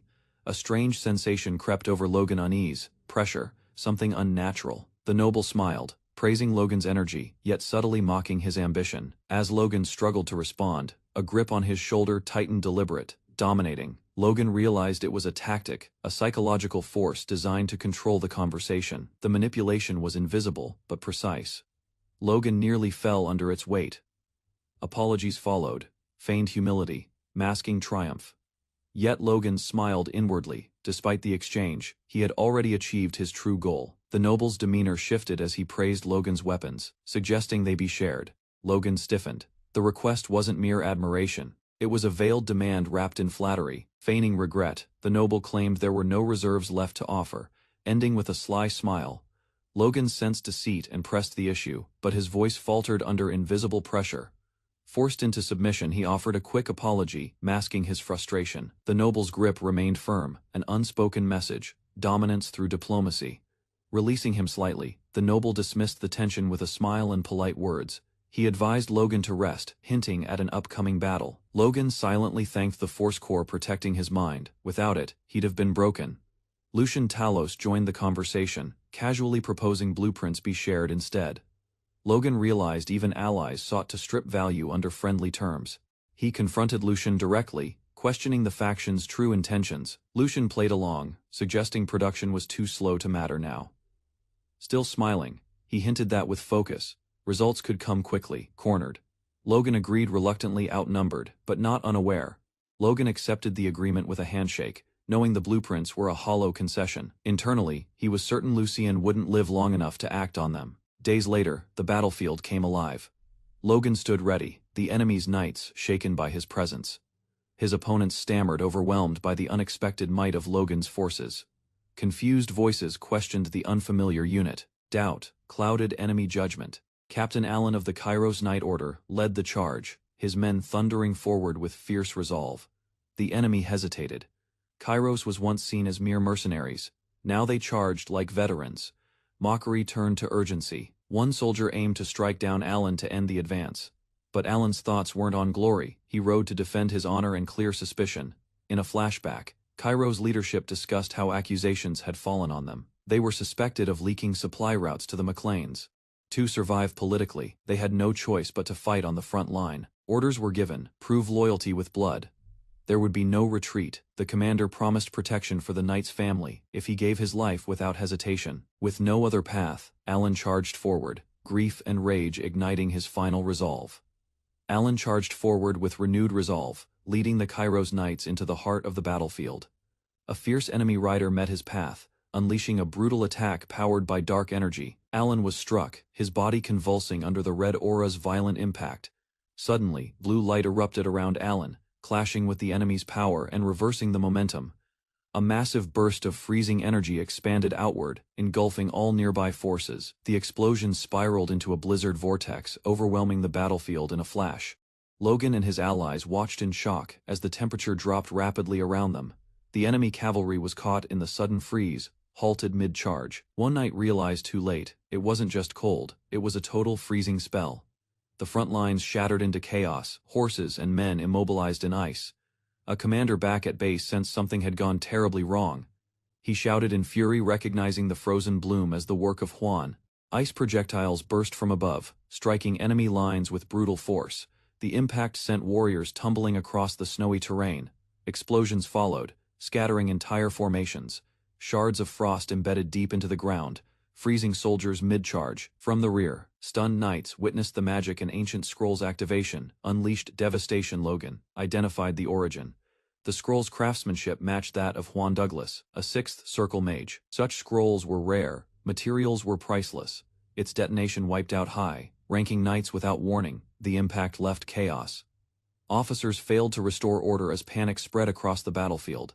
A furious commander screamed, demanding an all-out charge to recover momentum. Nearby allies received the signal. Horses were mounted in haste. The cavalry thundered forward, hooves pounding, tension rising. A massive figure stormed through. His voice silenced the ranks. The half-giant Kai advanced, his size overwhelming all resistance. Soldiers parted as he sprinted straight toward enemy lines. A warrior stepped forward, blade glowing. Wilken Keel, wielding the Tempest blade, prepared to strike. His slash met the charge head-on, energy erupting in a blinding clash. Kai lunged with explosive aura, determined to strike down his opponent. His energy surged violently across the battlefield. With unrelenting force, he charged at Wilken, declaring his intent to finish the fight himself. Wilken raised his glowing blade, channeling his energy to meet the incoming attack head-on. The two auras clashed, releasing a storm of violent light and wind. The collision shook the field. Spectators flinched as the shockwave spread. The impact overwhelmed weaker minds near the front lines. Logan warned nearby troops to stay back. The intensity of the duel could cripple those unprepared. Kai fought with raw strength. Wilken countered with precise elemental control. Sparks and force lit the air. Even observing the fight was valuable. Logan absorbed every movement as a lesson in combat. He called out to Victor, giving orders swiftly. Victor acknowledged and prepared to engage. Victor led the crossbow cavalry forward. Their charge tore across the open plain. If the enemy blocked their bolts, they'd be no different from regular infantry. Captain Rommel, confident, readied his formation to defend with raised shields. Victor's unit spread wide, flanking the enemy line rapidly.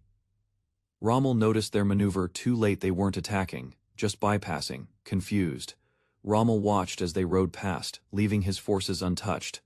Victor's cavalry swiftly maneuvered around enemy lines. Rommel realized their intention was never direct assault. Frustrated, Rommel commanded his knights to eliminate the archer units that were supporting from afar. Before they could respond, streams of magical arrows rained down, forcing Rommel's troops to scatter. A barrage of precise bolts struck with deadly force, knocking riders off their horses in succession. Rommel, wounded but enraged, shouted in disbelief as the arrows tore through his elite troops. In response, enemy archers unleashed a second wave of fire. The front lines collapsed further under pressure. Rommel cursed his fallen men for their carelessness, shocked they fell to ordinary arrows. His officers regrouped quickly, reinforcing shields with force energy, recalling past training at Tomdo Castle. With calm urgency, commanders rallied the troops, reminding them they were capable warriors. A sniper calmly aimed, with one bolt, he pierced a knight's helm through enchanted armor. Explosions erupted across the battlefield. Confusion spread as even Rommel's defenses crumbled. As fire and smoke consumed the field, enemy forces surged with renewed momentum. The defenders mistook thrown explosives for magic, triggering panic. A hidden mage lobbed bombs from the rear, disrupting enemy ranks repeatedly. While chaos reigned, Victor's cavalry advanced again, executing survivors and sealing control of the field. Rommel watched in disbelief as Maclean's cavalry shredded through trained knights with overwhelming force. Amid the chaos, Rommel began to suspect that this sudden momentum came from Maclean's elite units. His shock turned to horror as shadows closed in and enemy blades reached his perimeter. Officers rallied their men, urging them to finish off the injured knights. Victor and his unit responded eagerly, shouting, as they charged to clean up the remnants. Their strategy was efficient, avoiding heavy losses while striking weakened targets. Logan reflected on the battlefield conditions. With Count Jahid fallen, the enemy's flank had collapsed. Allies confirmed the situation. If the rest of the army noticed, retreat would follow. Logan saw no reason to push further. They had achieved enough merit for the day. A white retreat banner was raised. It was time to fall back. Orders were shouted to signal Victor's unit, confirming the withdrawal. Victor turned his horse and began pulling his men back from the front. Logan saw Victor already retreating and readied the rest of the troops. Suddenly, another explosion hit the front lines, shaking their position. It was the same magic, again devastating and unrelenting. Logan was stunned to realize another blizzard scroll had activated. The enemy possessed multiple high-grade scrolls. He quickly checked on the front lines, fearing the worst. Heinkel reported that Victor and others were safe thanks to their early withdrawal. Logan relaxed, relieved by their narrow escape, but enemies screamed in frustration, accusing Logan's forces of using underhanded tactics as they retreated. Some tried to give chase, but Allied commanders urgently ordered them to stay back from the blast zone. Logan commanded retreat, warning everyone to avoid the next magical explosion. He recognized the chaotic nature this force belonged to the Second Prince's faction from his previous life. A strange energy suddenly emerged from the battlefield, and Logan immediately sensed its presence. From above, a dark force surged as something massive began descending toward the field. Confusion spread among soldiers below as a figure appeared in midair. The mysterious warrior dropped at high speed, his aura cutting through the sky. A magical platform burst open with energy. The newcomer rode it downward. Logan realized it was a powerful enemy. He had to be dealt with immediately. Flames engulfed the air as the warrior descended like a falling meteor, preparing to strike. The enemy warrior descended like a blazing comet, his body engulfed in golden flames as he roared toward impact. The flames intensified, wrapping his body in destructive energy as the ground rushed up beneath him. He crashed violently, sending debris flying while the shockwaves spread through the battlefield. A counterforce erupted. Bright blue energy gathered in a massive burst beneath him. The opposing warrior activated his power, releasing an enormous ice explosion that collided midair. The battlefield was consumed in frost and noise. Allies called out in fear as the clash blinded the front. A soldier stumbles back, frost visibly forming on his armor as he yells out in shock. The cold aura has suddenly intensified, catching the camp by surprise. From behind the line, a young armored knight races forward. His movement is swift and deliberate. Undeterred by the magical chill saturating the battlefield, he is hit by a blast of cold wind. Despite the biting temperature, he keeps advancing. Concerned voices rise from behind, but he focuses only on the source of the magic. A massive glacial sword, pulsing with arcane energy, towers before him. The magic inside remains potent, reacting to his approach. He grabs the frozen hilt and attempts to break it with force, but it doesn't yield. Even his strongest efforts leave the weapon untouched. He recognizes the enemy's power scrolls used without hesitation, dangerous magic cast freely. This wasn't mere strength, it bordered on unnatural ability. A fracture appears across the ice. Repeated pressure has started to weaken the structure. Flames erupt as the frozen blade begins to collapse. Heat and energy surge outward, lighting up the area. Realization dawns. This wasn't just destruction, it was the awakening of something far more significant within the spell's core. Elsewhere, soldiers flee past a bridge lit by fire. Laughter echoes as one observes the enemy's collapse. Two armored men reflect on recent victories. Since the McLeans joined, every battle had turned in their favor. They note the consistent success and expect generous rewards. One remarks confidently Bifrost wouldn't rise again after this. Bifrost grits his teeth, overwhelmed by the loss. Magic falls like rain, signifying the end of his resistance. At a distant estate, birds scatter. The sky is calm, but tension brews underneath the quiet. Inside a forge, dwarves hammer with urgency. The war isn't over, the next phase is already beginning. Inside the forge, one dwarf collapses onto a crate, sighing in exhaustion after relentless labor. His body slumps from fatigue. His companion scolds him for resting, urging him to get back to work. There's urgency, they're being watched closely. The older dwarf leans in, frustrated. Their young overseer inspects the facility daily. There is no tolerance for idleness, even for a moment. The elder dwarf spins in panic as a presence enters. He stammers an apology, caught off guard. The red-haired young master smiles casually, stating he only came to offer support. Despite his relaxed tone, the workers stiffen. He expresses understanding of their discomfort but remains firm. His expectations are clear: duty first, fatigue second. He walks through the supply area, recognizing their critical role. The forge's output has supported the front lines. He emphasizes how vital Hamar's leadership is to production, making neglect impossible.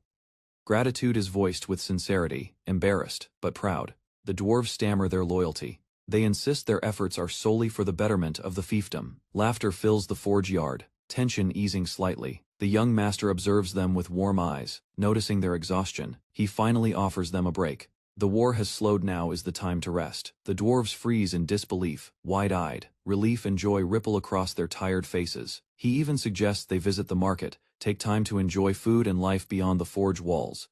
The dwarves react in stunned amazement. To them, such kindness feels almost divine. Yet, when the young master is told to stay behind, he pauses. The other man reminds him this civil war is not their fight. The younger brother expresses a surprising determination to remain behind. Though once shielded, he now accepts the responsibility to protect the fiefdom. The older sibling, pausing thoughtfully, acknowledges his reasoning. While it's unlikely that the worst will happen, the possibility still lingers. As duties increase, someone must oversee the local forces. The younger brother insists he's no longer a child, ready to handle real responsibility. He reassures his brother, promising to defend the territory while he's away. His tone is calm but sincere. His brother hesitates, but ultimately agrees, entrusting the region's safety to him. He gives one final instruction: Hamar must be watched closely. As their influence grows, so too do the risks of political retaliation. The older brother internally vows to protect Hamar under any circumstance, recognizing his strategic value. Later, as the group strolls through the market, the younger brother suggests heading back. Hamar playfully avoids returning, excited by the sights and smells of street food. Suddenly the younger brother's instincts flare: something feels wrong in the crowd. He scans his surroundings, sensing a magical disturbance. A force user is nearby, blending among civilians. He identifies multiple magical signatures. The threat isn't isolated, something coordinated is unfolding. Before he can act, someone brushes past him. Disguised movement conceals hostile intent. A hooded figure slips behind the crowd, triggering confusion. From beneath a cloak, a dagger is drawn. The ambush has begun. Reacting swiftly, the young knight lunges and strikes down one of the attackers. The suspect crumbles, caught before escaping. He pins the man to the ground, while nearby soldiers move in. The danger seems momentarily contained. With a smile, he calmly instructs his men to escort the subdued enemy to a secure location. His tone remains firm but composed. From a safe distance, Hamar watches, impressed. The young master had predicted the threat exactly, though only one assassin was captured. Hamar knows there are more out there. Every capture matters. Their skewer order arrives, briefly breaking the tension. Hamar eagerly reaches out, distracted by the aroma and the momentary peace. As Hamar approaches the stand, a large shadow falls over the young knight. A tall, unfamiliar man steps in, obscuring his view. The knight's instincts sense something is wrong. A dark realization hits him. His vision blurs, and the man's presence feels dangerously unnatural. Hamar moves quickly, skewers still in hand. His urgency shifts as he senses hostile intent. The young knight draws his sword, flames igniting along its edge as power surges through him. He strikes fiercely, flames erupting as the force of his blade collides with the hidden assassin in a devastating blow. Screams echo from within the market. Hamar throws a punch to defend against another hidden attacker. Panic erupts as civilians run. The knight grabs a confused man, shielding him from harm. Hamar confirms the enemy isn't dead yet, warning the others. Another threat still lurks among the crowd. The young knight blocks a sudden attack, deflecting a blade mid-strike with precise reflexes. As the attacker retreats, he responds with a swift counter, forcing the assailant to drop his weapon. He commands nearby knights to restrain the enemies and begin checking the area for more hidden threats. A deafening boom erupts nearby, catching his attention with rising alarm. Flames engulf part of the district. The explosion was not random, but targeted. His eyes widen in realization. The blast originated from the workshop's direction. Logan McLean listens carefully to a report revealing the return of a dangerous relic. Its power, if misused, could trigger widespread conflict. Determined, Logan declares the secret must be buried forever. The weight of responsibility reflects in his stern posture. Suddenly, an explosion tears through the area. Fire erupts from the workshop, sending people fleeing in panic. From the street, Logan and Hamar see the flames rise above the workshop. Realization hits they've been attacked. Logan commands a direct advance to the workshop, urgency in his steps. Hamar quickly follows without question. As Logan sprints forward, others call out to him. He ignores them, his focus locked on protecting their base. A soldier intercepts Logan, breathless. A message has come from military command. Logan's eyes narrow. Troops aligned with the First Prince are advancing toward Castle McLean. Dozens of riders thunder across open ground. The enemy has already begun their move. Logan understands this is coordinated. The First Prince seeks to destroy them swiftly. He orders all forces to prepare for immediate deployment and defensive measures. Turning to Hamar, Logan demands they proceed to the workshop without delay. Logan tightens his grip on his sword. The attack came from inside and outside. He vows revenge silently. No one will threaten the McLean family again. Alone in his chamber later, Logan readies himself. War has truly begun. Logan approaches a magical orb and places his hand on it, initiating a communication spell. Ronnie appears through the orb. Logan, relieved, immediately inquires about the state of the fiefdom. Ronnie reports that the enemy forces under the first prince have been annihilated. Ronnie explains the victory was made possible because the opposing army was only a viscount's force. He adds that their vigilante corps, equipped with superior weapons and training, easily overpowered them. The battle is shown in motion. Ronnie leads the charge as knights swiftly cut through enemy ranks. Logan praises Ronnie's effort, but Ronnie's expression darkens as he reveals bad news. He explains the workshop was directly attacked during the conflict, and 3 dwarves were taken. Taking responsibility, Ronnie apologizes sincerely. Logan listens in silence. At the workshop, dwarves discuss that only Hamar or Clayton would have known the Liberato's full details. They suggest capturing enemies might have revealed who planned the attack. Logan grimly announces all captured attackers have committed suicide, leaving no leads. He repeats that all prisoners are dead, then considers the final report from the knights. A witness hesitantly recalls catching a glimpse of the face of a fleeing enemy. Though uncertain, the soldier claims he might recognize the man if he sees him again. A witness describes the kidnapper as small but skilled, possibly an advanced grade knight. Logan processes the information in silence. The profile, short and agile, narrows down potential suspects. Logan senses the enemy's tactics are deliberate and precise. Troubled, Logan tries to recall anyone who fits that description. The pieces aren't clear yet. Ronnie admits it's impossible to find the culprit with the current clues. His disappointment is visible. Logan encourages him to shift focus toward strengthening the vigilante corps for future threats, speculating that worse may come. Logan stresses the need for readiness. The possibility of another coordinated strike lingers. Logan warns the threat hasn't passed. The enemy might attack again under different circumstances. He reflects privately on his choice to leave Ronian behind, now clearly the right call. He suspects the simultaneous attacks were orchestrated, possibly by Juan, signaling deeper plans in motion.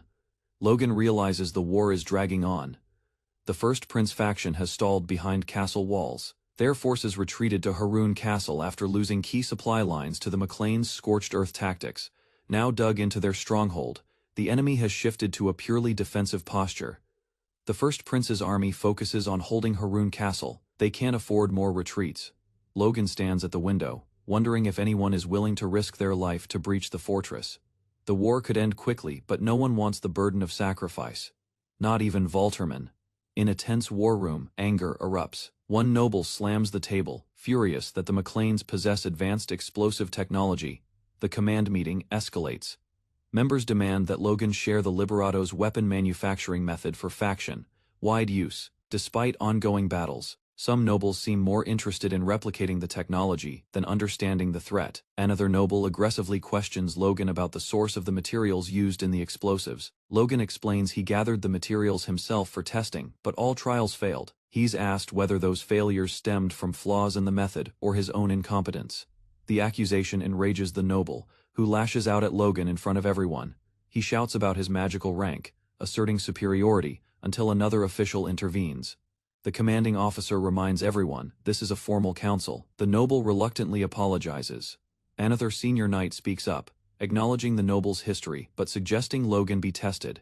He asks Logan directly to reproduce the explosives, claiming Logan should have materials available. Logan is stunned. The request threatens to expose the truth about their limited resources. Logan hesitates in silence, drawing suspicion from the room. The angry noble presses further, accusing Logan of deceiving the entire faction. Once again, the officer orders the noble to stand down and respect proper protocol, as the count silently questions Logan's confidence. Logan's thoughts race back to the earlier description of the kidnapper. He recalls the report, an advanced grade knight with a small frame, a face that seemed oddly familiar. The description aligns with someone he had encountered before. The realization begins to surface. Logan connects the dots and identifies the likely traitor. His suspicions harden into certainty. He suspects the Count orchestrated the kidnappings under the guise of support for the faction. Though the reasoning remains unconfirmed, Logan concludes the betrayal is unforgivable and clenches his fist in anger. Realizing he can exploit the situation, Logan declares with confidence that proving the method will be easy. The officers prepare a demonstration area. Logan plays along for now to protect the bigger secret, redirecting the topic. Logan suggests solving their immediate military problem should take priority. Logan asserts that internal squabbles aren't the real issue. Enemy attacks are escalating across the territory. He warns that their fiefdom was only the beginning. Others will be targeted next. The council murmurs in agreement, acknowledging the growing danger and brewing conflict. Known commander admits attacking the first prince's forces directly is currently too risky. Yet no one offers a solution, each fears bearing the responsibility for initiating conflict. Logan declares that the McLean family will strike Castle Haroon. He'll lead the assault himself. The council reacts with surprise and cautious respect as Logan steps forward, his bold declaration echoing in the chamber. Among the knights, quiet approval rises. Some smile, sensing decisive change. Logan stands firm, confident. His plan to strike first will force the war to move forward. The nobles sat around the war table, stunned by the announcement that the McLeans would attack Haroon Castle. A knight questioned the proposal, pointing out that the second prince's faction held a strong advantage already. Logan McLean explained calmly that if the war dragged on into the year, that advantage would shift dramatically. He warned that the war's extension would transform it from a political struggle into something uncontrollable. Battles would spill across cities, nobles would lose power, and civilians would be dragged into the violence. Agricultural lands would be seized, causing food shortages and destruction throughout the region. With their farms taken, people would flee their homes in desperation, becoming refugees. Those refugees, with no shelter or hope, would turn to theft and violence to survive. Logan insisted the war must be ended quickly before the kingdom crumbled under chaos. He declared the McLeans would risk everything, offering their lives to stop the collapse. The knight hesitated, suspicious of Logan's true motive behind this sacrifice. Logan, expecting this, hinted at a condition in return for his cooperation.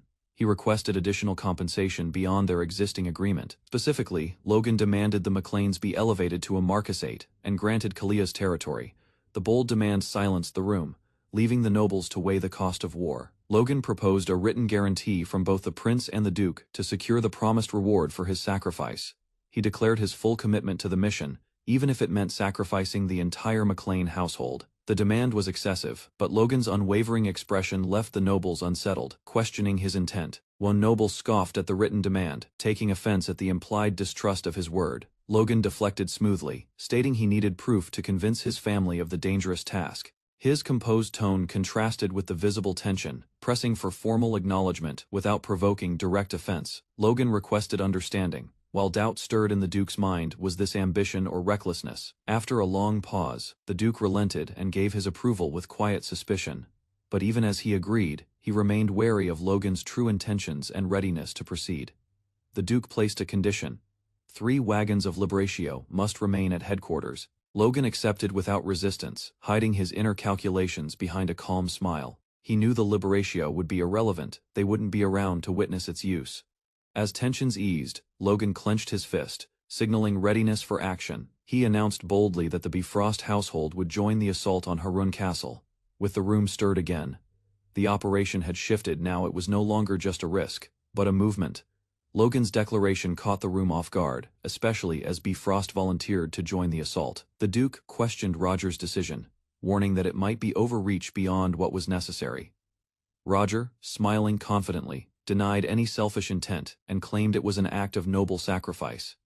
Internally, Roger dismissed his own words, fully aware that no one believed his pretense. Still, he accepted Logan's lead, knowing that playing along served a hidden strategy. Meanwhile, at Haroon Castle, news of a crushing defeat reached the defenders, shocking the command. The prince erupted in anger, furious that a full Viscounty-level force had fallen to a barony. The advisor explained calmly that their civilians had also been trained and heavily armed. It became clear the enemy had long prepared for this, far beyond what was expected. Slamming his fists, the prince demanded immediate retaliation using superhuman forces. Frustrated, he pressured the advisor to act decisively and suppress the growing threat, but the advisor's calm reply silenced him with a powerful commanding presence. Recalling lessons from the past, the advisor reminded the prince of his youthful recklessness. The prince hesitated, visibly shaken by the reminder of who held true power. With the warning given, the advisor demanded obedience, reinforcing his role as the kingdom's guide. The elder's words struck deep, his gaze sharp as he asked the trembling prince if he understood. Cowed and humiliated, the prince bowed his head and whispered his acknowledgement. With the atmosphere heavy, the advisor turned silently, maintaining his cold composure. Attempting to shift the mood, the advisor shared good news. They had begun replicating the enemy's automatic crossbows. He explained that these new weapons would soon be deployed to reinforce their fortress defenses. But when asked about the bombs, he admitted their team had failed to discover how they were made. The source of the attacks was still unknown, though suspicions grew around the McLean fiefdom. Security had tightened there, making infiltration nearly impossible for their spies. The advisor revealed he also carried a message, one that hinted at unpredictable developments ahead. Elsewhere, soldiers advanced through rough hilly terrain, exhausted by the steep climb toward Harun Castle. One group sympathized with Bifrost's harsher route, noting the mountains they had to cross. A map confirmed the challenging strategy routes, suggesting deliberate hardship as part of the plan. Among the ranks, murmurs rose about their odd formation. Crossbow units had been placed at the rear. This shift caused confusion, with some questioning the lack of threats behind them. Yet, something in their commander's expressions hinted at unseen traps waiting to be triggered. The breeze swept across the hillside, unsettling the grass as tension lingered among the marching troops.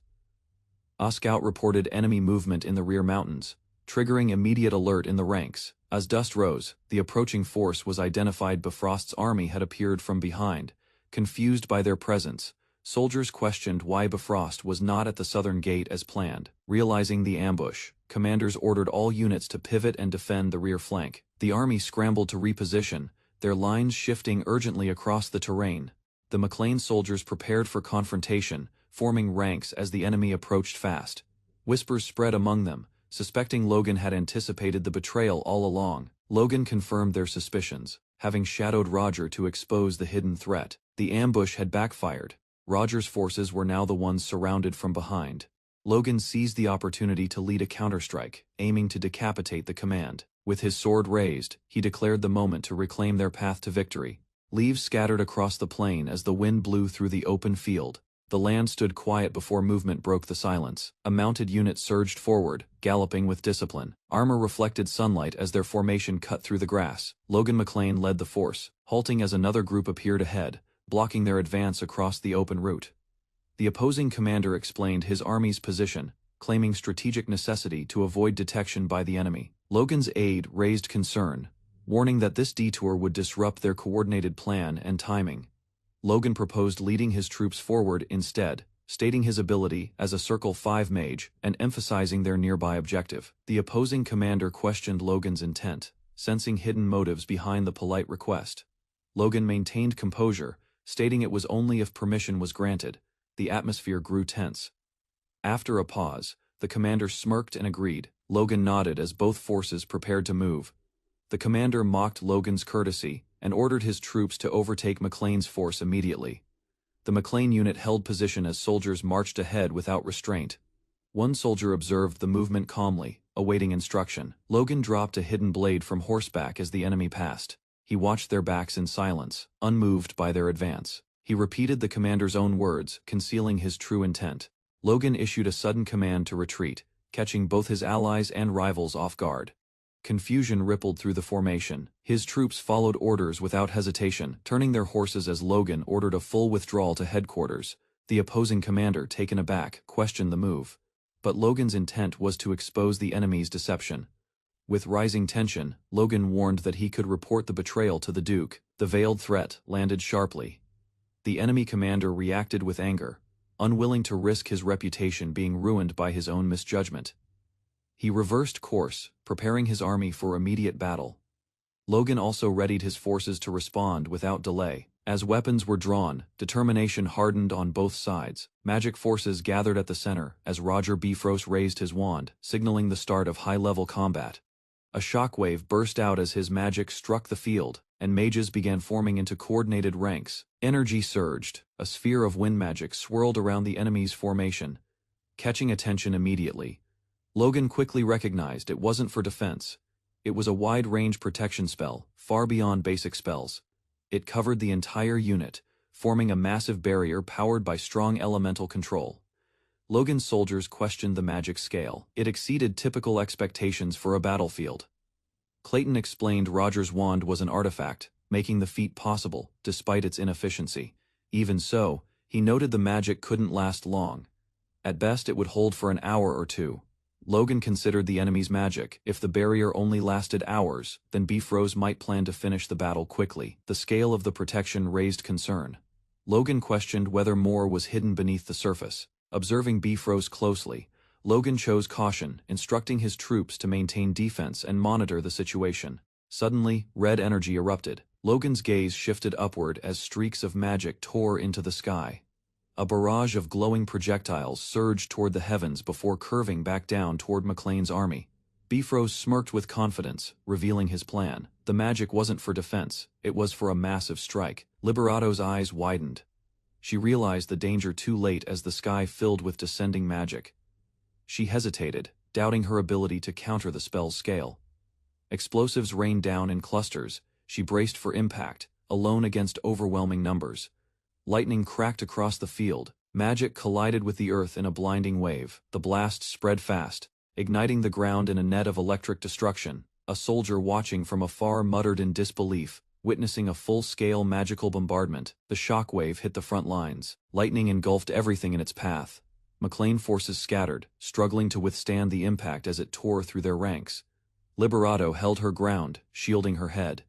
She realized this was only the first attack. Logan leapt from horseback, his sword drawn, eyes locked on the incoming magic. His timing was precise. He landed low and firm, absorbing the shock as dust kicked up beneath his feet. His comrades called out, but Logan already confirmed the strike's success. A faint smile broke through. As the magic descended, Logan reacted without hesitation. His instincts guided him forward. The first counterattack was a powerful slash aimed to intercept the core of the Liberatio. It wasn't enough. The spell's reach exceeded expectations. Logan shifted to another form of attack. Logan knew from the start that a single strike wouldn't stop the barrage. He invoked a new sword technique, a large range slash woven from desperate adaptation. As his blade surged with divine energy, a fresh form of swordsmanship was born under pressure. With the danger suppressed, Logan returned. His enemies were stunned by the unexpected defense. Their supply of bombs was depleted. Logan deduced they had no backup left to deploy. The commander panicked, realizing their plan hinged on overwhelming McLean quickly, and it had failed. Desperate, enemy troops charged forward, shouting to pin McLean down. Logan stood calm, watching them close in. The battle would now turn to blades. He ordered his men to intercept. The collision between both sides was now unavoidable. A red signal exploded in the sky. Logan turned sharply, sensing immediate danger as a large enemy force charged toward him. He rushed forward, sword ready, leading his unit toward interception. Behind him, allies recognized the signal as an urgent rally call. The opposing commander issued a fierce command to strike. A powerful clash erupts, energy bursting between blades. Sparks scatter as two warriors duel with precision and speed. Franz falters, struck hard in the chest by a forceful blow. His opponent wastes no time in pressing the advantage. The victor stands tall, claiming superiority. Franz concedes, analyzing the weakness in his technique and sword's power. Franz listens as advice is given. He must adapt if he doesn't want to lose again. The challenge is laid bare. Franz reflects aloud, knowing his sword has natural limitations. Even with effort, surpassing those limits may be futile. He acknowledges the sword's uniqueness, but reminds his rival that he alone does not represent the famed twin swords. The exchange ends. As they part, memories stir in Franz's mind: regret, reflection, and unresolved purpose. His thoughts, race, the past, his failures, and unfinished ambitions flash vividly across his mind. Suddenly, a brutal strike pierces the air. Franz is wounded, overwhelmed by the sudden ambush. A new figure steps forward. Calm, resolute, his sword glows with blazing intensity as he prepares to strike. Without hesitation, he releases a powerful slash, the light trailing like a blade of judgment. Nearby, enemy watches in shock, realizing the devastating force now heading his way.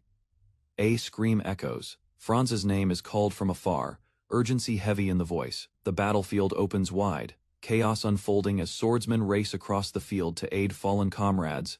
Anger erupts. One man charges forward, fury burning in his eyes, vowing revenge against the enemy who dared strike first. A swift blade slices through the air as the red-haired warrior lands a clean strike, knocking his opponent off balance. The injured fighter grits his teeth, trying to recover. The other mocks him, noting that without his artifact, he's lost his edge. Frustrated, the man lunges in anger. But the calm warrior watches for his next move. A storm of energy gathers as a large-scale attack is unleashed across the battlefield. forcing soldiers to react in panic. The overwhelmed knight activates a magical sphere. Power surges outward, deflecting the destructive energy. He stabilizes with the help of wind-based magic, regaining footing in the middle of the chaotic field. A sudden burst of force propels a projectile. The red-haired warrior responds immediately with a precise counter. He spins mid-air, releasing a circular wave of power to intercept the incoming force. Landing calmly, he watches the enemy retreat, acknowledging the escape with a quiet remark. Another soldier shouts in panic as wind barriers form around his allies. The barrier slows, but cannot stop a hail of arrows that pierce through defenses. The red-haired warrior observes closely, realizing the enemy's shield is weakening under pressure. A green vortex crashes toward him. He braces and blocks, arms tensed under the force. The sheer strength of the impact surprises him. The enemy seems to have shifted focus. He deduces their strategy, sacrificing shield strength to concentrate mana into offense. The red-haired warrior charges with rage, striking fiercely as his opponent braces for the incoming blow. Despite the threat, the cloaked fighter remains firm. He prepares for a suicidal counter, willing to risk everything to land a fatal strike. He curses the McLeans, blaming them for his losses, castles, allies, and even his right hand taken in war. The red-haired warrior smirks, recalling the betrayal that began it all.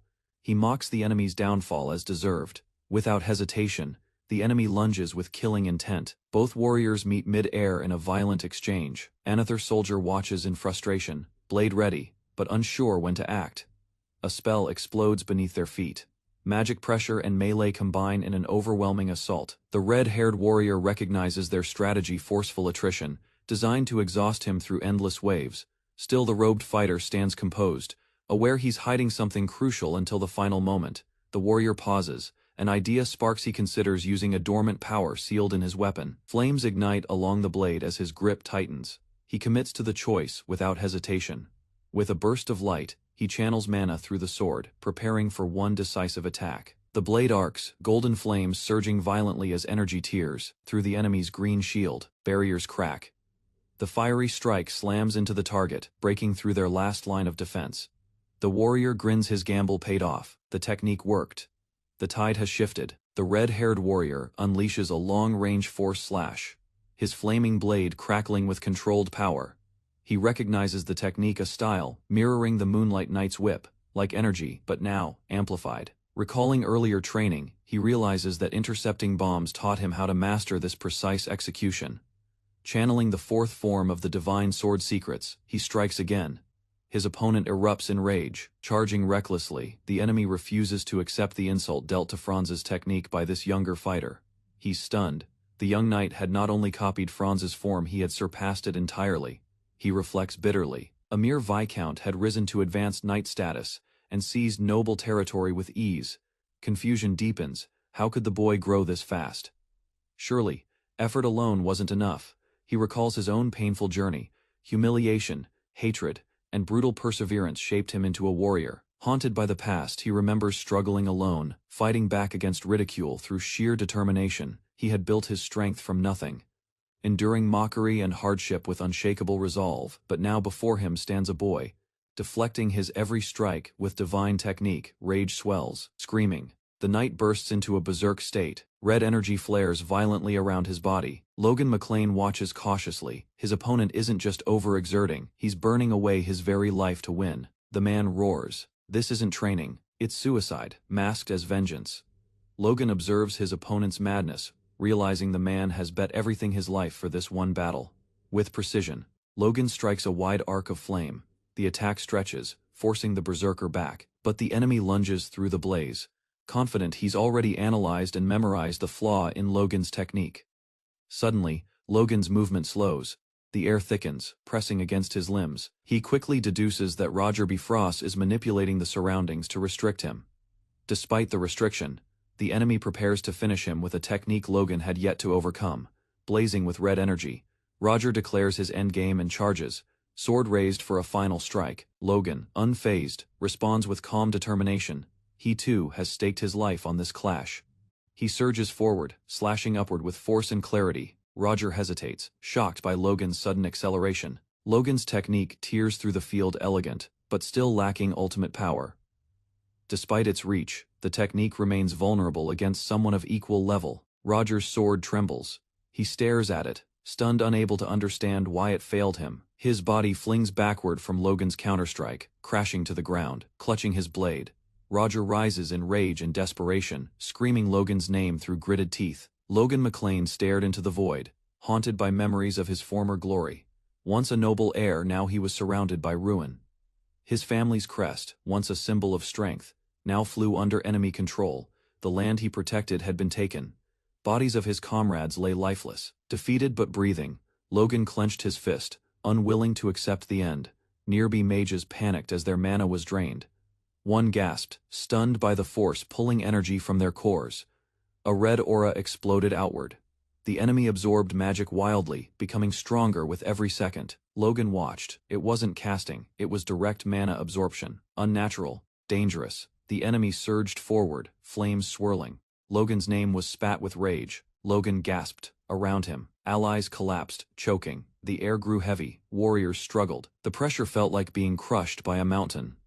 Logan realized the entire battlefield's air had fallen under the enemy's control. Wind spun violently, debris lifted, as if caught in a storm. It wasn't aura or mana, it was something unknown worse. It was magic power raw, uncontrolled, the kind wielded by high-circle mages. An artifact had pushed him beyond human limits. Briefly, with killing intent, the man charged. His spear aimed at Logan's heart. A wave of red energy spiraled outward, covering the battlefield. The force grew denser as it advanced, warping the ground beneath it. Logan prepared for impact, but a golden light emerged in front of him. The energy pushed against the red wave, holding it back. The light formed into a sword. Logan recognized it as Lux, a weapon that responded to its wielder's will under critical conditions. The sword floated momentarily before stabilizing. It had been forged by a master dwarf, and was designed to adapt to its user. Lux began activating its hidden function. As Logan held it, the weapon adjusted its form to synchronize with him. Once fully connected, it released a new ability granting power based on Logan's condition and intent. A golden field appeared around Logan. Time within that space moved faster relative to the outside. His perception and movement accelerated. Every motion became more efficient and calculated. Logan advanced. His strike moved before the enemy could fully respond. The attack clashed with the enemy's barrier. The barrier cracked under the speed and weight of the strike. The force pushed the enemy back.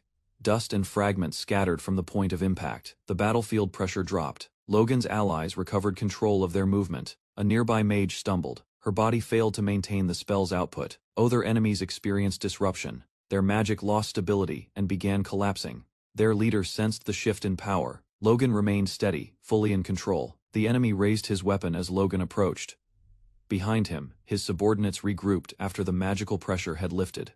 Logan halted, observing the man's condition. The battle had already drained most of his strength. The opponent, named Roger Bafros, recognized the situation. Logan stepped forward with intent to finish it quickly. A bright slash was released from Logan's blade, overwhelming the remaining resistance. The attack landed directly. Roger's defense broke under the concentrated strike. The force blasted Roger backward. The impact ruptured the ground beneath him. Despite the damage, Roger survived. A protective barrier had absorbed part of the blow. He gasped for air, badly injured but still conscious. He forced himself up, fueled by rage. Roger called out Logan's name again, refusing to fall. Logan noticed the surge of unstable magic. Roger began charging another spell. Magic condensed rapidly into a massive red sphere, spiraling with volatile energy. Roger launched the sphere toward Logan in a final, reckless attack. Roger declared his intention to take Logan with him. It was a suicide attack. Allies shouted warnings as the blast zone expanded rapidly toward Logan. Logan countered with a final slash, colliding with the attack before it landed. Logan struck decisively. Roger's final attack failed. His arm was severed instantly before the spell could complete. The sudden counter left Roger in shock. He fell backward, unable to react. His body collapsed. Blood pooled beneath him. The damage was irreversible. Roger stared at his ruined body. His power was gone. The mana had fully drained. Logan approached calmly. The threat was over. There was no urgency in his steps. Roger, desperate, muttered broken words. Logan stood over him, waiting for a final response. Roger began to laugh weakly. He tried to curse Logan one last time. Despite his injuries, he blamed Logan for everything and clung to hatred. Logan listened briefly. His expression stayed unchanged, showing no interest in Roger's delusions. Roger spoke of revenge. He claimed Logan's family would also fall in time. As his body crumbled, he declared their end was inevitable. He laughed again. Logan remained still while others approached in silence. Roger's remains turned to ash. His magic burned life energy, leaving a cursed trace. Alice observed the lingering effects. The air was still saturated with residue. The magic would fade, but its presence showed the extent of his obsession. As silence returned to the battlefield, wounded soldiers leaned on their weapons, exhausted from the aftermath. Their breathing steadied, and for a moment it seemed the fight had ended with Logan's victory. But as calm settled in, Logan sensed something. His eyes shifted, alert to a new presence. Logan's instincts responded. He realized the battle wasn't finished. Across the field, a female commander raised her sword, commanding her troops to form up. Logan grasped the situation. Roger's defeat was only a distraction. A new phase was beginning. A large eagle flew above, delivering a message capsule. The response was immediate. Mounted knights emerged in formation. A new force entered the field with precision. The lead rode Wiccan, Kalia, known as the Tempest Blade, signaling the start of another confrontation. Chapter 95. The battlefield echoed with dread as ancient enemies emerged, ruthless and bloodthirsty. Their history was soaked in betrayal, and they returned with overwhelming strength. Warriors charged ahead, aware their resistance would be futile. Still, they fought, knowing it was the only way to delay the inevitable. The cavalry surged forward, but even their bravery couldn't change fate. They clashed with foes possessing unnatural power. As formations tightened, enemy forces advanced.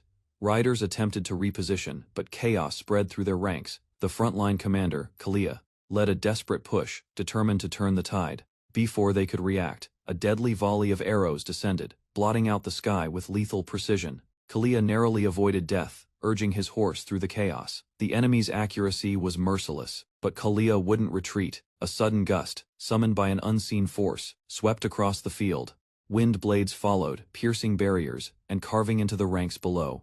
Screams echoed as formations collapsed. As more arrows rained, Barrows attempted to defend with a summoned shield. The barrier, powered by his life force, shattered instantly under the force of a single enemy swing. With effortless strength, the enemy general advanced, brushing aside all resistance, laughing. The enemy welcomed the chaos. He had no fear, only confidence. He dashed forward, blade in hand, preparing a deadly attack refined through countless battles. Empowered by wind, his strike transformed into a devastating vortex, cleaving through everything. The enemy warrior unleashed a spinning storm of wind, lifting himself with frightening speed. His power spiraled upward, merging air and fire into a lethal force. With an expression of unshaken confidence, he launched the vortex directly at the battlefield below. A massive explosion followed, engulfing everything in a fiery whirlwind that tore through land and bodies alike, amid the chaos. Logan McLean braced himself. The impact had shattered his previous defense completely. Holding his chest, he realized his core was strained, unable to withstand the pressure of the last attack. Even so, he kept his focus as the enemy approached with another strike.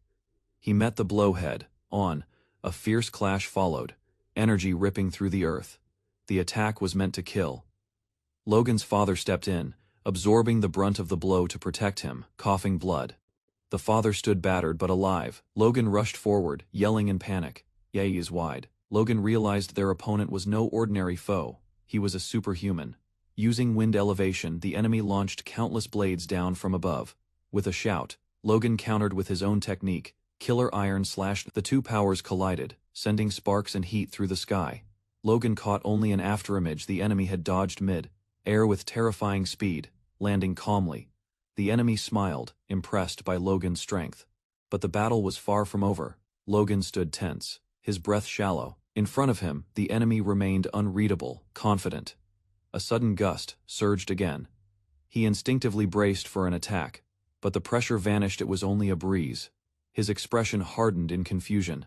The enemy grinned, mocking his reaction. To him, Logan's effort was no more than resisting wind. Logan focused. He could only accelerate time once, per Dalton Y. He would need to land everything in one attack. He charged in with full power. Their swords clashed, releasing shockwaves. Despite the ferocity, the enemy remained composed, narrowly avoiding a critical hit and praising Logan's reflexes. Suddenly, Logan's father shouted. A blow aimed at his son was redirected. With fury, The father intervened, taking the hit himself. Logan stood shocked as his father collapsed, wounded again. Realizing the enemy's intent, Logan clenched his fists. He activated a hidden artifact. Light enveloped his father's body, healing. Magic surged from the relic. The enemy observed, now wary, recognizing the artifact's power, fueled by resolve. Logan unleashed a blazing attack, slashing forward. The enemy watched the arc of flame descend, but remained steady. He blocked it cleanly, acknowledging its similarity to another familiar skill. Logan's force blade collided violently with the enemy's strike. Sparks exploded from the clash, but he felt his energy falter. His attack was overwhelmed, cracked by raw power, not technique. It was being torn apart through brute strength alone. He was stunned. The opponent, known more for speed than strength, was still vastly superior. The gap between them was undeniable. The clash launched Logan backward. He spiraled through the air, his posture broken mid-flight. He cursed himself, realizing he'd lost his poise. Panic and disbelief filled his voice. A nearby knight, seeing him fall, cried out to the young master, in desperation and fear.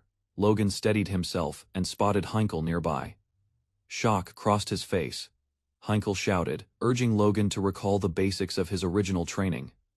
The words triggered something deep. Logan remembered his blade's first form and the foundation of his skills. He pushed off the ground, dashing to reposition. The rhythm returned to his footwork. Kalia mocked the retreat, but Logan's sudden turn left him exposed to a surprise blast. Flames engulfed the ground as hidden explosives detonated near the enemy's position. Kalia scoffed, dismissing the explosions as mere bombs, unworthy of concern. He was wrong. More detonations followed, forcing him to retreat momentarily. McLean's allies joined in, firing shots. Their commander ordered them to unleash everything, holding nothing back. Logan landed firmly, remembering the drills Heinkel once made him do carrying comrades under pressure. As Heinkel rushed to him, Logan confirmed aloud, the training had been for this moment. He smiled at the realization. Heinkel laughed, recalling the McLean Knight Order's classic, "Evacuate with your comrade." Logan now saw its purpose. With resolve, Logan stepped back. Heinkel would take charge of his injured father. Logan placed his trust in the commander, asking him to guard his father's life. Heinkel accepted without hesitation, lifting the wounded knight and pledging his protection. Nearby, 2 sharpshooters monitored the impact zone. Wone noted that with 30 shots fired, even a superhuman shouldn't have survived the onslaught. But the other, cautious, reminded them, this man had cornered Lord Logan, he wouldn't fall that easily. The girl scoffed at the hesitation, calling it pessimistic. As they bickered, a familiar voice called out. It was Rhea, Logan's sister, accompanied by Sir Clayton. Their sudden arrival stirred urgency. Rhea was shocked, demanding explanations. Clayton acted swiftly, pulling them into motion amidst the flames. He yelled to protect the master. Confusion and urgency overwhelmed the field. Even experienced warriors were thrown into chaos by the fiery destruction erupting around them. Logan stepped forward from the smoke as silence fell. The battlefield trembled, dust rising from where the bombardments had just ended. He glanced upward. Alert, the attack had paused, but the danger hadn't passed. He steadied his stance, waiting. A flaming attack shot toward him. Reacting instantly, Logan deflected it with his blade, the force rippling through his arms. He focused on Wiccan Kalia. The surrounding aura pulsed strangely. Logan could sense it, something had shifted. Wiccan's power, once sharp and defined, now felt diffused. The aura had weakened, likely reversed during the manifestation. Whether due to the bombs or the intensity of combat, Logan's awareness had grown. He found an opportunity. His eyes narrowed. Despite the odds, the gap had opened. He still had a chance. In the distance, the Tempest Blade's army surged into view. Reinforcements had arrived. The enemies hesitated. Among them, Clayton's presence drew gasps. A superhuman was now on the field. Clayton stepped forward, holding a powerful weapon. Its glow marked it as Befarisar's artifact. Surprised, he questioned why Logan would offer it.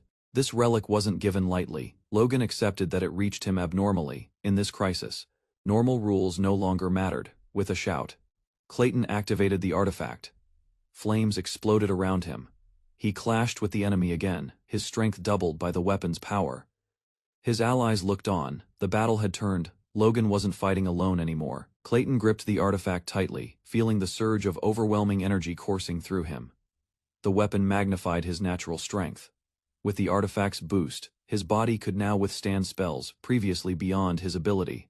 A powerful technique stirred in his memory. Unleashing it with a shout, he initiated the spell, the Path. Fire engulfed him as he ascended beyond a normal mage's limits. The earth fractured as his magic activated. The weight of his will twisted gravity across the battlefield. Logan observed with confidence. Clayton's control over gravity stunned the enemy, forcing them off balance. As power gathered, Clayton roared his spell's name.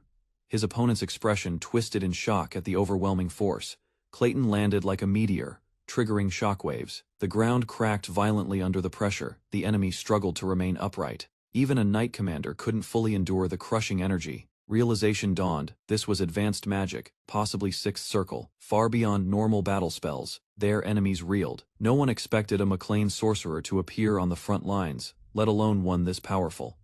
Logan stood firm, while the enemy commander clenched his jaw, caught between pride and fear. Despite his belief in victory, he knew his army couldn't withstand magic of this scale without heavy losses. He cursed his choice to enter the fight without backup. This battlefield wasn't meant for solo command. Logan, calm and composed, advised withdrawal, stating clearly that he had no desire to continue the battle. The enemy hesitated until a new warrior charged forward recklessly, ignoring the call for retreat and reigniting the fight. Logan surged forward, intercepting the reckless warrior's charge with force.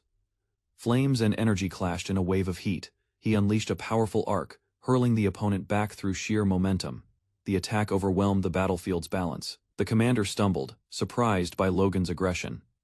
His tactics weren't just strong, they were unpredictable and precise. Logan shouted in frustration, trying to end the unnecessary violence. His words fell between clashing blades. The enemy commander refused to back down, driven by pride and vengeance.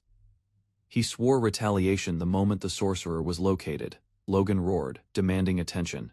He declared clearly that they had no intention of continuing the battle. The enemy halted, blade drawn, but uncertain. His breathing slowed, his stance no longer aggressive. Logan emphasized the betrayal they both suffered from the Second Prince's faction. He stood tall, distancing himself from the faction war, and declared their refusal to take further part in the conflict. Logan pressed the point. Any more fighting would only benefit the prince's forces.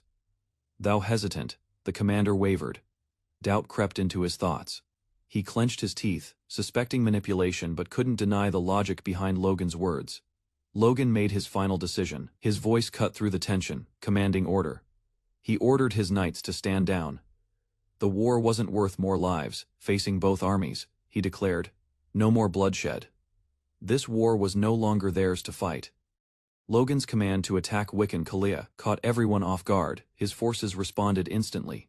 Charging toward the lone enemy, Wiccan's face twisted in disbelief. He accused Logan of madness. Unsure if this was betrayal or strategy, the sudden assault overwhelmed him. Facing multiple attackers, he braced himself for what appeared to be a suicidal clash. The chaos intensified. Clayton struck hard, forcing the enemy lines to break. His booming shout called for full engagement. Wiccan, cornered and seething, vowed to hold off the attack himself. He saw no choice but to retaliate. Logan didn't hesitate. He ordered his knights forward, unleashing the full force of his command. The battlefield erupted. Soldiers collided, blades flashing. Wiccan's men tried desperately to protect their commander, realizing the cost of escalation. Wiccan shouted for a ceasefire. His voice cracked under pressure. He accepted Logan's terms at last, retreating to avoid further bloodshed as the knights pulled back. Logan sighed with visible relief. His shoulder bled, but the battle had ended without mass casualties. He acknowledged the risk. Had Wiccan chosen to fight to the end, many lives, including his own, could have been lost. As the dust settled, Wiccan addressed Logan directly, signaling the beginning of a new conversation. The troops stood in silence as tensions cooled. Logan remained alert, awaiting Wiccan's next move. With mutual exhaustion and unspoken understanding, both sides paused. The war between them had shifted course. Names were spoken not as enemies, but as men who understood the weight of survival. Logan's gamble had worked. Logan and Wiccan stood face to face on open ground, the wind calm after battle. Their forces watched quietly from a distance. Wiccan acknowledged Logan's intent, accepting the withdrawal. He warned of consequences if that vow were broken. Logan rejected the threat and explained his side had no interest in continuing the war. Wiccan, satisfied, gave a brief nod of approval. Logan urged Wiccan to retreat quickly, revealing an imminent threat from the Second Prince's army. Startled by the warning, Wiccan questioned the timing. Logan claimed he had received a message just before their clash. Though it was a bluff, Logan believed the enemy would attack soon regardless. He used the claim to hasten Wiccan's retreat. Wiccan left the field, vowing they would meet again. Logan ordered his troops to return to base. The soldiers acknowledged the command. Calm returned to the battlefield. Logan silently watched the retreat, already considering the next step. Logan was suddenly called by his men. A new alert reached him. His pace quickened. Urgently, he prepared to send a message to Valkenhan. He anticipated a dangerous move from the enemy. He imagined the worst. Without intervention, Valkenhan's forces would be dragged into brutal conflict. The battlefield was littered with bodies and blood. McLean's soldiers had fallen, ambushed without warning by a surprise attack. A soldier, injured and breathless, reported to Logan that Bifrost had launched the first strike, followed immediately by the first prince's forces. Inside the war chamber, Logan confronted the commanding noble, questioning the clear coordination between betrayal and royal aggression. The noble hesitated, staring into the magical orb. His silence betrayed guilt and uncertainty. He finally admitted that the stolen explosives had been used, and that he failed to foresee Bifrost's betrayal. Outside, Logan's ally confronted him with logic. How could Bifrost, his closest man, act without his knowledge? The noble clenched his fist in restraint, knowing he couldn't lose the McLean family now. Logan defended his position, arguing that he would never send Roger alone if he meant to betray. Reluctantly, the noble accepted that Roger had acted on his own accord. To ease tensions, the noble promised compensation after the war ended. Logan's anger boiled over. Waiting until after wasn't enough. He recalled the bloodshed. Losses couldn't wait. The noble asked what Logan wanted in return. Logan demanded immediate return to his fiefdom. The noble, stunned, realized McLean loyalty was no longer guaranteed. The battlefield lay broken, stained by betrayal. Logan addressed the war council, stating the McLeans could no longer trust the faction responsible. He declared that the McLean family would completely withdraw from the war, severing ties with all remaining alliances. The noble was stunned by the decision, but before protest could grow, Logan offered one last gesture: crucial information in exchange. He revealed that the attack was orchestrated by Wiccan Kaija at Bifrost's request. Shifting the blame toward a more dangerous conspirator, the noble was shaken. The name Kaija struck fear. Logan's survival against such an opponent added weight to his words. With that, Logan gave his final farewell. His message clear: he survived where others wouldn't. Rage filled the chamber. The noble crushed a glass in fury. He ordered an emergency summons for Lucan Talos, and demanded the army be prepared for war. Frustrated and confused, he screamed, unable to understand how events spiraled so quickly. Outside, Logan held the orb firmly in hand, knowing it carried the deception's weight. Removing a bandage, he prepared for the reveal. His plan had reached its conclusion. He declared the farce over, having accomplished exactly what he intended. With Logan's call, the soldiers who had played dead began to rise. They laughed in disbelief, amazed their trick fooled Duke Valterman. Logan smiled, giving credit to his men for selling the ruse so well. Victory this time was earned through cunning. Logan assessed the battlefield's outcome. The first prince's faction suffered a critical defeat, while the second prince had lost Bifrost, weakening both sides. He concluded that desperation would now drive both factions to risk everything. Supporting a wounded ally, Logan predicted the siege was imminent. Logan's comrade noted that Valterman would have preferred to end the war before the McLeans' withdrawal. Without the McLeans, they could no longer produce Liberatio, a critical weapon. Logan confirmed this, adding they only needed to watch as both sides destroyed each other. With the day's plans complete, Logan instructed the group to return home. Soldiers greeted them with gratitude. The survival of their unit sparked emotional relief. Sir Clayton was thanked for his magical support, especially from the younger troops. Clayton deflected the praise, crediting the staff instead. Logan corrected him: tools meant nothing without a capable user. He then praised Victoria, encouraging her after her first battle experience. Victoria blushed, humbled by the recognition. Logan reflected on her potential. Mana, unlike strength, was rare and innate. Though training helped, true mages were born, not made. He silently noted her promise and the need to guide her carefully. High-ranking mages often display extraordinary talent early in life. Among them stood Juan Douglas, the pinnacle of noble blood and arcane ability. Born of royal lineage and heir to a ducal house, he was hailed as a prodigy, even in childhood. By age 40, he had already ascended to the sixth circle, earning global recognition as a genius mage. Logan reflected on Juan's presence. His power alone should have made him untouchable. Yet something was changing. The world trembled as explosions rocked Wayne Castle. Amid the chaos, Juan surged forward, cursing the bombs ravaging the fortress walls. Soldiers struggled against the cold, their movement frozen by Huan's magic. Their commander, frustrated, barked orders. None could hold their weapons. Desperate, he commanded the full release of bombs, abandoning plans to preserve them for future use. Amid the smoke, Luther charged into the fray with blinding force. Wiccan Kalia met him head-on, lightning clashing against flame. The commander watched bitterly, wishing Kalia had fallen to McLean earlier. With the walls breached, panic erupted. The stronghold's defenses crumbled. Huan roared in defiance, refusing to let the enemy pass. Casting an immense freezing spell, he formed an icy barricade, halting their advance for now. The castle wall froze solid, halting enemy advance. Huan unleashed a blizzard scroll, forcing the tide to shift. Believing Huan had withdrawn, the second prince's men charged, only to be stunned by his reappearance. Using one of his trump cards, Huan stabilized the first prince's faltering defense, pushing the civil war into its bloodiest battle. Despite the fierce clash, no side could claim victory. The battle ended in a deadlock. In a private chamber, a hooded figure noted the difference from the last encounter. Now the core leaders were fighting directly. To compensate for mounting losses, both factions had begun requisitioning supplies from civilians, preparing for all-out war refugees flooded from the capital in chaos. The suffering was widespread, suspicious of the hooded visitor. The Knight Commander asked if Logan was behind the disguise. Logan confirmed his identity and urged the commander to hear him out before reacting, amused. The commander questioned Logan's dramatic tone. Logan revealed his role in manipulating both factions into open conflict. The commander was stunned, recognizing the far-reaching impact of Logan's quiet intervention. Logan explained he had rallied neutral forces and planned a decisive strike, while the enemy was weakened. He humbly requested the commander's help to become the spearhead of this new alliance. The commander stood in silence, weighing Logan's bold invitation to re-enter the war's center stage. The commander reminded Logan of his earlier advice to remain neutral during the king's funeral. Logan acknowledged it, then reminded him of the promise to consider a request when the time came. He clarified that this moment was that request and urged the commander to reflect before acting.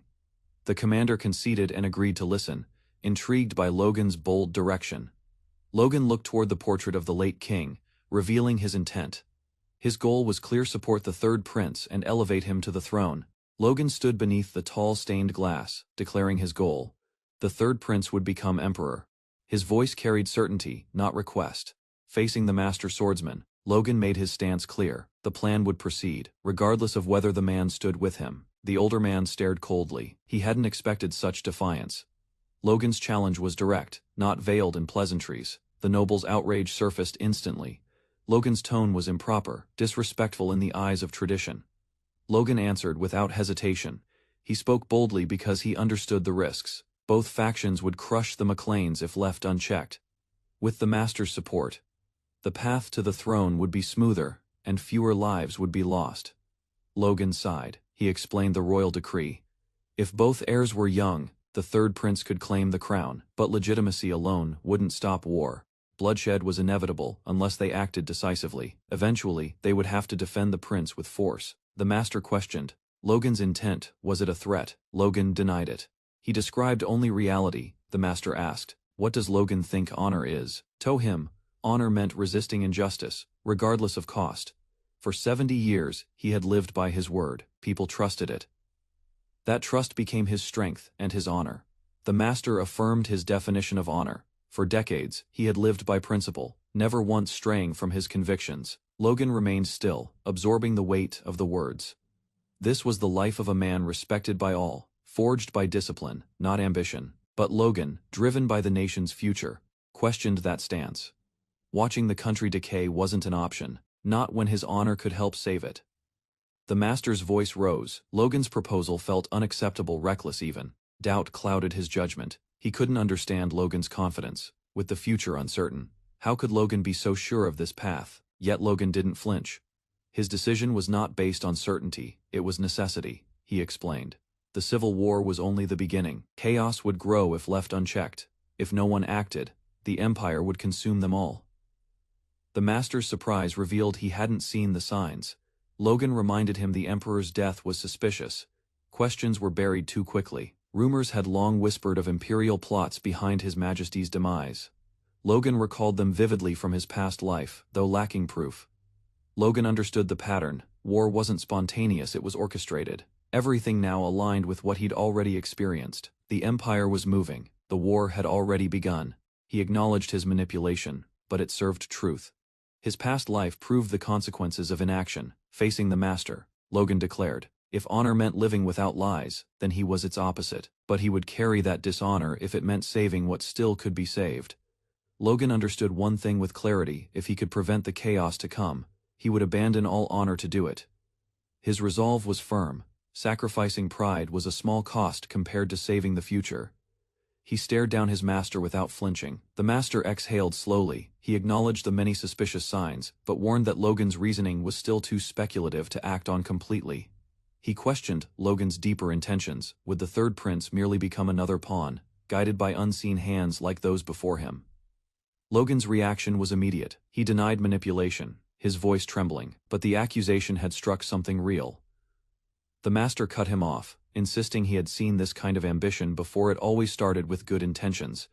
He recalled Jordan, a man full of ideals and vision, devoted to a brighter nation. In his memory, Jordan had never deceived anyone. He believed openly, worked tirelessly. Logan listened as the name Jordan Valterman echoed through his mind. Doubt began to form. But Jordan had changed. Power and lineage altered his course. He became what he once opposed. The master pressed the question: would Logan follow the same path? Logan remained silent, fists clenched, but the confrontation forced him to reflect. The master had witnessed many, like Jordan to him. They were all the same men corrupted by power. Logan's expression darkened. He despised such people too, but did the master see him as one? The master gave a final response: prove it, whether helped or not. Logan had made his choice. Now he must stand by it. The master's voice boomed. He challenged Logan to prove whether this cause was worth abandoning a lifetime of conviction. His expression was stern, but he turned away with one final directive, not out of dismissal, but expectation. He instructed Logan to meet with the third prince personally, before taking another step. Logan was caught off guard. Sunlight spilled through the estate's balcony. The prince, it turned out, was already within these very walls. The master's tone sharpened. Logan couldn't crown a king without first knowing his will. Logan stumbled over his words, surprised by how quickly things advanced, but quietly thanked the master for the opportunity. The grand hall fell silent. As Logan approached the door, the moment felt heavier than any battlefield. The third prince turned to face him. Their eyes met with shared recognition. Logan lowered his head and addressed him formally. The meeting had finally begun. The prince welcomed Logan warmly, though his curiosity was clear. Logan stated his purpose. He had come to fulfill a promise made in the past. The prince seemed unsure. Promise? He repeated, eyes narrowing with uncertainty. Logan dropped to one knee. He had kept his word. Roger Barros was no longer a threat. Rising, Logan spoke firmly. It was time for the prince to claim the throne. The prince looked stunned. The word throne echoed, carrying the weight of a future, now calling him forward. The third prince hesitated. Despite Logan's certainty, doubt clouded his expression. The circumstances around him were dire. He explained how his current status protected by a duke, not the palace, left him powerless. He questioned if such change was even possible. Logan, without pause, confirmed it was. His voice was sharp and certain, cutting through uncertainty like steel. The prince was stunned. Logan explained that the other factions were already weakening under the Civil War's toll. Their armies dwindled, and Logan had enough force at his command to strike them down in a single blow. The prince asked how such power was possible, unable to hide his disbelief. Logan smiled. The prince had been watching from the shadows, tracking battles from afar. Logan continued, they now possessed double the firepower they used in prior conflicts, waiting silently at his fief. With neutral forces activated, eliminating both rival factions would be effortless. The prince still wondered if nobles would obey him. Logan reassured him, power and ambition would lure them. Even without his master's backing, Logan trusted in the McLean family's strength. Their growing advantage would only expand with time. Hesitation was a greater risk than war. The prince laughed lightly, his tension easing. He decided to trust Logan's judgment. His crimson eyes glowed with certainty. The prince's loyalty was secured. Convincing the third prince, Logan thought, had been the easiest part. Logan accepted the risk. Failure meant death. There was no retreat. He secured the third prince's alliance. Their handshake sealed the pact. With new orders in hand, Logan prepared to rally others. A chilling breeze drifted through the sky as a letter arrived in the quiet study. It carried an official seal, the symbol of a rising power. The head of the Floyd family opened the parchment with wary hands. His eyes narrowed. It was an invitation, a formal request to join a faction. The terms listed were surprisingly generous, raising suspicion. He wondered aloud if the faction would truly fulfill their promises. His son, in-law, stood nearby, observing silently. The family head asked his thoughts, his voice edged with concern. The younger man responded coldly. Words were meaningless without action. Promises from the desperate meant little. He noted the faction's motive, luring any remaining neutral families to their cause as war loomed. The elder admitted the truth. Both sides had suffered losses during the recent Harun conflict. He touched another document, the weight of political expectation heavy in his gesture. The request wasn't simple. They wanted neutral lands to fight. The message was clear. He realized the Floyd family wasn't just asked to join but to lead. The responsibility was immense. The elder hesitated. This decision would define their family's honor. His doubts hinted that Duke Felix had declined. The burden now passed to him. He asked for more time. The gravity of the request was undeniable. Armies already marched. Families like Alirba had accepted their offers and moved to the front lines. The young man recalled past events. Those tempted by power had already chosen. Nothing would change that now. The Floyd family head leaned back, reflecting. He believed those who had not yet joined a faction could still be trusted, their integrity untainted by greed. The young man stepped forward, his voice calm, but firm. He claimed there was something the elder still didn't fully understand. He smiled confidently, declaring the Floyd family's strength had always been underestimated, a hidden force waiting to rise. He recalled past battles where they faced multiple marquises and still stood their ground. Laughter followed, but disbelief lingered. Recent victories, like repelling the Tempest Blade's army, were further proof of their hidden power. When asked for proof, he pointed to Lady Eileen, confirming her presence on the battlefield. Shock turned to fury. The family head erupted in outrage, but the younger man calmly urged him to stay composed, revealing the depth of Eileen's pride. Eventually, calm returned. He weighed possibilities aloud. If Maclean and the Sword Duke united the neutral nobles, they had a real chance. That hope began to form into a decision.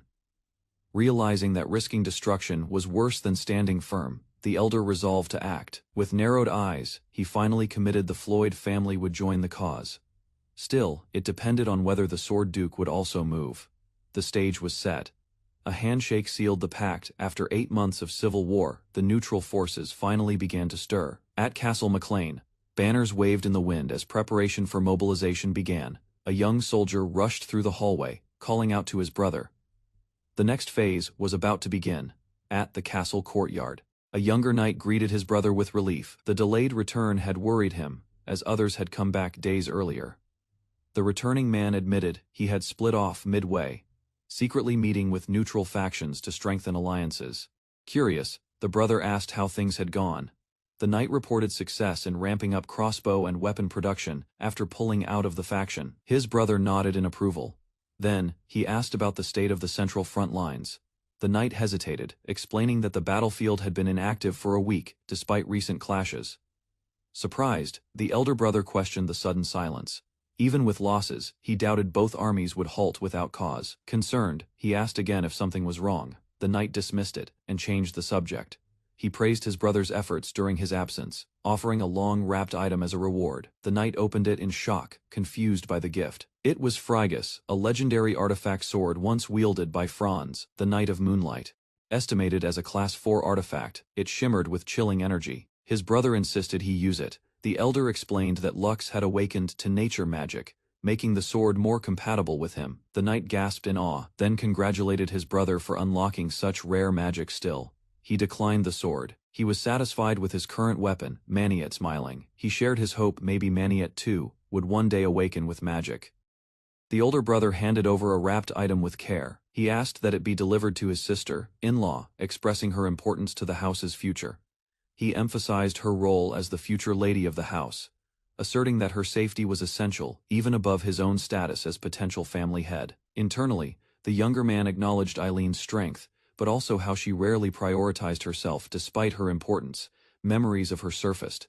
She had only recently received a proper set of armor, having fought in ill-fitting gear before that. Despite the cost, she had acquired a mithril alloy suit, using personal funds meant for basic needs. Her sacrifice was admirable. though he doubted she even had enough money for a full meal. Still, she smiled through it. Determined, he chose to gift her the sword personally. But upon receiving it, Eileen hesitated, declaring the gesture was too much. She questioned what she had done to earn such a valuable item after their last battle. Concerned it would create tension among the other knights, she tried to decline for the sake of morale. Nearby soldiers noticed them, reinforcing her concern. The young man realized her worries were selfless and thoughtful. Still, he pressed gently. She tried again to protest, but he interrupted with quiet resolve. He clarified.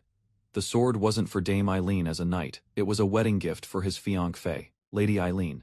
Eileen froze in disbelief, her voice faltering as the words sank in. He explained their situation hadn't allowed even a proper engagement celebration due to war. Gazing at her earnestly, he admitted with regret that he hadn't been able to do anything for her until now. The young man extended the sword to Eileen, asking her to accept it not as a symbol of status, but as a promise of what he would fulfill. He explained that this sword would serve as a testament to his word, empowering her to protect herself and rise further in strength. Though called a wedding gift, it was truly a strategic gesture meant to elevate her combat presence on the battlefield. Eileen, flustered, hesitated as the emotion hit her. She asked if he was proposing to her right now. He responded awkwardly, realizing he might be, even though they were already technically engaged. Still blushing, she reflected on the meaning behind a sword as a wedding gift and accepted it with soft gratitude. Holding the blade reverently, she thanked him sincerely, her heart full. Beaming, she declared she couldn't have asked for a better gift. He smiled, nervously, internally vowing never to reveal he'd originally meant to give the sword to someone else. Eileen clutched the sword tightly and made her own vow she would do her best too. The moment turned light-hearted as they agreed to have their first duel in ages, excitement sparking in both. From afar, their figures raced into the training yard, laughter trailing behind them. In another location, a man puffed his pipe thoughtfully, observing the sky. He noted it had already been a month since the siege at Urkhan Castle, and how much had changed since then. He murmured that things had remained quiet, but uncertainty lingered beneath the calm. As nobles played cards and drank, one lord voiced frustration at the slow recovery after recent heavy losses. He reflected bitterly on the second prince faction's fading momentum, blaming McLean's interference for the shift in balance. Before more could be said, a servant rushed in, clearly panicked, disrupting the meeting with urgent news. The room tensed as the messenger revealed a directive had arrived from Wilterman's forces, surprising all present. The lord demanded the contents. The servant hesitated, calling it unusual in tone and timing. At a separate gathering, an armored commander addressed his followers with firm intent. He declared a ceasefire with the First Prince faction. A complete strategic shift. The new directive, a joint assault to eliminate the McLean family, prioritizing them over all others. Anger erupted as the nobles processed the order, their focus now unified in hatred toward McLean. In a grand chamber, the light shines through a stained, glass dome, as urgent news begins to circulate. A stern figure communicates through a magical orb, revealing that confidential information has been leaked from the neutral faction. Logan McLean processes the accusation that his family is instigating rebellion to eliminate those with rightful claims to the throne. Logan listens intently, realizing the factions are mobilizing against them. Their combined forces target the McLeans. He estimates they'll arrive within the week. Though not yet moving, the enemy is already preparing, gritting his teeth. Logan reflects bitterly. He wrongly assumed neutrality would hold as it had in his previous life. He recalls the suspicious silence of the civil army after Irank Castle's fall. It was strategy, not retreat. Enemy commanders secretly align, disguising ambition as justice, plotting to remove Logan under claims of treason. Logan remains composed at his desk, suppressing emotion, knowing he must respond decisively. Logan admits that while regression gave him foresight, he underestimated how much had already changed. He seeks insight into unconventional warfare, understanding that brute force won't win this battle. As winds howl outside, Logan braces for the battle already unfolding beyond his walls. Non, a distant hill, a blue-haired girl yells a warning. A massive force moves not men, but stone. Golems rise from the ground, shaking the earth as they charge forward under magical control. A young warrior steadies himself, while the girl eyes the battlefield. Reinforcements have arrived, and the real fight begins. The battle intensifies as a soldier redirects a charging golem with a shout, drawing it away from the front line. The golems respond, plowing forward and creating a trench. Like path in the earth with their movement, their rampage causes chaos. But the defenders remain focused. Orders ring out, calling for the next phase of the plan. Mages chant spells as the magic circle glows, manipulating terrain to summon more golems and fortify defenses. Logan observes as the summoned golems begin forming a barricade with their massive bodies and earthen structure. He reflects on the crudeness of the method, but acknowledges its effectiveness. Strategy matters more than elegance now. Logan orders that the workers be paid well, and allowed rest after their effort in building the earthworks. The new barricade stretches across New McLean lands, placing McLean Town directly between the enemy routes. A strategic map reveals potential enemy paths. Logan anticipates an immediate strike on Babylon if left unguarded. A finger taps the map where new barricades are needed, highlighting the urgency to intercept the invading force. A red-haired man questions Logan about the Sword Duke's silence in the face of growing threats. Logan hesitates, unsure how to explain the Duke's lack of response as tension builds among their ranks. Logan smiles weakly and admits the Sword Duke hasn't spoken yet, but surely knows of the growing threat. The rumors about the enemy's alliance to destroy McLean are now public, spreading throughout the region. In a memory or echo, a voice reminds Logan that defending honor means acting, even in silence. A memory surfaces. Logan's master speaks with quiet conviction about living with unshaken honor in all things. Logan reflects, accepting that he cannot ask his master to compromise values just to protect him. In a dark chamber, the Sword Duke stands silent and still, embodying unwavering strength in solitude. Quiet footsteps echo as a group of knights walks under the moonlight, preparing for the coming threat. A noble couple observes the knights, their expressions filled with anxiety and unspoken resolve. A week passes, the defensive wall is complete, fast and solid, despite the tight schedule. The finished wall stretches across the landscape. Construction was efficient and reinforced with strategic planning. Even a moat was added, maximizing defense with remarkable speed and coordination. Logan, standing atop the wall, names it Aegis, his symbol of protection for their people. Logan's companion calls it the God's Shield, admiring the strength behind its design. Orders are issued to cover the east and divert toward northern routes to avoid ambush. Units split. A commander shouts to follow his lead, setting up their flanking maneuver. Troops mobilize quickly. A blue-haired girl is told to stay close for safety, but she remains defiant. Without warning, Logan's instincts activate. A sudden presence disrupts the calm. His eyes flare with energy. An enemy force has appeared to the east. Banners bearing the lion's crest appear through the dust. The army of Volterman charges fiercely from the east. Logan immediately shifts into position. His instincts sharpen as Douglas's army emerges from the southern front. With two enemy forces closing in, the battlefield erupts. The McLeans face the full might of a coordinated assault. A soldier panics, frustrated by the enemy's delay and erratic behavior. Confusion weakens their morale. He suspects a hidden strategy. The enemy's silence was not weakness. It was a calculated delay to build pressure. Doubts arise about Logan's identity.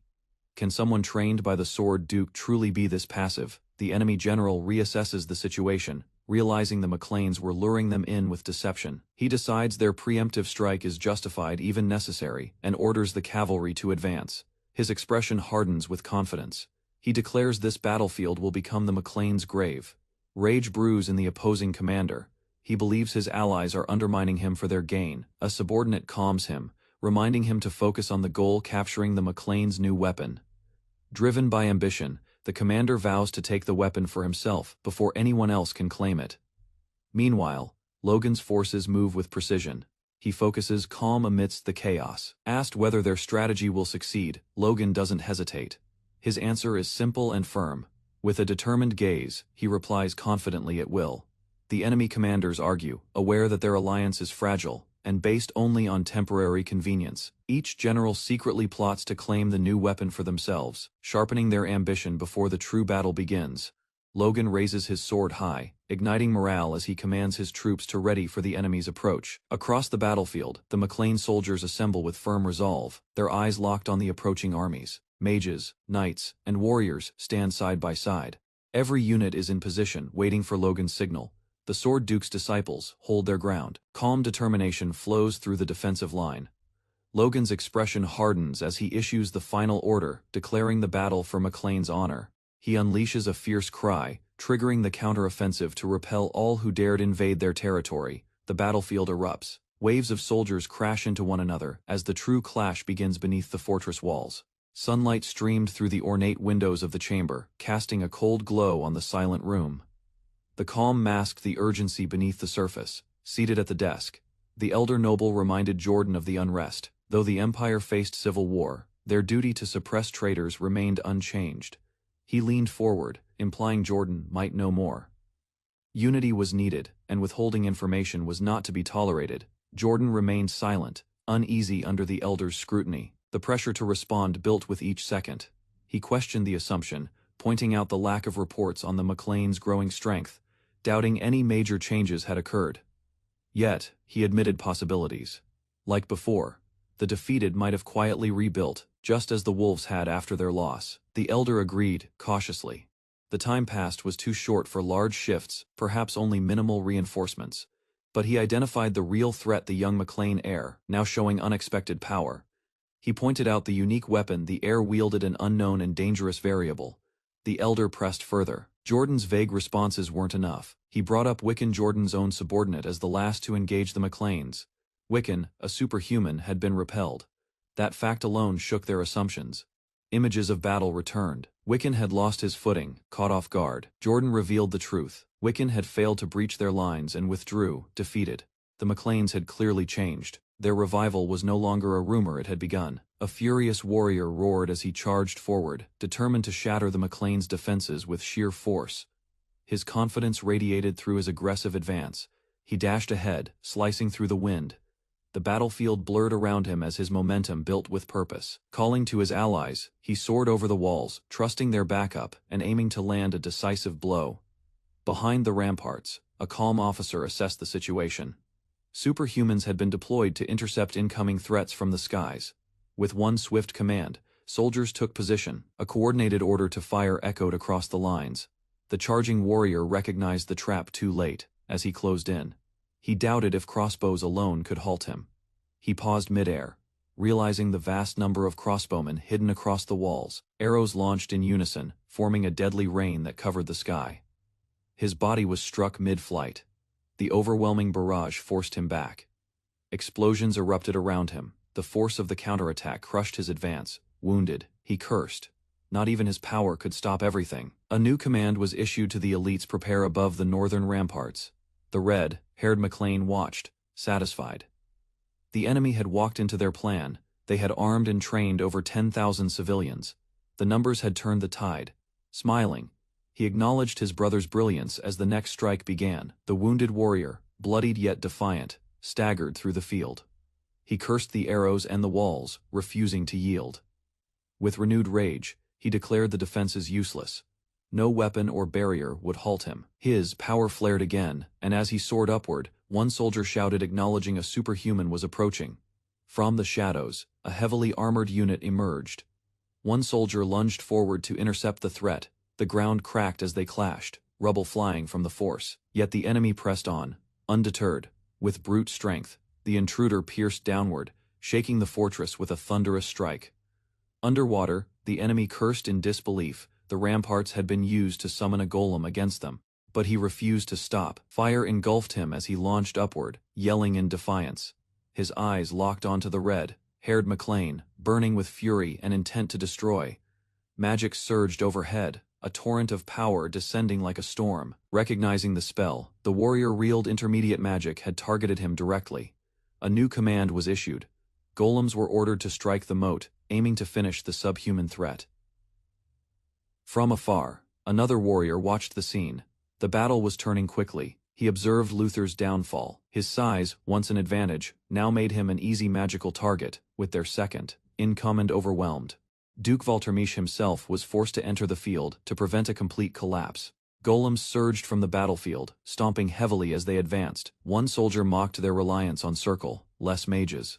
He viewed the oncoming wave as trivial, certain it would be easy to handle. But a swift wind cut through the moment. A warrior clad in red cloak darted forward with unnatural speed, heading toward the golems. The red-cloaked man focused his aura, recognizing the arcane symbol drawn beneath him.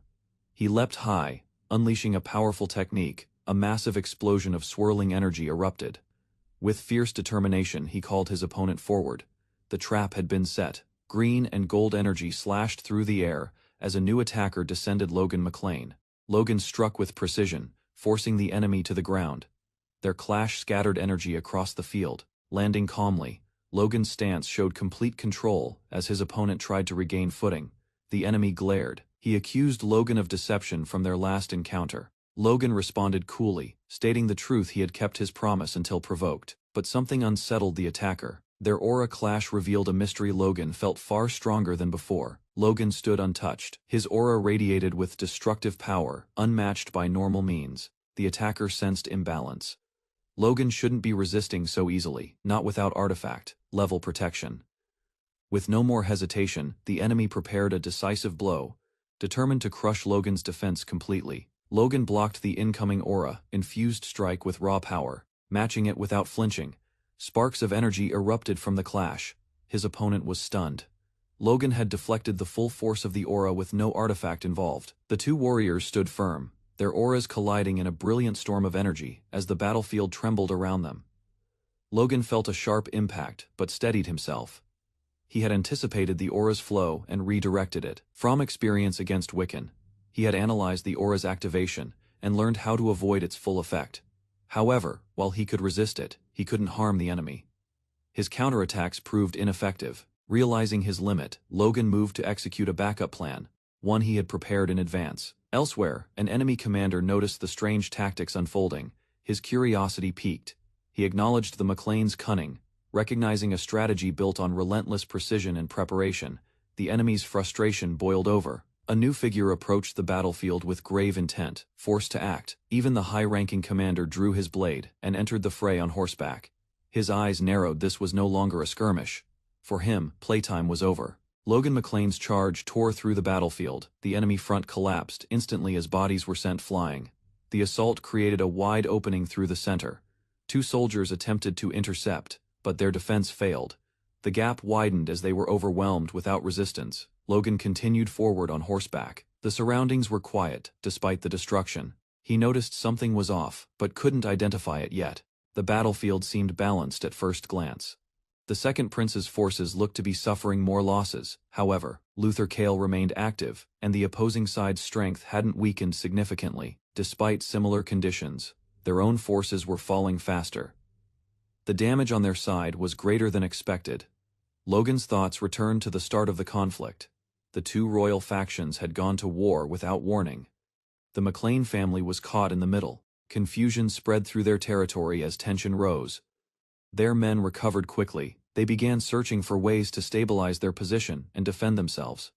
One of their first actions was constructing ramparts across newly claimed McLean lands. It served to strengthen their defenses. Among strategic ideas, one focused on influencing the two rival factions indirectly. The plan aimed to separate both sides through indirect means, without direct confrontation. There was hesitation among the strategists regarding the method's effectiveness.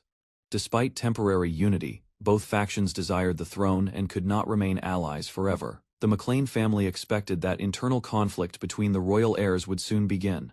A strategist outlined a secondary goal during their operation, acquiring additional weapons such as bombs and crossbows to improve tactical strength. He proposed that if one of the factions suffered significant casualties, the internal balance of power would shift. Their plan was to provoke that outcome and influence both sides by subtly encouraging those thoughts through calculated actions. The strategist revealed the first phase targeting one faction directly, with overwhelming force to spark imbalance. They prepared to initiate the attack using a coordinated ambush. Logan led the first assault himself, striking with explosive energy and controlled destruction. The enemy commander assessed the situation. He realized Logan's power was not enhanced by external items. Despite a direct clash of aura, Logan's body remained stable. Under normal conditions, it would have collapsed from the force. The commander recognized the unexpected resilience and began to question his assumptions. Logan's counterattack pressed forward. Flames surged while the enemy attempted to defend using aura. Logan advanced with relentless strikes. The commander tried to analyze the attack, but failed to respond in time. His confidence wavered as the battle shifted rapidly against him. The commander failed to anticipate the next move. Logan's blade, fueled by power, released a massive strike. The attack landed with devastating force, cutting through defenses and creating a fiery explosion. Soldiers nearby rushed forward, shouting for their commander, as the dust began to settle. A soldier urgently reported that the commander had been hit. Confusion spread among the nearby troops as they paused in hesitation. Logan stood firm amid the smoke and destruction. His posture remained steady while the battlefield trembled from the last blow. He reminded the troops not to lose focus. At the same time, he scanned for Wiccan Kalia, who had vanished from direct view. Wiccan Kalia was found crouched nearby, shaken but physically unharmed. His body bore no wounds, only signs of exhaustion. The plan had worked. Following Philip's suggestion, they had directed the majority of their bombs and bolts toward the First Prince's army. Juan Douglas's army now suffered greater losses, and their advance had noticeably slowed, showing signs of reduced morale. Logan considered pressing the advantage. A few more strikes might collapse the enemy's will to fight completely. He ordered all forces to prepare their remaining weapons for a concentrated assault. Before he could finish the command, a powerful fiery presence surged onto the battlefield, interrupting the plan. The flames signaled a new threat. Logan immediately recognized the source and turned toward the eastern rampart. It was Jordan Valterman, known as the Blazing Heat Sword, arriving with intense aura and lethal intent. His appearance caused unrest among the McLean troops, who braced for confrontation. Jordan issued the attack order with synchronized discipline. His soldiers released a barrage of fire and arrows. Logan's forces responded immediately, returning fire to counter the strike.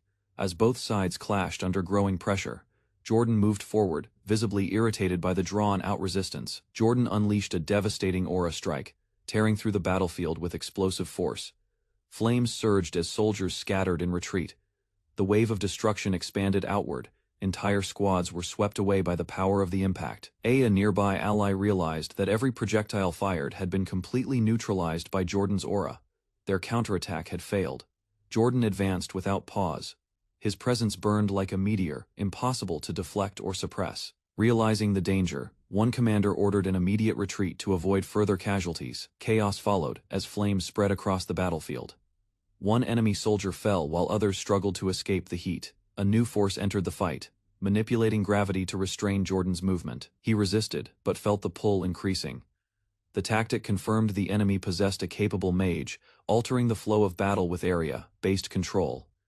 One warrior addressed Jordan, recognizing his influence in creating a weaponized force called the Liberatio. Confused by the retreat signal, the enemy troops prepared ranged explosives in response to incoming pressure. Massive explosions erupted in sequence, shaking the ground. Smoke covered the sky above the eastern rampart. From a distance, a commander recognized the giant hammer in motion and identified the half-giant among the advancing forces. Back at the stronghold, one soldier asked if the commander was unharmed. He confirmed it and dismissed the threat. The commander ordered the soldier to assist the First Prince's unit and eliminate the remaining ramparts. However, the soldier hesitated. He sensed something was unusual, but couldn't yet explain what was bothering him. A messenger approached urgently. The commander turned as new information disrupted the plan. The report confirmed that the First Prince's forces had vanished from the area completely. Realization set in they were retreating. The commander quickly grasped the implications and shifted his attention to the broader battlefield. The senior officer refocused the strategy. He reminded the others of their original objectives. The primary goal was to seize the McLean's weapons and eliminate the Second Prince's troops. Achieving this would ensure the First Prince's rise to the throne. The operation resumed with this aim. Jordan had served as the distraction, drawing enemy focus to shield the others. With pressure easing, the troops prepared for the next offensive phase. The opportunity had opened. Their next strike was set into motion with calculated force. A red emergency flag shot into the sky, signaling an unexpected crisis across the battlefield. Logan McLean glanced upward, instantly recognizing the sign. Han had made his move. He understood Juan's nature well. Any alliance from that man carried deception. Yet Logan had no choice but to act. An explosive blast erupted behind him, striking violently and forcing Logan into its shockwave. He braced himself as energy flared around him. The force threw others back, but Logan remained standing. Nearby, a mage clashed with the spell's pressure, struggling to stabilize his stance. Logan closed in, locking eyes with the enemy mage for the first time. Flames and energy surged. The mage met his charge with a furious counter. Sparks flew as Logan blocked, the magic searing past his defense. From afar, an observer acknowledged Logan's strength with quiet frustration. His concern shifted to Prince Romain, positioned carefully in the rear. If Logan stalled, Juan would certainly strike the prince next. The commander's expression darkened. The battle had turned. He shouted to retreat, calling his allies back. But a red-haired knight lunged forward, ready to stop their escape. Under urgent orders, all forces redirected their assault toward two identified superhumans on the field. Logan, engulfed in red energy, advanced without fear. His aura pulsed violently as enemies surged, unleashing a brutal wave of power. He shattered the attacking ranks, his cloak whipping through the air as shockwaves struck the outer wall. A fiery blast followed, threatening to engulf the front line, but another force intervened. A radiant golden barrier rose just in time, shocking those nearby. One soldier shouted in disbelief at the source of protection. The unexpected defense, called Golden Force, stood firm as allies gathered behind its cover, momentarily halting the advance. Logan questioned the red-haired warrior about the missing Tempest blade, suspicion in his voice. The warrior replied casually, masking his concern. Something was clearly wrong with the sudden disappearance. Logan ordered Luther to fall back, while red energy swirled at his feet, signaling urgency. A nearby soldier warned the red-haired man not to engage carelessly. The enemy was far too dangerous. Unfazed, the red-haired warrior approached Logan. Their clashing power ignited sparks. He paused to ask one question before leaving about the magic Logan used in an earlier attack. The red-haired warrior's eyes narrowed, demanding a direct answer from Logan.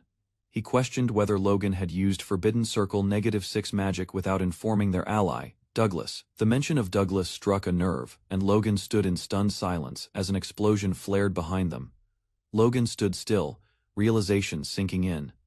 Juan had manipulated him from the start, and every step had been part of a scheme. As red flames surged around his clenched fist, Logan acknowledged the betrayal, his fury barely contained.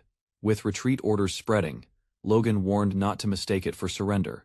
Juan's death had merely been delayed. He turned and sprinted, vanishing from the battlefield before his enemies could follow. From atop the wall, red-haired soldiers observed him. They noted that Logan absorbed every blow and only withdrew at the last possible moment. Though they admitted he was an enemy, his actions left them impressed. Still, their strategy had gone as planned. Their commander confirmed that Douglas retreated after realizing the damage was unsalvageable. A knight remarked on Logan's full concealment of Circle 6 magic, worsening factional distrust. With tensions rising, the group agreed. If both factions destroyed each other, it would serve their interests perfectly. Their red-haired leader confirmed the plan. They'd wait until nightfall before taking further action. As darkness approached, their emblem glowed beneath the trees, tents lit up with quiet preparation. Guards stood ready as discussions turned to where the prince's forces were currently stationed. In a dim tent, Count Pamil Cherno casually drank and grumbled about the unstable alliance. He muttered that after the betrayal by the first prince, anxiety was natural. Frustrated, Cherno blamed the truce itself, believing they had been cornered since the very beginning. Inside the command tent, Count Cherno drank heavily, ignoring a knight's plea to stay alert during wartime. In a drunken rage, Cherno hurled his mug at the soldier and barked back, refusing to take orders from mere knights. He shouted that their only job was to protect the outskirts and prevent enemy infiltration. Moments later, Cherno noticed something wrong. The knight he hit had collapsed and wasn't moving. Confused, he insisted he hadn't thrown the mug that hard. Panic set in as he shouted for help, but no one answered. He stormed outside, demanding a response as dread overtook him. Cherno stepped into chaos. His elite guards lay lifeless across the ground, blood soaking the camp. Silent blades had taken them down. High-ranking knights, all eliminated in one swift strike. From the shadows, a masked assassin watched him. Cherno realized it was no accident, it was an execution. Cherno's body hit the dirt. Blood poured out as the assassin vanished. The attacker moved with discipline. No noise, no hesitation, only deadly precision. At another location, Duquan received the report. The barracks had been breached. Shock filled his face. A soldier informed Juan that Count Cherno and 5 high-ranking knights were killed in the ambush. The news stunned him. Juan demanded answers, desperate to understand what had happened. The guard hesitated, reporting that the assassin had escaped too quickly, almost as if they vanished, without a trace. The mysterious assassin soared through the air, riding the wind with unnatural speed and precision. Realization struck the nobles. The killer used wind-based movement, and had the skill to kill 5 elite knights effortlessly. Pressed for answers, one commander named 2 suspects, though his tone suggested deeper suspicion. One voice objected, countering the assumption. It wasn't 2 people, just one. Horrified, the nobles listened, as the knight declared the assassin to be Wiccan Kalia, the Tempest Blade. The room froze. Even the mention of a superhuman left them shaken. The Duke ordered swift action, summoning only the fastest, most agile knights to prepare. He emphasized that inaction would hurt not only their commander's reputation but also troop morale. There was no room for fear. Immediate retaliation was the only answer. Duke Huan urged counterattack. Their enemy had hidden both the mage and the truth, and deception would not go unpunished. Fueled by anger, he demanded retribution. His men roared in agreement. The Duke issued final orders. The campaign for revenge had officially begun. Duke Huan's forces mobilized. Another commander silently obeyed, though concern clouded his eyes. He watched the Wind Rider vanish into the forest, disturbed by the unnatural movements. In the shadows, the assassin smiled faintly. The hunt had only just begun. A figure descended swiftly toward Fort Aegis's western ramparts, landing just beyond the gate. The area remained silent, untouched by the urgency in the air.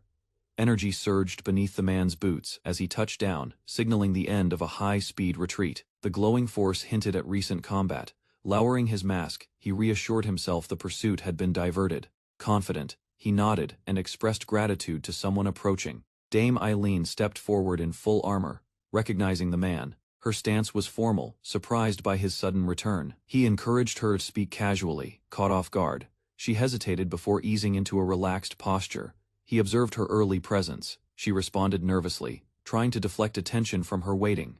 A fellow knight teased her. Embarrassed, Eileen struck him, flustered by the implication. She insisted she woke early by chance, then asked about the mission's outcome. He replied calmly.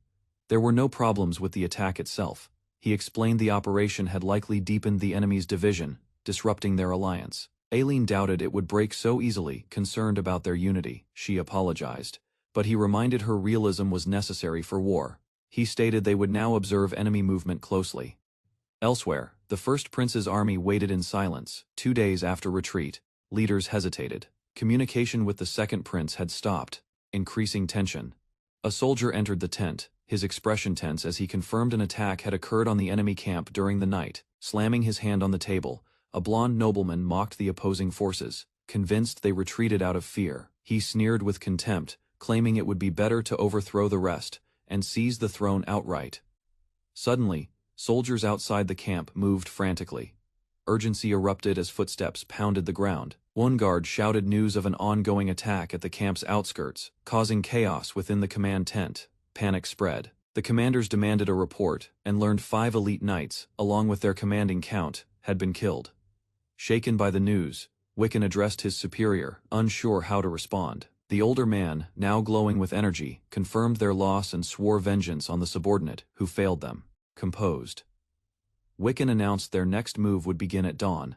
By sunrise, they confirmed the other camp continued to refuse all communication. Determined, the older commander declared they would confront the others directly and force a resolution. As he entered the forest, a soldier welcomed him with surprise, commenting on the unannounced visit. The man calmly stated his frustration at the other's silence, masking his intent behind courteous words. Juan asked the true reason for the visit, his suspicion barely hidden. With a smile, the commander claimed to be acting as a friend, mocking the other's silence and accusing him of childish pride.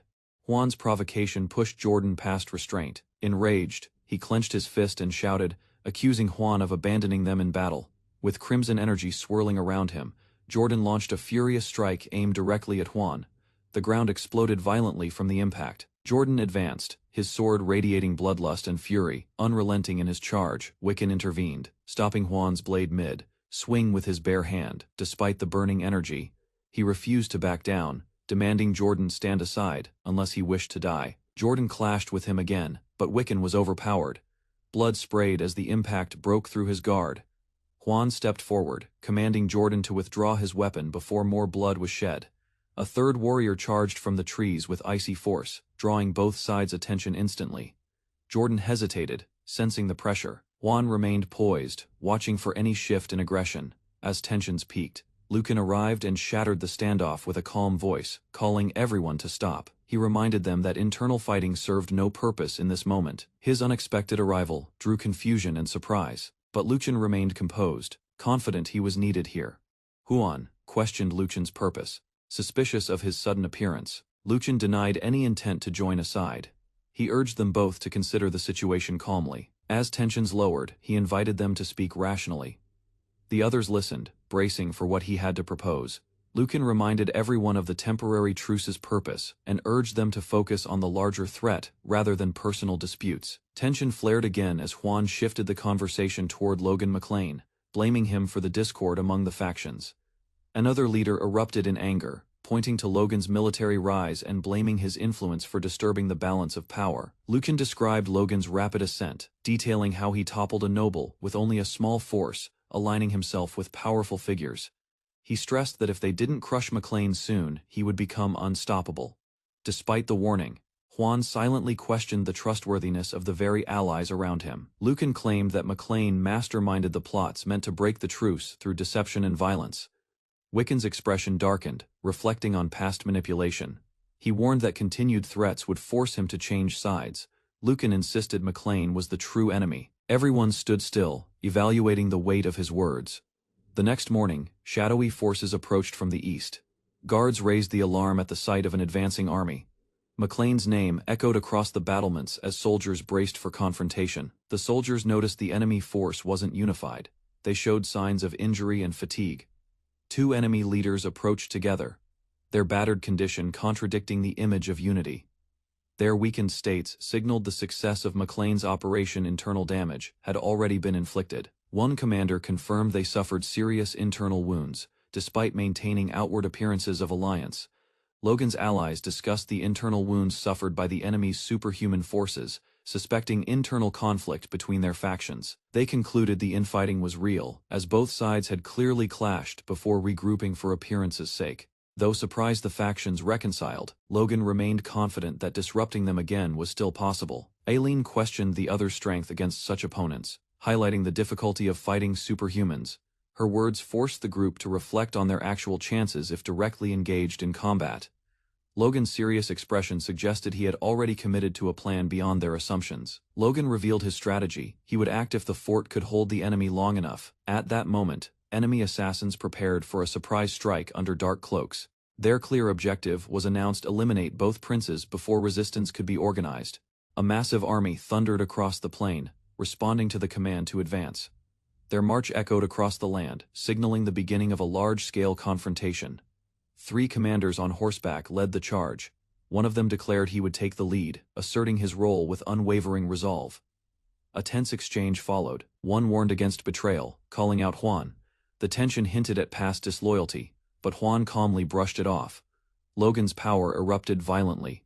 Flames burst outward as his sword struck, creating a shockwave that burned the ground beneath it. Within the fortress, soldiers braced themselves. One of them shouted, recognizing the incoming attack, the blazing heat sword.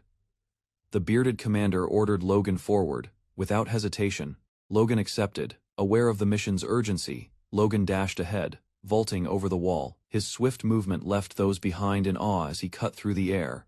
His superior speed made him the best choice to confront the enemy's elite. Others yielded the role without protest. Still, concern remained. His absence left a hole in their formation. They would need to withstand enemy pressure alone. Cavalry advanced into enemy range. Tension rose as the riders neared the fortress's deadly reach. Defenders released their firepower. Arrows and bullets flew. Chaos followed as soldiers tried to maintain formation. 2 young mages joined. Grick led, and his sister responded, casting spells to support the assault. Golems burst from the ground, massive and unstoppable. The battlefield quaked as they charged forward. Enemy troops panicked.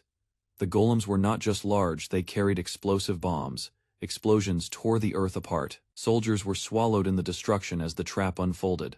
The ground trembled violently as Grick's spell took full effect. Horses and soldiers were pulled down as the earth collapsed beneath them, creating a chaotic sinkhole mid-charge. Flames swirled around Grick's hand, pulsing with raw energy. His focus deepened as he pushed the spell further. From the walls, his allies cheered. They recognized his magic. The swamp spell had succeeded, dragging enemy troops into the pit. Grick gritted his teeth, struggling to maintain control. His spell's intensity revealed strength he had hidden until now. His comrades watched in surprise. One commented that Grick's magic wasn't limited to defense anymore. Another chuckled, impressed by his growth. Grick's sister snapped them back to reality. The enemy was closing in. Grick readied more attacks, preparing to bombard the trapped soldiers. Bombs and flaming projectiles rained down. Golems hurled massive stones as the enemy panicked under the assault. A commander shouted in horror, watching their ranks break. Desperation flashed across their faces. Explosions rippled through the battlefield. Shattered earth and smoke engulfed the front line. A new wave of magic surged, this time freezing winds. A stunned soldier realized they were being hit with glacial magic. The older mage calmly held a glowing sphere of ice, channeling his power with precision. He mocked the enemy's weakness. Despite the chaos, he warned not to be overwhelmed by such ordinary spells. A soldier approached the mage, urging him to stay back. The second prince's forces needed reinforcement. The mage hesitated. His body, marked by internal damage, trembled under strain. But he refused to stand idle. He acknowledged the risk. The enemy's aura was poisonous. Even a single wrong move could end his ability to fight forever. The older mage apologized, deferring vision duties to his companion. Aware of his limitations, he requested help spotting enemy movement. With narrowed eyes, the younger warrior scanned the battlefield, concern rising. He asked where Logan McLean was during this critical moment. A pause lingered. The answer came with hesitation. Logan couldn't be seen anywhere. Suspicion immediately followed. Even with Jordan charging ahead, Logan remained hidden. His absence amidst the chaos raised immediate alarm. The older mage clenched his jaw, declaring that Logan must be scheming. He sensed a deeper tactic at play. The two set off. With a single command, they agreed to act swiftly. Their plan was to lure Logan out. Within the walls, a soldier fired back at enemy forces. The pressure of battle mounted with each exchange. Conflicted, he questioned his loyalty. Fear and doubt crept in as he faced impossible odds. His commander's words struck deep. Loyalty to an unworthy leader had burdened him more than the enemy ever could. The commander acknowledged the harsh truth. They had faced not only war, but also the most powerful in the kingdom. The soldier's voice cracked. The timing felt wrong, but the commander pressed the point. Another urged focus. Now wasn't the time for reflection. They still had enemies to defeat. The soldier tried to shrug off the emotion, turning back to battle. His concern shifted to action. He rejected the idea of hardship. For him, this fight was a matter of conviction, not suffering. Power surged around him. His body was enveloped in red aura, charging forward with renewed strength. Red aura surged around the warrior as he launched forward, carving through enemies with devastating force. The ground cracked beneath his charge. A fierce explosion followed, shaking the battlefield. Flames erupted from the impact zone, catching nearby troops off guard. Logan dashed into view. Witnessing the devastation, he realized the enemy's front line was collapsing. Time was critical. A voice echoed in Logan's mind. His opponent was faster than expected. The thought of defeat loomed heavily. He knew facing this enemy in direct combat would end in loss. Logan veered, seeking a better angle. He moved swiftly, but his opponent matched every step. Their gap in speed narrowed rapidly as Logan closed in. Logan caught sight of a glowing orb, unmistakably glacial magic. It pulsed with freezing energy, ready to detonate. The terrain around it was coated in icy patterns. He knew a blast would engulf everything within its radius. He shouted Juan's name, warning him as danger escalated. The battlefield was seconds from catastrophe. The glacial mage calmly directed the orb. Ice tendrils spiraled from it as he prepared the final release. Logan rushed forward, wind energy swirling around him. He recognized the enchantment as Wiccan's aura binding the orb, within the sphere. He saw layers of both ice and wind. The structure was far more complex than expected. He analyzed it, an ice shell, built by the glacial mage, reinforced by Wiccan's wind aura. Breaking it wouldn't be easy. Logan hesitated. Charging in recklessly wouldn't work this time. He'd need a smarter approach. Gripping his weapon, he made a plan, but a voice interrupted him coldly, telling him to give up. A powerful mage stood encased in a swirling ice barrier. Logan stared ahead, analyzing the situation with caution. The pressure in the air grew heavy. Inside the barrier, Juan demanded if Logan truly understood the chaos happening around them. His presence was calm, but his threat was evident. Elsewhere, Jordan tore through enemy ranks with crimson energy. Soldiers were thrown aside, helpless, under his brutal charge. The field echoed with screams. Red trails of aura marked Jordan's path as he struck mercilessly through the enemy lines. Pain and despair filled the battlefield. Soldiers cried out, overwhelmed by the force and destruction. The sun shone down on a commander frozen in place. The realization of defeat began to settle in. In the silence, one soldier stood still. Blood on his armor, his eyes locked forward with grim clarity. A voice echoed in his mind, the war was lost. The words cut deeper than any wound. Allies regrouped nearby. Faces were tense. Defeat loomed over every expression. A soldier called out to Clayton with urgency. His tone was serious, carrying weight beyond routine orders. Clayton turned slowly. His gaze was steady, sensing something beyond mere command. With resolve, he stepped forward and made his request. The moment marked a shift in what was to come. Under the blazing sun, time dragged on as the training ground echoed with strained breaths. Two knights stood aside, noting how long the punishment had lasted. Patrick showed no sign of relenting. Patrick questioned the soldier before him, demanding accountability with cold authority, blade drawn. Heinkel, bruised and trembling, admitted he had punished another noble's knight without permission.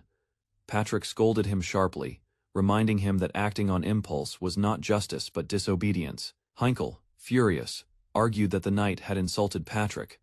Still, Patrick ordered discipline, not vengeance. In his past rage, Heinkel had assaulted the other knight, driven by pride and blind loyalty. He had once risen from a lowly barony to a respected knight, but pride clouded judgment. Now, gasping on the floor, he began to feel the weight of his actions. Patrick extended his hand without anger. Heinkel hesitated, then accepted the silent gesture. Later, Heinkel learned that Patrick had shielded him from noble punishment. Patrick had bowed to protect him, an act of leadership that changed Heinkel's loyalty forever. Heinkel vowed to support Patrick's rise and restore the McLean family's honor. Years passed. Through hardship, Heinkel remained loyal, rising to the rank of captain. Though the McLeans stayed a rural barony, their pride and future began to awaken again. Despite the passing years, the young master held his rank as a high-ranking knight. But for those watching from within, it felt like nothing had truly changed. Progress remained stagnant. A new figure approached the captain with firm steps, requesting permission to join the knight training. The captain turned, startled by the name spoken clearly: Logan McLean. The youth stood with purpose, eyes resolute beneath the sun's glare. Far beyond, chaos erupted as an attack struck the outer defenses of the city walls. Soldiers rushed into position, bracing their defenses against the enemy's advance. One knight called out, preparing to use his sword aura to defend the breach. A clash followed. Bright flames collided with burning crimson energy, pushing both sides back. Ronian, one of the defenders, was struck and sent tumbling from the blow. Patrick shouted in warning, scolding him for facing aura head on. His companion questioned the logic. How else could they fight if they didn't face him directly? Magic surged as a frozen blade was drawn, its power barely restraining the fiery aura. The enemy mocked their resistance, declaring their loss inevitable if they did not surrender. He offered mercy, but warned Logan he could die alongside his men if he resisted further. Logan stood firm beneath the pressure, recalling the vow he had made long ago. He refused to yield, stating that retreat was impossible, not with that promise on his heart. Facing his allies, Logan asked for time, offering to strike both enemies while they stalled. Patrick hesitated, knowing none of them could withstand superhuman power like Logan could. Still, Heinkel stepped forward with resolve, agreeing to the plan without question. He looked back with confidence, reminding them how faith in the young master had never failed. Heinkel's belief was unwavering. He trusted Logan's change and what it meant for their people. The soldiers followed, launching arrows and explosives to support the bold offensive. Logan watched Heinkel charge forward, flames curling around him as he held the line. Patrick was stunned, but realized Heinkel's faith mirrored the people's belief in him. Once doubted, he had earned trust with resolve, and now led from the front. This trust had not existed before, but now, it was a power he had forged. Confronting his opponent, Logan was asked if he had any final words. Gripping his weapon tightly, he thought of those depending on him to win. Hovering midair, the enemy mocked his resolve, questioning if he truly understood the cost. Logan, eyes unwavering, refused the enemy's mockery.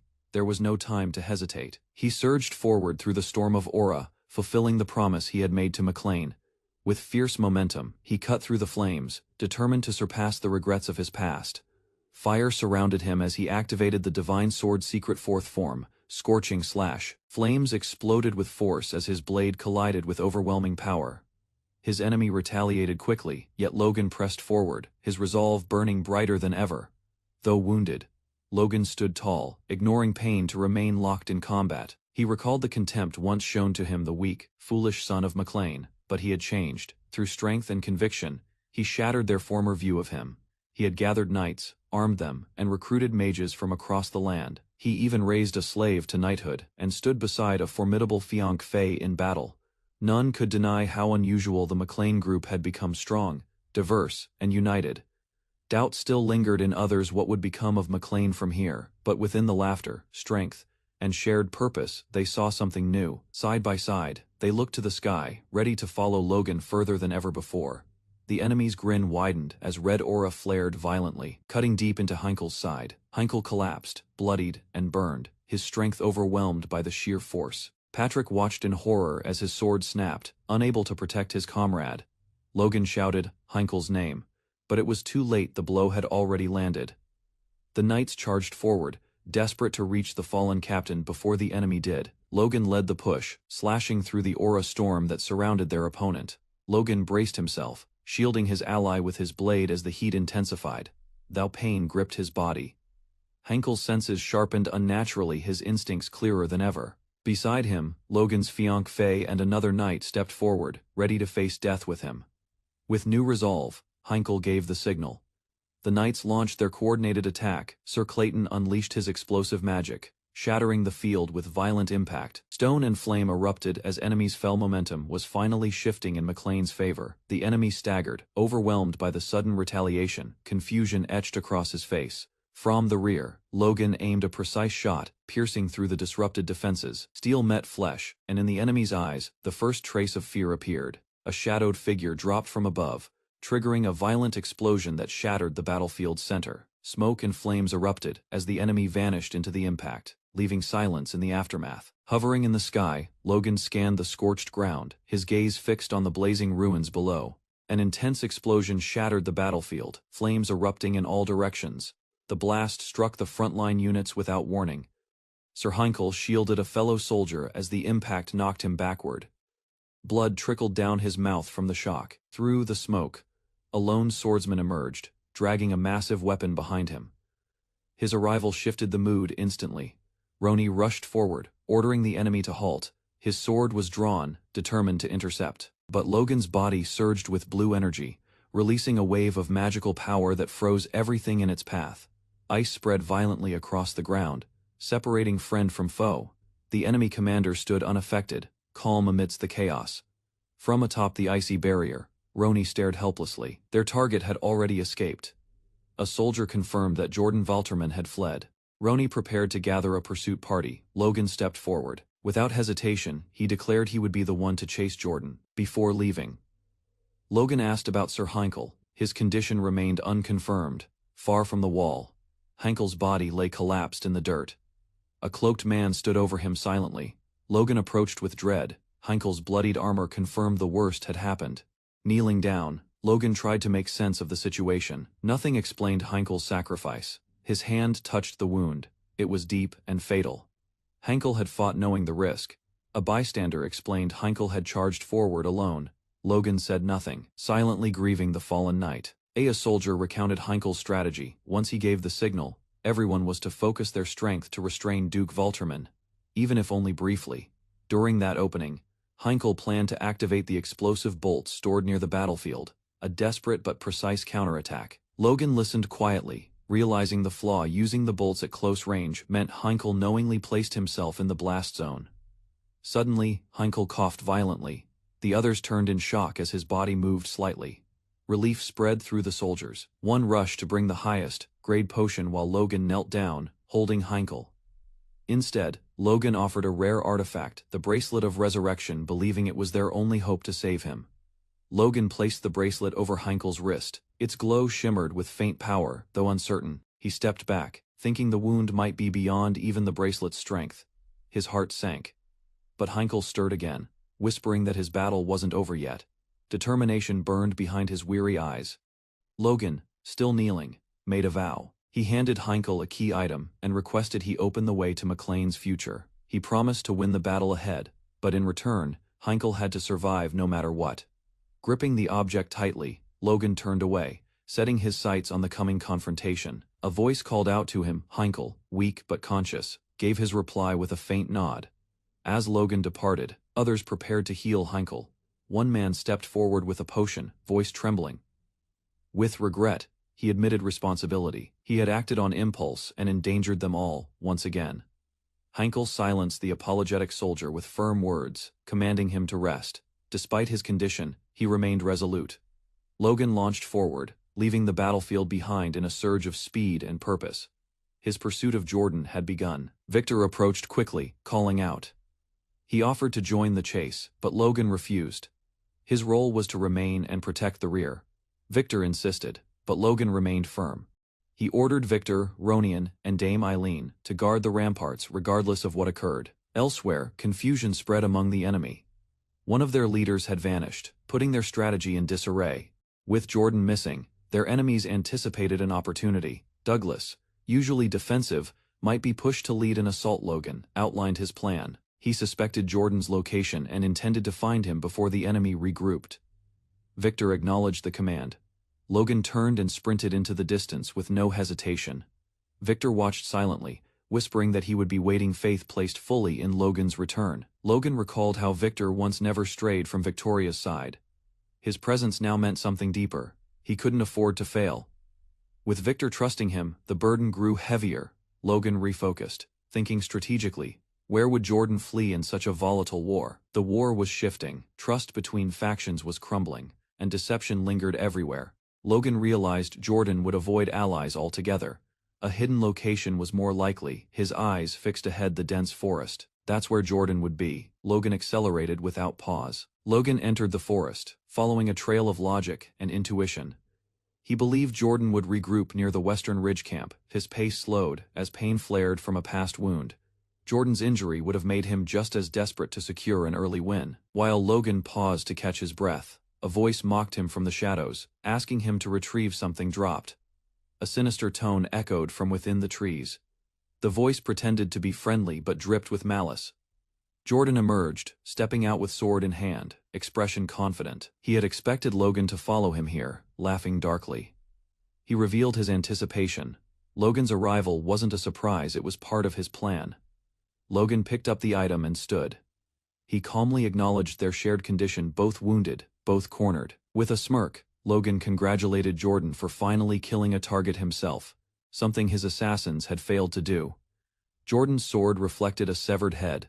Logan's words dug deep, exposing the cost of Jordan's victory. Logan mockingly offered to introduce Jordan to a better assassin, the one responsible for eliminating the princess's Margrave. Enraged, Jordan recognized the truth and erupted with fury, shouting at Logan with burning hatred. Then came the laughter, manic and bitter. Jordan accepted the truth, losing composure but not resolve. Jordan shouted that it had been Logan, not Juan, who orchestrated it all. The realization unbalanced him. Logan met his glare with a smile, asking if he truly hadn't known all along. Jordan's smirk returned, dark and sharp. He admitted he had suspected it, he just hadn't wanted to believe it. Jordan clenched his fist, proposing a justification to turn on Xuan. He saw value in conflict over trust. Logan deduced that Jordan had deliberately provoked tension to start a confrontation, forcing political division. Jordan admitted his feud with Juan was over. Logan responded by suggesting they settle things here and now. Jordan smirked, agreeing that ending it now served the nation. He prepared himself mentally for what was to come. He acknowledged fate as an obstacle, one that challenged every step forward. His grip tightened on his weapon. Logan stood ready, silent, blade in hand. The weight of the encounter settled over both. They moved simultaneously. Jordan charged with killing intent, eyes locked on his target. Logan narrowed his focus, bracing for the strike. There was no hesitation between them. Jordan roared with fury, swinging his weapon with full force toward Logan's head. Logan lunged forward, igniting his strike with power. Flames erupted on impact. Their weapons clashed in a violent burst. Sparks and fire engulfed the air between them. Both combatants locked eyes. This battle would not pause again. One was ready to end it. Logan charges forward, his blade engulfed in golden flames, slashing through the armored enemy's guard with sheer force. A retaliatory strike descends fast, but Logan counters instantly, steel clashing with burning precision. His sword lands a decisive blow, forcing his opponent back. Yet the Dark Knight stands unfazed, mocking Logan's efforts. Logan, panting but determined, reminds his foe of his own injuries. Yet the man responds without hesitation, undeterred by pain. The enemy draws closer, declaring that everything hinges on revealing the truth to Prince Juan. Logan braces himself, sword ready. He questions the enemy's overconfidence, his blade igniting once more. A memory flashes crowds of refugees and broken families, victims of war, fill Logan's thoughts. A mentor's voice reminds him that the cost of victory must include rebuilding what was lost. With renewed focus, Logan lunges, blade clashing in another explosive collision. The black-clad warrior laughs, challenging Logan's right to speak of war and peace. There, blades collide again midair, forcing Logan to question the path to true victory. Golden fire surrounds him as Logan demands answers on how to win without destroying everything. Dark energy surges around the enemy, claiming even the Grand Duke failed to force abdication. Logan is struck hard, the force erupting in a crater beneath him.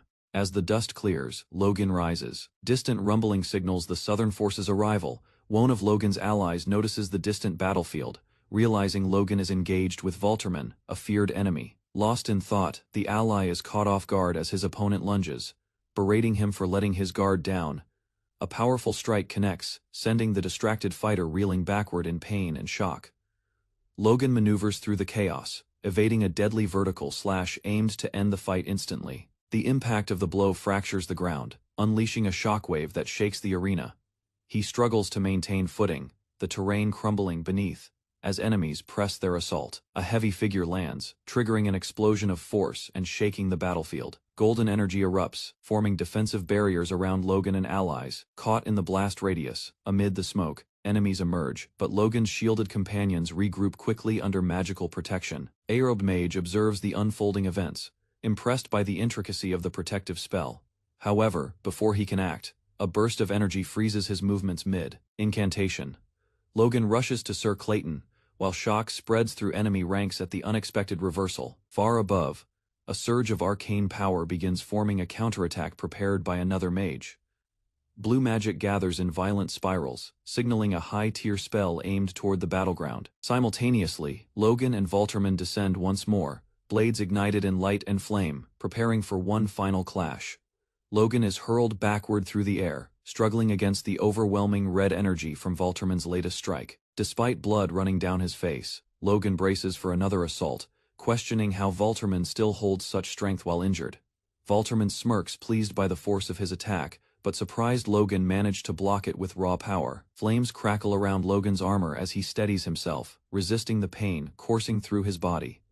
Valterman turns away slightly, contemplating the consequences of the prince's death. After the earlier explosion, he proposes a chilling hypothetical. If Juan realizes the first prince has died, what would he do next? Logan responds coldly. If he were in that position, he'd target the second prince just like Valterman. Their mutual understanding solidifies. Though they oppose each other, they share the same ruthless logic. Logan reflects on their lifelong rivalry, always climbing, always trying to get ahead. Logan confirms they are alike, both driven by duty, climbing for home and country. Yet he admits that somewhere along the journey, he rose higher than expected. He stands tall, blade ready, recognizing the heights they've reached came at great cost. Valterman reveals the true turning point, the birth of his grandson, a prince with royal blood. He grips his weapon tightly, eyes full of obsession, declaring he still has more to gain. Charging with fury, he demands an answer from Logan.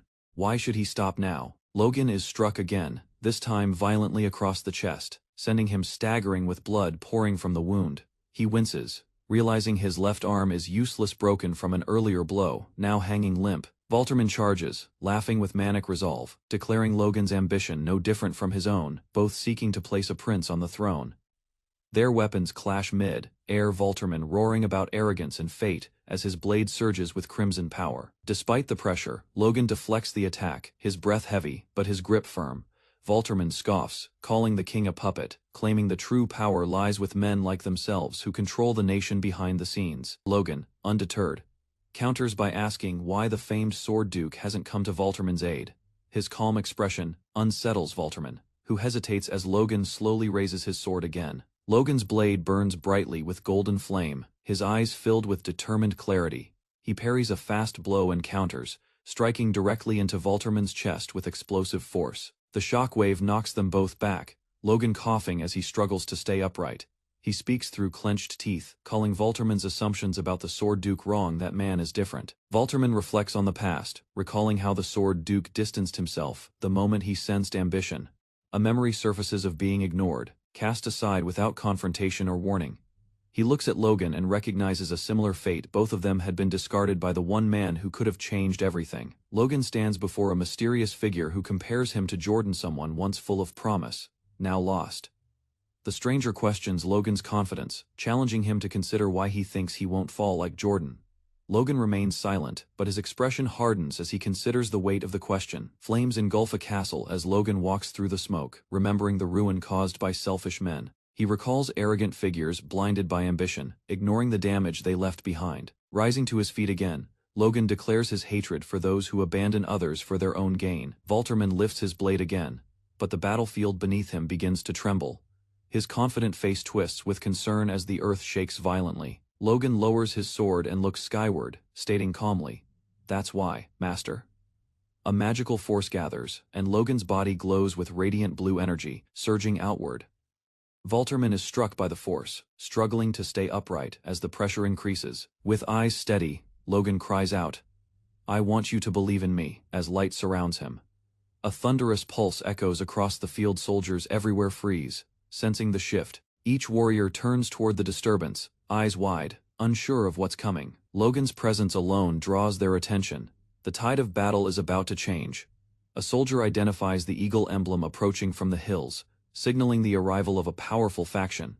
Their leader dismounts confidently, stating he will align with Logan if he is truly worthy. The mounted warrior demands proof of Logan's strength, challenging him to justify defying his orders. A thunderous sound erupted as dozens of mounted warriors charged across the battlefield. The soldiers entrenched nearby turned in shock, their expressions stiffening as dust rose around the advancing force. Two commanding officers froze in place, unable to believe what they were witnessing. The very presence of the new arrivals shattered their confidence, rendering them silent and fearful. Leading the charge was a man known across the continent, the legendary Sword Duke, with the Esperanza Knight Order at his back. The commander's steely gaze locked onto the distant fortress of McLean. Inside a meeting chamber, a nobleman confirmed the shocking news.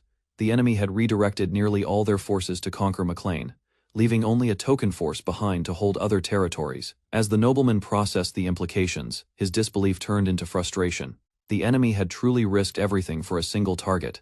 He clutched his head in disbelief, cursing their recklessness and inability to consider broader consequences. His rage boiled over as he called them fools, unable to comprehend such carelessness behind him. His wife watched with concern, and his companions remained silent, the tension in the room thick and unspoken. The nobleman leaned into his palm, overwhelmed by stress, until a small hand tugged at his waist.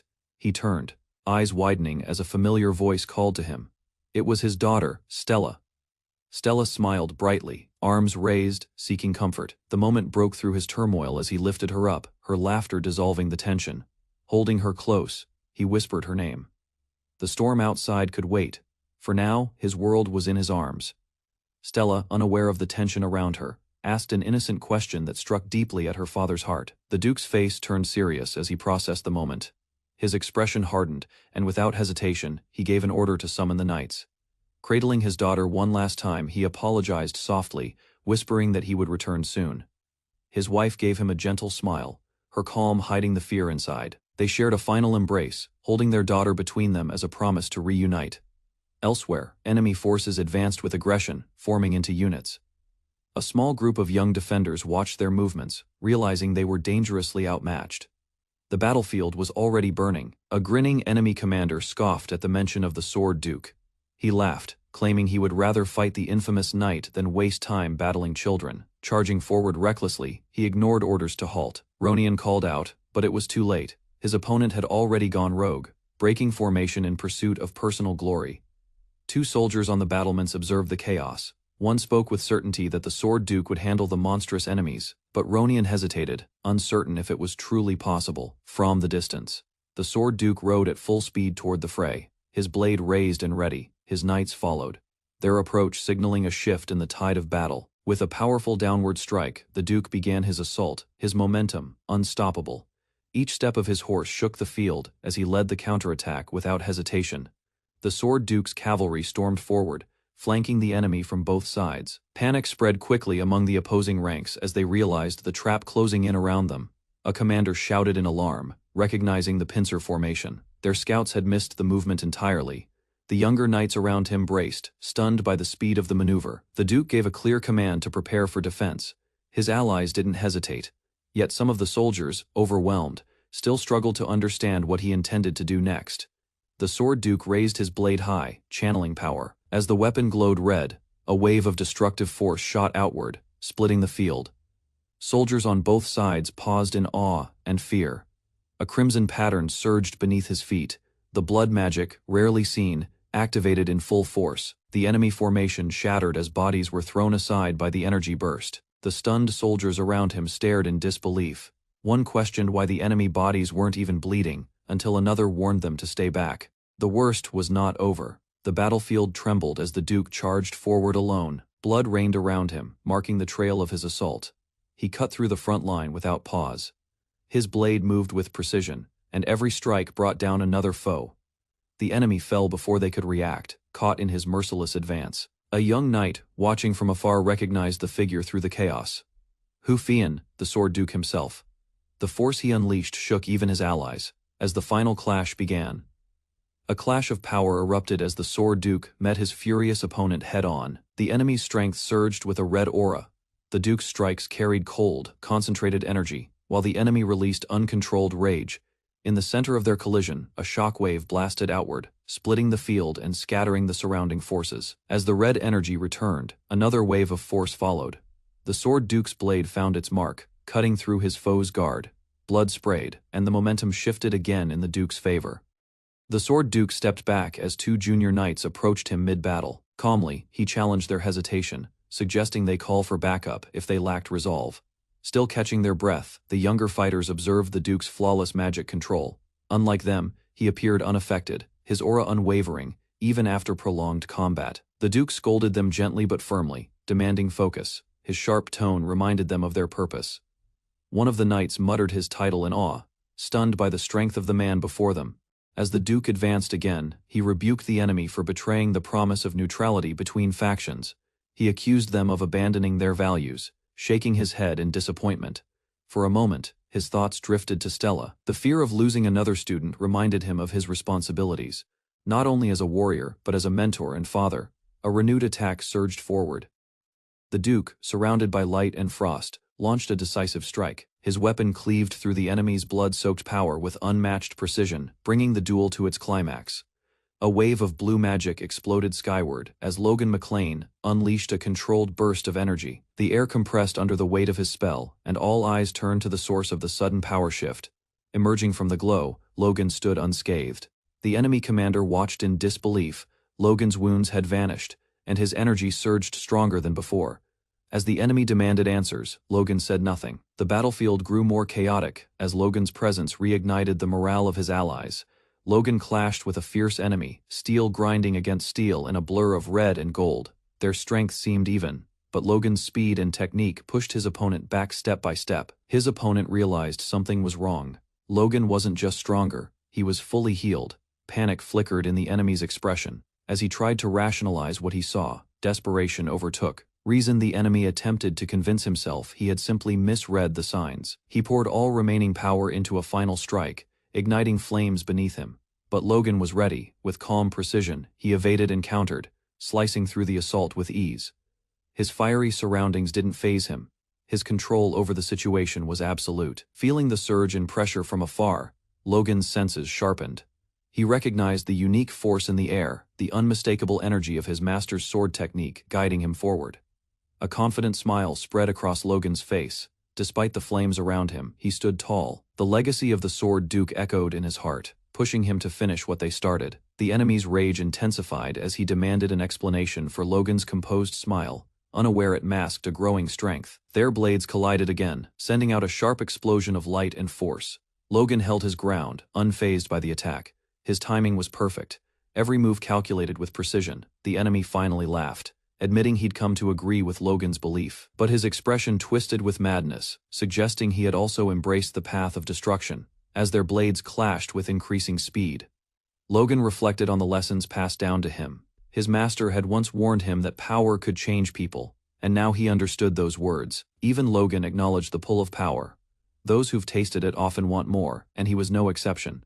His strikes were growing stronger, fueled by the desire to protect what mattered. However, unlike others, Logan held back from selfish ambition. He remembered those who believed in him, those who entrusted him with hope. A clash of colors lit the battlefield, red, yellow, and blue collided. As Logan met his opponent's force head-on, sparks of energy exploded as steel rang out between them. Logan called out, declaring his resolve. He bore the weight of his people's future and would no longer fight just for survival, but for their legacy. Raising his blade high, it shimmered with golden light, an awakened force sword. His enemy froze in shock, realizing too late that Logan McClane had become the true heir of his master's strength. With his force sword glowing, Logan raised it high, standing unshaken amid chaos. Flames surrounded him, yet his grip never faltered. This moment was proof, not of power, but of resolve. He spoke with clarity, acknowledging the burden placed on his shoulders. Every action he took was not for himself, but for those who trusted him. He could not allow that trust to be betrayed. As Logan declared his reason, the enemy screamed to silence him, unleashing a burst of red energy. Flames erupted as he charged recklessly forward, blinded by his own fury. The crimson wave of power rushed toward Logan. He remained still, arm outstretched. His golden sword pulsed with light, standing firm against the incoming storm of flame. Even as the enemy screamed in rage, Logan's calm presence grew more intimidating. He channeled his strength into the blade, his body glowing with the energy of perfect control. The impact was instant. A vertical shockwave split through the firestorm, knocking the enemy back. Logan's aura intensified, overpowering the chaos around him with a single upward motion. Seeing Logan's stance, the enemy finally hesitated, eyes wide in disbelief. A heavy silence filled the battlefield. Logan's sword radiated divine light. His opponent could only watch in dread. Time seemed to pause as Logan floated midair, his presence alone erasing the flames. He held firm, surrounded by light and wind, prepared to end the battle. With unwavering eyes, Logan declared his next move, Divine Sword, fourth form. The golden blade shimmered with sacred force, ready to bring justice to the battlefield. Logan McClane stood firm, divine flames rising around him. His grip tightened on the sword, glowing with sacred energy. Shadows of his past vanished in the light. With a powerful cry, Logan unleashed the divine sword's fourth form. A golden pillar of light shot skyward, burning through the battlefield. The impact shattered the ground beneath him. The enemy was engulfed in flames. As he screamed in agony, Logan descended with finality. His finishing move, Scorching Slash, marked the end of the clash. Logan McClane descended from above with immense force, his sword igniting a fiery pillar of power, known as the Scorching Slash. The battlefield was momentarily blinded by the blazing light as flames surged downward, consuming everything in its path. The enemy warrior, still dazed, tried to process what had occurred. Logan had somehow appeared above him without a trace, his movements undetectable. Within seconds, the enemy's aura began to fade. He stared in disbelief, unable to maintain control of his own energy. Realizing too late, he succumbed to the overwhelming pressure of Logan's magic. Not far from the clash, Ronian and Eileen stood in confusion. Eileen stared ahead in concern while the man looked around, alarmed by the sudden burst of fire from the distance. Her expression hardened. Without hesitation, she turned and sprinted toward the source of the disturbance. Flames lined the path ahead, but she pushed forward, determined to reach the heart of the battle. At the same time, Logan stood still amid the aftermath, his armor scorched but intact. The enemy had fallen exactly as he calculated, with timing that left no room for resistance. A wounded enemy dragged himself across the burning forest floor. Laughter escaped him despite the pain, convinced that his earlier sacrifice would guarantee victory for his allies in the next phase. Logan, watching from a distance. His rival had underestimated him, assuming the fall of one would delay the resistance. But Logan's strength wasn't fueled by pride, it was driven by resolve. From the shadows, a figure in royal garments emerged. Mocking Logan's efforts, he dismissed the warrior's title and questioned his authority. Logan activated Lux's time acceleration, a rare skill usable only once in rapid sequence. He had waited until the final moment to unleash its power, channeling it into the fourth form of the divine sword, Scorching Slash. Surrounded by the flames from the earlier blast, Logan stood firm, unwavering. The enemy, Jordan, lay on the scorched ground behind him. Logan approached, his gaze locked on the fallen warrior. The battle had reached its end. His voice was firm and final. Jordan, wielder of the blazing heart sword, had been defeated. Jordan's eyes flickered with lingering resistance as he struggled to comprehend his defeat. Even now, he refused to show weakness, his pride barely holding him upright. Despite his loss, Jordan claiming he had already taken down the first prince, and that the second would fall soon, he tried to undermine Logan's victory. Logan remained composed. Though the flames crackled behind him, his focus was unshaken. He acknowledged Jordan's strength, a reflection of the Sword Duke's training, regal, composed, and wearing the royal crown. The prince sneered at Logan's accomplishment. He mocked the idea of loyalty, questioning who would ever rally behind a mere young prince. Another young noble, visibly shaken, was held forcefully. The crowned prince's grip symbolized control, fear replacing resistance in his hostage's eyes. Logan remained silent. The fire behind him glowed, but his eyes reflected something colder, resolve. The next confrontation would demand more than skill. It would test who truly held the right to lead. Logan pointed his blade down at the defeated Jordan.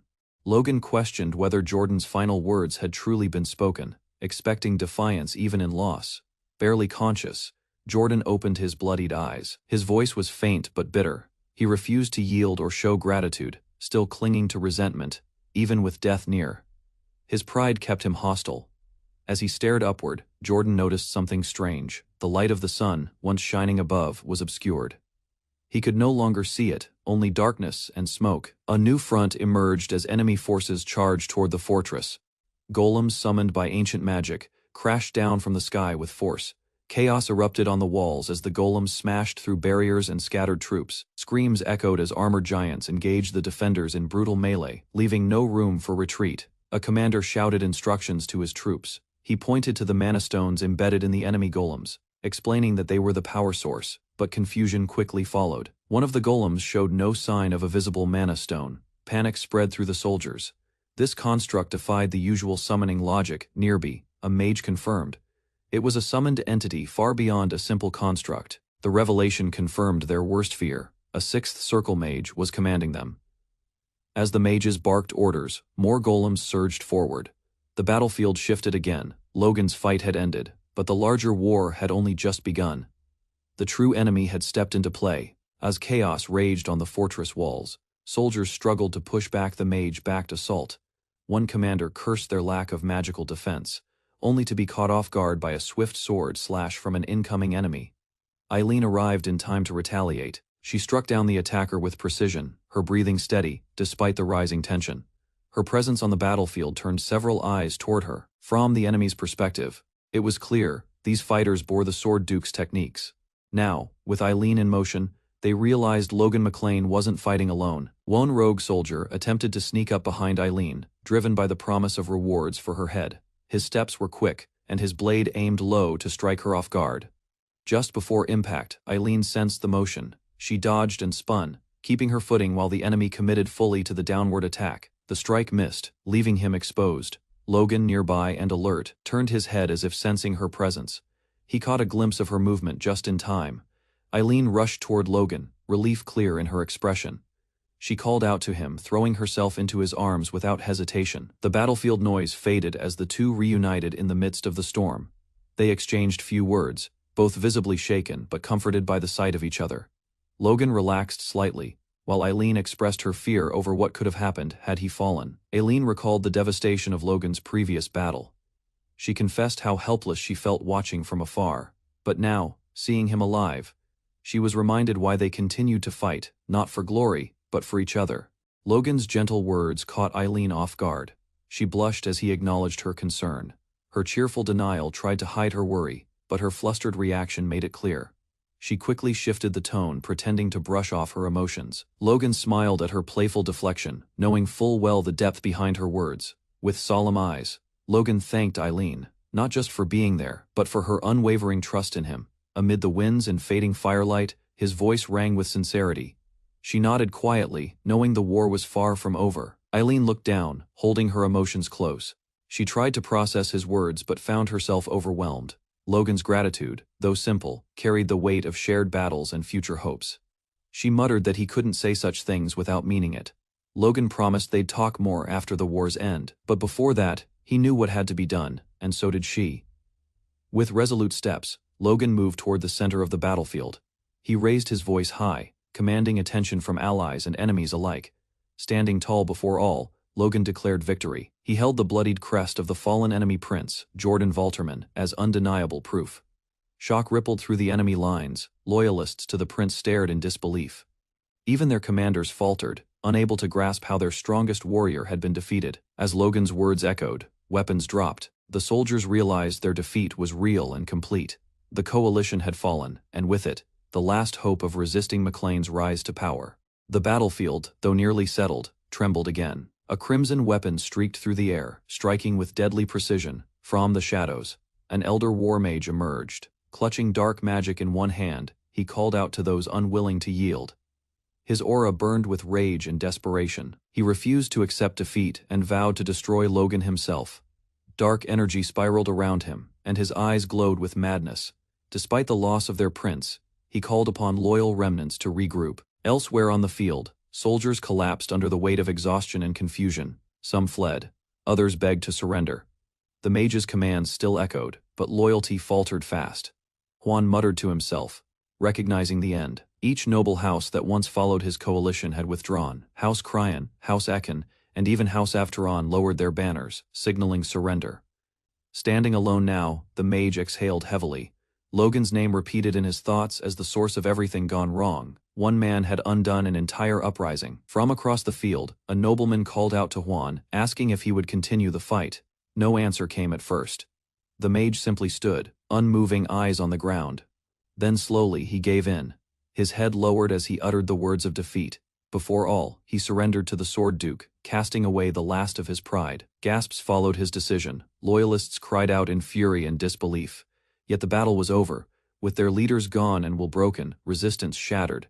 The war at long last had come to its end. The Sword Duke smiled with false composure as he praised Juan's decision to surrender. But beneath the surface, he cast a silent activation spell.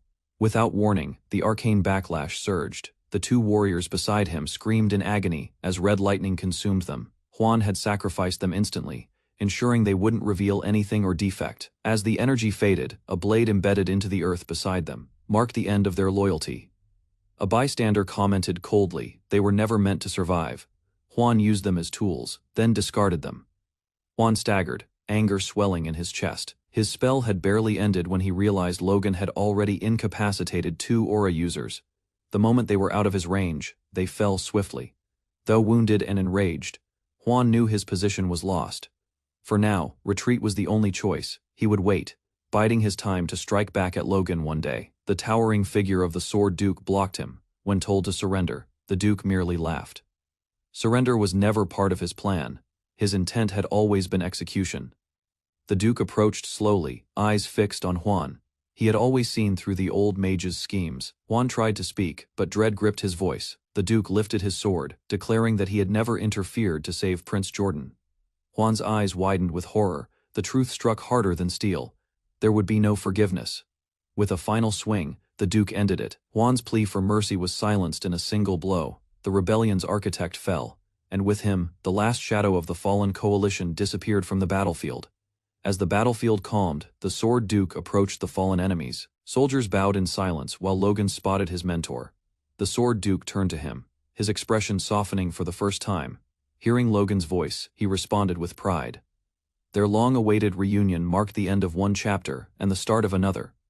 The Duke declared his growth undeniable. Logan had proven himself beyond expectations, but there was no rest. The battle had been won.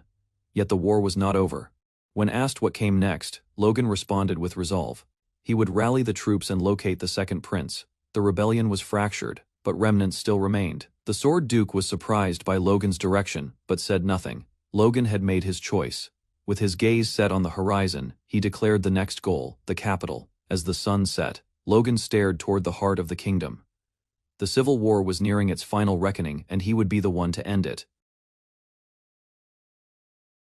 Logan McLean arrives in Grand, the capital city. After a long and calculated journey, the city stands tall, a symbol of the Empire's strength, untouched by the chaos that once consumed the McLean family. As Logan enters the city gates, he is greeted with formal ceremony. His presence has been anticipated, and the guards stand in disciplined rows. The capital's noble representative welcomes Logan, acknowledging the message received days ago. Logan dismounts calmly, presenting himself not as a guest, but as a figure whose past failure has turned into renewed determination. The nobleman appears nervous, aware of the reputation that now precedes Logan. The once fallen heir has earned unexpected attention through his recent actions and resolve. Logan's entourage, composed of trusted allies, waits for orders. News of their victory and justice already echoes through the capital. Logan signals the beginning of their movement. There is no celebration, only purpose. Their mission remains unfinished, and what lies ahead must be dealt with before true peace can be claimed. As Logan steps forward into the city, he recalls the civil war that fractured the kingdom. It had once been his greatest failure after regression, a battle he could not prevent in time. But the McLean family has survived that storm. Logan, having changed the outcome through his return and knowledge of the future, stands with confidence in the heart of the capital. Behind him, his loyal knights follow. With the Civil War behind them, Logan reflects on how much the world and himself has changed since he altered fate. Logan stands deep in thought, aware that overcoming civil war was only one milestone. The next trial looming ahead is far greater, the Empire's conquest wars, where his past self met a grim end. A crimson war banner, blazing with the Empire's sigil, reminds Logan of the brutal campaign that shattered the continent. In his previous life, he fought these battles without victory, and the war consumed everything he cherished. He remembers the fate of his allies. Roman, a powerful aura user, was taken captive and executed at the Empire's front line. Logan had failed to save him. Determined, Logan rejects the past's outcome. This time, he will alter the timeline. According to his memories, the war begins in about 7 years, but events have already diverged from what he once knew. The man before him did not appear this early in his past life. Logan realizes that every step he takes now creates unpredictable effects on the future. Aware of the risks, Logan begins forming alliances in advance. He proposes a plan to eliminate potential traitors before they can disrupt the kingdom's fragile peace. A nobleman is dragged into public, furious and shouting for release. He claims noble lineage and accuses his captors of dishonor, invoking his family's crest for protection. The crowd murmurs as the man's identity is revealed. Roran Valtermine, grandson of a powerful lord. His arrogance and status once guaranteed him impunity. Now, it means nothing. At the center, Logan watches in silence. Surrounded by onlookers, he holds firm. This moment is not about power, it's about justice, and this time, no title will shield the guilty. Logan receives news that the aftermath of the recent battle had already reached the capital 3 days prior. Despite the warning, many conspirators remained within reach, as if untouched by consequence. Among those captured are cloaked men who had participated in the rebellion. Logan is surprised they hadn't fled, questioning whether they truly believed their status would protect them. Logan's ally confirms the suspects in custody are those tied to the conflict. However, 2 noble residences stand abandoned, their owners already gone. Logan recalls Rena, someone who should have struck first if the timeline remained unchanged. Her absence confirms it. The future is no longer certain. His actions have created ripples beyond prediction. With a cold stare, Logan gives a silent order for execution. His face remains composed, but within, it's clear. Mercy is no longer an option. The traitors must be erased completely. Panic spreads among the condemned. They scream and plead, realizing no title or begging will save them. But Logan's justice is resolute, forged by past losses he swore never to repeat. The executions begin. Men cry out, pleading for their lives as they're dragged forward. Fear consumes them, but none are spared as the punishment proceeds. Hands are raised in desperation, begging to submit, to serve, to confess. But the time for bargaining has passed. This is not a trial, it is a reckoning. As screams fill the air, blood marks the end of betrayal. Logan watches without flinching. What was once leniency in a past life has now become unforgiving judgment. Logan arrives at the blood-stained courtyard, where the aftermath of his orders is visible. He confirms with his subordinate that all known blood relatives of the traitors have been executed. With no hesitation, Logan shifts his focus to the royal palace. The political purge is not yet complete. His next targets are those who hid behind noble birth and false loyalty during the chaos. Among them are the first and second princes, their children, and the aristocrats who sought refuge in the palace walls. Logan commands they all be brought forth, signaling the final stage of cleansing. A concerned noble hesitates, questioning whether such an extreme decision was coordinated with the Sword Duke. The thought of implicating royalty weighs heavily, even for those who supported Logan. Logan responds without doubt. He declares the action necessary, and assumes full responsibility. His expression shows no fear, only resolve to sever the roots of treachery once and for all. Though they follow, they quietly question his authority over the royal family. Logan's command has become absolute, unquestioned, and unstoppable. With ruthless efficiency, Logan eliminates all remaining royal bloodlines not tied to Rogers von Grandia. Even the third prince is gone. The court stands quiet as lineage collapses. Only the second prince remains unaccounted for. Logan notes his absence as a concern, but is confident he will be found soon. No enemy escapes forever. As dusk settles over the capital, Logan's plan reaches its peak. The internal threat is nearly extinguished. Now, he turns toward the Empire. The time to prepare for external war has arrived. The next day, the estate gates open under a bright sky. Logan arrives at the designated meeting point, where the prince is expected. Calm surrounds the palace, but tension brews beneath the surface. Logan's subordinate reports that the prince is en route under the protection of the Sword Duke. Logan acknowledges the update, awaiting the final pieces of leadership to fall into place. Wone Knight questions the arrangement. As Logan is the Sword Duke's disciple, he wonders why Logan entrusted him with this task. The thought lingers. Perhaps authority has shifted entirely into Logan's hands. Heavy doors swing open with force. A line of royal guards enters the hall in formation, their presence signaling formality and tension. They make way for a group approaching from within. From the opposite side of the grand chamber, a cluster of nobles awaits. Sunlight streams in behind them, casting long shadows. Among them stands the prince, who walks forward with steady resolve. Though surrounded by guards and tension, his expression shows neither fear nor hesitation as he steps ahead alone. Logan watches closely as the prince approaches. Their eyes meet. Something in the man's expression shifts, from composure to intent. Logan's instincts sharpen instantly. The prince suddenly lunges forward. His leg moves swiftly, drawing a concealed weapon. Bloodlust flashes across his face, and the act of betrayal is set into motion. Logan reacts in an instant, ducking low. His hand reaches for his sword. With reflexes honed by battle and memory, he prepares to strike before the assassin lands a blow. Logan kneels before the prince, formally addressing him as Rogers von Grandia. His greeting marks the beginning of a new chapter where loyalty is no longer bound by blood but by action.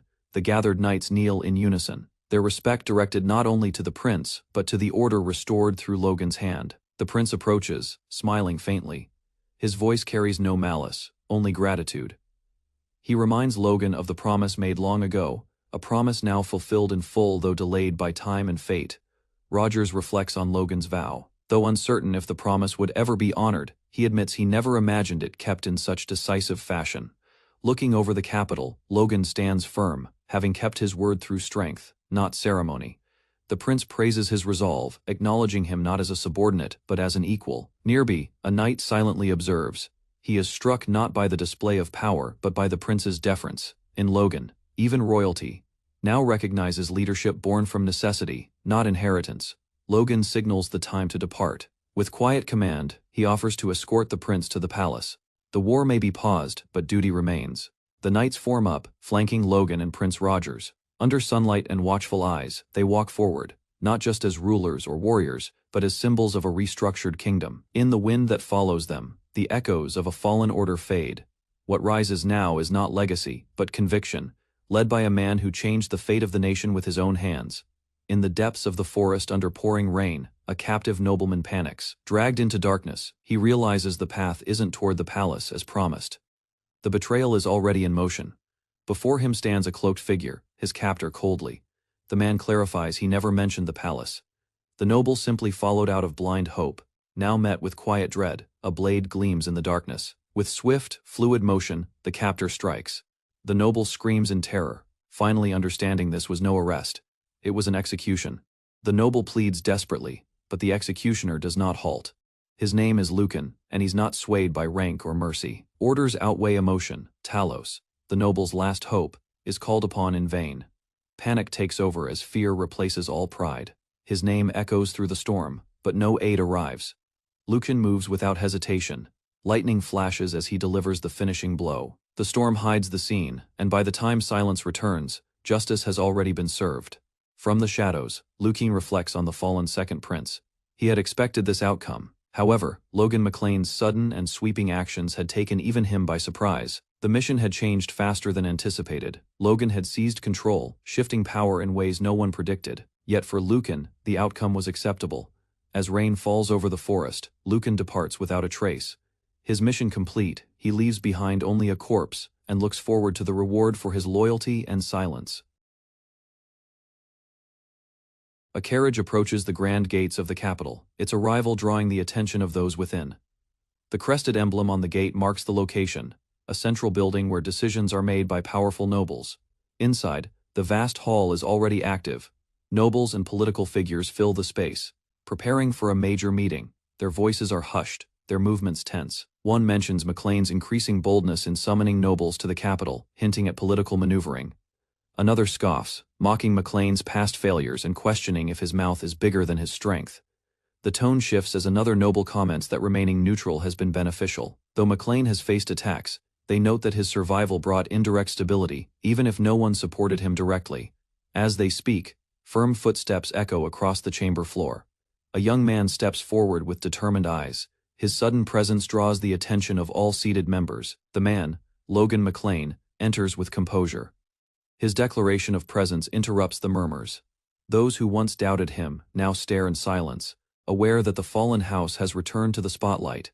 Logan's footsteps continue steadily. He walks past the spectators without hesitation, each step echoing louder in the grand hall. Nobles observe him from above, their gazes mixed with curiosity and unease.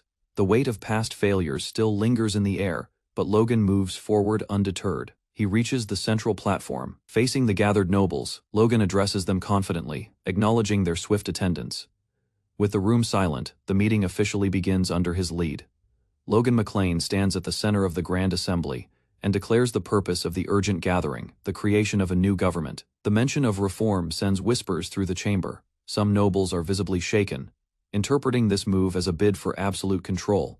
They begin to calculate the implications and their future under Logan's emerging influence. A noble speaks up, feigning support and attempting to align himself with Logan by crediting him for purging traitors. He offers praise in public, while others observe silently, cautious but curious about Logan's next move. Seated officials quickly join the charade, offering flattery to Logan. One mocks the idea of ever opposing him, while another eagerly affirms his loyalty.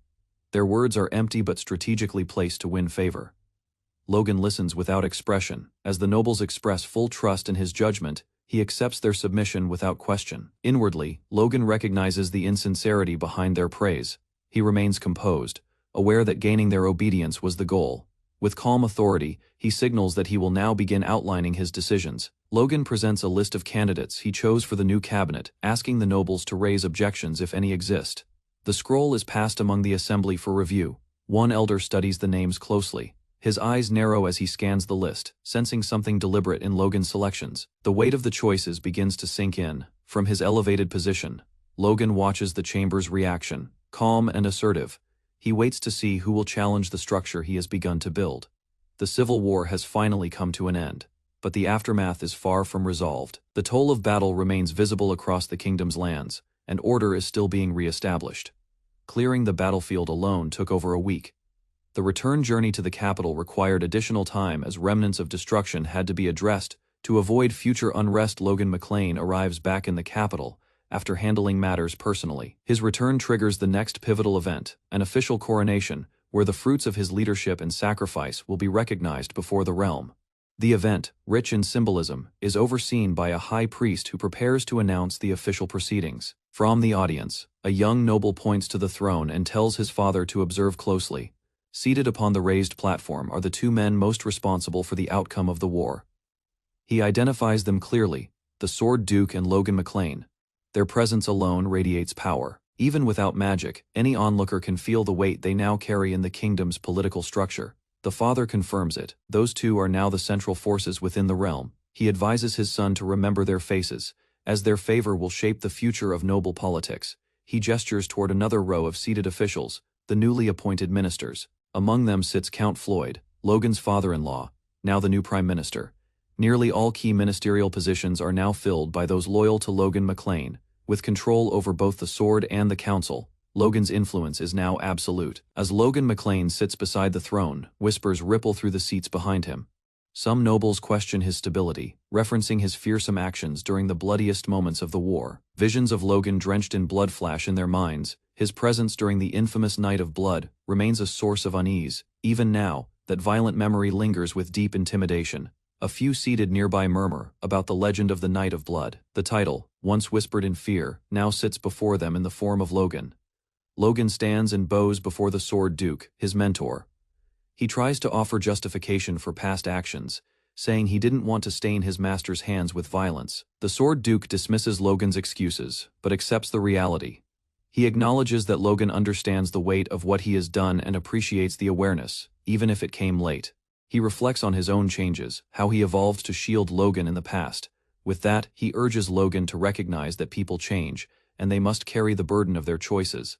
Logan apologizes sincerely for the hardships caused. His master responds that the choice to protect was his own, but it came with consequences. The Sword Duke warns Logan to never forget the cost of power. He reminds him of Jordan, the man Logan had to kill, and how that decision shaped the current peace. In silence, the Duke watches Logan closely. Then, with slight irritation, he mutters to himself, "Logan may be powerful and loyal, but he has also become a frustrating man to deal with." The Sword Duke reacts sharply upon hearing that the Archbishop has made a request involving Stella. His stern gaze reveals concern over the unexpected demand coming from the church. The Archbishop seeks to send Stella to the church, using the incident at the naming ceremony as justification. Logan is visibly shocked by the mention of Stella's name. Past memory resurfaces. Stella's presence at the ceremonial event where tension had risen. The Sword Duke, however, downplays the Archbishop's influence, noting that he cannot force royal action. As the issue fades for now, attention shifts to the present. The prince enters the cathedral, walking toward the throne under radiant light. The coronation proceeds. The prince walks steadily through the center aisle. With a composed expression, he approaches the altar, where the Archbishop waits to conduct the sacred rite. Standing face to face with the Archbishop, the prince prepares to receive the symbol of authority. The moment is silent, but its weight is deeply felt by all watching. The Archbishop lifts the crown of regency. A burst of radiant power surrounds it as the artifact activates in the presence of the heir. Gasps ripple through the nobles observing the scene. The energy released by the crown confirms its authenticity and purpose, commanding full attention. This is no ordinary crown. It is a fifth-class artifact, reserved for the true regents of Granadia, usable only by those who bear the rightful bloodline. As the crown rests on the prince's head, a powerful light bursts forth. The energy surges throughout the hall, reacting to the artifact's binding with its rightful heir. The magical light envelops the young prince's body, marking him as the true bearer of Grenadia's legacy. Its brilliance is undeniable, overwhelming the room with its intensity. Logan watches in silence. He realizes that the crown's light has now fully recognized the boy as the new prince, binding him not just to the throne, but to the fate of the realm. Logan reflects quietly. He recalls encountering the crown once before, back when he met the previous king. At the time, its power was unfamiliar to him. In hindsight, Logan understands there was high-ranking protective magic placed on the crown. Back then, he had lacked the training to recognize its true nature. With such powerful magic present, Logan questions how the former king could have been assassinated so easily. The suspicion forms in his mind. Perhaps the Empire wasn't behind it after all. The coronation continues with solemn ceremony. The prince declares his intent to honor the path of the former king and to protect Grenadia's future. Logan McLean is summoned forward. He rises and steps down the aisle, drawing the attention of every noble present as he approaches the throne. The prince praises Logan's contributions. Recognizing both his strength in war and his loyalty, he publicly names Logan a pillar of the kingdom and a successor to Lord Felix's legacy. The prince smiles and praises Logan McLean, stating that he values Logan's tactics even more than his martial strength. The crowd reacts with surprise at this unexpected compliment. Logan is visibly startled. He reflects on the irony of being recognized for something he himself had once doubted, his ability to outmaneuver others strategically. The prince reveals that Logan had foreseen the collapse of the old order years ago. He commends Logan for removing the corrupt nobles and upholding a promise made long before the war began. The prince continues his declaration. He announces that Logan has served the kingdom with distinction and now deserves full reward for his loyalty and foresight. The first gift is land, half of the territories once taken from Marquis Kalu. Nobles murmur at the scale of this reward, stunned by the prince's generosity. Next, the prince restores the honor and name of House McLean. With this, he elevates Logan's standing permanently and sets the stage for a final gesture, a noble promotion. Logan McLean is promoted to Marquis. This grants him both prestige and jurisdiction over newly awarded lands under royal command. The prince entrusts Logan with the protection of the realm and emphasizes that all present must now follow his rule and acknowledge his authority. Logan rises slowly. Though outwardly calm, he is stunned by the magnitude of the prince's decision. Internally, he wonders if this unexpected elevation is part of a greater plan. Inside the Grand Palace Hall, murmurs rose among nobles as an unexpected announcement stirred the air. The mood turned tense as the details began to spread. A senior noble tried to confirm what he had just heard, struggling to process it. Logan McLean, long disregarded, was to be granted control over both Kalia and Kale territories, a surprising strategic position no one had foreseen. The nobles whispered in disbelief. Logan wasn't just receiving these two territories, he was also to be promoted in rank. The sheer weight of this decision stunned everyone present. Before anyone could recover, the prince added a new declaration. Logan was to begin an official courtship with Princess Harimia. Gasps echoed through the chamber as the implications grew heavier. The older noble, visibly shaken, realized the full scale of what was happening. Logan McLean wasn't simply being rewarded, he was being brought into the royal fold. The prince smiled, clearly pleased with his announcement. He praised Logan's acceptance of these responsibilities. Meanwhile, Logan knelt before the throne, overwhelmed, his mind racing at the magnitude of the trust placed upon him. The Sword Duke cried out in confusion, unable to comprehend how Logan had earned such favor. Logan himself stood frozen, unsure whether to feel honored or burdened. The prince addressed Logan again. He explained that although he couldn't give more than this, it was all he could do within his power. His tone was sincere yet firm in finality. The audience stood stunned as the prince asked if Logan required anything else. Logan's allies and rivals alike looked on. Logan lowered his eyes, silent, as murmurs returned to the hall once more. Logan knelt before the prince and calmly stated that he had a small request. With permission granted, he began outlining his concern regarding the territories of Kalia and Kale. He explained that although receiving both lands was a great honor, it was too excessive for a single noble house, even one like his. He worried it might set a dangerous precedent for the future. The prince listened carefully, then disagreed. He pointed out that granting such vast control to a single noble during a royal marriage would be an even greater issue. Logan accepted the reasoning with a subtle smile. Instead, Logan expressed his wish to receive the barren Terran lands located in the kingdom's north, a region long neglected and desolate. The court was surprised. The prince questioned his choice, reminding him that the Terran region was notorious for its infertility and history of abandonment. Whispers spread through the nobles. Many were confused about Logan's intention, calling the land useless. But Logan confirmed his choice, reaffirming that he wanted that territory specifically. The prince asked if Logan was trying to embarrass him by rejecting his generous offer. Logan clarified that his concern was not pride, but the preservation of fairness among nobles. Logan explained his reasoning. Taking land for the sake of power wasn't his goal. Instead, he wanted Terran for a practical reason. Its strategic central location among the surrounding regions of Kalia, Kale, McLean, and Harimia. He emphasized that developing the Terran region would bring long-term benefits for all nearby territories. His people, he said, would build a thriving future from its ruins. Following Logan's request, the rest of the royal rewards were distributed quickly. Among them, Sword Duke Felix Esperanza was named Archduke and granted additional lands from fallen houses. Though he received substantial power and territory, Felix's expression showed no joy. His gratitude felt forced, drawing quiet concern from onlookers who noticed his unease. Logan, watching from a distance, knew it wasn't easy. The image of Felix reluctantly accepting the role, with Logan barely convincing him earlier, made him break into a nervous smile.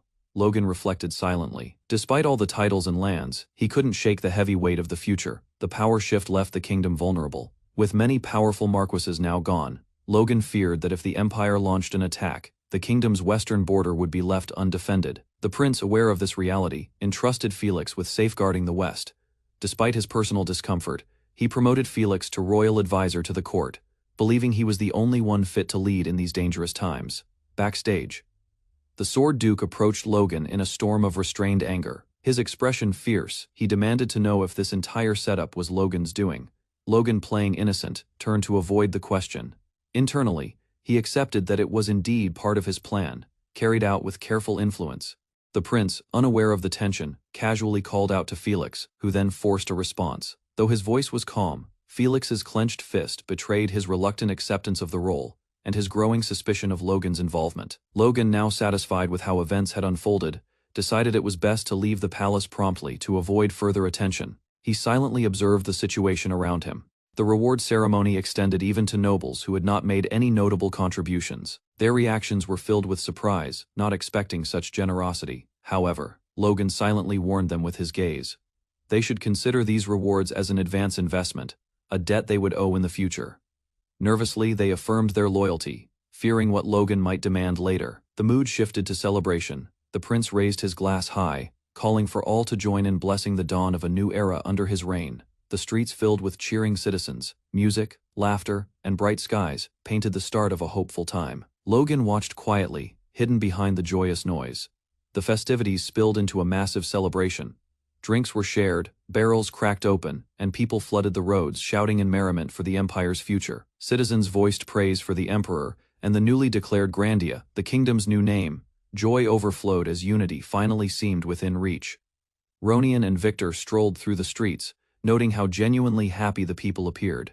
It brought a rare moment of relief to his otherwise burdened heart. He reflected on his older brother who had suffered through the recent war. Yet, despite that pain, he had smiled brightly in front of their father. Victor, calm and watchful, affirmed his view. Logan was strong.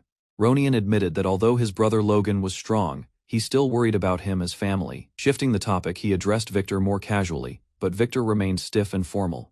Victor reminded Ronian of the hierarchy, maintaining respectful speech as the brother of his master. Ronian, annoyed by the formality, gave up and decided to enjoy the festival alone. As Ronian approached a vendor, he noticed an abundance of jewelry being sold, likely due to post-war supply shifts.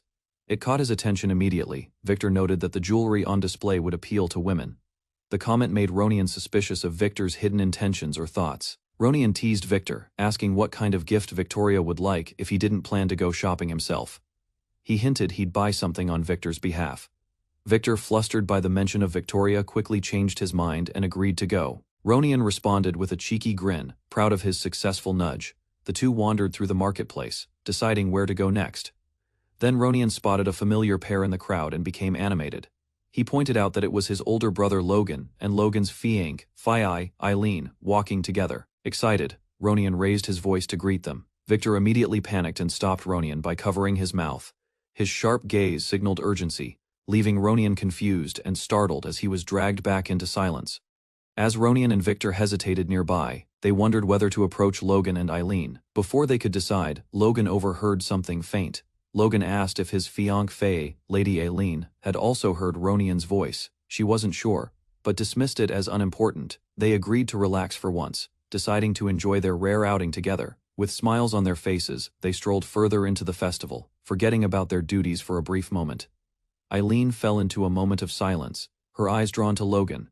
Her mind wandered back to the day he had approached her unexpectedly with a sword in hand. Without elaborate gestures or romance, Logan had simply offered her the sword and addressed her directly as his fiancée. That moment left a lasting impact.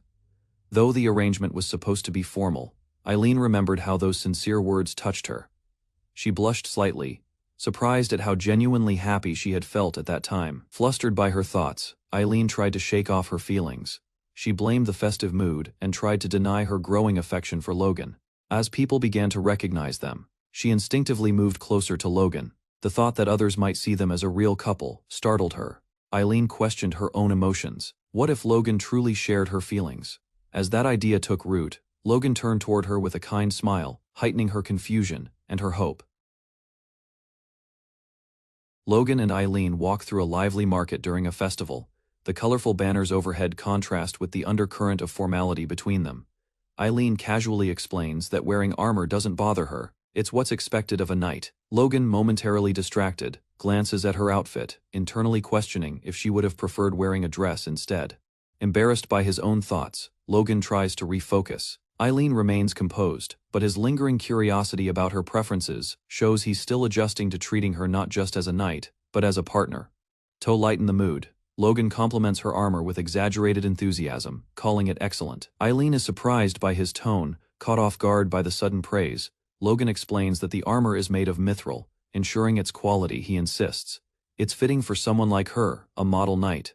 Despite his clumsy delivery, his sincerity is clear. Eileen chuckles and tries to steer the conversation back to normal. Logan, wondering if talking about armor is a typical topic for a date, unsure if he's making progress or ruining the atmosphere. They continue through the marketplace, stopping at a weapon stall. Logan examines a great sword while Eileen discusses its balance. Eileen enthusiastically points out another weapon, urging Logan to try it. Her energy becomes infectious, and he finds himself genuinely enjoying the exchange despite his earlier hesitation. Suddenly, Eileen neutralizes a hidden assassin without hesitation. Logan watches, stunned, then laughs. He realizes their outing, filled with steel and danger, is oddly perfect and unexpectedly fun. As evening falls, Logan and Eileen return to the estate under a quiet sky. The festive energy from earlier fades into calm stillness. Eileen is surprised the outing ended so quickly. She hesitates, then turns to Logan with an uncertain expression. Her words falter as she searches for the courage to express something lingering in her heart. Logan, unaware, responds casually, missing the weight behind her question. Eileen gathers herself and asks if Logan might have forgotten anything. Logan, puzzled, assumes she's referring to something trivial. Her frustration grows as she realizes he doesn't understand her hint. Eileen suggests there may have been something important left unsaid, something meant just for her. Logan finally begins to understand, but doesn't immediately respond. Eileen's heart races in anticipation, her eyes reflect hope, mixed with nervousness. Logan meets her gaze with an apologetic smile and breaks the silence, not with affection, but with an apology. He expresses regret for making her work during the festival. He misunderstood the day as duty rather than a personal moment. Eileen, caught off guard by the miscommunication, realizes Logan still views her as a knight before a fiancé. Logan instructs Eileen to rest and take future time off. He emphasizes her role as a knight, not realizing how his words dismiss the emotional connection she was hoping to deepen. Turning away, Eileen conceals her disappointment. She leaves silently, overwhelmed by the emotional distance between them, despite their time together. Logan, confused by her sudden departure, watches as she walks away. Her final steps echo the words left unspoken between them. Eileen walks away with firm, burning frustration. When Logan asks where she is going, she sharply responds, with clenched resolve, that she is going to clock out, signaling she is done being treated like a subordinate instead of a fiancé. Logan is completely lost, reacting with confusion. He tries to laugh it off, unaware of how serious her disappointment is. He's left wondering if he said something wrong. His younger brother arrives to witness Logan's bewilderment, and the word brother is shouted with frustration and disbelief. Morning arrives over the family's estate. The peaceful sunlit sky is a sharp contrast to the awkward tension that remains unresolved. Within the training grounds, Sword Duke Felix confronts him. Felix demands to know if Logan truly has no idea what he did wrong. Logan responds honestly, admitting he thought about it all night, but couldn't figure it out. Felix, both exasperated and amused, mutters in disbelief. Even in his youth, he says he wasn't as dense as Logan is now. His words reflect a mixture of disappointment and concern for Logan's lack of awareness. Felix firmly reminds Logan that Eileen is his fiancée, not just his knight. The distinction is crucial, and Logan finally pauses, struck by the realization. Felix declares training will begin immediately. He tells Logan to raise his sword, vowing to help him overcome not just martial flaws, but personal blindness. With renewed determination, Logan accepts the challenge. As he raises his blade, he shouts in agreement, finally understanding that strength alone isn't enough. He must also grow emotionally.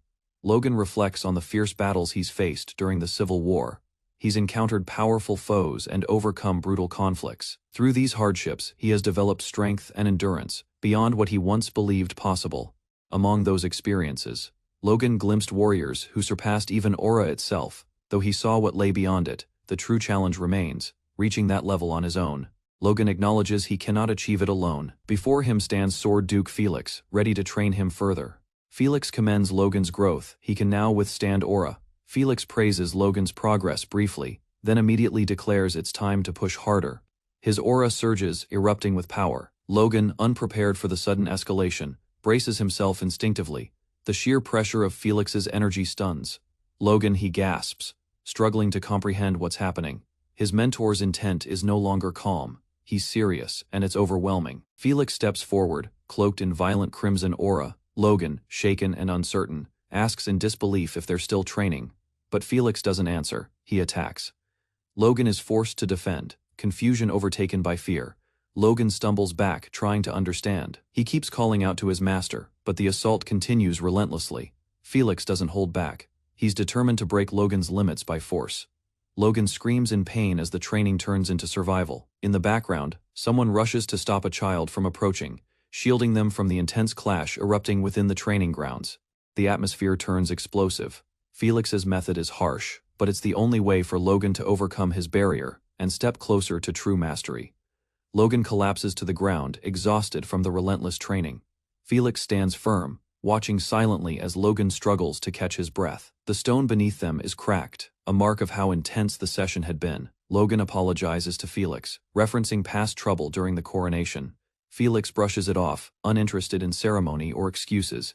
He simply tells Logan to get up and keep going. Still on the ground, Logan admits his deeper reason. He wanted someone trustworthy by the king's side. His words carry the weight of responsibility and a desire to protect what matters. Felix, still radiating fierce aura, questions Logan's bold request. It's clear Logan's plea brought Felix out of retirement, disrupting his peace. Felix asks if Logan truly expects that kind of sacrifice from him. Logan, still kneeling, silently confirms with a determined look. Felix studies him, sensing sincerity and desperation in equal measure. Felix exhales and relents. While it wasn't a flawless justification, Logan's reasoning was better than an excuse. He agrees to stop the training, for now acknowledging Logan's effort with a smirk. As things settle, Felix asks when Logan plans to return to McLean. Logan replies that he'll go back once the festival ends, his mind already set. Felix raises an eyebrow at the quick departure, wondering if Logan plans to leave his knights behind. Logan answers that they'll be accompanying him. Felix nods, noting that the king has placed great trust in Logan. He suggests that leaving a few knights to protect the king would be wise. A quiet reminder of balance between duty to family and loyalty to the crown. Logan asks Felix to stop scrutinizing him. Though exhausted, Logan insists that he's serious and determined, especially if constantly pushed. His tone is confident, yet light-hearted. Logan smiles, revealing that he had hoped the Esperanza Knights would support him. He understands Felix's position and anticipates the resistance he may face in asking for more. Felix responds with dry amusement, reminding Logan not to be greedy. He says there's nothing else he can offer. However, Logan has one more request. Without hesitation, Logan firmly asks Felix to prepare for an invasion by the Empire. His voice is decisive, and his expression deadly serious. Felix is caught off guard. He didn't expect such an urgent or extreme request. He confirms if Logan truly suspects the Empire's involvement in the Pendragon King's death. Logan answers with conviction. Yes, he believes the Empire will attack soon, and preparation must begin immediately, even if the timing seems premature. His foresight stems from more than just instinct. Felix counters with common belief. The Empire's internal chaos should take years to settle. No one expects them to act aggressively while still unstable. The Empire has a pattern of expansion and conquest, often striking, while others believe they're disorganized. Now, under a new emperor, Logan expects history to repeat itself. Felix silently considers Logan's warning, then reassures him, with Felix managing the eastern border, they will be ready for anything. His quiet confidence reflects years of experience and trust in Logan's judgment. Logan reflects on Felix's presence. His master may be stubborn, but he's still trustworthy and strong. Logan internally accepts that there is no need to argue further, especially when their goals align. Felix's loyalty to the throne is unwavering, and Logan acknowledges that their swords now point in the same direction. There's mutual respect without needing further persuasion. Felix smiles and invites Logan to visit the capital more often. He reveals he serves as the king's advisor, but prefers not to stay entangled in politics at his age. Logan is surprised, recalling Felix once wanted to step back from power entirely. Felix clarifies, he doesn't mind power, he just didn't want Logan to lose himself. He sees potential in Logan, not just as a warrior but as a principled man. He assures Logan that if he remains true to himself, he'll serve the king well. Logan quietly reflects, knowing it's awkward to admit, but he is currently stronger than the king. Logan understands the tension such power creates. A king must tolerate no threat above himself, yet, Logan believes King Robes, who was once hailed as a future great ruler, still has potential he must now fulfill. The session nears its end, but Felix casually announces they'll continue training. Logan protests, thinking they were finished. Felix smirks and unleashes his aura again. Since Logan plans to leave soon, Felix intends to push him to his limit before then. He tells Logan to keep training even after returning home. Logan, wide-eyed and breathless, braces himself again, knowing his path to strength has no pause. Felix offers one final word of encouragement. With a calm expression, he assures Logan that if he keeps going at this pace, he'll continue to grow stronger. It's both praise and expectation. Logan smiles at his mentor's confidence, fully committed to fulfilling that promise. His voice is firm and bright as he responds with a loud "Yes, Master," echoing with determination and gratitude. As Logan looks up into the clear sky, filled with resolve, a thought interrupts his focus. He was going to continue, but something unexpected was waiting ahead that would change his course. In a new room, Logan is summoned by a mysterious figure who addresses him with weight. With fingers folded in front of his face, the man gives a direct and strict order. He commands Logan to stop working and stop training, completely. The instruction is so sudden and odd that Logan is visibly stunned. Confused, Logan blurts out in disbelief, trying to make sense of the order. His face shifts between panic and amusement as he wonders, what could possibly justify such a demand now? Logan stood before his father, the Marquis of McLean, who remained seated with fingers locked in a stern posture. The atmosphere was tense, and Logan's name was spoken with weight. Without warning, the Marquis issued an unexpected order. Logan was banned from all work and training, effective immediately. The tone left no room for argument. Logan, caught off guard, struggled to process the sudden restriction. His confusion was evident as he questioned the decision. This ban wasn't random. Its cause could be traced back to something that began a few days earlier. Whispers had begun circulating in the capital. The prestigious McLean family was preparing to leave. Citizens expressed disbelief, wondering why such an influential house would retreat without military support or knights. Inside a lavish hall, nobles speculated on the Marquis's sudden withdrawal. They debated his motives, noting his powerful connections to the Chancellor and his noble title. An older noble suspected internal fractures between the Emperor and the Marquis. Outside the city, fires lit the forest camp where McLean forces had quietly assembled, hinting at preparations made without public knowledge. As night settled over the forest camp, a soldier rushed into the tent to deliver news. His report was urgent. 1,000 armed men had entered McLean's domain. Their approach was neither subtle nor peaceful. By the campfire, Logan sat armored and alert. The situation was escalating faster than expected. The size of the enemy force and their brazenness confirmed a direct threat to the territory his family protected. Guards maintained night watch while tension spread through the encampment. Logan did not rest. The implications of the invasion were clear. War might be unavoidable, and the Marquis's earlier decisions now made grim sense. Logan sat silently at the edge of the campfire, reflecting on whether his decision to press on without rest had affected the morale of those following him. Eileen approached, her calm demeanor breaking the solitude. Her tone wasn't confrontational, it was measured, as she asked if something was troubling him. The question caught Logan off guard, revealing how distant their recent interactions had been. Logan hesitated. For a while now, they hadn't even been able to maintain eye contact. Her sudden concern made him wonder if her mood had shifted. Despite the awkwardness, there was a sense that some unspoken tension still lingered between them. Logan quickly decided to ease the situation. Whatever worries he carried, he felt the need to keep them to himself for now. With a light smile, he dismissed the issue, claiming it wasn't serious enough to trouble her with. Eileen paused, clearly affected by his answer.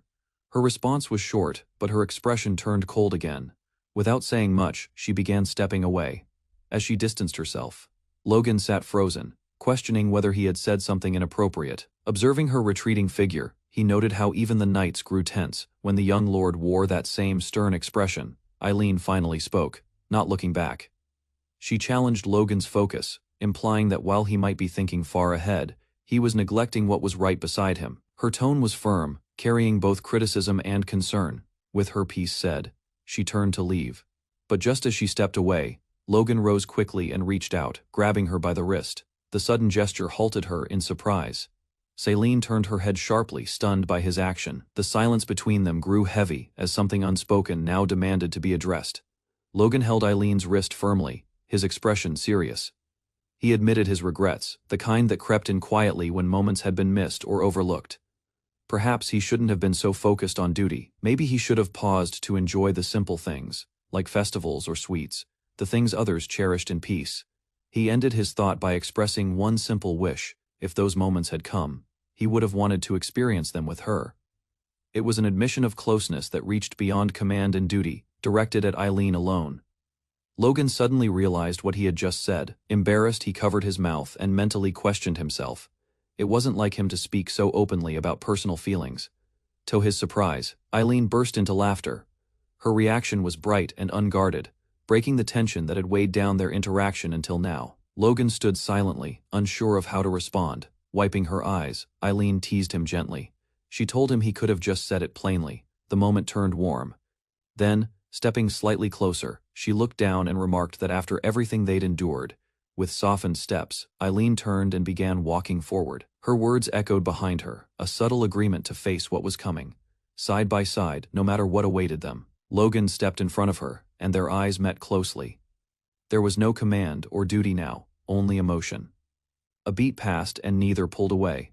Then, in a quiet but firm motion, Logan leaned in and kissed her. The tension snapped as surprise and intensity surged between them, not of conflict, but of something long held back, finally breaking through. Logan and Eileen stood in silence under the forest canopy. Though no words were spoken, their joined hands said more than either could voice. As Logan nervously fumbled for words, he tried to complement her armor to fill the silence. Before he could recover from the awkwardness, Eileen stepped closer without hesitation. She leaned forward and gently kissed his cheek.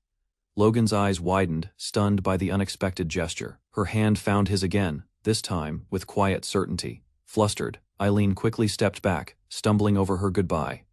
She turned sharply and began walking away without giving him a chance to respond, leaving behind a swirl of emotions in her wake. Logan watched her retreat in silence, her red cape vanishing between the trees. The moment had left him speechless, still processing what had just happened. Staring into the open night sky, Logan finally let out a soft laugh. The stress of leadership momentarily faded, replaced by the memory of a single sincere moment. Inside the banquet hall, Dwayne raised a mug high into the air, declaring a toast to mark Logan's return. The room filled with knights and retainers erupted in cheer. The celebration grew louder as mugs clashed, barrels were emptied, and spirits rose. In the midst of it all, Logan stood among his people, surrounded by familiar faces and renewed energy. Cheers rang out for the pride of House McLean. Logan, smiling, was greeted by those who once doubted, now rallying behind him. At his side, Eileen joined in quietly, the earlier moment between them tucked away beneath the growing respect of the hall. Inside a stone-walled room, a group of men gathered around a table. One of them, Dwayne, half laughed while calling out others' faults, clearly under the influence. The Marquis of McLean entered the hall with calm authority. The moment he appeared, Dwayne raised his mug and loudly reminded everyone to greet the Marquis first. Another man dryly pointed out that Dwayne was clearly drunk. Ignoring the rowdy behavior, the Marquis cut through the noise and redirected the group's attention. He reminded them that their true guest of honor wasn't himself, but someone else who had earned respect through far more personal sacrifice. All eyes turned toward a man seated quietly in the corner. Bandages covered his head. The Marquis addressed him with sincere respect, calling him Viscount Heinkel, a title that drew attention from everyone present. Heinkel brushing off the praise with humility. Despite his injuries, there was pride in his expression. His response was brief, but carried the dignity of someone who had endured much. From across the hall, Logan looked on with quiet respect. His eyes softened as he watched Heinkel receive the recognition he had earned. There was admiration in Logan's expression, but also reflection. Later, as Logan walked through the courtyard with Heinkel, the truth came out. Heinkel confirmed what Logan had only heard from his father, that he had collapsed on the battlefield and lost consciousness. Heinkel shared how that failure had cost him his title of knight. Though it had been a harsh punishment, he accepted it without bitterness, even smiling at the memory. But his loyalty and service hadn't gone unnoticed. The Marquis had personally elevated him to Viscount, granting him new authority and rank within the family's domain, a rare honor that came not from success, but from unwavering resolve. Heinkel revealed to Logan that the Marquis planned to reward him with a personal domain. Though grateful, he admitted the honor felt greater than what he deserved. Heinkel recalled his mindset during the war back then. Even if only in a small way, he had been ready to lay down his life if it meant ensuring McLean's success. Despite his near-death experience, the victory that followed made the sacrifice worthwhile. Now, with both survival and recognition granted, he felt no need for more. Logan quietly disagreed. From his perspective, Heinkel's role in the battle had not been minor. The injuries he inflicted on the enemy commander had turned the tide, making Logan's own victory possible. Heinkel's simple smile in response held no pride, only quiet satisfaction. For him, knowing his contribution mattered was reward enough. Their footsteps echoed in the corridor. As Heinkel shifted the conversation, he asked if Logan knew what the Marquis's lifelong dream had been. Logan, slightly caught off guard, surprised to hear the topic change to his father's aspirations. Heinkel revealed that the Marquis had once vowed to restore the former glory of House McLean. It had been a goal spoken with conviction in his youth, not just words, but a belief shared by those who followed him. Heinkel confessed that the same dream had been his own. As Logan listened, the weight of those ideals passed silently between them.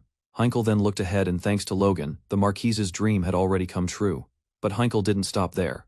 With hope in his voice, he expressed his desire to witness something even greater, a dream beyond the Marquis's. Logan stood still, struck by the depth of the words. Despite his injuries, Heinkel made a firm request to Logan to be placed in charge of training soldiers.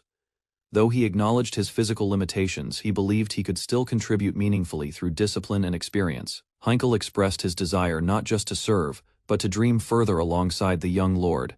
His conviction was clear. He wanted to walk the future of McLean not as a retired hero, but as an active hand in shaping it. Logan agreed without hesitation. He promised that no matter what dream Heinkel pursued, he would ensure the path extended beyond it. The next morning, sunlight spilled into the study. The Marquis of McLean quietly acknowledged Heinkel's stubbornness with a knowing smirk. He saw in the old knight's actions the same will that once guided their family through hardship. Logan, standing before his father's desk, admitted that Heinkel's words had changed his perspective. They had opened his eyes to the weight of shared dreams and the responsibility of carrying them forward. With resolve, Logan announced his plans to head into town immediately. He intended to address the unfinished work and resume training. The Marquis suddenly slammed his hand on the desk, halting Logan's exit.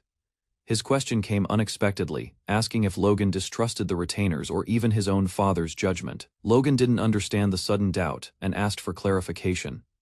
His response was genuine, not defensive. He merely wanted to take responsibility. The Marquis explained calmly that others were capable of handling post-war duties. But Logan's insistence to act personally signaled something deeper. Still, the Marquis accepted his decision, acknowledging Logan had a plan of his own, and perhaps it was time to let it unfold. Logan was caught off guard as his father questioned the urgency of his plans. The Marquis pressed further, pointing out how Logan's constant involvement had begun to concern those around him. Logan struggled to respond, realizing the weight behind his father's words. The Marquis wasn't simply concerned with his son's plan. He was worried about Logan's well-being, and whether the younger man had allowed purpose to overtake rest. Without room for negotiation, the Marquis declared a firm order. Logan would be forbidden from all work and training for 1 week. The threat landed heavily. If Logan attempted to work during this period, he would be stripped from involvement in household matters altogether. His reaction was immediate, shock and protest. The Marquis reaffirmed that it wasn't punishment, but care that motivated his decision. With a firm yet protective gesture, he guided Logan toward rest, urging him to take the time off for his own sake. Logan tried to resist, but his father's physical strength overwhelmed him.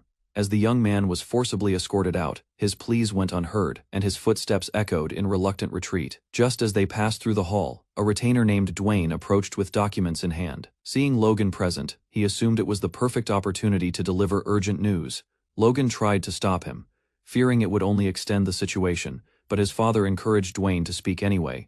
It was a test, perhaps to see how Logan would handle it. With everyone pausing to hear the news, the attention turned fully to Dwayne. Though the content of the message remained unknown, the mood had shifted. Now, Logan had no choice but to listen.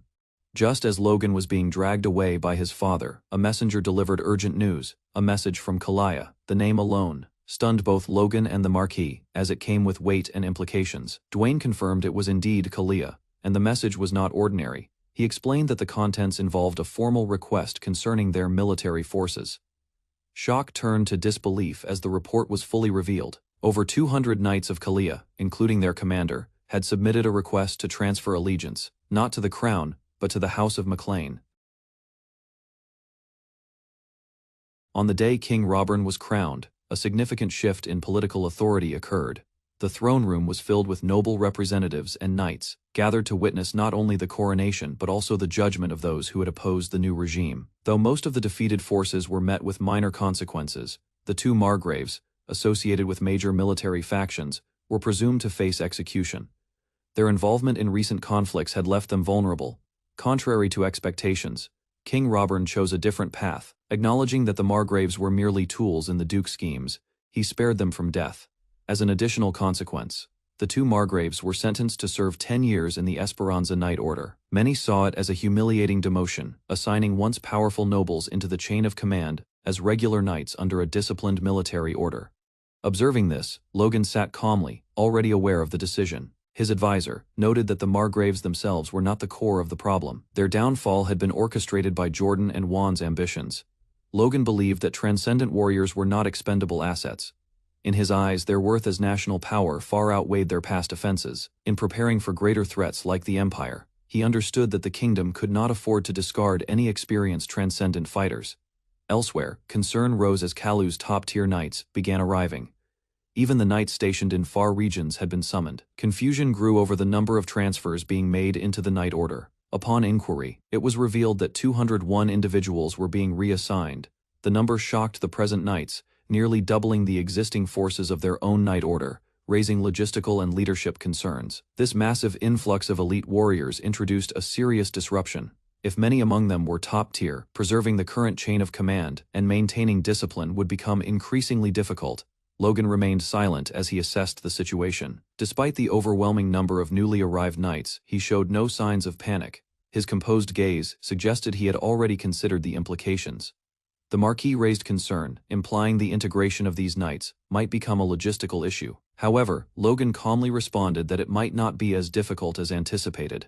Logan stood before two knights and began to share his intentions. With a direct and assured stance, he initiated a plan to address the power imbalance and potential disruption the large influx could cause. Logan took the lead and arrived at the knight training ground, where dozens of new recruits stood assembled. Without delay, he stepped forward and introduced himself formally as Logan McLean. He addressed the group confidently, acknowledging his reputation among them, most knights confirming they already knew who he was. Logan used this familiarity to establish immediate authority and connection with the gathered force. From among the recruits, a seasoned man stepped forward. He introduced himself as Jorge, former commander of the Kalu Knight Order. Recognized as a top-tier knight, his presence alone indicated the gravity of the situation and confirmed that elite forces had truly been reassigned under Logan's command. Jorge informed a noble lord that some of his forces would be heading to McLean. The noble's expression grew heavy as he realized what this change meant for his influence and control. After a brief silence, he accepted the situation with a bitter smile. Instead of resisting the shift in authority, he quietly released his subordinate, acknowledging that the decision was final. The lord advised his follower not to remain loyal to someone unworthy. It was a moment of resignation, marking the end of his influence and his acknowledgement of Logan's rise. Jorge, now reassigned under Logan's command, stood in solemn reflection. He recalled the responsibility he carried, both as a knight and as someone who had been spared disgrace. A determination began to take shape in his heart.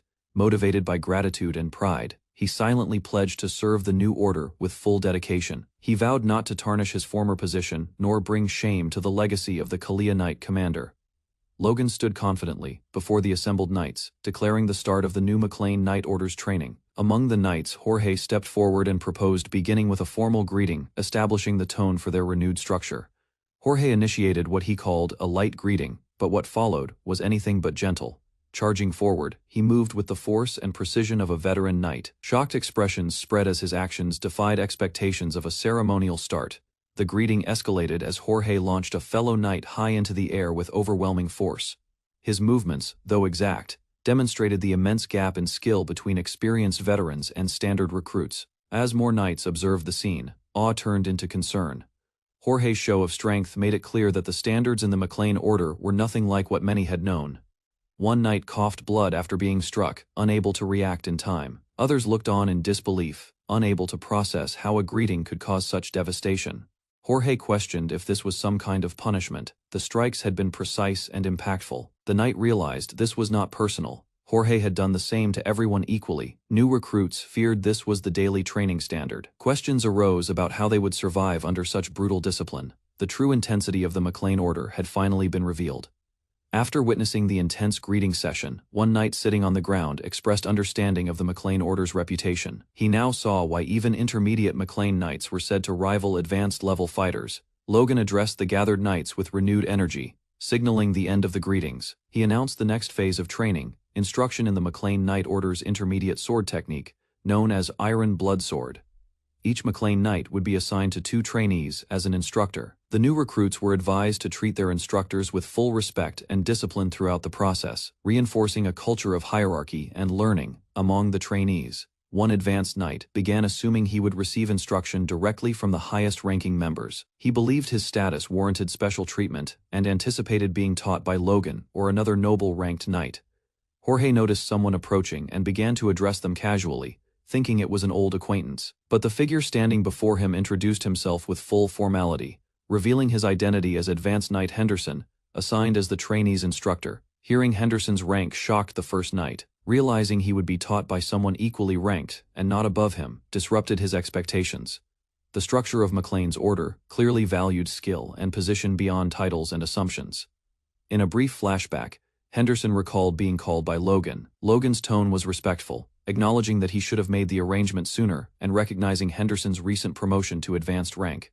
Logan explained that Henderson's rise had been surprising. While he praised Henderson's achievement, he admitted expecting other candidates to reach the advanced rank before him.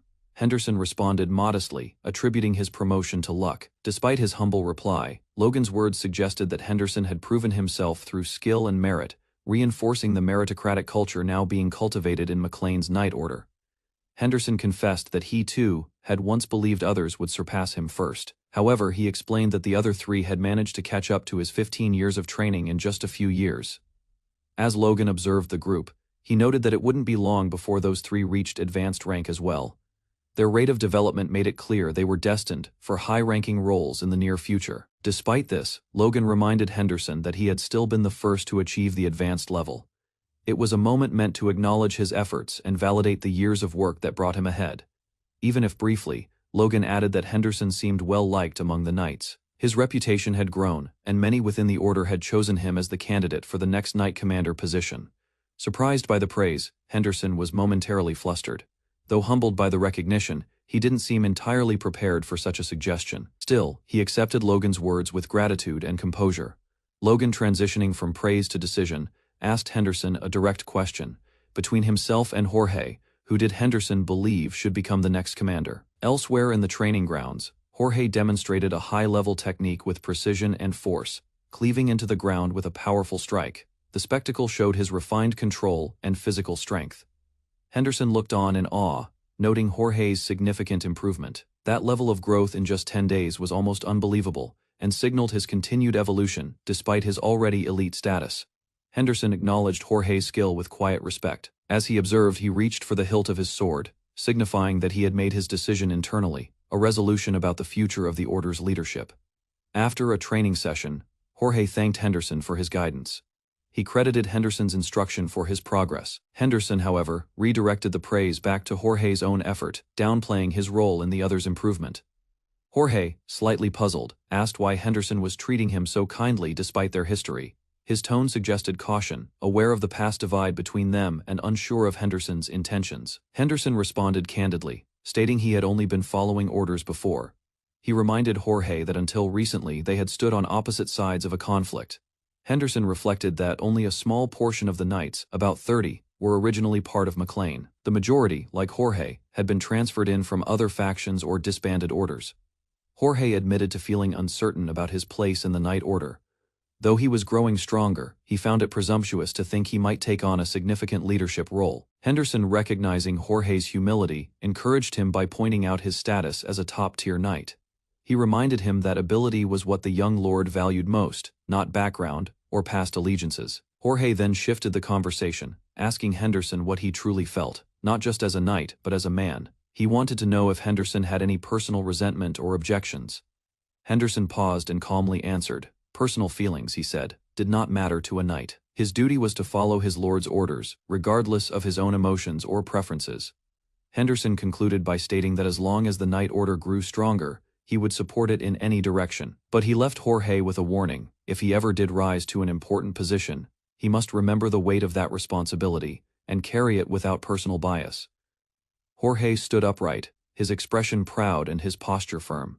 The weight of the decision before him was evident, yet he showed no hesitation as the moment approached for a public declaration. He lowered his gaze and stepped forward, with clarity and resolve. He raised his voice before those present, preparing to make his official statement regarding the Knight Order's future structure. In front of the others, Jorge formally pledged to follow Henderson as his senior knight. This act was not only a symbol of respect, but also a powerful gesture of unity, accepting Henderson's authority regardless of their differing origins.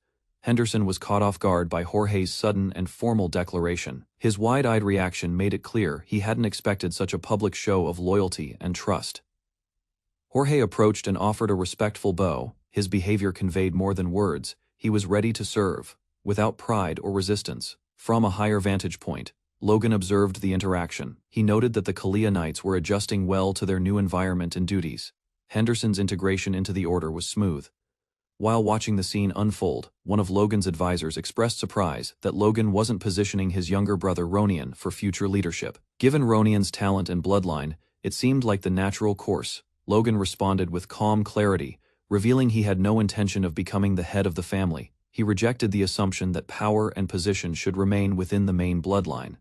As they stood near the window, Logan formally stated his intentions. He planned to pass the family domain and its responsibilities to Ronian, entrusting his capable brother with the future of their house.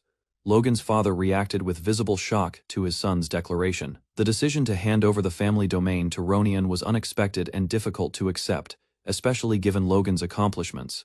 Logan calmly explained that Ronian was more than qualified to lead. He expressed confidence in his brother's abilities and clarified that his decision wasn't out of resignation but of purpose. Logan affirmed that while others may see this as giving up something important, he was aiming for a greater goal beyond the family domain. His words reflected ambition rooted in vision, not rebellion. His father, confused and overwhelmed, questioned Logan's direction. He couldn't understand what Logan hoped to achieve by stepping away from a position of such influence. Logan avoided specifics, stating only that his path would become clear in time. He asked for trust, knowing that his father had doubted him before but had also come to understand him eventually. After Logan left the room, Ronian stood silently in the hallway, having overheard the entire conversation. He clenched his fist, conflicted by what he had heard and questioning whether he was now a burden on his brother's future. Logan was told the night's issues had been resolved, and he was advised to finally take some rest. The sunlight streaming into the room added calm, yet his mind remained alert. Despite the reassurance, Logan hesitated. Memories of a past life stirred unease. He questioned the certainty of this situation, unsure if this peaceful moment had truly existed before. He dismissed the suggestion to rest and insisted there were still many unresolved matters.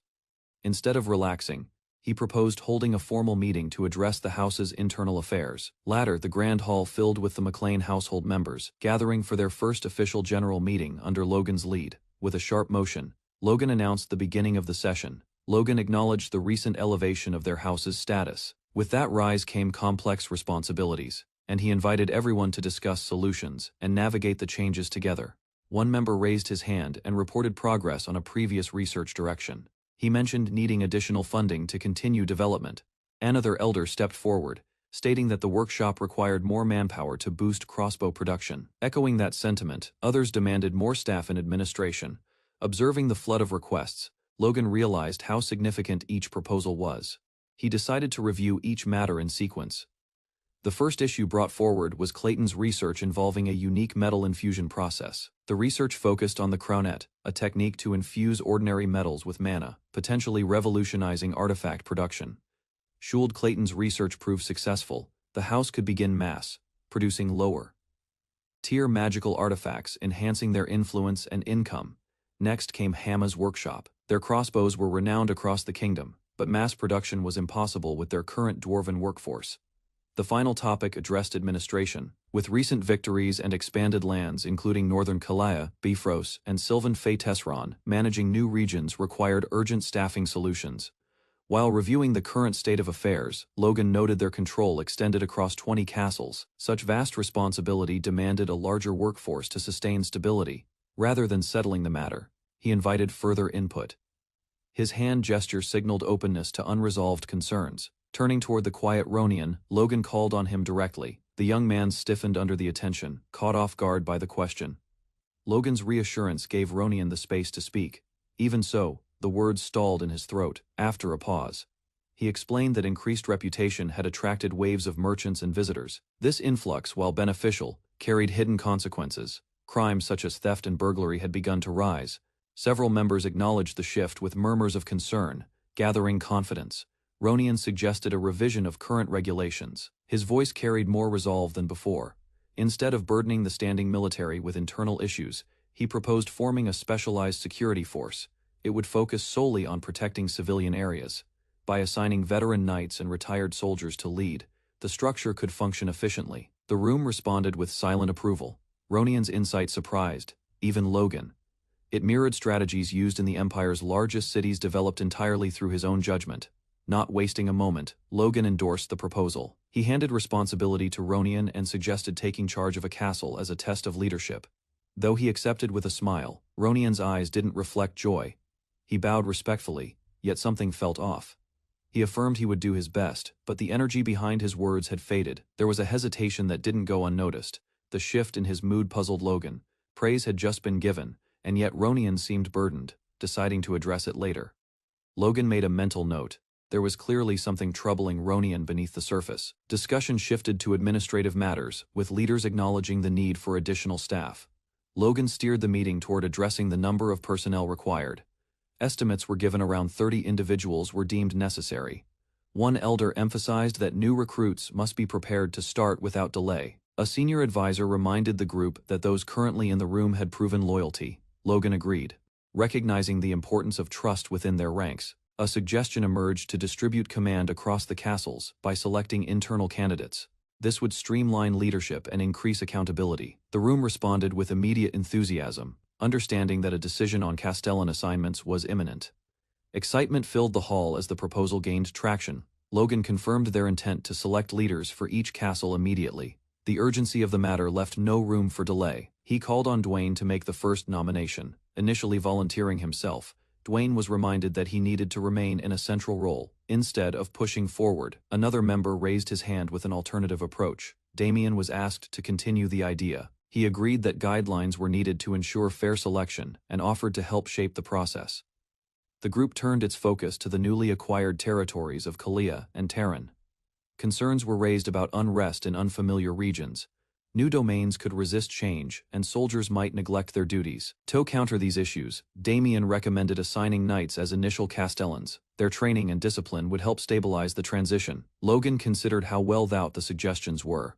The combination of military and administration strategy was beginning to take shape. With nominations underway, names quickly filled the air.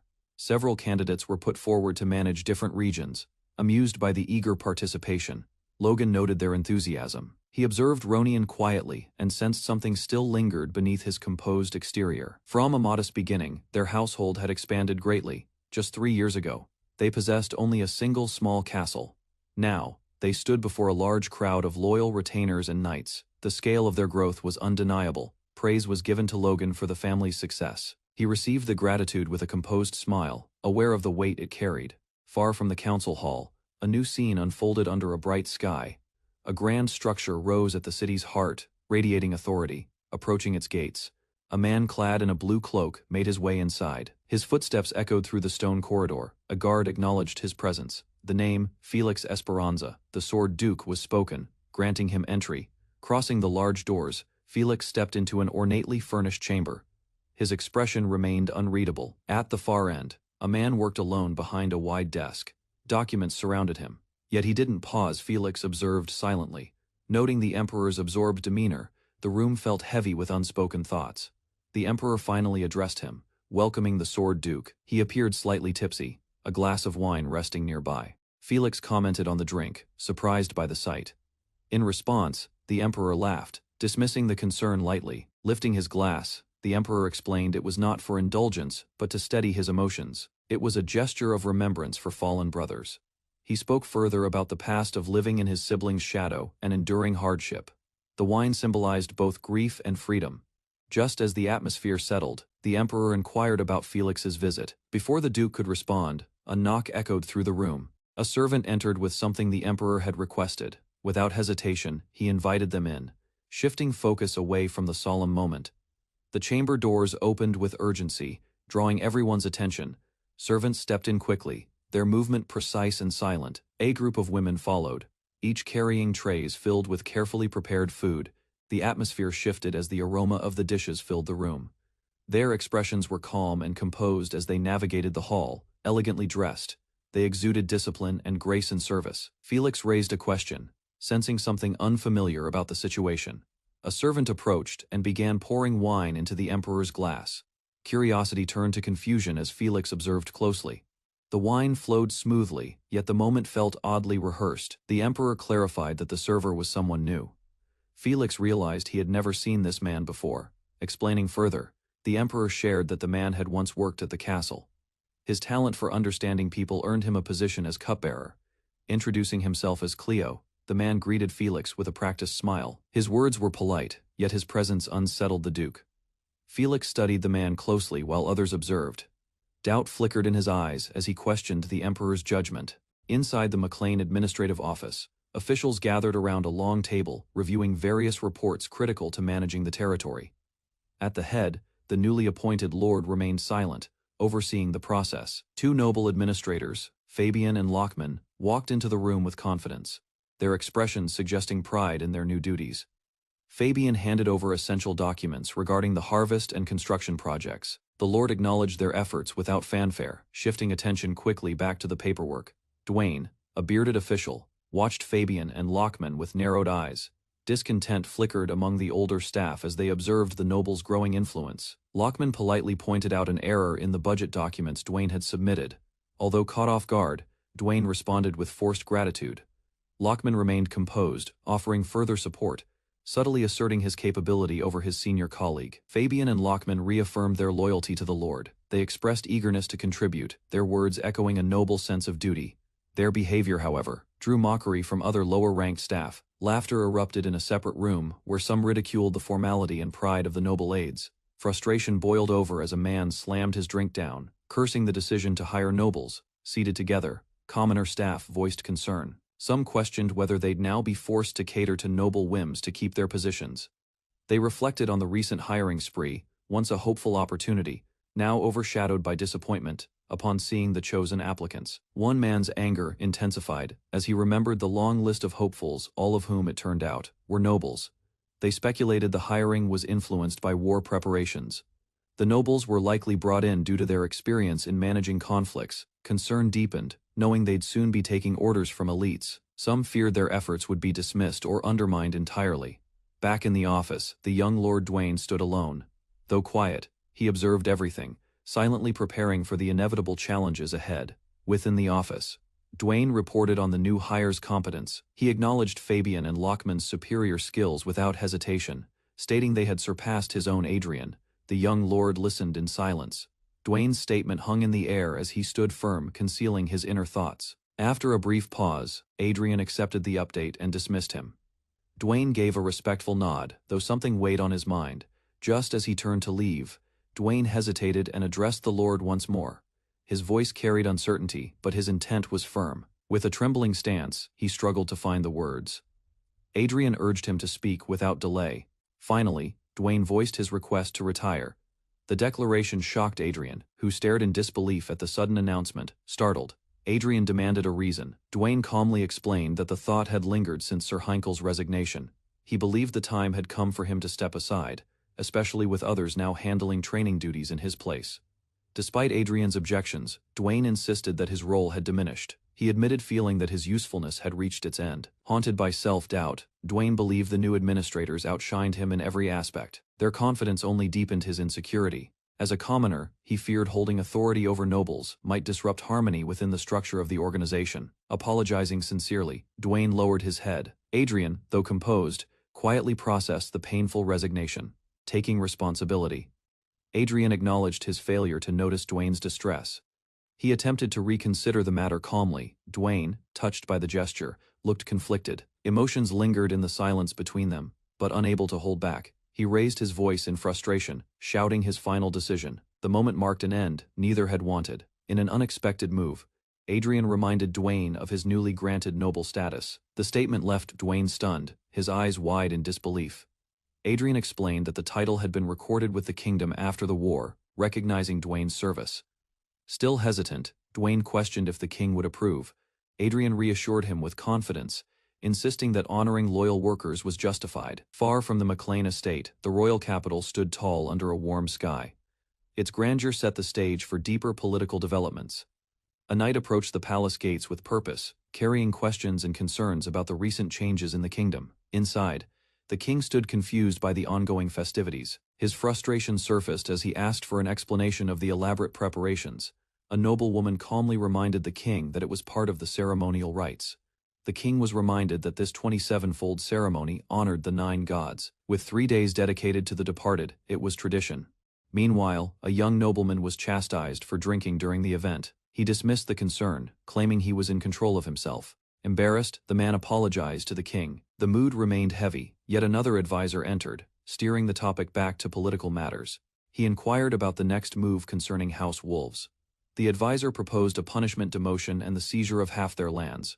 The king listened silently. Despite being wronged, the decision hinted at mercy, or perhaps restraint, during a time of national grief. Alone in the hall, the king reflected on his losses. He believed grief was necessary before making lasting decisions. Though silent, the weight of responsibility still pressed on him. Before he could speak again, a messenger arrived with a letter from the crown. The message likely held orders that would shape what came next. Within the palace, a message from the crown was delivered. Confused, the knight questioned why he was the recipient rather than the king. The explanation came hesitantly. His Majesty was indisposed. Realizing the urgency behind the message, the knight ordered to be brought to it immediately. As dawn painted the sky, the request was acknowledged. The messenger departed swiftly, knowing the matter couldn't wait. Meanwhile, in a different room, Logan held a glowing communication orb. Its light pulsed with magic, signaling a connection. Logan initiated the ritual, but was startled when the person on the other end wasn't who he expected. The knight from earlier appeared instead, identifying Logan with familiarity. The tone hinted at a shared history. The knight explained the king was unavailable and offered to handle the conversation. Logan hesitated, unsure of what was happening. While the knight downplayed the situation, Logan sensed something was being concealed behind the knight's composed demeanor. Pushing aside his doubts, Logan returned to his request. The knight urged him to speak freely and explain his intentions. Logan made his case, seeking only a title for someone's service, without land or reward. The knight listened attentively.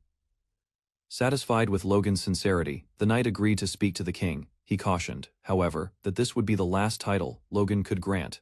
Then he accepted the terms without complaint. The orb dimmed slowly, signaling the end of the connection. Leaning back in his chair, Logan let out a sigh.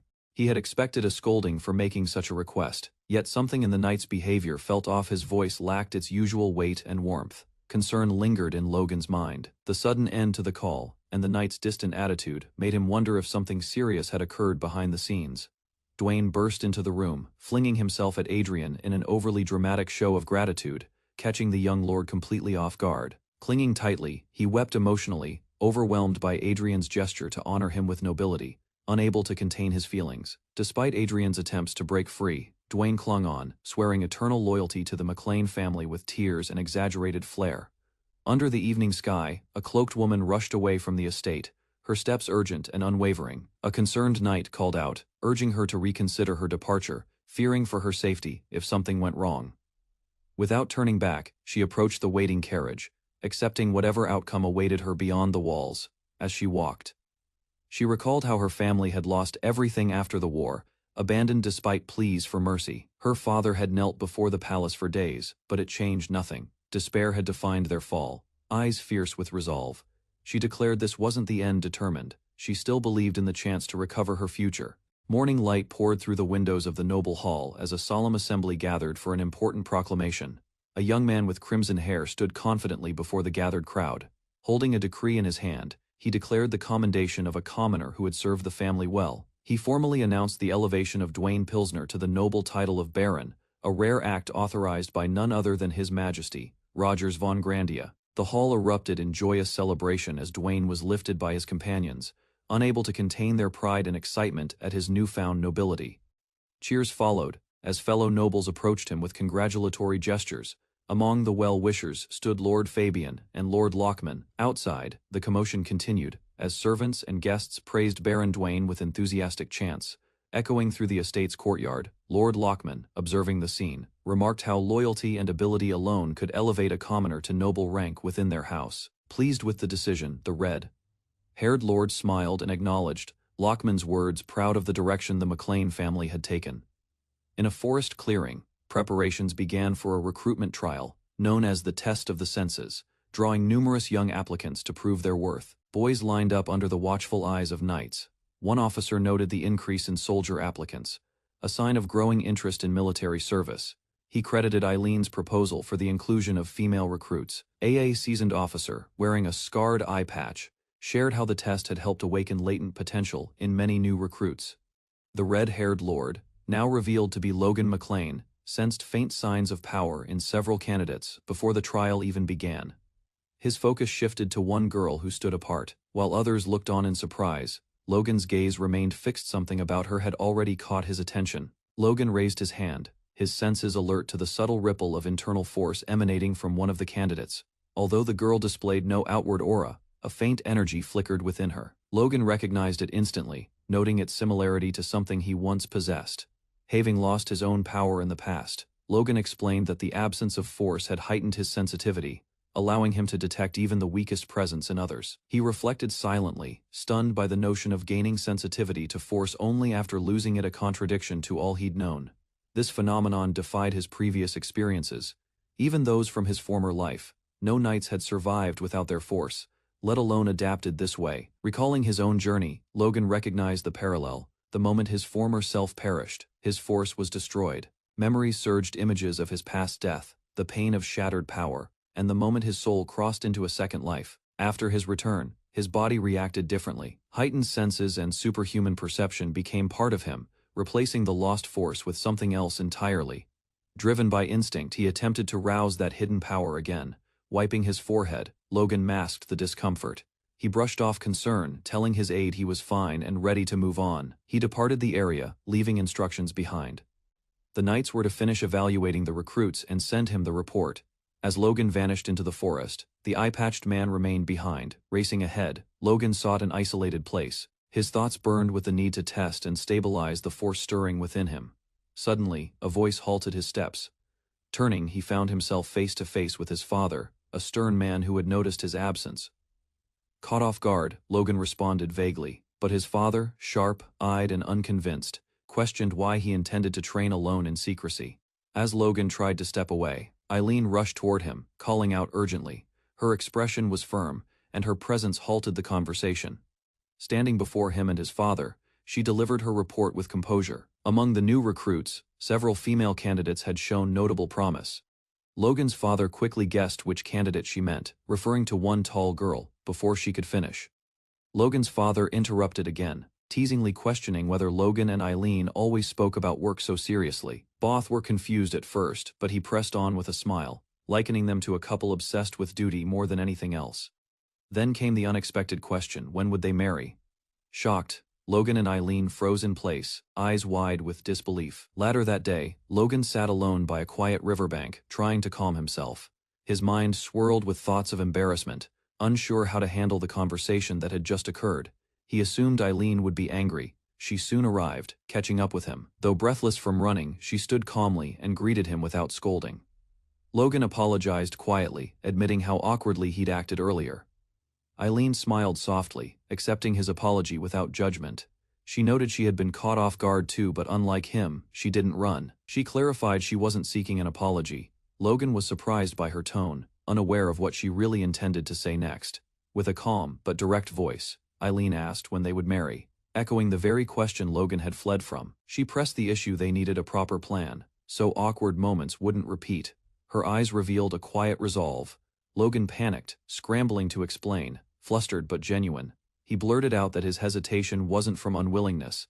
It was simply shock. The silence between them softened under the fading light. Sitting side by side, Logan and Eileen watched the gentle flow of the stream in shared peace.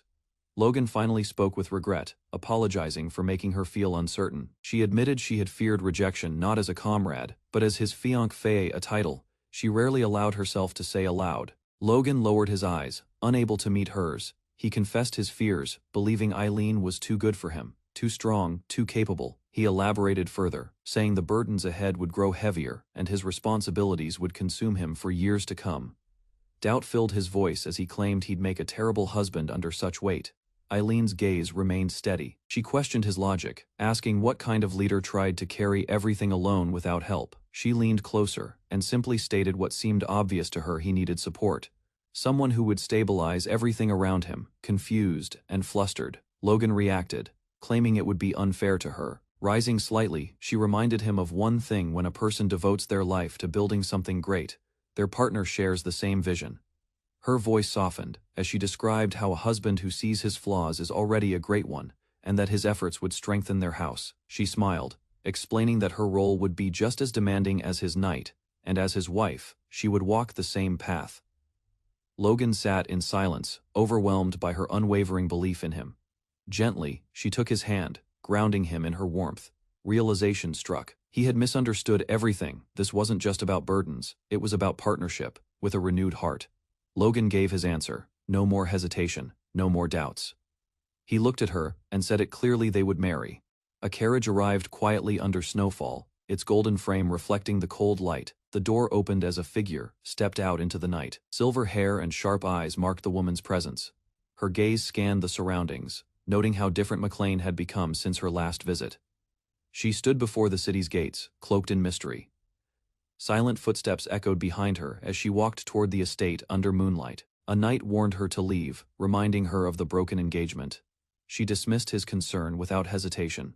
Turning calmly, she assured him that Logan would not have forgotten her, despite time and distance. Elsewhere, Logan laughed beside Eileen, unaware of the storm quietly approaching. While McLean managed its internal affairs, whispers spread across the capital claiming that Kairon Wolves, the disgraced runaway count, had returned from disappearance. Rumors painted him as the noble who vanished during battle, abandoning duty only to shamelessly kneel once more before the royal palace gates. In full view of the crown and gathered citizens, he bowed deeply on the stone courtyard, enduring humiliation as judgment loomed over him. Collapsed on both knees, Kairon begged the monarch to consider his plea, offering every estate and asset belonging to House Wolves. Desperation consumed him as he pressed his hands against the ground, confessing past failures, and requesting one final opportunity to repent. With his voice breaking under fear, he pleaded for mercy, fully aware that refusal would mean execution and the permanent erasure of his bloodline. After 4 days of relentless kneeling, the king finally addressed him.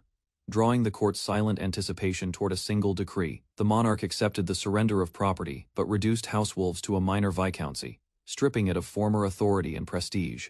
Exile was imposed upon Kairon himself, commanding him to leave the capital and return to the territory where his diminished house would now reside. Seasons passed, and within the restored estate, Rena carried herself with composure, presenting no sign of hardship despite lingering uncertainty. Observing her reflection and movements, she maintained dignified confidence, refusing to appear weakened by political downfall or broken alliances. From a distant vantage, a loyal knight answered her calmly, reinforcing her poised image within the quiet halls of the manor. Doubt surfaced regarding whether a former engagement could influence future plans, especially as the man in question now stood promised to another. Memories revealed their shared childhood and his pride. After ending the betrothal, though ambition seemed to guide his decisions more than emotion, despite accepting compensation tied to familial interests, he could not entirely suppress regret, leaving unresolved tension between past affection and present calculation. Inside the manor, discussion turned to the 3 million gold received after the broken engagement, a sum that had prevented House Wolves from immediate collapse. Rena reflected that her father had endured humiliation and political scorn solely to secure their family's survival in desperate circumstances.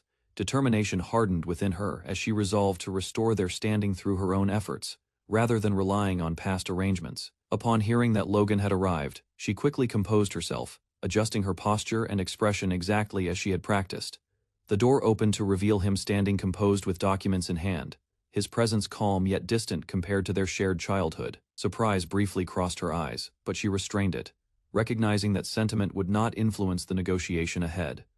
Logan acknowledged the passage of time with polite detachment, maintaining formal courtesy without displaying warmth. When asked about his purpose, Rena steered the exchange toward reconciliation, proposing to mend past mistakes between their families. Seated across the lavish chamber, both maintained measured composure, aware that reputation and advantage mattered more than lingering familiarity. Logan questioned the absence of Viscount Wolves, implying that true authority should accompany such proposals.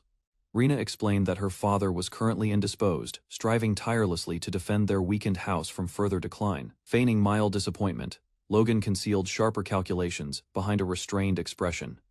He then declared that his family required no assistance, dismissing the offer with finality. Rena acknowledged the refusal calmly, though tension tightened her posture as the negotiation slipped beyond recovery. With the meeting concluded and urgency pressing upon him, Logan urged efficiency, leaving Rena seated in silence as the opportunity dissolved. A sharp breath escaped Rena as her fingers clenched tightly, acknowledging that Logan's resistance exceeded her earlier calculations.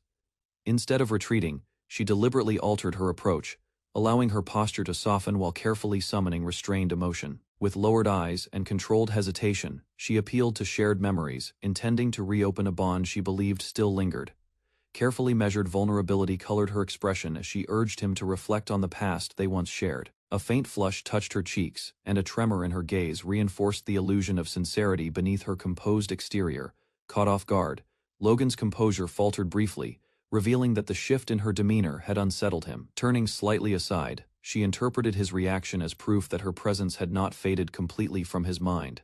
Behind that fragile FAA, quiet satisfaction formed as she recognized emotional influence remained possible. Across from her, lingering memories resurfaced within Logan, stirring discomfort he had not anticipated.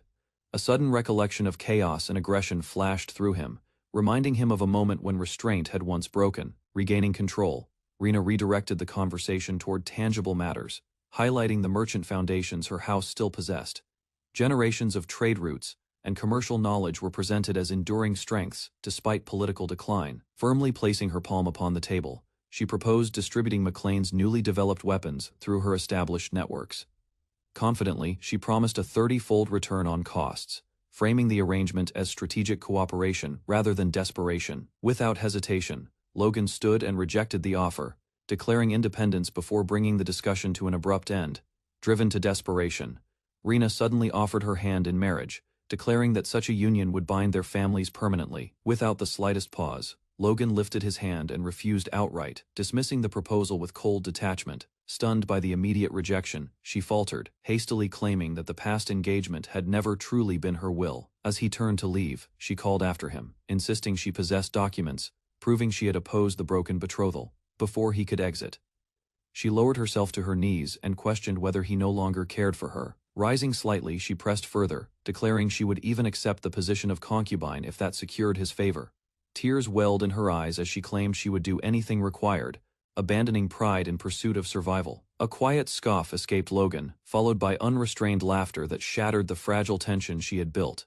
Regaining composure, he apologized lightly, though the amusement lingering in his expression betrayed contempt. With deliberate calm, he stated plainly that he held no interest in her whatsoever. Turning toward the doorway, he advised her to take care on her return, signaling the absolute end of discussion. Left alone in the vast chamber, Rena remained kneeling, her shadow stretching across the floor in silent humiliation. Escorted toward the exit, she moved unsteadily, her composure finally cracking beneath accumulated rejection. A sudden collision at the doorway knocked her backward, causing her to lose balance and fall.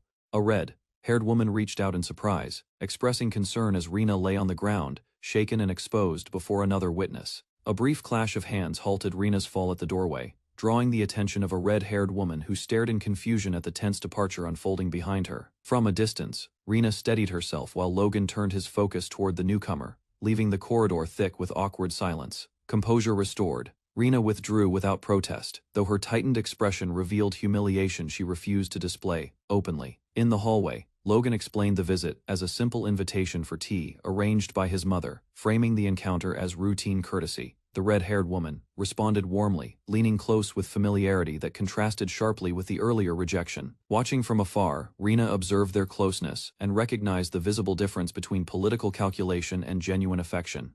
As the pair moved further down the corridor, Logan remarked upon Rena's stubborn resolve with measured interest. Attention shifted to the documents she had mentioned, prompting curiosity about the claims surrounding her former engagement. Quietly, Logan contemplated expanding McLean's merchant operations, considering whether strategic growth might serve his broader ambitions.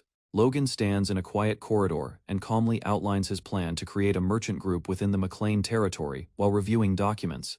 The woman facing Logan listens carefully, gradually understanding that his recent absence was spent preparing this commercial foundation rather than attending trivial matters. After briefly considering whether assistance is necessary, Logan decides to entrust the operation to a capable subordinate, showing calculated confidence in his selection. Inside a paper-filled office, a young man reacts in disbelief when Logan declares that the entire merchant group will be placed under his control. Confusion spreads across his face as he questions how Logan can assign such responsibility without hesitation, recognizing the enormous scale involved. Remaining composed, Logan explains that the young man's past achievements and natural skill in trade justify this unexpected appointment. Left alone with his racing thoughts, the appointed manager struggles to understand why Logan would offer trust so freely. A sudden realization emerges when he recalls the binding contract that secures obligations between himself and Logan. Remembering that agreement steadies his doubts, allowing cautious acceptance to replace his earlier shock. Steam curls from a teacup as Logan details the first strategy, beginning with selling surplus grain worth an immense amount of gold. Formal documents follow, granting authority over servants, guards, and workers, while revealing that significant reserve funds have already been prepared. The young man becomes visibly shaken upon hearing the financial scale, realizing Logan has invested resources beyond expectation. With measured confidence, Logan adds that a generous commission will reward successful management through shared profits. Overwhelmed by the magnitude of support, the manager demands to know Logan's true intention behind such overwhelming backing. Calmly concluding, Logan states that he seeks two results: clear profit for the merchant group and fulfillment of a second undisclosed objective. Logan studies a strategic map marked with trade routes and territories, declaring his intention to build new commercial connections that extend deep into the empire. Across from him, his appointed manager reacts with confusion, noting that major merchant groups already conduct business there through established channels.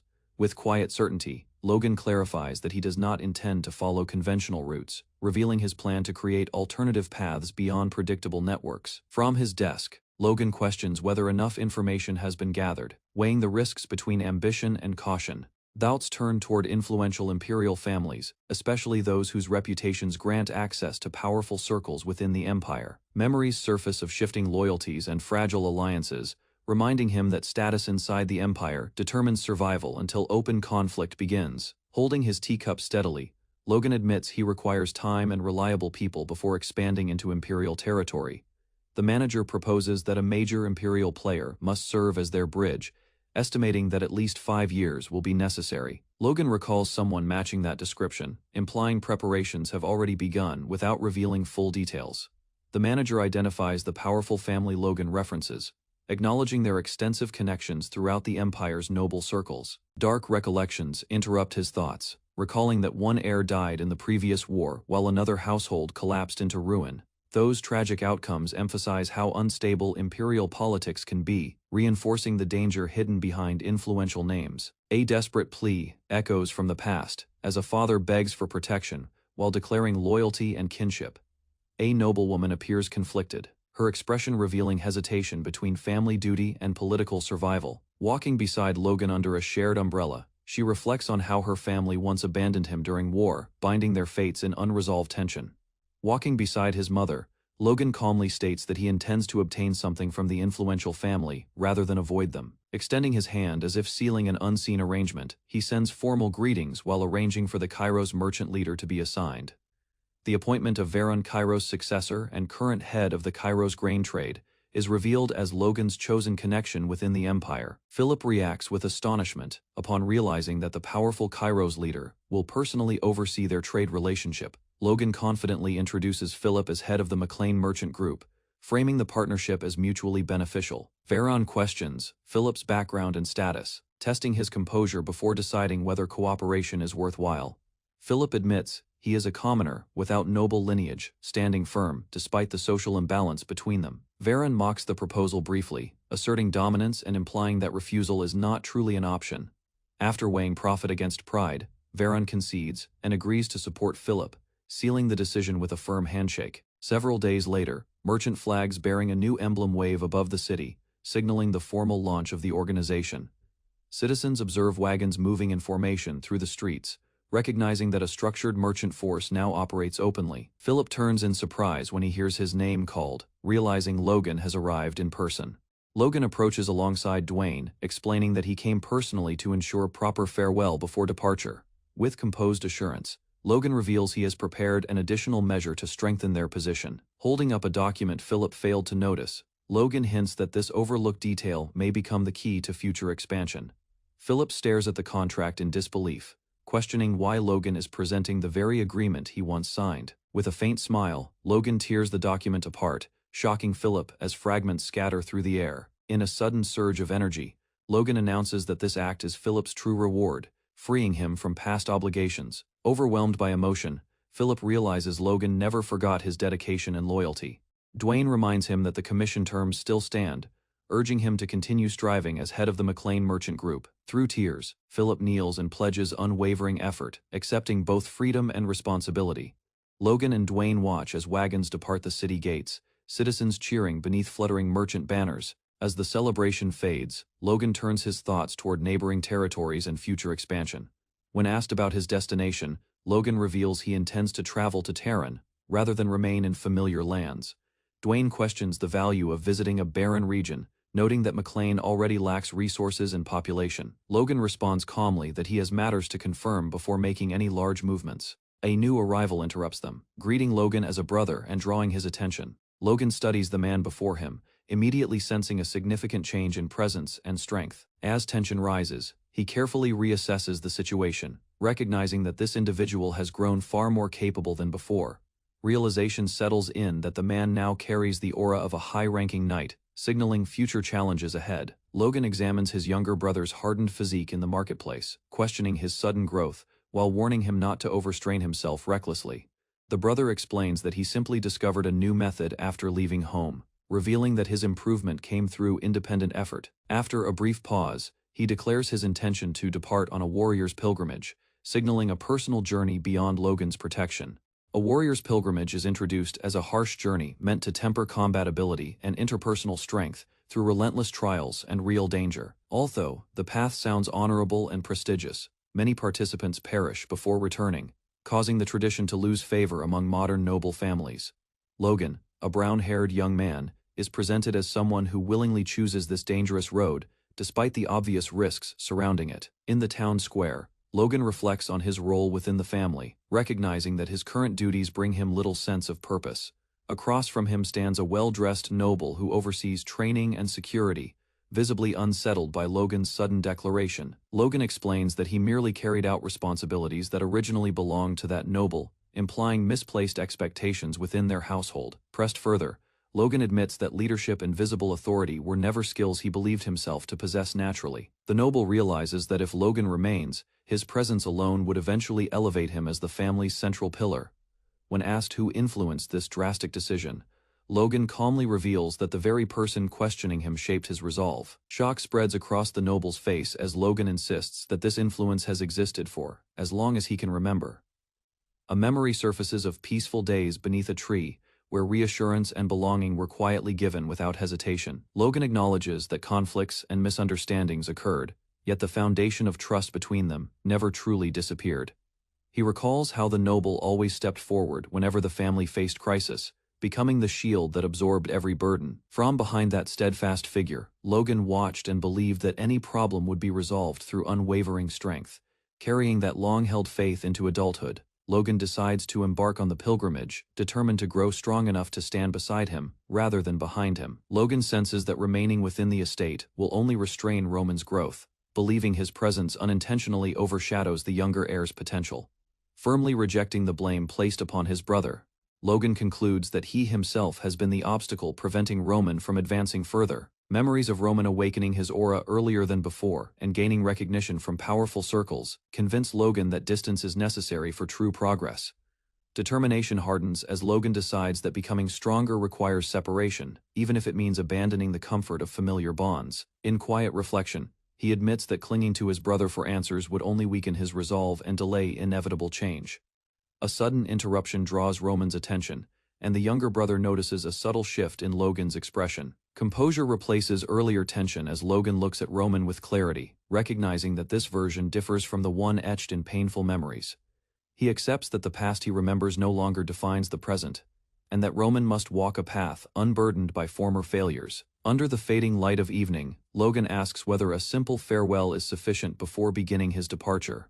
Family members gather, alarmed by the brevity of his explanation and the uncertain length of his absence. His mother's restrained sorrow contrasts with his father's blunt confusion, revealing how deeply his decision unsettles the household. Despite their worry, Logan calmly insists that this journey is essential for both his own growth and the restoration of their family's standing. Tears form in his mother's eyes as she struggles between pride and fear over the dangers awaiting him beyond their gates. Standing with a travel pack secured to his back, Logan reassures them through steady resolve rather than empty promises. With a final glance at his family, he steps forward toward the uncertain road, carrying responsibility not as a burden but as a chosen duty.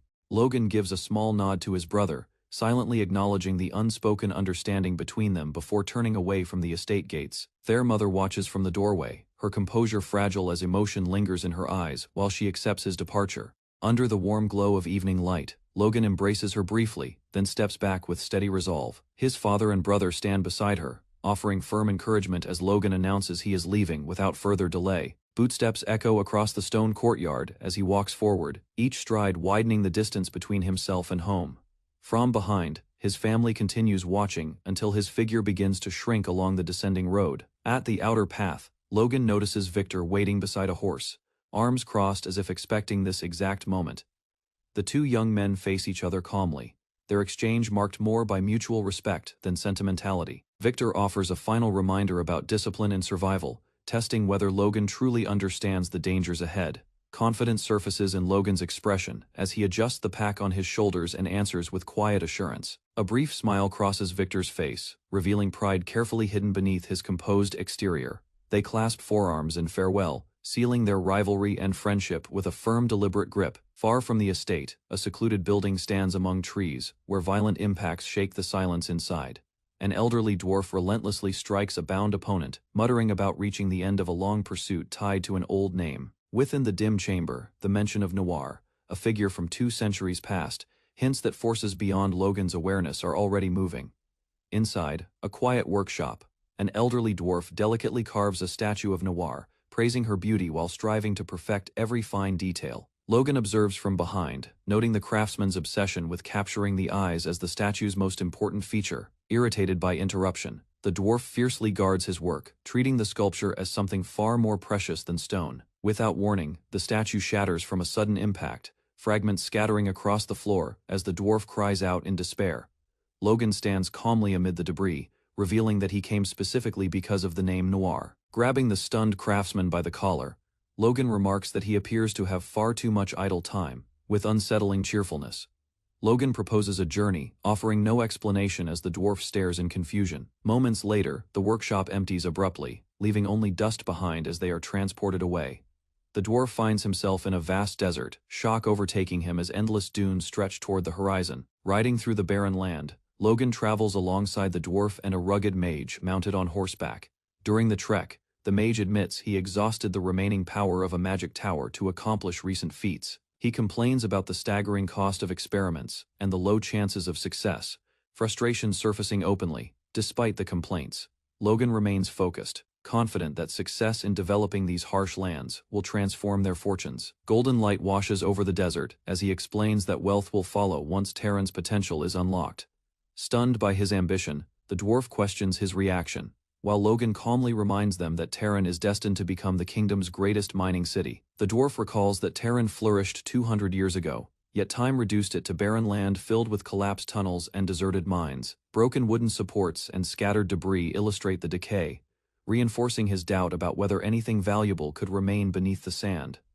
Logan studies the ruins calmly, allowing the others to question his motives while he assesses the terrain with measured confidence. With deliberate certainty, Logan reveals that untouched mana stones are still buried deep below the abandoned shafts.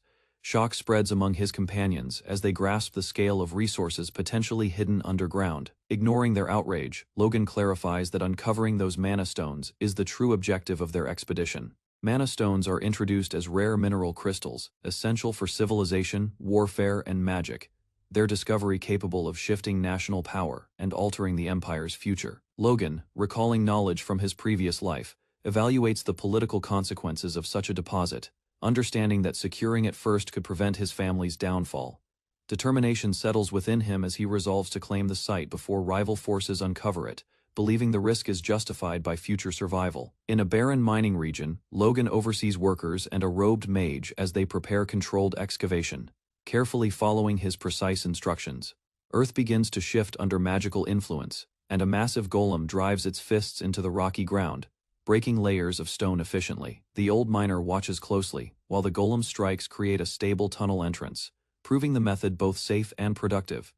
Inside the expanding mine, magical energy solidifies loose earth, while debris is cleared systematically, allowing continuous progress without collapse. Multiple golems operate simultaneously under supervision, each assigned a section to maximize output and reduce restoration time. A completed tunnel stands firm, demonstrating that the operation is advancing far faster than traditional mining practices. Later, Logan distributes simple food to the workers, maintaining morale while discussing projected timelines for full site restoration. Estimates suggest the mining zone could be fully stabilized within several days if the current pace continues. The laborers, surprised by Logan's practical skills and leadership, begin reassessing their impression of the noble overseeing them. As they eat together near the mine entrance, Logan reflects on habits formed during harsher years before his regression. Experience gained from a former life of survival has shaped his efficiency, influencing even small tasks within the camp. With steady progress and loyal workers, Logan moves one step closer to securing the mana stones that could protect his fallen family's future. 4 days later, the mining site expands deeper underground as Logan and his team advance, with steady coordination and controlled magical excavation. Guided by torchlight, the dwarf Clayton confirms that a second mineshaft has been successfully opened without structural instability. Encouraged by the pace, the group prepares to continue further inward, sensing they are approaching something significant beneath the earth.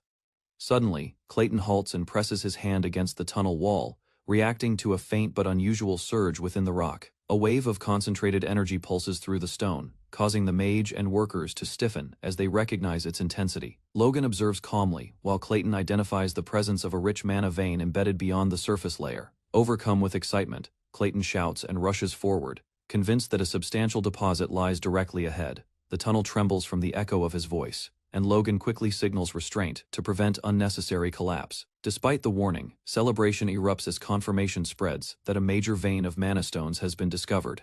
Maintaining composure, Logan immediately activates a communication artifact to contact his territory through a crystal orb. In his estate office, Dwayne receives the urgent transmission and listens as Logan issues rapid instructions. Without hesitation, Logan orders the recruitment of every available worker and dwarf from Harun to reinforce the site. Dwayne questions the urgency, but Logan insists that time outweighs explanation and demands immediate mobilization. Carriages soon depart across the desert, carrying thousands of workers along with tools, food, and prepared supplies. As reinforcements head toward the mine, Logan stands before the glowing tunnel, fully aware that this discovery could redefine his family's future. Standing atop a rocky ridge above the desert mine, Logan activates the communication orb and calmly requests a full report on Tarian's reconstruction progress. Through the glowing sphere, a royal official confirms Logan's intention to rebuild the territory and inquires whether any valuable resources were uncovered. Maintaining caution, Logan downplays the discovery, choosing to conceal the mana vein while redirecting the discussion toward political matters. Seated against the sand with the orb in hand, Logan explains that he avoided contacting the king directly, preferring formal channels through the official. The official hesitates before revealing that the crown currently struggles with financial strain after recent territorial conflicts. Logan listens carefully as implications surface that the kingdom's treasury may soon seek increased contributions from its nobles. After a brief pause, the official discloses that the king remains supportive of Logan's rebuilding efforts despite economic pressure. A significant concession follows, stating that Tarian will be exempt from royal taxes for the next 10 years. Shock flashes across Logan's face as he processes the magnitude of relief such a decree would grant his recovering domain. Regaining composure, Logan presses for written confirmation while also accepting an invitation to visit the capital in the coming months. The official agrees to formalize the exemption and emphasizes that certain matters require direct discussion rather than remote communication. With mutual understanding reached, the magical link begins to fade as both sides conclude their exchange. The orb dims in Logan's grasp, its surface reflecting the bright desert sky and the weight of future responsibility. Suddenly overcome with restrained excitement, Logan raises the artifact triumphantly, celebrating the unprecedented tax relief granted to Tarian. Clayton approaches from behind, observing Logan's rare display of joy as the young lord steadies himself and refocuses on the work ahead. Standing atop a rocky ridge above the desert mine, Logan activates the communication orb and calmly requests a full report on Tarian's reconstruction progress. Through the glowing sphere, a royal official confirms Logan's intention to rebuild the territory and inquires whether any valuable resources were uncovered. Maintaining caution, Logan downplays the discovery, choosing to conceal the mana vein while redirecting the discussion toward political matters. Seated against the sand with the orb in hand, Logan explains that he avoided contacting the king directly, preferring formal channels through the official. The official hesitates before revealing that the crown currently struggles with financial strain after recent territorial conflicts. Logan listens carefully as implications surface that the kingdom's treasury may soon seek increased contributions from its nobles. After a brief pause, the official discloses that the king remains supportive of Logan's rebuilding efforts despite economic pressure. A significant concession follows, stating that Tarian will be exempt from royal taxes for the next 10 years. Shock flashes across Logan's face as he processes the magnitude of relief such a decree would grant his recovering domain. Regaining composure, Logan presses for written confirmation while also accepting an invitation to visit the capital in the coming months. The official agrees to formalize the exemption and emphasizes that certain matters require direct discussion rather than remote communication. With mutual understanding reached, the magical link begins to fade as both sides conclude their exchange. The orb dims in Logan's grasp, its surface reflecting the bright desert sky and the weight of future responsibility. Suddenly overcome with restrained excitement, Logan raises the artifact triumphantly, celebrating the unprecedented tax relief granted to Tarion. Clayton approaches from behind, observing Logan's rare display of joy as the young lord steadies himself and refocuses on the work ahead. In the central plaza of Tarion, dwarves gather beneath drifting confetti as Hamar is publicly recognized as the workshop master and symbol of their growing prosperity. From an elevated platform, Hamar stands proudly while the crowd acknowledges his role in transforming the city into a thriving mining and crafting center. Citizens cheer with visible gratitude, crediting his leadership for improved living conditions and the rapid expansion of industry. Later, adorned with celebratory garlands, Hamar accepts the praise with laughter, though the attention clearly overwhelms him.